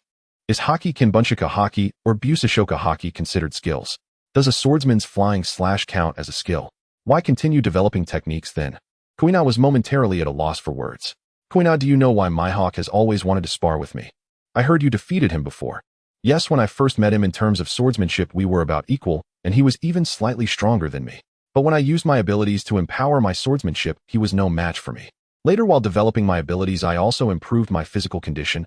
Although I practiced swordsmanship less than Mihawk in the second spar, I surpassed him just using swordsmanship. It's not that one must eat a devil fruit, but why not enhance oneself when possible? Kuina was somewhat moved by his words. Also, it's not impossible for a girl to become the world's greatest swordsman, but simply working hard isn't enough on this path. This is a world where the strong are respected, whether it's the Pirate King or the world's greatest swordsman, they are merely titles. In my opinion, they are just titles bestowed by others for certain purposes. When you are truly invincible in the world, what are these titles worth? Pleasant. Kuina's dreams shattered completely, feeling that her years of ideals appeared so fragile in Zetion's eyes. Tears couldn't help but stream down her cheeks. Woo, brother Zetion, have I been doing meaningless things all these years? Zetion stood up and ruffled Kuina's hair. How could that be? You set a goal for yourself and worked towards it. In the process, haven't you grown stronger? And since you are following me, just enjoy this process of becoming stronger. As for the results, just do your best. Most people in this world are like you, all chasing after something, whether they're pirates or civilians, all striving for a better life. Of course, except for those with cold hearts. But since you already have these conditions, why chase that ultimate dream? You can completely enjoy the process on this path.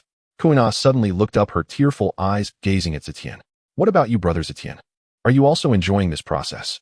I wasn't. I did before I turned 18, but after that I pursued results. A cough cough. Listening to Zetion's words, Kuina choked and found herself at a loss for words.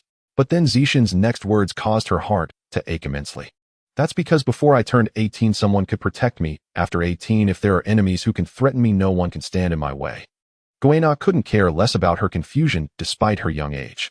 However, looking at this powerful man made her feel an overwhelming sense of heartache. The occasional sense of loneliness seemed so out of place in this world. She couldn't help but think, brother Zetion, is this the reason you strive to become stronger? Brother Zetion, what kind of devil fruit are you preparing to give me? Just so you know, I want something powerful. Seeing Kuina like this, Zetion thought he had finally convinced her. It's good to have made up your mind. Once you become incredibly strong, won't it feel even more accomplished to take down Zoro when he becomes the world's greatest swordsman? Indeed, if I can defeat the world's greatest swordsman, then it doesn't matter if I'm not the best myself. After all, I am the woman who defeated the world's greatest swordsman. Kuina felt much clearer as a person, yet this one sentence was far more effective than all the many words Zetion had just spoken. Brother Zetion really can't guide people. Unaware of Gina's internal thoughts, Zetion took out a devil fruit and handed it to her. Kuina curiously looked at the black and red carrot-shaped fruit. Brother Zetion, are you sure this is a devil fruit? It's not just a spicy carrot, is it? Ha, don't worry. I specifically checked the devil fruit encyclopedia, and indeed this devil fruit is a collection of the celestial dragons, a paramecia type, strengthening fruit. Strengthening fruit. Is it powerful? This fruit itself only enhances a small amount of physical attributes, but its ability is to strengthen everything. If used well, it's considered a divine-grade fruit. Not only can it enhance your physical attributes, but the things you come into contact with can also be strengthened. However, I suspect it still depends on how well you develop it later. I estimate it can enhance up to 100 times, but if you awaken the fruit's ability, it might break this curse. Kuina looked at the carrot in shock, murmuring to herself. Enhance the body. Enhance everything. 100 times enhancement. If I become a great swordsman, will I be even stronger than brother Zetion? Then can I stand in front of him? Crack. Cough. Without waiting for Zetion to say anything, Kuina began to gobble it down, only to cough and vomit afterward. Cough. So disgusting. Zetion. As Zetion and the others quietly prepared for battle, the Don Quixote family was in disarray. Bang! A wine glass was violently smashed to the ground. What did you say? Gladius was killed. Who on earth would dare to kill my family? At this moment, a blond man was shouting angrily, smashing the wine glass in his hand. The man wore sunglasses, a pink feather coat, cropped pants, and pointed shoes. It was none other than the leader of the Don Quixote family, the former celestial dragon Don Quixote Doflamingo. This was his first outburst of rage within his family. After Sugar joined the family, Doflamingo developed plans to seize the Dress Rosa kingdom. Everything was progressing according to plan, and there were only a few days left before its implementation. However, now it was all thrown into chaos by the sudden situation. If others discovered that he was preparing to usurp the country, then all his prior preparations would be in vain. After calming down slightly, Doflamingo gently tapped the chair with his finger. Doflamingo, the enemy's situation is unclear. Should we cancel the plan? At this moment, a bespectacled man with a runny nose suddenly spoke up. It was none other than Torpal, a high-ranking member of the family and a user of the stick fruit. Hee. Just then, Doflamingo suddenly burst into laughter, his gaze becoming increasingly sinister. We will proceed as originally planned. Not only do we need this country as a base, but whoever dares to kill my family has already signed their death warrant. If necessary, we will wipe out Dress Rosa as well. Doflamingo's words did not instill fear in the family members, rather they accepted it as a matter of course. If Zetion saw this scene, he would probably be too lazy to subdue them and would just annihilate them. Doflamingo, are you planning to use a birdcage? Won't that attract the Navy's attention? Just take care of them. The birdcage is merely a last resort. As for the Navy, they are merely the lapdogs of the world government. Even the 5 elders cannot do anything to me. What are they? Humph. Vice Admiral Tsuru, next time if you're brave enough, don't run. He'll wash you with the string fruit. Everyone looked at Doflamingo with admiration. Torpal, accelerate our journey. This time our entire family will mobilize, and we must capture this country according to plan. In the future, we will live happily here. Torpal, Pica, Diamante, Senior Monet, Delinger, Lao Ji, and the others sitting below all laughed joyously and raised their glasses for a toast. As Doflamingo and his subordinates advanced towards Dress Rosa, the people of the kingdom began their preparations. Scarlet and Curly Doflamingo made a special trip to the royal capital for this purpose. After all, Scarlet is the biological daughter of King Riku and has the most persuasive voice. Moreover, Zetion also agreed that Curly could disclose their membership in Dawn if necessary. At this moment, Zetion was explaining some insights on developing fruit abilities to Kuina. According to Zetion's experience, this world is quite strange, a willpower development ability. Many abilities require strong willpower to awaken. However, having read 7,823 novels, he found it quite simple. He summarized the 7 characters needed to develop abilities, think wildly. However, this method only suited him. Kuina found it confusing. Nevertheless, she smartly came to her own understanding that developing abilities relies on willpower to mobilize those abilities. In the end, it was still Kuina who successfully developed her abilities. Seeing this scene, Zetion couldn't help but think of his father Zifa. It seemed he was truly not cut out to be a teacher. Kuina, how is your development going? Brother Zetion, the fruit has indeed enhanced my physical attributes. I feel like my strength has more than doubled, and now I can enhance my strength by up to 8 times. However, my physical attributes can only withstand about 5 times enhancement, exceeding that poses a risk of overload. That's acceptable. Now let's test how many times gravity you can withstand. Alright, I will first test my current endurance. Previously, Kuina could withstand a maximum of 6 times gravity, so Zetion began the experiment at 6 times. 7 times, 8 times, and 9 times. When it reached 9 times gravity, Kuina began to struggle. Use your ability and try enhancing by 2 times. As Kuina used her enhancement ability, she felt much better, but soon she was about to struggle again. Enhance by 4 times. Kuina hurriedly activated her ability again. It wasn't until Zetion stopped the gravity space's intensity that Kuina collapsed to the ground, her face pale. I'm so tired, brother Zetion, have you figured out my strength? I'm about right.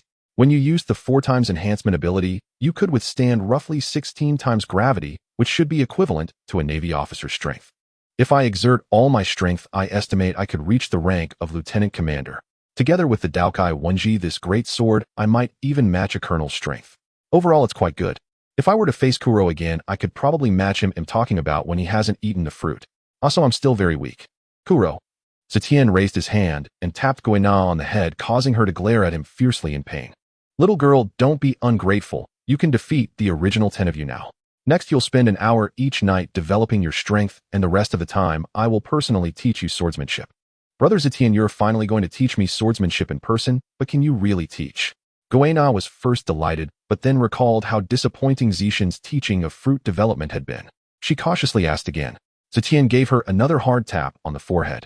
Humph, just because I'm not roaring like a tiger doesn't mean I'm a sick cat. You really think I can't teach? Although developing abilities gave Zetion a headache because it was too easy for him, he was proficient in swords and knives, which were the basic weapons his ancestors mastered, and he even trained in specialized assassination techniques. In this pirate world where brute force creates miracles, the practical combat techniques of his ancestors are quite precious. Listen carefully, my swordsmanship comes from an ancient and great kingdom, and the techniques of swordsmanship are numerous. What I practice is the principle of breaking all laws with one sword and the 3 principles of speed, ferocity, and precision. This is the swordsmanship I will teach you. Hearing Zetion's words, Gina's eyes lit up, feeling as though she had opened the door to new thoughts. Compared to the swordsmanship taught by Gongshiro, which couldn't even cut paper, Zetion's swordsmanship was far more appealing to her. Your enhancement ability suits the principle of breaking all laws with one sword, focusing primarily on power. Although all swordsmanship relies on the technique of power development, the key to my move is speed, ferocity, and precision. As Zetion explained, he demonstrated occasionally, allowing Kuina to practice. The training effects were immediate, and Gina's swordsmanship improved dramatically. Of course, this was also due to the foundation she had built over 10 years of sword training. In the following days, everyone was striving to enhance their strength. Until, my Lord, Princess Violet has just discovered Doflamingo's ships, and there is still an hour before they land. Understood. Have the army of King Liku seal off the capital and prevent anyone from going out to sea. We must annihilate Doflamingo and his crew at Greenbit. Greenbit is a solitary island located to the north of Dress Rosa, connected to the mainland by a steel suspension bridge. Originally, the local residents could safely cross the bridge. However, 200 years ago, fierce fighting fish began to appear in swarms around the waters of the bridge, which could easily capsize passing ships. As a result, ships could not enter this area, and even the local residents would not dare to cross the bridge. This location was proposed by Klopp as it is desolate and an ideal spot to ambush Doflamingo. Even if the battle rages, it won't matter. Zetion also expressed his approval, as it seems the strategist has finally put his mind to use. At this moment, King Liku, having received the news, finally believed what Scarlet had said. He immediately arranged the prepared personnel, secretly feeling grateful. Thanks to the Dawn organization, otherwise this time the kingdom would have really been in trouble. It seems my son-in-law will become someone I look up to in the future. At this moment, Doflamingo had no idea that Dress Rosa had already prepared a great net waiting for their arrival. Zetion stood on a high ground at Greenbit with Mihawk and the others gathered around him. All crew members from the merchant ship, except for the doctor and chef, had come over, their faces full of excitement. Princess Violet followed Cyrus to this place, curiously watching Zetion, who stood at the front. Brother-in-law, who is he? Didn't you say that the world's greatest swordsman Mihawk is here? Why does it feel like he is the one in charge? I will take you over to meet him later. If you can follow him, you won't have to worry for the rest of your life. Violet's face flushed, stealing a glance at Zetion. Brother-in-law, what are you talking about? How is that possible? I'm still young. Oh, what are you thinking? I said to follow him, not to marry him. But if you really marry him, I will have to pay my respects every time we meet. Really? Violet's eyes lit up. Cyrus slapped his forehead. Forget it, pretend I didn't say anything. I will take you to meet him later. Just remember to be respectful. Although Violet and Cyrus' conversation was quiet, how could it escape the ears of top figures like Zetion and Mihawk? At this moment, Mihawk looked at Zetion with a half-smile, and Zetion's expression was somewhat unnatural. Cough, cough, Oro, Cyrus Klopp. Here. This operation will be led by you. The opposing force is strong for you, but not invincible. Once the battle begins, Oro aimed to disable a few of their officers, first especially Pika. Take him out directly, and the focus afterward is to restrain Doflamingo. Cyrus, you handle the officer Diamante, settle your grievances with him. Klopp, Toripol is yours, try to defeat him quickly. Kuina, choose a suitable opponent for yourself. Be especially careful of Lao Ji and Dringer, they may be tricky for you. Yes. X4. The few nodded in understanding. Zetion had already introduced Doflamingo's officers to them, making it a straightforward test. The rest are up to you. Remember, 5 people must attack 1 person together. If you get injured, retreat quickly, don't die, understand? Yes, my lord. A chorus of howls followed. Zetion did not care about them as they were all pent up. All right, go prepare. Try to capture them alive. Whoosh, whoosh, whoosh. Figures rushed downwards. None of these crew members were weak, the least of them capable of the Marine 6 styles. Half of them could use Haki, and since leaving the Merchant Association, if it weren't for Zetion and Oro's suppression, they could probably make a name for themselves on the sea. You guys should go too. Oro, Klopp, and Kuina nodded and rushed downwards. At this moment, Cyrus brought Violet before Zetion, wanting to say something. Cyrus, you go, I understand. Cyrus, what do you understand? Yes. Cyrus directly took his sword and left, leaving Violet in a state of confusion. Violet, are you interested in joining my Merchant Association? Zetion spoke straightforwardly. Can you give me a reason? Who are you really? Although Violet was warm and generous, she was still thrown off by Zetion's sudden question. Oh, your ability is quite convenient. As for who I am, do you really want to know? Are you sure? Mihawk, hearing this, immediately knew Zetion's mischievous side was coming out and silently walked away. You all continue your chat. Oh, I will keep an eye on things below. Don't let anyone die for real. Alright, truly boring. Once Mihawk left, Violet approached actively. Can you tell me who you are? Brother-in-law Cyrus won't tell me either. My name is Zetion, and as for my identity, I'll repeat, do you really want to know? And also don't use your ability in front of me. If you want to peer into my heart, you are not qualified yet, and I also fear it might scare you to death. Zetion said coldly, not giving Violet, who was about to use her ability, any good attitude. If it were someone else, they would have been killed long ago. This was a provocation and disrespect to the strong. Startled by Zetion's sudden change in attitude, Violet quickly withdrew her ability and apologized, lowering her head. I'm sorry, I was wrong. I hope you can forgive me this time. Simultaneously, she felt quite anxious as her ability had failed against this man before her. Zetion also did not care much, just that he had lost the desire to bring her onto the ship. This will be the last time. I brought you here to keep an eye on the battlefield and inform me at critical moments. Of course, it's also for your own country. Saying this, Zetion ignored her and casually took out a lounge chair to sit down. Humph, petty man. Violet pouted, muttering to herself. If it weren't for your lack of hostility and that Cyrus brought you here, you would have been dead by now. Zetion was not about to pamper her. Violet had not yet experienced the fall of her country and still held some princess-like arrogance. But she was truly frightened by Zetion's words, as she couldn't move at all under his imposing aura. I'm sorry, I was wrong. Facing a true powerhouse, Violet finally recognized the facts. As for what was happening with Zetion, Doflamingo had finally arrived at Greenbit. To smoothly implement their plan to usurp the kingdom, they always landed at Greenbit before entering the capital. They completely disregarded the fighting fish in Greenbit. Hee. It's really making me a bit impatient. This time let us establish a kingdom belonging to the Don Quixote family. Oh. Standing behind Doflamingo, Torpol, Pika Diamante, Sr., Monet, Dringer, Lao Ji, and others all laughed heartily. Bang, bang, bang. Clap, clap, clap. Doflamingo, be careful. Whoosh. Die. Just as Doflamingo and the cadre were excitedly preparing to make a big move, suddenly several rockets and gunfire shot directly at Doflamingo. A figure also charged towards him at the same time. Doflamingo's smile abruptly stopped, his expression changing drastically, feeling a strong sense of danger locking onto him. Spider's nest. At the same time that Don Quixote, Doflamingo unleashed his spider's nest, all the shells and bullets struck him. Yet the ominous aura that made him feel danger passed right over him. Boom.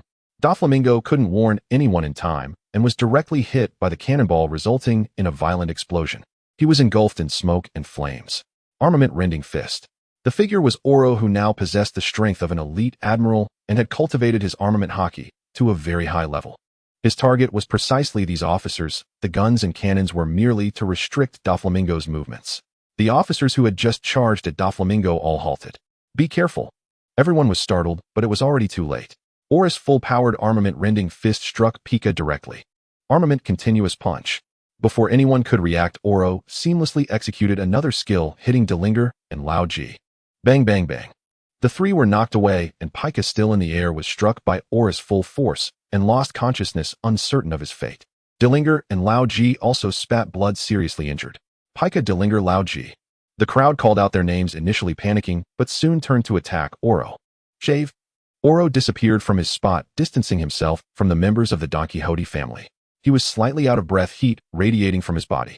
After continuously exerting full-powered armament Haki, he was somewhat exhausted, yet the outcome was unexpectedly favorable, having not only incapacitated one officer, but severely injured two others. At this moment, the smoke was just beginning to clear, revealing Doflamingo's figure. He was unharmed, but the veins on his forehead bulged, indicating his anger. Glaring at Pika, who was uncertain of his life and death, as well as the injured Delinger and Lao Ji, he let out a sinister roar towards Oro. You dare to play with me and harm my family. You must die. Cough, there's no helping it. Your strength is somewhat formidable, and there are too many of you. I can only deal with a few troublesome people first. Doflamingo glared at Oro grimly, realizing from the previous exchange that Oro's strength was formidable. Even he had no confidence. Who are you exactly, and why are you ambushing us here? I just can't stand you trash who want to usurp the country and turn people into toys. Doflamingo's face changed drastically, and the officers beside him looked horrified. Only the officers were aware of the plans for usurpation and the existence of sugar. This person actually knew all their secrets. Doflamingo glanced at the officers behind him and suddenly burst into laughter. Hee hee. It seems you truly have an incredible ability to learn about our situation so quietly. But no matter who you are daring to harm my family means you must die. Oh, do you think I would come here unprepared? Doflamingo was taken aback and then used Kinbunchika Haki to sense his surroundings. Cold sweat broke out on his forehead. In his perception, there were skilled fighters hiding all around, completely surrounding them. Hoo. Oro let out a breath and then laughed. It seems the master was right, villains die from talking too much. This tension has finally eased. Doflamingo's anger flared, causing the veins on his forehead to bulge once more. You dare to play with me again? Seeking death string line. Doflamingo raised his arm and swung it down. 5 almost transparent thin threads were created from his 5 fingers, shooting down towards Oro's head at high speed. Oro's Kinbunchika Haki was aware of everything and quickly vanished from his spot. The 5 transparent threads pierced through the ground. Yo, so anxious, but you no longer have the chance. Come out, all of you. Swish. Accompanied by Oro's call, 30 to 40 figures appeared around, completely surrounding the Don Quixote family. This made Mihawk, who was not far away, twitch at the corner of his mouth. Is Zetion being overly cautious or bullying people? Regardless of Mihawk's complaints, Doflamingo and the others were surrounded by everyone. Except for Gyrus Kuro and Kuina, the gazes of all others were like wolves eyeing a tender lamb. Even those who were surrounded, including Doflamingo, felt their scalps go numb, as did Gyrus and the others who were seeing this situation for the first time. Doflamingo, what should we do? At this moment, the snot-nosed Torpole approached Doflamingo, cautiously watching these people. Foo. What should we do? Just kill them all. Doflamingo laughed loudly, not taking these people seriously. The only one he was wary of was Oro. However, the two sides did not immediately engage. Doflamingo was puzzled as to why Oro did not attack. But since they weren't attacking first, his side could also wait. Until, boom, a violent explosion suddenly erupted from Doflamingo's warship in the distance, sending flames soaring. The massive ship was almost visibly sinking into the sea amidst flames and thick smoke. At this moment, a few figures emerged from the sea, but they were not human. They were fishmen arranged by Tiger to follow Zetion, all of whom were skilled fighters. Boss Oro, the plan succeeded. These people have no chance of escape now. Well done, I will remember your contributions. The fishmen all grinned, widely pleased. It should be noted that the Dawn Chamber of Commerce has a points system, and enough points can be exchanged for anything. Within the chamber belly is the most insignificant item. Sufficient points can be exchanged for devil fruits, famous swords, Navy 6 styles, Haki training methods, and guidance from renowned masters. So the fishmen were absolutely ecstatic. Back to the topic. At this moment, seeing the ship explode and sink in the distance, Doflamingo gritted his teeth in anger. On the sea, ships represent everyone's second life. Foo. You are truly amazing, daring to play with me time and again. You all deserve to die. A powerful conqueror's Haki swept through, making the air feel thick. Though the Don Quixote family's officers were somewhat affected, they all looked at Doflamingo with admiration. His formidable conqueror's Haki seemed to turn the world into black and white. After a long while, Doflamingo retracted his aura, looking triumphantly at Oro and the others. However, not a single person around him fell under the pressure of his conqueror's Haki. Gagaga. Silence enveloped the area. Until, ha. X30, this is Conqueror's Haki. How terrifying, it has truly scared my little heart. Ha. This is the first time encountering such weak Conqueror's Haki. Ugh, it scared me to death. Is this really Conqueror's Haki? Could it be a fake? The crowd laughed wildly, though some looked slightly pale, but not a single person fainted. It turned out that ever since they realized Zetion needed ships, Tizolo had sent some skilled fighters to follow him. However, these combatants hadn't fought for a long time due to Zetion and Oro's influence, often brawling among themselves. The quiet Zetion was disturbed by the noise frequently, using his conqueror's Haki to discipline these overly energetic individuals. The merchant ship was also shrouded in double gravity suppression for years, causing the waterline to sink by a meter, and Zetion took it as training.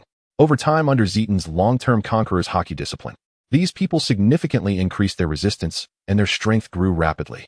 Although they were often fainted by Zeton's Haki, the results appeared significant now. The officers of the Don Quixote family were utterly bewildered. The Doflamingo they revered like a god was being mocked by these people. Moreover, his conqueror's Haki seemed ineffective against them. Damn it, you all must die? 5 color strings. Doflamingo was on the verge of madness, not only repeatedly played with. His proud conqueror's Haki was being ridiculed and doubted. Be careful and act according to the plan. Oro stepped forward to withstand Doflamingo's attack, his entire body enveloped in armament Haki, unafraid of the strings. Gyrus drew his black feather and faced off against Diamante, which was the task Zeton had given him. Kuro raised his alloy wolf claw and charged at Torpole. Kuina drew her Wado Ikamanji and faced Monet. The others surrounded one person for every 5. Jorah, Buffalo Mabai's Resignation, and Baby 5 were all separated. Even the severely injured Delinger and Lao Ji were surrounded by 5 people.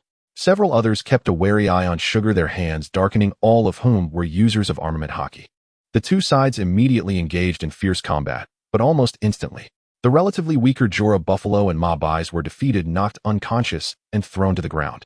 Only Resignation and Baby 5 were holding on due to their abilities and decent combat skills, but they seemed unlikely to last much longer. The worst off were Delinger and Lao Ji, whose combat power ranked among the top in the family, now severely injured by Oro. Now the two were back-to-back spitting blood while trying to fend off the onslaught. "Hey, why are you coming over here? This guy is ours, don't steal the kill." The crew members who had previously defeated their opponents were preparing to help steal kills, but were scolded back. "Damn, the opponent our team faced is too weak, it's really not satisfying, let us take this one." "Get lost, we don't have enough to share, why did you finish so quickly? Truly foolish. There are 2 severely injured over there, you can share their heads between you." "Damn it, don't come here, that's just enough for us." Mihawk, watching the crew compete for kills from a distance, was utterly speechless. "What am I even doing here? Isn't it better to lie down with Zetion and wait for the results? How did Zetion train these beasts? They seemed so normal when I saw them before." After a long while, the remaining officers could not withstand the beating and were all knocked unconscious. Delinger and Lao Ji were now barely breathing. It was only then that the group noticed there was one officer still standing, Sugar. The group surrounded Sugar but did not attack. One reason was that they felt bad hitting a little girl, and the other was their fear of her fruit abilities. This was a person that Oro had specifically mentioned, yet no one wanted to give up the points right in front of them. At this moment, Sugar was surrounded by a group of hulking men, scared and crying loudly. "Sister Torpal, hurry and save me. Where are you?" Everyone looked at each other with no one willing to give up. Suddenly, a big man had a brainwave. He opened his mouth wide at Sugar, stuck out his tongue, and rolled his eyes, trying to scare her into fainting. Sugar screamed at the sight and sound of this man, but did not faint. Others' eyes lit up, and they all made the same gesture. X30 big mouths, blood-red tongues, and rolled eyes. With a scream that echoed through the heavens, Sugar finally fainted. She would probably regret not fainting sooner, suffering the greatest evil in this world. She would likely carry a shadow for life. In the distance, Mihawk clenched his sword, knight, wishing to chop these beasts down. Zetion, witnessing this scene from afar, sprayed all the water he had just drunk. Violet, who wanted to apologize for spilling water on Zetion, caught it all over her face. "Oh, I'm so sorry, so sorry." Zetion truly felt embarrassed this time. "It's fine, Lord Zetion, I should be the one to apologize." "What happened?" "I'll forget it, I forgive you. It's nothing major, just saw a bunch of beasts." Violet. Doflamingo saw that almost all of his subordinates had been defeated, and he was immediately filled with anxiety. However, he was tightly entangled by Oro, making it impossible for him to intervene and offer assistance. Oro, on the other hand, was not worried at all. From the current situation, as long as he could hold Doflamingo back, victory would eventually belong to them. Cyrus faced Diamante without much pressure. In the original story, even with a broken leg he was able to win, let alone now after being trained by Mihawk. However, for some reason, looking at Diamante made him very uncomfortable, as if failing to kill him would result in losing something precious. He recalled Zetion's words, "Settle your karma." He was certain that Zetion, the leader, must know something, thus he had no further worries. Thunder Destruction, sword modified. Cyrus unleashed his full strength, locking onto Diamante with an unstoppable momentum. "What?" Seeking death. Diamante raised his sword to block. Crack. The two clashed, and Cyrus sheathed his black feather, stepping aside to watch the battle. For some reason, the frustration in his heart seemed to dissipate, and he felt much lighter. Clang. Diamante's sword suddenly snapped in two, falling to the ground with a crisp sound. Diamante, unwilling to accept this, exclaimed, "How uncivilized. Who starts off with such a powerful move?" The man instantly lost his breath. On the other side, Crocodile was in a bit of danger, because he could not harm Toripol no matter what. Each time his metallic claws grabbed, they only removed some disgusting mucus without drawing blood. Zetion had told him about Toripol's abilities, but even when he struck with armament Haki, it felt as if he was hitting water. The attack passed directly through Toripol's body. Looking at the fat Torpal, Crocodile felt quite frustrated, only able to defend while searching for a weak point. Meanwhile, over 30 beasts had dealt with the officers of the Don Quixote family. They simply tied them up, showing no concern that they might try to escape. They joked that they hadn't had enough fun earlier, and anyone who dared to escape would face another beating. All of them watched eagerly as Kuina and the others fought, not daring to approach. This was the mission Zetion had given them. However, as comrades on the same ship, they naturally cheered for their own. Oro, kill him. Be proactive, hit him where it hurts. Crocodile, go for it. Kill that disgusting guy, he's too gross. don't let his snot splatter on you. Kuina, be careful. Even though the opponent is also a beauty, we absolutely support you, go for it. Instantly, there was a cacophony of encouragement, and Cyrus broke into a sweat, quietly distancing himself from the beasts. This indiscriminate attack led both sides engaged in battle to pause for a moment, then they resumed fighting even more fiercely. First, Crocodile unleashed his power, transforming into a dire wolf. Suddenly, a gigantic wolfman towering 6 meters tall appeared. The massive wolf claw struck towards Toripol. However, what puzzled him was that Torpol, who had previously not dodged attacks, chose to evade this time. Crocodile's intelligence surged, and he roared as he lunged towards Toripol's body. Although the gigantic wolf claw did not hit fully, it still left a large gash on Toripol's body, faintly revealing a gaunt figure. I see, it's the sticky fruit, huh? Die. Using the swift movements of a dire wolf form, he lunged directly at Toripol. Ignoring the pain of the sticky mucus hitting him, he prepared to grab Toripol. Toripol was momentarily stunned by Crocodile's actions and caught off guard. He was firmly seized. The immense grip caused Toripol's surface slime to burst. Haha, I've caught you. So your fat body was merely a smokescreen, what a cunning guy. Toripol's bones creaked as he was grasped, the intense pain nearly causing him to lose consciousness. He exerted all his strength to try to break free from Crocodile's claws, but Crocodile gave him no chance. He held Toripol, tightly lifted him high, and poured all his strength downwards. Boom. With a loud crash, Toripol was slammed to the ground, sending countless dirt flying. The tremendous force caused him to spit blood, nearly knocking him out. Crocodile seized the opportunity, his massive fists raining down wildly. Bang, bang, bang. After a flurry of punches, Toripol was bleeding all over, rolling his eyes and fainting. When his powers faded, only a skinny, big-head man remained. Crocodile spat out a mouthful of blood, panting as he looked at the unconscious Toripol. Ugh, what a disgusting ability. With Toripol's defeat, only Doflamingo and Monet continued to hold their ground. At this moment, Doflamingo roared in anger. Watching the Don Quixote family he built with one hand on the verge of destruction, he felt an overwhelming sense of powerlessness.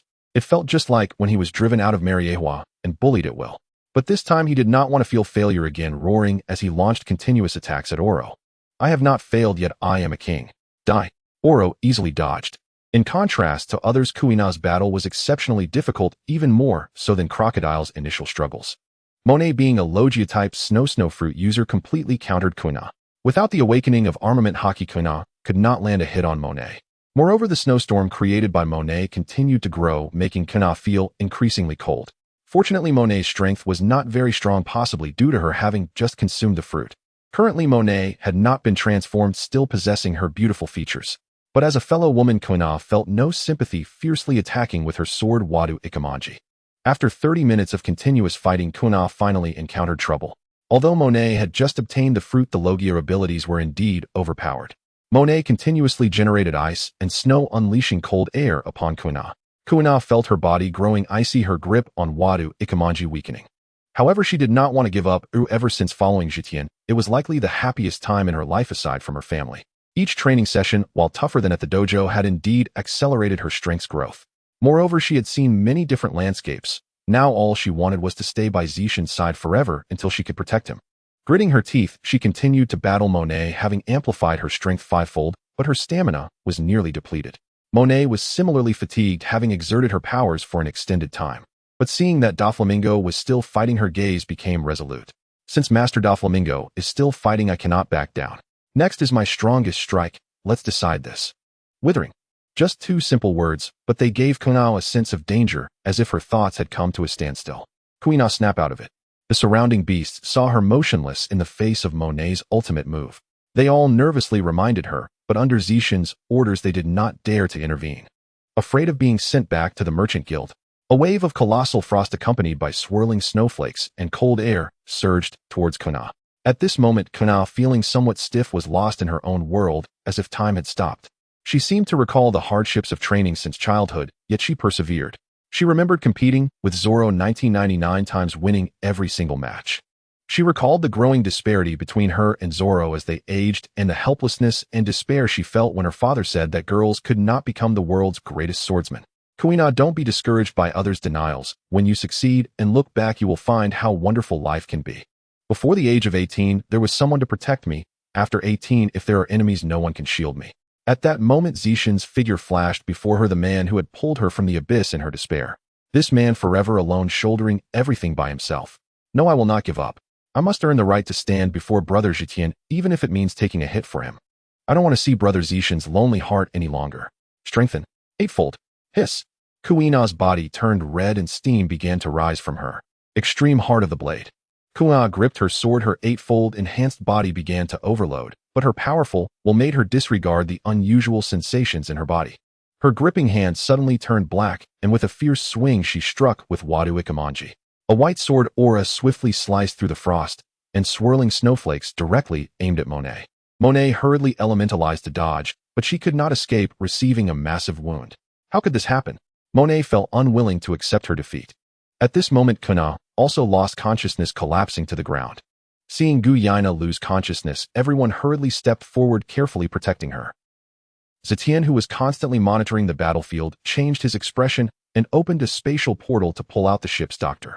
Check on Kuina's condition. After speaking, he shoved the bewildered doctor back into the new portal. He appeared directly beside Kuina, startling everyone. What the hell? Said the ship's doctor. You lot move aside, I need to see Kuina's condition. The crowd immediately understood that it was Zetion who had brought the ship's doctor and stepped back. At this moment Oro saw Kuina fainting and quickly pushed back Don Quixote Doflamingo, halting his actions. Doflamingo narrowed his eyes upon witnessing this. Fufufu. I see, since you are all so concerned about this girl, capturing her would give me an opportunity. Doflamingo's mind stirred, and he immediately took action. Shadow Rider line sky path. Suddenly a clone appeared to block Oro's path. He flew directly toward Kuina, intending to seize her as leverage. In the distance Mihawk placed his hand on Night. At that moment a destructive aura flooded the battlefield. Silver lightning flashed across the sky, and using the threads to move, Doflamingo fell to the ground, horrified as he turned his head. A figure appeared wearing a silver mask and a golden cloak adorned with celestial designs. Step by step he walked on the void, causing ripples to form in the air with each step. Everyone stared at the newcomer in awe, though their emotions varied. Gulp. Other than Doflamingo, everyone swallowed hard, including Oro. Mihawk also grew serious. This is bad, the adult is angry. Doflamingo looked at the newcomer in terror, unable to move. Each step the newcomer took felt like a crushing weight on his heart, making him want to cough up blood. Ultimately, he couldn't hold back and spat out a mouthful of fresh blood. As Zetion walked past Doflamingo, he didn't even glance at him, directly approaching Kuina. Doflamingo, humiliated, wanted to resist, but he couldn't even raise his hand. How is Kuina? His emotionless voice sent chills through the crowd. Master Kuina has overexerted her abilities and fainted from exhaustion. She just needs to rest. As it stands, there seems to be no after effects. Once Kuina's body recovers, I will check on her again. Hearing this, Zetion sighed in relief, his tone softening slightly. Good job, I will remember your efforts. Thank you, Master. The ship's doctor smiled happily while others cast envious glances. It was a rare opportunity for a personal reward from the Master. Fufufu. At this moment, the severely injured Doflamingo suddenly burst into laughter, having guessed the identity of the newcomer. It seems I did not lose unjustly. I didn't expect the notorious Dawn leader to personally deal with a minor character like me. Oh, what an honor. Bang! Zetion suddenly appeared in front of Doflamingo, grabbing his head and pressing it to the ground. Doflamingo felt pain so intense he nearly fainted. However, he was soon lifted by Zetion by the neck. Who gave you the courage to face me like this? The Celestial Dragons. Doflamingo struggled to catch his breath. But as he listened to Zetion's words, he stiffened, and what Zetion said next filled him with dread. Hee little firebird, don't think that just because you were a celestial dragon, I haven't killed more than one of them before. What are you laughing at in front of me? With a casual flick, he tossed Doflamingo to the ground. Doflamingo seemed like a toy manipulated at will by the domineering Zetion. You dare to kill a celestial dragon? Ignoring his own wounds, Doflamingo stared at Zetion in shock. Just a mere celestial dragon, and you make such a fuss about it. Zetion looked down at Doflamingo disdainfully, saying, if it weren't for you knowing about the celestial dragon's secret treasure, do you think the Gorosei would spare you? Doflamingo was already shocked to the core. How do you know? You are already out of your league. It seems I overestimated you. Do you know about the one on the Void Throne, or the news of the Heavenly King? Which of these two do you have information about the Heavenly King? Zetion fixed his gaze on Doflamingo, and at that moment Violetta, who had just arrived, activated her ability. A minute later, seeing Violetta nodding at him, Zetion smiled. Looking at the almost despairing Doflamingo, he said, I originally planned to wipe you all out, but it seems I can give you a chance. Submit to me, or die. Fufufu. Fufufu. Submit to you. I possess the qualities of a king. I would rather die than submit to anyone. Moreover, the Gorosei would not allow me to die. Doflamingo suddenly laughed maniacally, as if he had lost his mind. He was pinning his hopes on the Gorosei. Qualities of a king with Conqueror's Haki. He kicked Doflamingo several meters away. Come on, let me see how strong your Conqueror's Haki is. Remember, you only have one chance. Zetion said nothing more, but this gave Doflamingo a glimpse of hope. Fufufu. Since you said so, then come on. A powerful burst of Conqueror's Haki erupted, and the pressure in the air intensified with thunder, flashing intermittently. Under the threat of death, Doflamingo's Conqueror's Haki finally broke through. Fufufu. This is the feeling I have broken through, you will regret it, birdcage. The clone that had fallen to the ground spewed forth a massive amount of threads into the air, which then fell like a meteor shower, forming a gigantic arc-shaped birdcage from the sky to the ground. What of the Dawn Leader? Now that I have broken through, you shall all die here. He felt powerful once again. Zetion did not stop his actions. When the birdcage completely enveloped Greenbit, he coldly stared at Doflamingo. Is this your meager ambition? Do you have no trump cards left? Fufufu. Boasting. You have nowhere to escape. Under my domain, everything will be annihilated. It seems you really have no trump cards left, then let me show you the taste of fear. Boom. A silver Conqueror's Haki that instilled submission filled the entire Greenbit with thunder rumbling in the sky. Doflamingo's Conqueror's Haki was crushed as if it met a king. Doflamingo's spirit was utterly shattered, trembling in fear as he looked at the figure like a deity. How is this possible? How can there be such powerful Conqueror's Haki? I refuse to accept this. But no matter how hard he struggled, he could no longer unleash his Conqueror's Haki. Faced with Zetion, he had already sown the seeds of irresistible despair in his heart. This meant that from now on he would never be able to unleash his Conqueror's Haki in front of Zetion. Although terrified, he still felt some unwillingness. Fufufu. How can someone like you be so strong? But if I am to die, let it be together. As his abilities activated, the birdcage gradually closed in. Watching the nearly collapsing Doflamingo, Zetion delivered the final blow. Space annihilation. The newly closing birdcage was torn apart by an overwhelming force. At the same time, he grabbed Doflamingo by the throat and coldly said, "It seems you are still disobedient. I heard you value your family highly, then enjoy the show." With a squeeze of his left hand, a wave of dangerous energy spread out. Bang! Durinji was obliterated. Bang! Lao Ji followed suit and could not escape. Watching this scene, Doflamingo struggled violently. No, stop. It seems you still don't care about your subordinates. Bang! Bang! Diamante and Pika also met the same fate. Stop, you devil. Who shall it be next? Torpole or your dear brother? Why don't you choose one? Let it be Torpole then. I hear he is your first family member. Stop. I submit. Now Doflamingo even lacked the ability to take his own life. Is this it? You were so arrogant a moment ago, what a waste. He casually tossed Doflamingo to the ground and walked over to Kuina, picking her up. Take them to the flower field. If they try to escape, kill them. Everyone cautiously agreed. Zetion seemed a bit frightening now. However, Mihawk in the distance just sneered. They are already so terrified, who would dare to run? He then glanced at the 30 and those brutes. In the flower field, everyone gathered together. After obtaining Zetion's consent, the king of Liku arrived at the flower field. Oro instructed the crew to hasten the procurement of supplies. Based on his understanding of Zetion, it was estimated that they would set off again soon. Mihawk, now that you are the world's greatest swordsman, if there are no issues, I would like you to teach Julius for the next year. Fearing that Mihawk might refuse, Zetion offered a cake. Don't worry, we will calculate according to the guild system. Feel free to ask for whatever you want. Then leave me 100 boxes of 10-year-old Wulyanya. After all, you uncovered this talent. Zetion. Damn, Mihawk, don't go too far. I don't have much of the 10-year-old left myself. Besides, doesn't the guild send you these things regularly every year?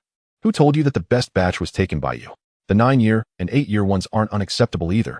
10 years ago, Zetion would ask Taizuo to choose the best ingredients from the whole sea for brewing and making other items. The best batch was taken away by him, while there were still quite a lot of 8-year and 9-year Wulyanya. After bargaining, Zetion finally agreed to give 20 boxes of 10-year and 50 boxes each of 8 and 9-year Wulyanya, which left Mihawk satisfied. With only a few hundred boxes of 10-year left, and having lost 20 boxes, Zetion felt like giving himself 2 hard slaps. Look at my mouth. All rewards must come from the guild in the future. I won't give anyone anything. At this moment, everyone was smiling at the two. They were individuals who couldn't be offended. Julius looked at Zetion with deep gratitude. After the two finished speaking, the king of Liku stepped forward to greet them. Your Excellency, thank you for helping us out of this great crisis. Here is the list of gifts to show our gratitude, and the items have already been sent to your ship for your review. Oro hurriedly took a look and nodded at Zetion. Zetion smiled with satisfaction.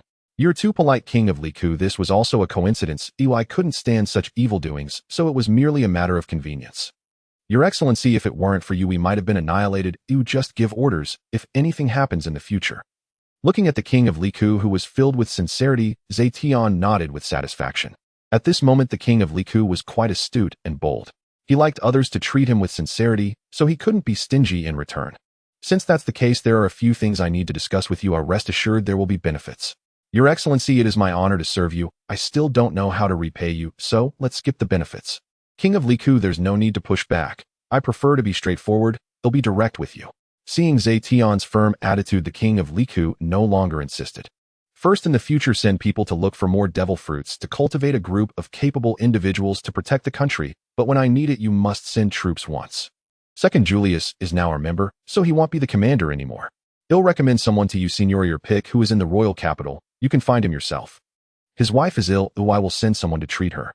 Third, in the future, the Dawn Guild will enter the kingdom. You must support it fully. Rest assured the benefits for you will double your income from annual trade taxes. Fourth, please be accommodating to Don Quixote Doflamingo in the future. Do not let conflicts arise. Rest assured, he is now my subordinate and Julius will likely surpass him in about a year. The king of Liku was taken aback. He didn't expect that the Dawn Guild, one of the current sea overlords, was actually under Dawn. However, these conditions were still quite lenient apart from the unconditional requirement to send troops, once which made him somewhat uneasy as he didn't know who they would be attacking. But he was keenly aware that only the strong had a say in this world. Alright, I agree, none of these are problems. Seeing the king of Liku agree so readily, Zetion was pleased. Well, since that's the case, I will give you 10 slots for the guild's point system in the future. Remember, you must choose the most trusted and qualified individuals for this slot. Although the king of Liku didn't know what this point system was, it sounded like a reward given by Zetion and seemed quite valuable, so he readily agreed. Just when he thought there was nothing more to discuss, Zetion pondered for a moment and spoke again. Additionally, Violet knows my true identity, I want to take her away and will return her in a maximum of 10 years. The king of Liku was greatly shocked. Fortunately, Violet did not reveal Zetion's true identity to him, or it wouldn't have been just a matter of treason. Zetion decided to forgive her because Violet did not leak his identity, otherwise there would be dire consequences. Then I will trouble you to take care of the young lady. Wait a moment, Oro, bring Doflamingo over. Mihawk, please bear with it for a while. With that, Zetion reached out and set up a spatial barrier around Mihawk. Although he remained in place, everyone present could no longer see him. Before long, Doflamingo and a few others arrived before Zetion. Except for Doflamingo, the others were somewhat trembling, especially Sugar, who looked left and right in fear as if worried about the livestock here. Moi. Zetion frowned slightly, and Doflamingo's body trembled, kneeling on one knee in resignation. The other cadres showed reluctant expressions, but also knelt down. Only Rosinandi's gaze flickered. Doflamingo, are you unwilling? No, it is my honor to serve you, my lord. Zetion didn't believe his words, but his overwhelming strength made Doflamingo dare not resist in the slightest. Standing up, he grasped Doflamingo's shoulder, causing beads of sweat to instantly appear on the foreheads of the others. He directly walked towards a spatial gate, and the two instantly disappeared from the spot. However, the others did not dare to move. After the two crossed the space, Zetion casually released Doflamingo. Look up and see where this is, eh? Doflamingo raised his head and looked around, his face instantly revealing a look of shock. How could this be? This is Mariehua. Just a moment ago, we were clearly in the new world. Looking at Zetion in shock, Doflamingo found him even more unfathomable at this moment. Yes, this is Mariehua. The last time I came here, I gained a lot, and even casually killed a few celestial dragons you think are lofty. Although Doflamingo had heard Zetion say this before, he still had doubts. At this moment, he finally believed completely. Why did you bring me here? Ha ha ha, this is your home. Don't you want to come home? It's no longer that I just want to destroy everything here. Ha ha, follow me, and I will bring you here openly in the future to fulfill your wish. Doflamingo's eyes revealed an expression of incredulity. It was only now that he realized how crazy the person before him was. Fuh, what a madman. You actually want to overthrow the celestial dragon's rule. Slap. Zetion slapped Doflamingo on the head. From now on, keep that disgusting laugh to yourself in front of me. Can't you be normal? Doflamingo chuckled awkwardly, but didn't dare to speak. Steeling himself, he solemnly kneeled again. As long as you can take me to overturn this place, I will follow you to the death. A wise decision. Let's go. Doflamingo glanced once more at the distant Mariehua, preparing to return with Zetion. Unexpectedly, Zetion suddenly stopped. Damn it, since we're here, let's take something before we go. Then Doflamingo witnessed something that shocked him for 10,000 years. The leader of Dawn, the world's top powerhouse, brought him to a celestial dragon's treasury in an instant. He casually killed a celestial dragon, and a group of guards then raised his hand to collect all the treasures. Then he disappeared from Mariewa, with Doflamingo taking only a few minutes. It was not until a long time later that panicked and angry shouts echoed throughout Mariewa. The Gorosei ordered a thorough investigation of the entire Mariewa. Back in the flower field, everyone remained in the same positions as before. Seeing Zetion and Doflamingo return, they all fell silent. Only a few noticed that Doflamingo looked at Zetion with a fervent gaze. "My lord, what did you just do?" Oro asked with confusion. He was the only one brave enough to ask. "Nothing, just took Doflamingo to Mariewa to grab some things and casually killed a celestial dragon." "Damn." Everyone trembled in their hearts. At this moment, Zetion appeared to them as a godlike entity. Even Mihawk was shocked. "King of Liku, Doflamingo is now my subordinate. Let's establish a base here temporarily." The king of Liku twitched his mouth. After all, he was someone who had wanted to kill him. "Don't worry, they won't target you in the future, and with them around your country will be much safer. You might even pay less to the heavens." Doflamingo make a statement. "A king of Liku, I have offended you in the past. Fortunately, it didn't cause much damage. Oh, I hope you will take care of me in the future." "Not at all. I hope Lord Doflamingo will take care of me as well." After a friendly exchange, the king of Liku took his leave, bringing Scarlet and Rebecca with him. From now on, the flower field would become Doflamingo's base. "Doflamingo, practice more in the future. Your aptitude is actually quite good. You might reach the level of a general one day. Don't just think about fighting, and killing. A strength is fundamental." "Yes, my lord." At this moment, Doflamingo had completely submitted. "Additionally, after I leave, someone will contact you. You will take care of the arms business from now on. Don't dabble in the slave trade, but if someone is too blind, don't hold back. Send them for slave reform. I will take Sugar and Monet with me. I have use for them. Don't worry, if they are willing, I will let them return in the future." "Understood." Nearby, Monet and Sugar trembled, unsure of their upcoming fate. Zetion casually left a mark on several people before stretching. "Sai, I have conveyed most of the matters. Oro, let's set off in the afternoon." "All right, my lord." Waving his hand to let everyone get back to their tasks, Zetion lay down again. Suddenly, as he watched the departing group, he froze for a moment. "Damn, I was really busy and almost forgot there's still a loose end. Hey Doflamingo, have your brother stay for a moment. His name is Luo D, right?" Upon hearing this, Luo body trembled, but Doflamingo did not think much of it. He simply gave a command and left. Only Zetion and Luo D remained on the spot, and Mihawk, who was locked in a small black room. Luo D looked at Zetion anxiously, not knowing why he was kept behind. "Xiaomigua, how long have you acknowledged Sengoku as your godfather?" Zetion's words startled Luo D, nearly causing him to draw his gun, but thinking of Zetion's strength, he resignedly retracted his hand, staring at Zetion in shock. "How do you know?" There are very few things I don't know in this world." Luo is doing well, right?"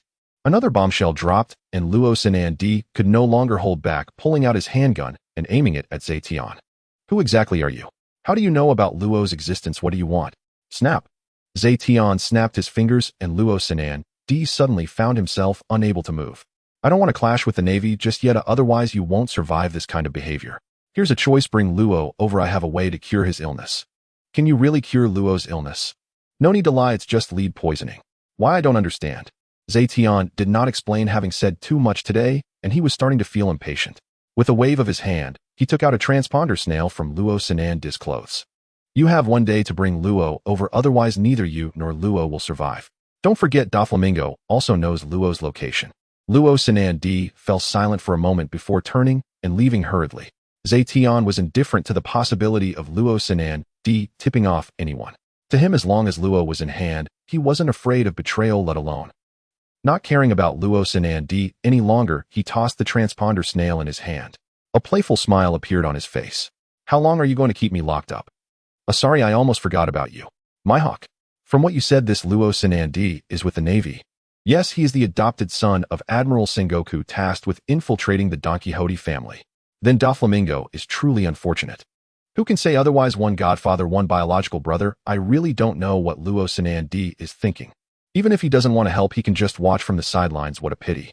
Zetion has always been someone who helps family over principles. Minor matters are inconsequential, but in major matters, no one is more important than family. But if we hadn't shown up, who knows if the two brothers would have ended up fighting each other, and there would likely be more one-sided slaughter from Doflamingo. Mihawk was not interested in this, walking over to a nearby chair and sitting down, pouring himself a cup of tea. "Is this transponder snail for contacting Admiral Sengoku?" "Yes, I was thinking about whether to give him a greeting call." Aren't you afraid he'll send out admirals to gang up on you?" That would depend on whether he can find me first. Even though I would have to run from 3 admirals with you, we could still fight a battle. Mihawk, who was battle-hungry, was surprisingly tempted by this. Hey, I was just joking. Do you really want to fight the admirals again? It's not impossible. Zetion was speechless. He was truly a warlike individual. It's not the right time yet, and the Navy may not necessarily be the enemy. Mihawk did not ask why he was only responsible for fighting. How boring, but let's still listen to the voice of the admiral. It's been a few years since I last saw him. Since Zetion refused to join the Navy, he had kept a low profile. So low profile that the Navy headquarters almost overlooked him. Aside from those who were somewhat familiar, others vaguely remembered that Admiral Zephyr had a son. Zetion, aside from occasionally strolling around the streets, had basically never gone to the Navy headquarters. Brew. As the dedicated phone snail rang, Mihawk couldn't help but perk up his ears. He was also quite curious about what Zetion would say to his acquaintances. Xiaomigua, didn't you say not to contact you unless it was important? This could put you in danger. Hello, my dear Admiral, I am not your Xiaomigua. The other side immediately fell silent, and after a long while a dignified voice finally spoke. Who are you? What happened to Luo Sanandi? Yo, as expected of the so-called justice that reigns supreme, the Admiral speaks with such dominance. I asked you what happened to Luo Sanandi. If anything happens to him, I swear I will not let you off. TCH, there's no need to threaten me, it's useless. I've beaten all 3 of your admirals, and what can you do to me? You've beaten all 3 admirals. Sengoku was shocked, recalling events from the past few years, and there really was someone who fit that description. You are the leader of the Dawn. Ice fruit, correct, but there's no reward. As expected of a wise general, your reaction is indeed quick. Why would someone like you call me? Luo Sanandi shouldn't be someone you care about. Indeed, but after all, he is your adopted son, so he still holds some weight. At least one favor from you should be worth it, right? How do you know about this? And do you think I would yield? No, how could I use this to threaten you? After all, I still care about my reputation. However, I did say one favor should be enough. After a long contemplation, a deep voice came from the other side. I can agree, but you must guarantee Luo Sanandi's safety, and I cannot go against the Navy's justice. Sure, don't worry, he won't die. Also, I still need to help you teach your grandson for a few more years. No need to thank me. He has the makings of a great admiral. Sengoku, when did Xiaomigua get married? How come I didn't know? Oh, it should be your adopted son's grandson. I think that counts. How interesting. If I didn't expect someone like you to use family to threaten others, that's quite shameless. I'm not threatening you, but I did hear an interesting story about your Navy. I heard that your family quarters were almost successfully ambushed. Is that true? Sengoku was taken aback. When did this happen? But he quickly thought of something, and it indeed happened. You really are well informed. You know about events from over 20 years ago. Who exactly are you? Guess what? But I estimate you won't guess it. Remember that you owe me a favor. Hey. Before Sengoku could say anything further, Zetion decisively hung up the phone, leaving Mihawk looking puzzled. You called this phone just to ask for a favor from Sengoku. Zetion picked up his tea and drank it all in one go. This is not an ordinary favor, it's the favor of the Navy, Admiral, but my main thought was just to annoy that old man. Mihawk expressed speechlessness. He also knew about Zetion's matters. This person really held grudges. It had been over 20 years, and he was still trying to annoy someone he didn't consider an enemy, making him feel pity for Sengoku. Zhanghua felt a surge of anger after the call ended with Zetion, yet there was nothing he could do. After all, the enemy they faced this time was indeed formidable, with their true strength remaining an enigma. His subordinates were a formidable bunch. They included nature-type fishmen, superhuman types, and swordsmen, every type of person imaginable. In fact, one of the swordsmen possessed the strength to match an admiral. Most importantly, these individuals were exceptionally skilled at hiding. If it weren't for Tej exposing himself, they likely wouldn't have been able to find a single one of them. Over the years, Zhanghua had sent people to investigate privately, yet each one seemed to vanish without a trace. The only one, Tej, was currently thriving in the New World. With nearly 100 devil fruit users among his subordinates, Zhanghua certainly knew their origins. However, he didn't wish to involve himself. The slaves of the celestial dragons had nothing to do with him as the admiral. He thought that if Tej's strength wasn't stuck at the threshold of an admiral, he would undoubtedly be another Yonko force. Capturing a strong individual like him on the sea, especially a fishman, would be challenging even with 2 admirals dispatched. Surprisingly, the Dawn organization had several individuals like this, with their leader Tion being extraordinarily powerful. Borisolino had nearly been caught off guard, and Sakazuki had even come close to being killed. It was said that Sakazuki no longer easily allowed his subordinates and civilians to be cannon fodder. This is truly a headache. At that moment, advisor he appeared, noticing Zhangua's grim expression. What's wrong, Admiral? Xiaomigua had an incident you won't believe. Who just called me? What? Rossi Nandi has had an issue. Who? The leader of Don Tian called me using Rossi Nandi's direct phone snail, but he didn't put Rossi Nandi in a difficult position. What? The leader of Dawn has appeared again. He looked somewhat shocked despite the current calmness of the sea. Powerful figures were suddenly emerging. The four emperors, the leader of Dawn, and the offerings from the Dawn Merchant Association. If it weren't for the Navy having 3 monstrous admirals, they would likely be on the verge of a breakdown. Has the leader of Dawn proposed any conditions? He did, but what perplexes me is that he wants me to owe him a favor. Moreover, what confuses me further is that he seems to know something about the incident involving Zifa's family from 20 years ago. Who could it be? The two exchanged glances and suddenly he uncertainly said, could it be Dragon? He is capable of defeating an admiral and seems to know about this matter, but his fruit ability and timeline don't match. Who could it be? Suddenly a spark of realization flashed in her mind. There is another person who fits, but what about his strength? Could it be? What did you think of? He paused for a moment, contemplating for a long time before exhaling. No, I was just thinking that someone with that level of strength would likely be a peak powerhouse over 40 years old. It shouldn't be otherwise, that would be too terrifying. In the end, they couldn't deduce who the leader of Dawn was, but he left a speculation in her heart. Just as Zhangguo and he were busy deducing the true identities of the Dawn members, Zetion was already preparing to set off again. To his surprise, only an hour had passed when Rossi Nandi brought Ro over. It turned out that Ro's condition had worsened recently, and he was worried something might happen. Rossi Nandi arranged for Ro to stay at a place in Dress Rosa for easier care. Zetion examined the still young Trafalgar Law. In the original work, he had a certain admiration for Trafalgar Law. However, his background was quite tragic compared to Monkey D. Luffy's background, it was simply heartbreaking. He was born in the white town of Flevance, lost his family and hometown at age 10, contracted amber lead syndrome, and had only 3 years left to live. In order to take revenge on the world, he joined the Don Quixote family of Don Quixote Doflamingo. At 13, he was influenced by Don Quixote. Rossi Nandi ate the Ope no Mi and survived, thus freeing himself from Doflamingo. He later formed the Heart Pirates, embarking on a journey of revenge against the Don Quixote family. After the Marineford War, he became one of the warlords of the sea, defeating one of the 4 emperors, Charlotte Lean and Wayno. I must say, achieving such accomplishments through self-training, Zetion was quite impressed. So you are the leader of Dawn. You threatened Rossi Nandi. At this moment, Ro was still somewhat rebellious, at least in Zetion's eyes. However, he showed great patience towards women and children. Oh, I would consider it a threat. Aren't you going to explain or argue? This time it was Ro who was at a loss for words, not expecting Zetion to be so direct. Haha, there's nothing to explain. After all, in the world of the strong, no explanation is needed. As he spoke, Zetion stood up, while beside him Mihawk watched with interest. This time he had learned his lesson, sitting next to Zetion, enjoying tea while observing. Seeing Zetion rise, Rossi Nandi immediately stepped in front of Ro, warily watching Zetion. This scene moved Ro. Although he had little time left to live, he cherished this feeling of familial bond. Hey, there's no need to be so vigilant. If it weren't for the promise to Zhangguo, I would have handed you over to Doflamingo long ago. What? You actually threatened the old man? Zetion was speechless, thinking he was out of his mind, casually pushing Rossi Nandi aside. Looking at the frail Ro, he couldn't help but nod. A good seedling, but first you need to get your illness treated. Upon hearing this, Rossi Nandi suppressed his urge to rush forward. Zetion had long arranged for Stella to monitor the pirate crew of Diaz Bareilles. When they found the Ope, Nomi Taizolo personally intervened to snatch it.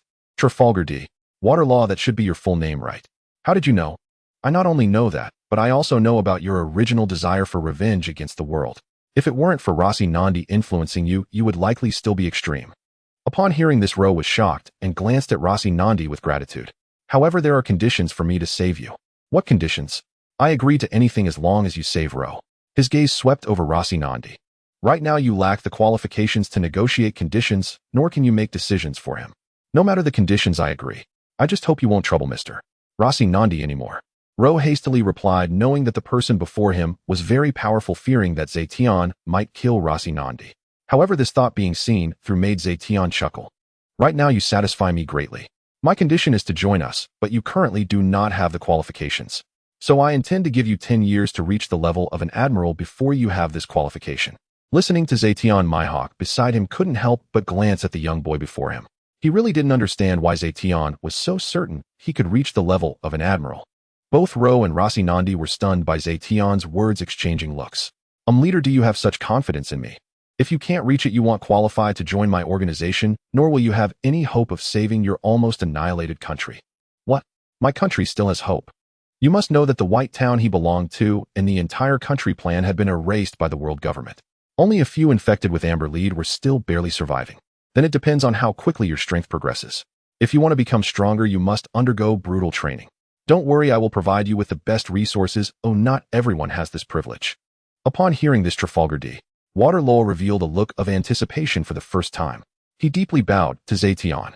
Thank you for giving me the opportunity, leader. Please guide my training. I will definitely join for real. Zetion smiled slightly and reached out to take out a fruit. It was the heart-shaped devil fruit worth 5 billion berries, the Ope no Mi. Eat it, and remember, finish it all. Ro took it without hesitation and began to chew vigorously.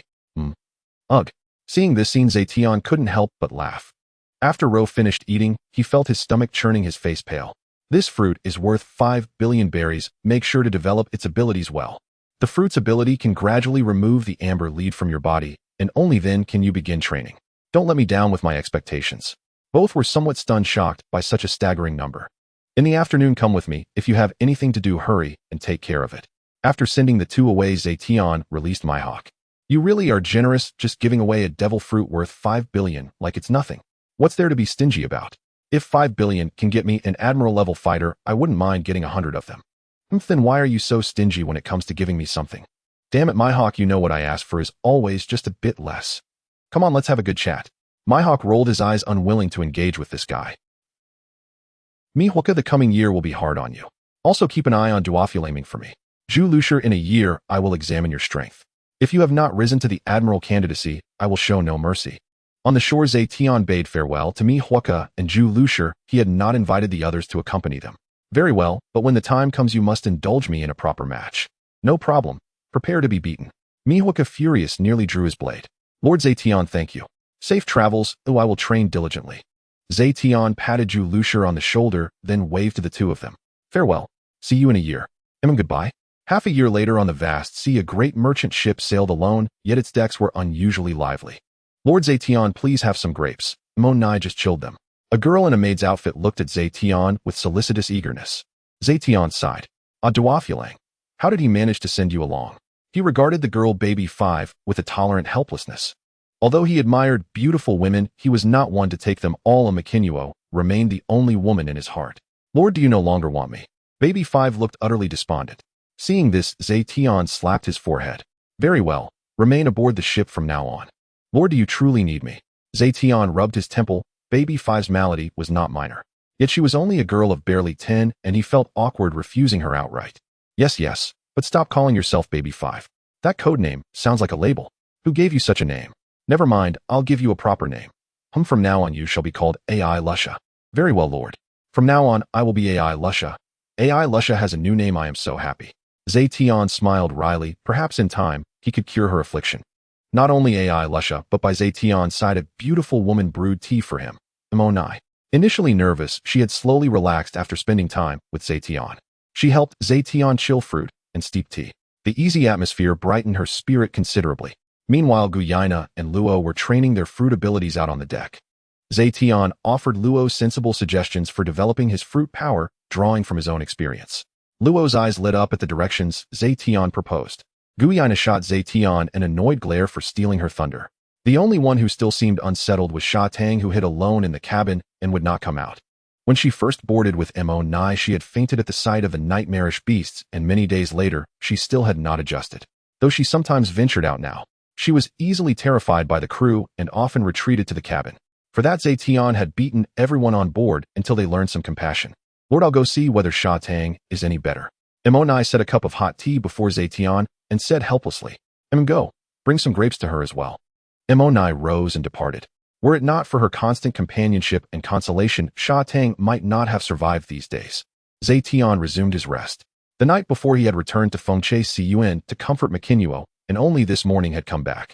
Glancing at those aboard, Kuina, Luo, AI Lucia, and thinking of Sha Tang, he felt a mingled sense of amusement and responsibility. I am almost a nursery for children. Yet seeing these people grow stronger under his charge gave him a measure of satisfaction. I truly hope they will mature quickly, though there is time. There is no need to rush. Zetion never relaxed. He trained his body constantly under 200-fold gravity. He had not ceased developing his fruit powers either. Even if he could now defeat emperors and admirals, he did not grow arrogant. True battle was not won by one man's strength alone. Others might gang up without honor. Not to mention the unknown foolishness of the emo. Thus, Zetion had always urged the guild to recruit vast talent, hoping to discover promising seedlings. But aside from a few recognizable figures from the original tale, the guild had found no extraordinary talents. Hence, he planned to seek and teach them personally. Humph. One day I will form a squad of admiral-tier assassins and see whether the 5 elders can withstand it. As Zetion let his imagination run, his Dindin Mushi suddenly chimed. Bring. Zetion picked up the Dindin Mushi, and Zefa's image leapt onto the screen. Hello, old man. What made you call me? You little rascal, have you forgotten me? Every time I hear news of you, it's from your mother. What an unfilial son you are. Ah, don't be jealous. Is it not natural for a son to be close to his mother and a daughter to her father? I see you and your mother are in good health. Why not give me another daughter to be your mother's little darling?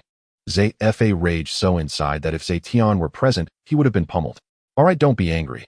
At your age, you must guard your health. What is it, old man? Humph, brat, wasn't it you who wanted to see your junior brothers and sisters? Zetion. Damn, he had been enjoying himself too much and nearly forgot his father. He felt a pang of relief that Zefa had called, otherwise things might have gone awry. Zetion felt grateful and thought he might ask his father for a life card on the next visit. Old man, are you planning to examine them now? Yes, they are due to graduate. I intend to take them to the Shi-Hai for assessment. The area is chaotic, let them taste the cruelty of war. Are you certain this isn't a suicide mission? Do you still need that arm of yours? Very well. When you arrive, give me a word, and remember to bring the mark card I gave you. All right, I know. You wait and see how I teach you a lesson, you brat. Understood, understood. Don't get angry, see you then. After hanging up, Zetion's face darkened. Humph. For this day I have trained for over 20 years. Wyber ba Jinjgam Satusi, prepare to die. For the first time, Zetion felt a pure desire to kill, otherwise his decades of sweat would have been in vain. He did not understand why in the original tale Wyber had attacked Zefa, while Ba Jinjgam had taken the lead here. Ba Jinjgam disappeared after the rock's defeat. Why had he resurfaced now to cause trouble? Could the world government be behind it again? Zetion pondered, and finding no answer dismissed the matter. Humph. When the time came, he would simply slaughter them regardless of anyone's intent. Dare to touch his family, and he would scatter their ashes. A murderous aura arose unconsciously from Zetion, chilling everyone aboard. They shivered involuntarily. Lord, what is the matter with you? Ao Luo asked cautiously. Zetion blinked, seeing the concern etched on the faces around him, and forced a smile. Nothing. Just 2 blind fools wanting to meet their maker. Which fools, Lord? Shall I go and kill them? Koluo suddenly appeared from somewhere, righteous indignation blazing. Zetion's mouth twitched as he glanced at Koluo. Go if you must. I'll have your coffin ready. Air boss, I can't do it. Isn't there also Ao Luo? Ao Luo likely cannot handle them either. Koluo fell silent. Zetion ignored him and told Ao Luo that he would be leaving for a short trip in a few days. Ao Luo had never seen such murderous intent radiate from Zetion, but he did not press further. Marin Van Duo Zefa angrily hung up the phone, but soon a smile appeared on his face. You little brat, you have no idea how strong you've become. However, it's only natural for a father to beat his son. Do you dare to defy me? At that moment, a girl about 20 years old approached. Teacher, who were you on the phone with just now? It's that girl, I'm coming over. It's my useless son. Oh, he will come to have some fun during your assessment.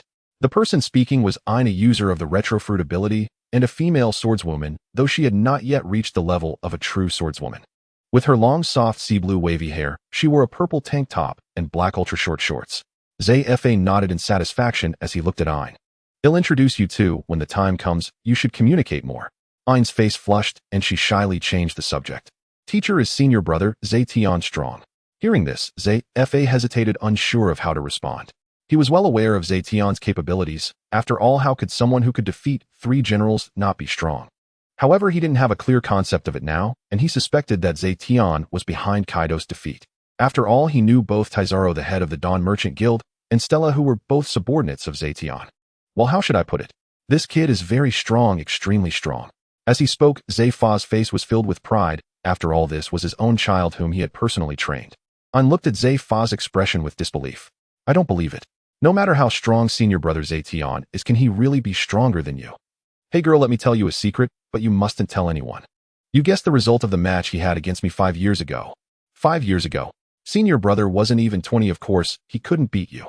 Zefa shook his head, reminiscing proudly. I lost, even though I had the strength of a general, I still lost. If it weren't for that kid letting me land a punch, I probably wouldn't have even been able to touch him. An looked at Zefa in shock, unable to believe it. Girl, you mustn't tell anyone about this, got it? I understand. But why doesn't senior brother join the Navy? If he did, he would surely be able to match Admiral Akiji and the others. Sigh. Zefa sighed, looking at Ain's hopeful gaze, and couldn't help but recall the past. Since I've told you, I might as well tell you everything. 20 years ago, Zefa began to recount the events that had unfolded with Zetion. Having kept it to himself for so many years, he wanted someone to share it with. So since then I decided not to let him join the Navy, and he hasn't wanted to join either. He's just been wandering around. So I'm getting old and talking too much. As for his current strength, I suspect that Akiji and the others are no longer his match. Ain was somewhat shocked, not just by what had happened to Zetion, but also by his strength. Teacher, is senior brother really that strong? Are even the generals not his match? Haha, you little girls still don't believe what the teacher says, but as long as you know it yourself, I'll introduce you to him next time you meet. Ain was caught off guard by Zefa's sudden change of topic, her face turning red again. Alright. Ha ha ha. 7 days later in the West Sea, a warship of admiral specifications was sailing. Report to Teacher Zefa, we have annihilated 27 members of the Tiger pirate crew and captured 15. There were 7 minor injuries among the recruits, and no one died. Well done. You can go rest now, there will be more battles ahead. Yes. It was Zefa and Ain, and at that moment, Ain still had traces of blood on her. Since arriving in the West Sea, they had encountered 3 pirate crews. However, under the pursuit of warships far superior to the pirate ships, none of the pirate crews managed to escape. Though Zefa still didn't kill many pirates, he didn't particularly mind because of Zetion's influence. After the battles with the pirates, the elite training camp students had also witnessed the brutality of the sea. Brew, brew, brew. The din mushy rang, and Zefa's expression brightened. You little brat, I've reached the West Sea and have already wiped out 3 pirate crews. How's that for you? You say you're getting older, although your body is fine, it's best to take it easy. They'll take care of some matters and come right over. You little brat are lecturing me now. Your skills were all taught by me, do you still want to defy me? Right, you're absolutely right. He'll be there soon. I'm hanging up now. After hanging up the phone, Zefa revealed an expression of anticipation. It had been a long time since he had seen Zetion. Teacher Zefa, a pirate ship has been spotted ahead. Please give instructions. Another pirate crew. How many pirates are there? I can't see clearly, but seems there are only 2 people. Only 2 people. Then let's catch them alive. Oh no. Hearing there were only 2 people, Zefa felt relieved and was just about to say to catch them alive when suddenly his expression changed. At that moment, a massive slash was aimed directly at the warship. Zefa quickly stood up, his hands turning black as he stepped through the air and punched at the incoming slash. Boom. The tremendous collision generated towering waves. Teacher Zefa, are you alright? At this time, Ain and the other students all rushed to the deck, anxiously asking as they looked at the retreating Zefa. Zefa twisted his wrist and looked solemnly at the approaching pirate crew. I'm fine, you all need to be more careful. The strength of the incoming people is somewhat formidable. When the pirate ship approached within 50 meters, Zefa finally saw who was coming. Whitebeard. No, but it resembles the younger version of Whitebeard, just a bit fatter. The person was none other than Weevil, known as Whitebeard's son, along with Bakken.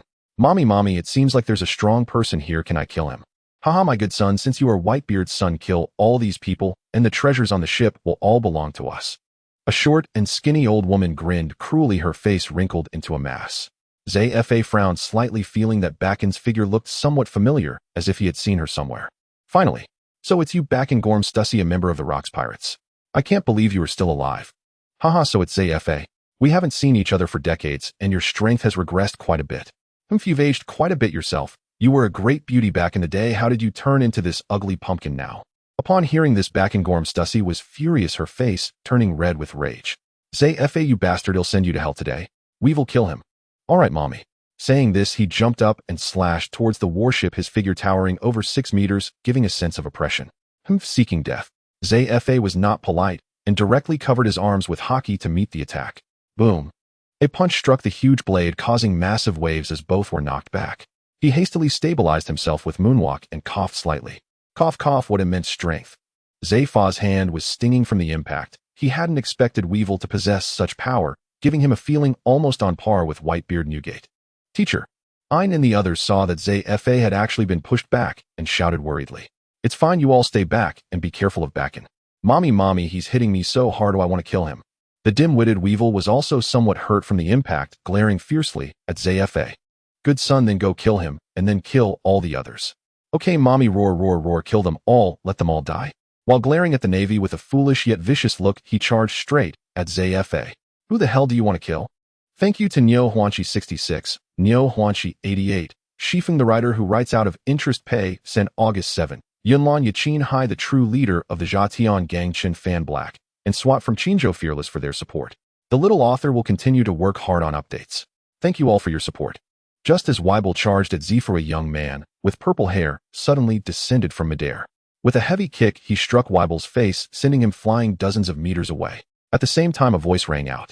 Who the hell do you think you can kill? Both parties were startled by the sudden appearance of this figure, but only Zephyr smiled.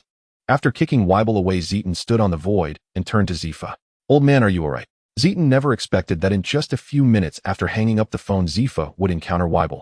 He was feeling rather happy, but to his surprise upon arriving, he found the foolish Weibel brandishing a large knife ready to attack his father. Furious, he kicked forward, secretly relieved.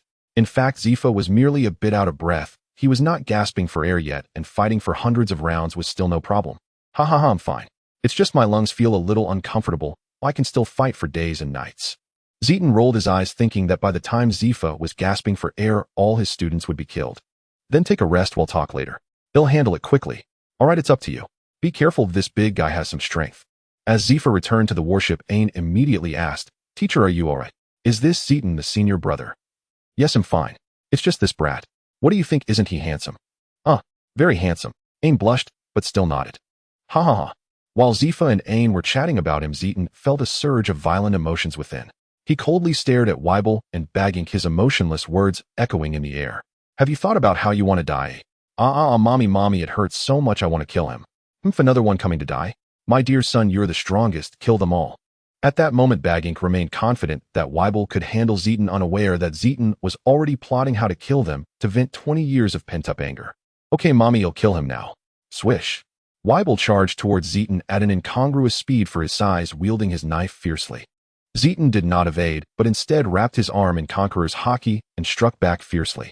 From a distance, Ain and the others watched in horror, greatly concerned. Even Zephyr felt a tightening in his chest as he watched. Boom. With one punch, Zeton shattered the massive knife into pieces, then directed his next blow at the dazed Weibel. A tremendous sound erupted as Weibel's grotesque fat face was smashed to a bloody pulp, crashing down onto the pirate ship. Severe pain caused Weibel to scream. Weibel, how are you? Get up and kill him quickly. Bagink was nearly scared to death by Zeton's punch, almost having a heart attack. She urged Weibel to block Zeton, but was already thinking about how to escape. But mommy, it hurts so much. It's fine, you're the strongest. Just drink this, and you'll be fine soon. Saying this, Bagink pulled out a test tube of black liquid and forced it down Weibel's throat. Go, Weibel, kill him, hurry up. As she spoke, she kicked Weibel with her frail foot. Okay, mommy, I don't hurt anymore. At this moment, Weibel charged towards Zeton, while Bagink quietly made her way toward the cabin. However, Zeton noticed all these little movements, but chose to ignore them. After all, he was just a dead man. Looking at the approaching Weibel, Zeton felt a wave of disgust at his silly and vicious appearance. Die for me. Zeton sidestepped Weibel's punch and delivered another powerful blow, directly creating a gaping hole in his chest. But Weibel pushed back, charged at Zeton again, as if he felt no pain. Zeton frowned slightly and carefully observed Weibel. He then realized that the gaping hole he had just created was not just flesh and blood, it seemed to contain some other unknown materials. A clone of Whitebeard. With the nerve-controlling drugs, he was indeed powerful, but he was just an idiot. Zeton decided not to give Weibel another chance. Once again, he wrapped his arm in Conqueror's Haki and punched him down. Following this, he landed on the pirate ship and stepped on Weibel's neck.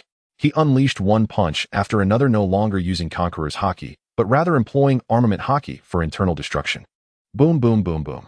The deafening noise filled the air as Weibel struggled and howled a few times. But his cries soon ceased, and Zeton's fists continued to rain down. Zeton pulverized Weibel, flesh and blood flying everywhere. Among the chaos, some unknown metallic structures were mixed in. Fortunately, Zeton used his abilities to isolate these, otherwise he would have been drenched in blood. Boom. As he delivered the final all-out punch, the friction between his fist and the air ignited a massive flame. It engulfed Weibel, or rather what was left of him, and the pirate ship was also engulfed in thick flames. When the fire had burned for a while, Zeton clapped his hands, and the entire burning pirate ship exploded in midair, a magnificent sight. Phew, I let you off easy, but if I promise to scatter your ashes, I must do so. At this moment, Zeton felt a wave of relief in his heart as he turned and flew back to the warship. However, everyone had been frightened by Zeton's display. Especially with the lingering killing intent radiating from him, it made everyone pale. Senior brother Zeton, another person has escaped. At this moment, Ain suddenly spoke up. Having heard so much about Zetion, she wasn't completely terrified. Instead, she felt a bit of admiration for him. Oh, don't worry, they can't escape. Ain, right. Let me borrow your sword for a moment. Yes, senior brother, my name is Ain, but it's not a good sword. Blushing, she handed her sword to Zetion, who took it and flicked it with a wave, nearly shattering it. Oh, it really isn't a good sword. Zetion only thought this in his heart and did not voice it. With the observation Haki fused with spatial perception, he directly noticed Bagging, who had already fled far away. He raised the standard sword and closed his eyes. Ain experienced this sword well. Oh, it can break the realm of sword masters. Just as Zetion was about to swing the sword, Zifa suddenly began instructing Ain. This almost caused Zetion to lose his composure, but since it was so, he decided to take it seriously. Extreme one sword across the horizon. As Zetion swung his sword, a massive silver sword aura shot out, gliding just above the sea surface before disappearing into the distance. The crowd was puzzled, but Ain suddenly closed her eyes as if sensing something. Boom. Not long after, a loud bang erupted from afar, accompanied by a towering water column shooting into the sky. If someone looked down from the sky, they would notice a newly formed abyssal cavity in the sea with a diameter of several hundred meters. Inside, silver light flickered, emanating an incredibly sharp feeling. All right, done. Crack. However, the sword in Zeton's hand shattered, unable to withstand his power. This was the result of Zeton using armament Haki. I'll return you a good sword later. Half a day later, on the warship, Zetion and Zefa were enjoying some meat and sipping on a fine liquor, a treasured 10-year-old Wulyunya. This time Zetion was not stingy. What could he say when his own father wanted to drink? As for Bajinha, he had long been turned into minced meat by Zetion's sword, not even qualifying to be used as fish bait. You brat, something seems off with you today. Oh, I have nothing to do, yet you've gone completely mad like this. Thinking of how Zetion had even scattered Weibel's ashes, Zefa couldn't help but feel a bit sentimental. Haha, saying that if he had killed you, wouldn't I have to hold your ashes and wail a few times? How dare you speak like that? Can he really kill me? I still have some strength left. PFF, you're so old, and you still have asthma. If you were to fall ill, how many of your students would survive against him? Zefa was momentarily stunned, and after thinking it over, he broke out in a cold sweat. His strength was about the same as Weibel's. If he fell ill, he truly wouldn't stand a chance. If that were the case, how many of his students would survive would depend on fate. Cough, even if I have asthma, when I get angry, I can at least make it a mutual destruction. Zefa said stubbornly. Yes, you are the strongest, my black arm general, Zefa. Hey, is this brat itching for trouble? Who are you trying to provoke here? I was still fighting at sea before you were even born, you little brat. Hey, why are you so worked up? Don't get angry, let me toast you a glass. Clinking glasses with Zefa, the two drank it all down. Speaking of which, this liquor is indeed delicious and quite strong. Then drink more. I've stored dozens of boxes in the cellar at home. You can drink it yourself or take it out for guests. Cough, I'd rather drink it myself. Oh, I can't bear to part with it. I've already found a treatment for your asthma, but you still need to wait a while. When the time comes, I'll cure it completely for you. Haha, it's fine, I know my own body. Oh, I can at least live another 20 years. Zefa patted his chest, speaking boldly. But being able to cure this issue would be great. Sometimes this condition really troubles me quite a lot. Look at you just putting on a brave face. Next time I'll bring someone over to treat you, I guarantee it will be eradicated. The two clinked glasses again, and Zefa suddenly reminded him solemnly. That would be good, but you need to be careful. Many people are looking for you all. Also, your aunt, he asked me about your situation last time, as if she sensed something. Zetion paused for a moment, but then casually took another bite of meat. Haha, it's fine. Even if it's exposed now, it wouldn't matter much. If one or two of my people are exposed, it's no big deal. As for Aunt, she has indeed been too active lately. Some people probably have their suspicions, but at most they can only suspect. No one can truly know our real identities. Zefa sighed and took a gulp from his glass. Cough. This liquor really hits hard. I told you to drink slowly, you're not lacking for it. Looking at the 10-year-old brew in his glass, Zefa couldn't help but feel a bit down. Sigh, you're not young anymore. You've always had your own opinions since you were little. If that incident hadn't happened, you should have become a general by now. I don't want to interfere in your matters, but you must be cautious about the world government. They are not as simple as you think. Zetion chuckled. Don't worry, I know just as much about them as you do. It's not yet time to act against them. As long as you have an understanding in your heart, that's all that matters. Your mother and I only hope you can live happily. We never expected you to take your own path. Zetion fell silent, playing with the glass in his hand. After a long while, he spoke solemnly. Dad, I want to live a carefree life too, but this world has already decayed. Look at how the people in this world live. They don't even seem human anymore. I don't want to wait until I'm old and find myself powerless against certain situations. While I still have the ability now, I want to create an ideal life for myself. And now the celestial dragons, the world government, and the pirates are all in my way. Zefa was a bit shocked realizing for the first time that Zetion actually wanted to overturn the entire world. Looking at Zetion with concern, he hesitated for a moment. That's not something easy to accomplish. You might spend your whole life without succeeding. Your current power is still too weak. Zetion chuckled slightly, sensing the situation. Old man, let me give you a heads up. You know about the Dawn Chamber of Commerce, right? It's already considered a royal level power. I know about that, but it's not enough. There are 4 royal level powers in the New World. Kaido's confidence in domination has been shattered by me, and he will act on my behalf once. Red-haired Shanks and Admiral Sengoku both owe me a favor. Regardless of its usefulness, it must be repaid at a critical moment. Morgan's World News Agency is also funded by us. The Dress Rosa Kingdom can fully support me, including sending troops. Moreover, more nations will join in the future. Zefa looked at his son in shock, unable to believe what he had done over the past few years. Are you saying a kingdom can send troops to help you? You've subdued a country. Well, not exactly subdued, but I helped them resolve a national crisis, and the husband of their grand princess just joined Dawn. Oh, I thought that was it. Is there more? Is there more? Old man, this isn't enough to put your mind at ease. After all that talking, you still don't have enough combat power. You said back then that the world government has at least 10 admiral-level powers, and the Navy has at least 5 admiral-level powers. What are you going to use to fight back? Zetion pondered for a moment. The old man still didn't feel secure, but he was right about the issue. Old man, even without your help, I already have the power to match 6 admirals on my side. In 5 years I can match 10 of my plan is to take action in 10 years. Brother Dragon is currently organizing the Revolutionary Army, and I'm also funding it. Zefa was shocked by Zetion's words. Is there really a power that can match 6 admirals already? He let out a breath. I originally planned to help you cultivate some good talents, but I haven't found any yet. I intended to step in and help you if it came to that. Now it seems you had it all figured out. I can rest easy. But you need to remind that dragon kid, the world government has started paying attention to them. Zefa completely relaxed. After all, his son was quite safe now, and there were still 10 years to go. He didn't know how strong he would be by then. Look who's talking. You. I couldn't let you go into battle personally. That would be unfilial of me. Let Dragon develop on his own, as sooner or later he will be targeted. If you're still thinking about filial piety, it's good if you don't make me angry. If I had known I would have beaten you more when you were young. Kapu is much more relaxed. Zetion was speechless, thinking of Kapu's teaching style, and couldn't help but shiver. But I really have something to ask you for help. What is it? Go ahead and say it. All these years you've trained so many students, many of whom hold important positions in the Navy. I was wondering. Before Zetion could finish, Zefa interrupted him. You little brat, now you know how formidable I am.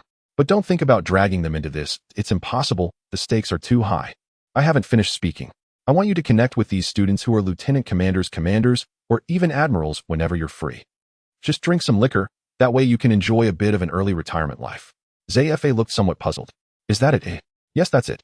They respect you so much, but your relationships have become a bit distant now. Moreover, I don't intend to drag them onto the warship. I just hope we can help each other when the time comes. Zefa was silent for a moment, seemingly pondering Zetion's words. That works too. Drinking and chatting with them sounds great. But it's a pity about this good liquor. Zefa felt a bit heartbroken about the 10-year brew. He knew Zetion didn't have much left either. Ha, just do what you see fit. I'll regularly store things for you in the warehouse. By next year there will be as much 10-year brew as you want, so you should be worried about the 11-year brew instead. Haha, that sounds great. Although I know you're just trying to make me happy, it's nice to drink and chat with old comrades, and those young ones. Zefa laughed heartily. Master, what were you and senior brother Zetion discussing so cheerfully?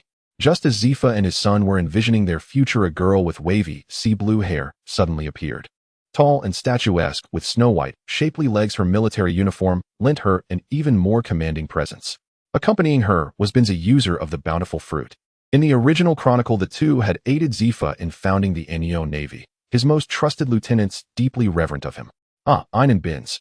Ein, my dear, you've broken through. Yes, master. Watching senior brother Zetion's swordsmanship stirred profound insight. I've just ascended to the rank of sword hero. Truly grateful to senior brother. As she spoke, Ein bowed deeply in gratitude. Her smooth, fair cheeks flushed faintly. No need for thanks. It was your own talent that carried you there. Zetion replied with a warm smile. No more formalities between you two. Einbins, please sit. Let's celebrate this breakthrough with some refreshments. Ein nodded obediently and took her seat, stealing a quiet glance at Zetion, leaving the atmosphere momentarily hushed. Ahem, brat. This is Ein and Ben's, my finest students of this generation. Impressive, aren't they? Indeed, Ein is exceptional. Having attained sword hero status, now her future achievements are bound to be extraordinary. Ben's too shows great promise. Once he awakens armament Haki, he may fuse it seamlessly with his fruit ability, amplifying its power remarkably. Flustered by the praise, both waved their hands modestly. Of course, not quite on par with Akiji's generation perhaps, but certainly no less formidable than that young smoker. We hardly deserve such words, master. Let us raise a toast to you and senior brother. Hastily Ein and Bins each poured a cup of wine from the table and drained them in one bold draught. Wait. Zifa tried to intervene, but it was already too late. Cough, cough, cough. So fiery. Ein's face flushed crimson as she stuck out her tongue repeatedly, rendering her unexpectedly endearing. Though Bins too choked slightly, his eyes instantly lit up with fascination. You little rascal. Quick, drink some milk to soothe it. Only after Ein caught her breath did her shyness leave her speechless. Bins, however, gazed rapturously at the bottle on the table, earning a sharp, exasperated glare from Zifa. To them, Zetion inspired deep admiration, not least because of his unwavering loyalty to his father. I won't be able to remain near father often henceforth. I'll rely on you both to watch over him. Senior brother jokes. Caring for master is our solemn duty. Hearing this, Zifa bristled and slapped Zetion lightly on the shoulder. Brat, I'm not crippled. I need no caretakers. Just tend to your own path, and well. Zetion said nothing, only paused in thought, then produced two objects. As devil fruit users, they felt no surprise, though they remained curious as to the nature of their senior brother's own fruit. He withdrew a blade adorned with azure motifs, a gift from Treble. The sword he'd seized during his raid on Mary Geos had long since been absorbed into internal trade channels. He handed it casually to Ein. Ein, since your previous blade was damaged, accept this azure ice trace. It is a fine-grade cutting sword, more than sufficient for your current cultivation. Ein glanced first at Zifa before accepting with a soft, sincere thanks, offering no protest. She cradled it reverently, turning it over in her hands, while Bins watched envious. Bins, you're no sword hero, so I'm uncertain what to bestow upon you. Yet seeing your fondness for this wine, I shall grant you 2 crates. Senior brother, truly, I've done nothing deserving of such generosity. Bins hastily declined, though his eyes betrayed unmistakable reluctance. Humph, take it or don't. This vintage is singular, unrepeatable. To me, it holds equal weight to Ein's blade. Many would fight tooth and nail just to taste a single drop. So rare. Thank you, senior brother. I swear to guard master with my life. At Zifa's nod, Bins eagerly snatched the crates and hugged them close. Zetion merely smiled silent, and soon the 4 resumed their feast, laughter warming the air. Yet Ein kept stealing furtive glances at Zetion, delighting Zifa so much that he began pouring drink after drink for Bins. Suddenly Zetion stiffened, eyes closing, senses sharpening, attuning to something distant. Shoo. Seeing his expression, Zifa instantly stilled his voice. Ein and Bins froze mid-motion. Moments later, Zetion opened his eyes, his countenance grave. What is it? Father, I must depart earlier than planned. Matters require my immediate attention. So urgently. What has occurred? Nothing grave. Do you recall Enel? He has journeyed to the infinite continent. I must retrieve him. Enough said, time presses. I take my leave now. With a casual wave to the others, he vanished, leaving Ein and Bins utterly dumbfounded. The infinite continent. Why does that sound so familiar? Ein tentatively pointed upward, voice barely a whisper. Master, could senior brother Zetion's infinite continent refer to that? Zifa followed her gaze. Far above, the faint silvery outline of the moon shimmered in the distance. Damn it, he actually flew up there. Meanwhile, far beyond the world of pirates, the infinite continent lay vast and silent. Before a colossal fortress, a golden vessel hovered motionless. In the distance, a man bearing several massive drums shouted curses. Blast it all, these accursed things. No matter how many times I strike them down, they refuse to die, utterly counteracting me. Boss, hurry, or I'll be trapped here forever. The speaker was Enel, currently scowling furiously at the immense citadel looming ahead. He had come here per Zetion's directive, to scout for anything unusual. Yet the Arc Maxim's speed proved woefully inadequate. It took over 2 years of unbroken flight through the void before he reached the infinite continent. After months of solitary exploration, he finally discovered this monumental fortress. Thrilled, he rushed forward to investigate. Only to be stunned the moment he entered. Advanced technology beyond comprehension surrounded him.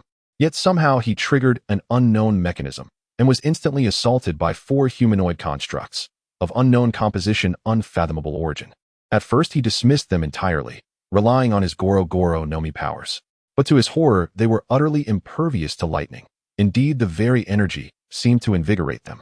Even when he engaged them hand-to-hand with armament Haki shattering, one only drew the relentless assault of the remaining 3. Worse still, within moments the fallen construct reassembled itself whole and unharmed. His speed alone spared him from being overwhelmed, but victory remained impossible. Thus a tense stalemate ensued. Determined not to shame himself before Zetion, he held his ground for months, until at last he realized his supplies were nearly exhausted. With no choice left, he crushed the emergency sigil Zetion had given him and vanished. I can't believe how far this is. How many times will it take to reach my destination? Zetion felt for the first time that distance was also a burden for him.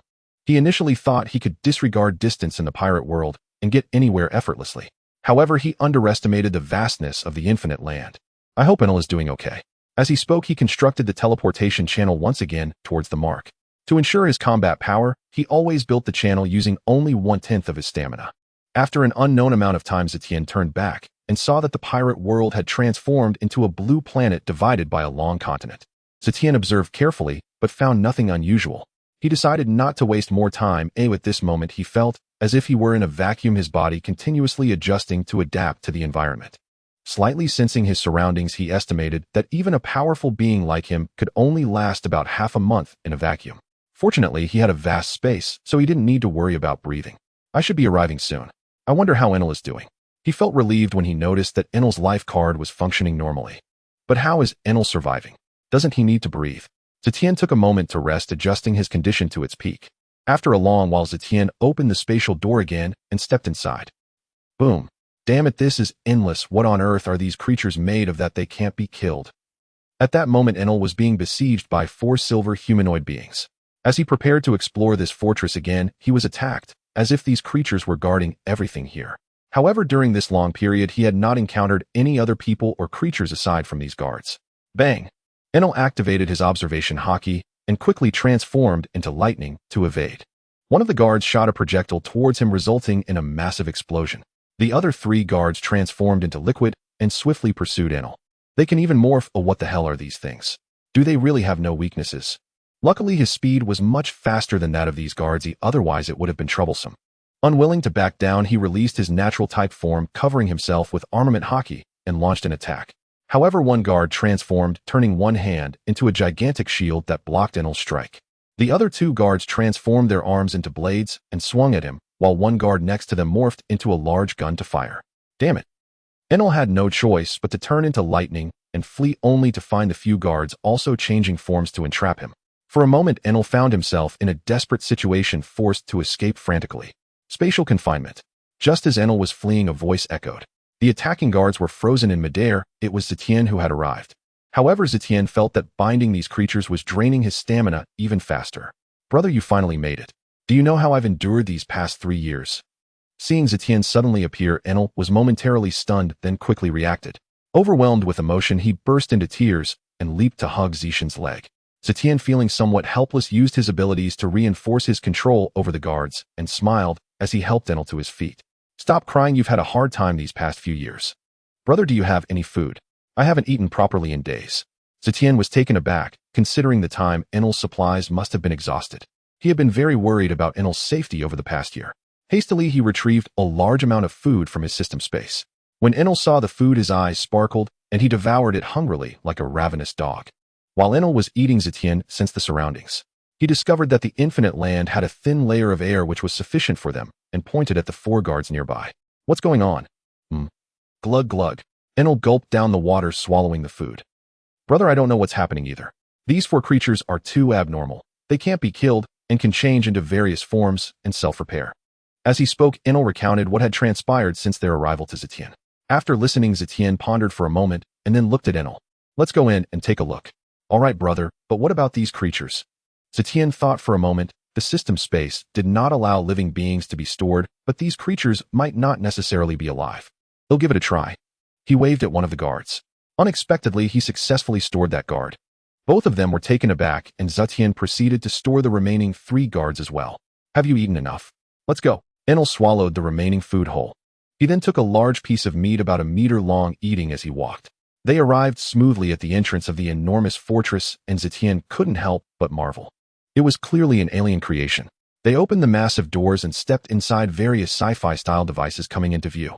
As they walked, it seemed as if this fortress had been attacked. Brother, it seems like this place has been attacked. Oh, haven't you been here before? With your strength, you should have been able to get here. Hearing this, Enel's face fell. Brother, don't say that, it's all tears. Those 4 guard-like creatures completely counter me. Ooh, I couldn't shake them off at all. This is my first time here. Zetion's mind stirred as he glanced at Enel, especially at the 4 large drums behind him, and gradually began to form an idea. As they continued deeper, the signs of battle indeed grew more intense. It wasn't until they reached a new large door that the traces of battle abruptly ceased. This area must have suffered an enemy invasion, but it halted upon reaching this door. Zetion activated his abilities to sense inside.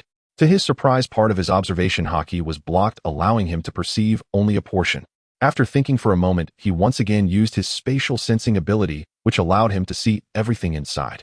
He opened a spatial door, and the two stepped in, instantly crossing through the laboratory's entrance.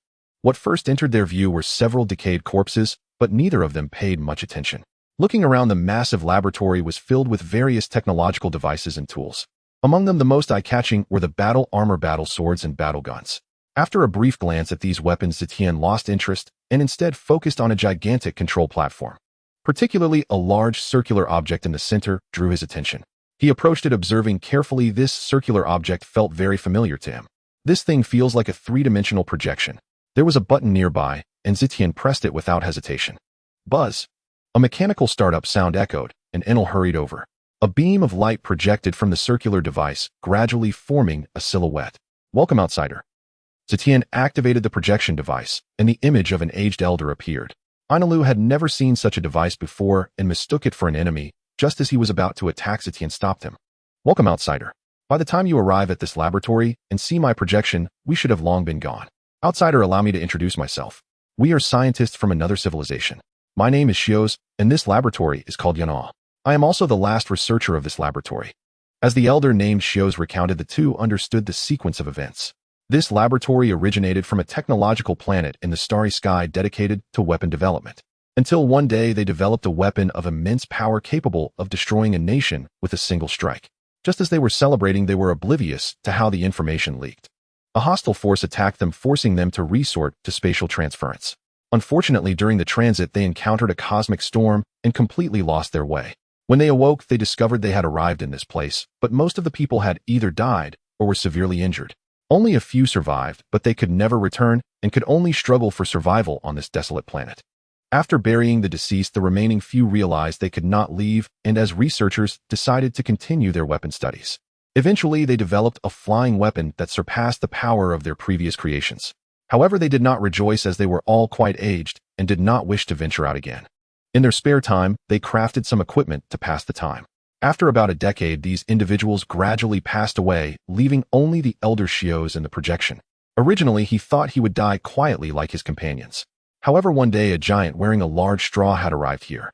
His name was Joy Boy, and Shios did not know how he arrived here, but he was quite pleased to see an extraterrestrial being. Joy Boy stayed with Shios for a while before preparing to leave, initially wanting to take Shios with him. However, Shios refused, wishing to accompany his deceased companions. He did not want his companions' research achievements to be wasted in this barren place. Instead, he gifted Joy Boy the two strongest weapons, naming them the Underworld King and the Heavenly King. Listening to the elder's words, Zetion felt enlightened. No wonder Joy Boy possessed the Heavenly King and Underworld King. This was how they came to be, and with the Mermaid Princess, Sea King, the three kings were gathered. The extraterrestrial Joy Boy possesses a special ability not only to transform into rubber, but also to assimilate, even creating a cloud to carry away the two weapons. Haha, what a bizarre ability. At this moment, Shios continued speaking. When I saw his ability, I couldn't help but think that if I could create such a weapon, it would be a fulfillment. As I approached death, I finally developed a metal that could take any form and had regenerative capabilities, but unfortunately, it lacked assimilation abilities. Nonetheless, I was satisfied. In the end, I used this metal to create 4 silver shadow guardians to protect this laboratory. Outsider, your arrival here indicates that they can no longer stop you, which brings me great joy. The method to control the silver shadow guardians is inscribed on the metal plate beside you. The data from this laboratory is also yours. Ultimately, someone has to wield the created weapons. Their energy needs to be replenished to unleash their full power. I only hope my final creation can thrive in your hands. At this point, the projection abruptly ended. Zetion looked at a nearby metal surface which bore the method for controlling the silver shadow guardians. Based on the information, Zetion estimated that the destructive power of these 4 guardians was likely comparable to that of a general. He exchanged glances with Enel and couldn't help but smile. Brother, we hit the jackpot. So many weapons, and what is this silver shadow guardian? Haha, indeed, but you, my lad, are lucky, these silver shadows will be yours. Enel was taken aback and quickly declined. Brother, my strength has improved significantly. Oh, I believe I can match a general in an arm wrestling contest now. I know, but these require light energy for power replenishment, and no one is better suited than you. I have high expectations for you. In the future, we will face more than one general. Take them. Enel was moved to the point of tears, having been saved by Zetion since childhood, receiving fruits and teachings of Haki, and now being given several guardians with the strength of generals. Don't worry, brother. If anyone dares to oppose you, I will surely cut them down and make them taste the punishment of thunder. Haha, alright, hurry up and follow the method to subdue them. As Zetion spoke, he took out several silver shadow guardians. To his surprise, these guardians did not attack within this laboratory. Enel no longer hesitated and left his mark on the several silver shadow guardians according to the method. Soon he felt a connection and understood their usage. Now I understand why my attacks were ineffective. It turns out they absorbed everything. Brother, Zetion listened with a smile to the functions of the silver shadow guardians, then suggested to Enel, it seems to be fate. You can discard the large drums behind you. These guardians can transform into spherical shapes surrounding you and aiding you in using your skills. Usually try to cultivate your armed color Haki. In battle, you can launch them as weapons. Attacking after the enemy dodges and transforming into combat form must feel quite exhilarating. Enel's eyes brightened. Brother, do you have any more suggestions? You know I'm quite foolish. Oh, you're foolish. Your observation Haki is already top-notch. Forget it. When you engage in close combat, what would happen if you suddenly unleashed an attack to surround them? Or you could also use them as armor for yourself. Think for yourself. This is much simpler than developing fruits. Enel nodded repeatedly, looking at Zetion with admiration. Alright, everything is done. Let's hurry back. Enel hesitated for a moment. Brother, I want to spar with you to see how much of a gap remains between us. Zetion gave Enel a playful glance. You little rascal, have you gotten too cocky?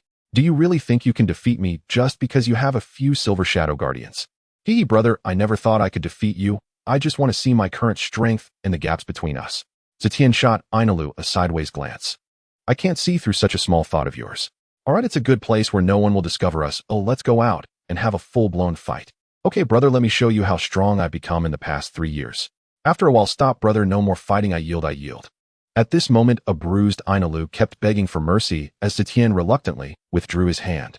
Is this still being arrogant? If you dare to stab my leg again, I'll break it, believe it.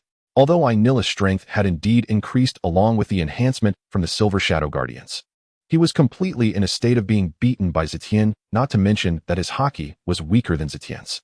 His proud speed was met with Zetion's foresight and teleportation being hit squarely. The Silver Shadow Guardians were directly immobilized by Zetion in their first battle, leaving them with no opportunity to act. Brother, you are too abnormal now. With your current strength, you might need several generals to surround you. You still need to train with the strongest Thunder Fruit and the Silver Shadow Guardians that can rival generals. If you use them like this, I should have never given them to you back then. Alright, work hard. Once you improve your Haki and physical capabilities, there will come a day when you will reach my current level. Zetion consoled him while also thinking to himself, but by that time I will have become even stronger. The two of them wandered through the boundless land without discovering anything else and prepared to return. Big brother, how do we go back? Should we take the Ark of Prophecy again? Smack. Use your limited brain. Do you really want to fly for another 2 years? But how did you manage to survive in a vacuum for 2 years? Zetion questioned this point, since he couldn't move freely in a vacuum. However, Enel had piloted the Ark of Prophecy for 2 whole years, which was perhaps the slowest ship Zetion had ever heard of. I don't know, I didn't feel uncomfortable at all. Enel scratched his head in confusion. Zetion thought for a moment, considering that it might be related to Enel having consumed a natural-type fruit. Not wanting to dwell on this issue any longer, Zetion stored the Ark of Prophecy into the system space. He gazed thoughtfully at the massive fortress before him. Seeing Zetion's expression, Enel felt a bit confused. Big brother, you aren't planning to take this fortress as well, are you? With your abilities, are you sure it can fit? We can give it a try. No way. Big brother, you can't be serious. Zetion didn't respond to Enel, instead staring at the fortress before him. It wasn't just the advanced technology and weaponry inside that captivated him. The fortress itself was constructed from special metals. Zetion felt a strong desire for it. Although his own created space couldn't hold it, he still had the system space. Without further ado, he walked directly to the wall of the fortress. Placing his palm against the metallic wall, he directly communicated with the system space. Suddenly, a massive portal appeared in the void, gradually engulfing the entire fortress. A minute later, all that remained was a deep pit several kilometers wide. Enel was so shocked that his eyes nearly popped out his mouth, agape in disbelief. Smack! A A slap brought Enel back to reality as Zetion exerted all his strength to construct a spatial passage, and the portal opened instantly. Stop dawdling, and let's go. Big brother, are you even human or a god? How did you make something so large disappear? What are you talking about? Let's move. Transporting over this distance consumes a lot of stamina. After stepping through the spatial door, the boundless land became once again empty and desolate. After exerting his abilities 3 times to their fullest, the two of them finally returned to the pirate world. On a desolate, empty island, Zetion wiped the sweat from his forehead. Let's eat something first to replenish our strength. He took out a large quantity of food from the space, and the two began to feast wildly. Enel was purely greedy, while Zetion had consumed a considerable amount of stamina. After finishing food that weighed dozens of times more than himself, he felt better only after activating life restoration to aid digestion. Big brother, this time we hit the jackpot. Now I finally have the strength of a major general. Let's see if Taizolo dares to provoke me again in the future. Zetion disdainfully glanced at Enel. Your armament Haki needs more practice, and your stamina isn't up to par. Upon returning, train with me to solidify your strength. No way, big brother. I just got back and now I have to train. I'm already quite strong. Zetion shot a glare at Enel, who immediately quieted down. I plan to gather the members of Dawn and Shadow again, including the new members from this time. Oh, big brother, who are we targeting? I intend to formally establish our own force, and if we digest the gains from this time, we won't need to hide our identities anymore. Enel's face lit up with excitement upon hearing this. Although he had grown accustomed to being a king on the empty island, he found it quite lonely. It was far more interesting to mix with Zetion. Big brother, have you decided on the location for our force? Placing it beneath the empty island should suffice, as I can establish a true spatial door there. Enel, you go back to the empty island and wait for me. Everyone will gather there in 7 days. All right, big brother, I'll head back and rest for a few days, huh? After both sensed the direction, they parted ways. Once Enel piloted the Ark of Prophecy at a slow pace, Zetion returned directly to the ship, where everyone was very happy to see him back. Kuina repelled Kuro with a sword, stored away the sword, and ran towards Zetion. Zetion, brother, you are back. Why did it take so long this time? In reality, it had only been a few days. Ruffling Gina's hair, Zetion didn't say much, but instructed Oro to call everyone over, including the ship's doctor and Sugar. Soon everyone arrived, looking at Zetion with confusion. Zetion observed the people before him, aside from Sugar, who was tightly hugging Monet in fear. Everyone else looked at him with puzzled expressions.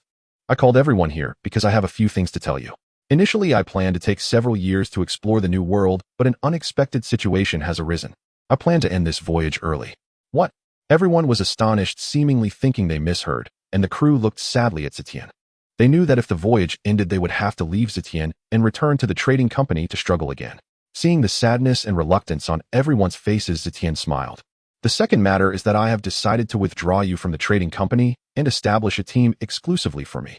Initially shocked, everyone exchanged glances, thinking they misheard Zetion's words. At this moment, Oro stepped forward and asked, Sir, do you mean we will follow you from now on and no longer belong to the trading company? Zetion nodded, smiling at everyone.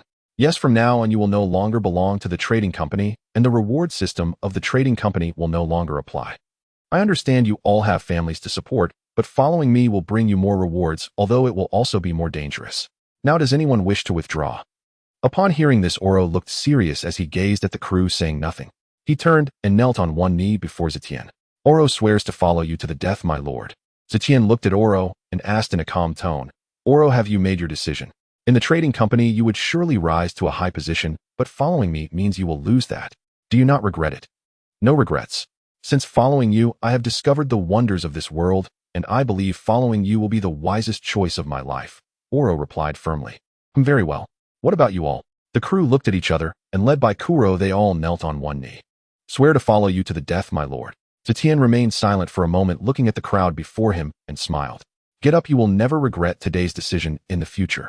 Hearing Zetion's words, everyone stood up, their faces beaming with joy. Brother Zetion, what about us? At that moment, Kuina suddenly asked, a hint of anxiety in her heart. Zetion looked at Kuina, Luo, Monet, Alusa, and Sugar, noticing their tense expressions. Rest assured, you all will follow me. I have other plans for you. Hearing this, several of them sighed in relief and revealed smiles. After informing everyone of his decision, Zetion instructed Aoluo to find an uninhabited island to dock. He then lay back in a lounge chair and took out a specialized telephone bug, dialing one after another. 7 days later, all members of Dawn Shadows will assemble. Understood. Zetion thought for a moment and played with a few more telephone bugs in his hand, as if analyzing the pros and cons. In the end, he removed one telephone bug and dialed again. Half a day later on an uninhabited island. Once everyone had disembarked, Zetion waved his hand to retract the massive merchant ship. The onlookers displayed expressions of admiration, while Monet and Sugar exhibited more of a sense of awe. "Allah, have you all made arrangements?" "Yes, my lord." After everyone agreed to become Zetion's dedicated team, he instructed them to call their families. They would all move to the headquarters of the Dawn Merchant Association, where there would be someone responsible for their future lives. This also put their minds at ease. "Well then, let's go." Saying this, Zetion opened the spatial gate, and everyone entered one after the other. On the empty island, a vast square awaited where Robin had been waiting early on. Nearby, Gonfur, Wappa, Albia, and Dr. Kloba also arrived. Notably, the Sandia people had all submitted to Eneru. After Zetion helped them by force and reached a reconciliation with the indigenous people of the empty island, they hung a golden bell in the newly constructed square for everyone to see, while also transporting an uninhabited island to the empty island. The Sandia people were completely convinced, since the empty island had already transformed into a super large island thanks to their efforts with an abundance of soil. "Robin, there's no need to pace back and forth. Zetion will be here soon." "Why hasn't Brother Zetion arrived yet? I haven't seen him in almost a year." At this moment, Robin had grown into a 14 or 15-year-old young woman, tall and developing. She appeared very fair and did not look tanned from long-term fleeing as in the original work. "Oh, my daughter has grown up, but once she has someone she likes, she forgets her mother." "Mom, what nonsense are you talking about?" Robin, who was slightly blushing from Albia's words, protested, while the others nearby chuckled kindly. They all knew of Robin's feelings for Zetion, but Zetion had always treated Robin as a younger sister. Buzz.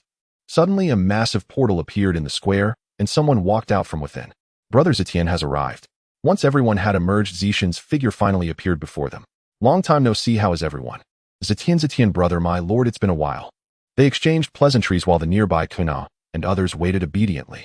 "Come, let me introduce you. This is Kuina and Robin." He introduced each party, and everyone greeted each other amicably. Except for Robin and Kuina, who when they met seemed to ignite fierce sparks in their eyes. Both wore smiles. "Brother Zetion, can you stay for a while this time?" Let me think. If possible, I will spend more time here in the future. I wonder if little Robin will welcome me." "Really? That's great, but I've grown up now." Upon hearing this, Kuina glanced at Robin without saying anything, thinking that there will be plenty of time in the future. "Well, it looks like the headquarters will be established here, and all our members will be coming." After a brief chat, Gonfur and Wappa took the crew to arrange for food and accommodation, leaving only Albia, Robin, and Kuina. "Grandpa Kloba, I actually wanted to ask you something when I returned, but I wasn't sure if I should."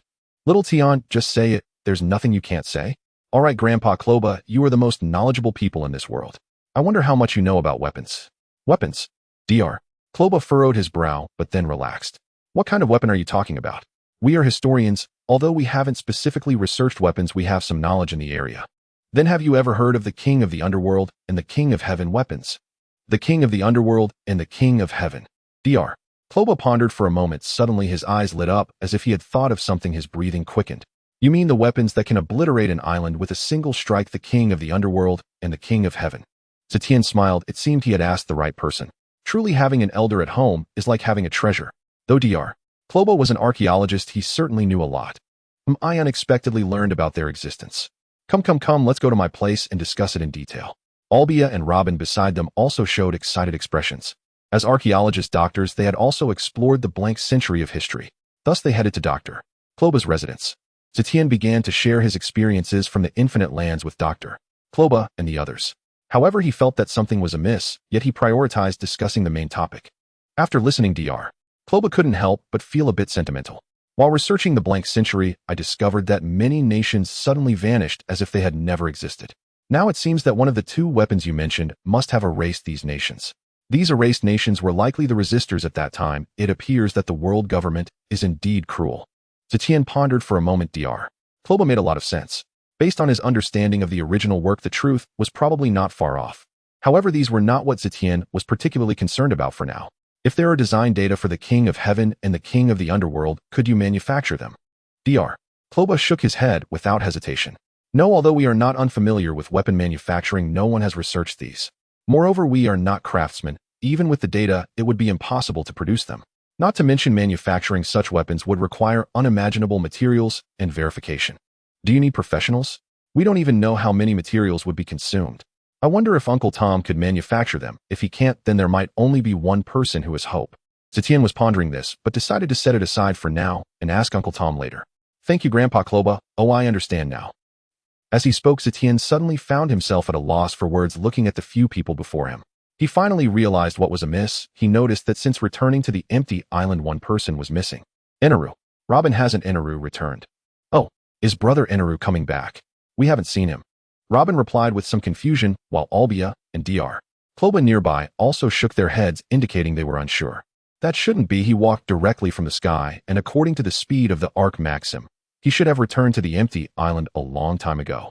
Zetion took out Enel's life paper and found that it was constantly pointing east and trembling. Could it be that Enel is in danger? He quickly took out the telephone bug and dialed Enel. Hello, brother, I've encountered a big guy. I'll hang up first. Beep, beep, beep, beep, beep. Feeling unwell and a bit tired, also struggling with writer's block. And there's another chapter at noon. Need to take a break. Hope everyone understands.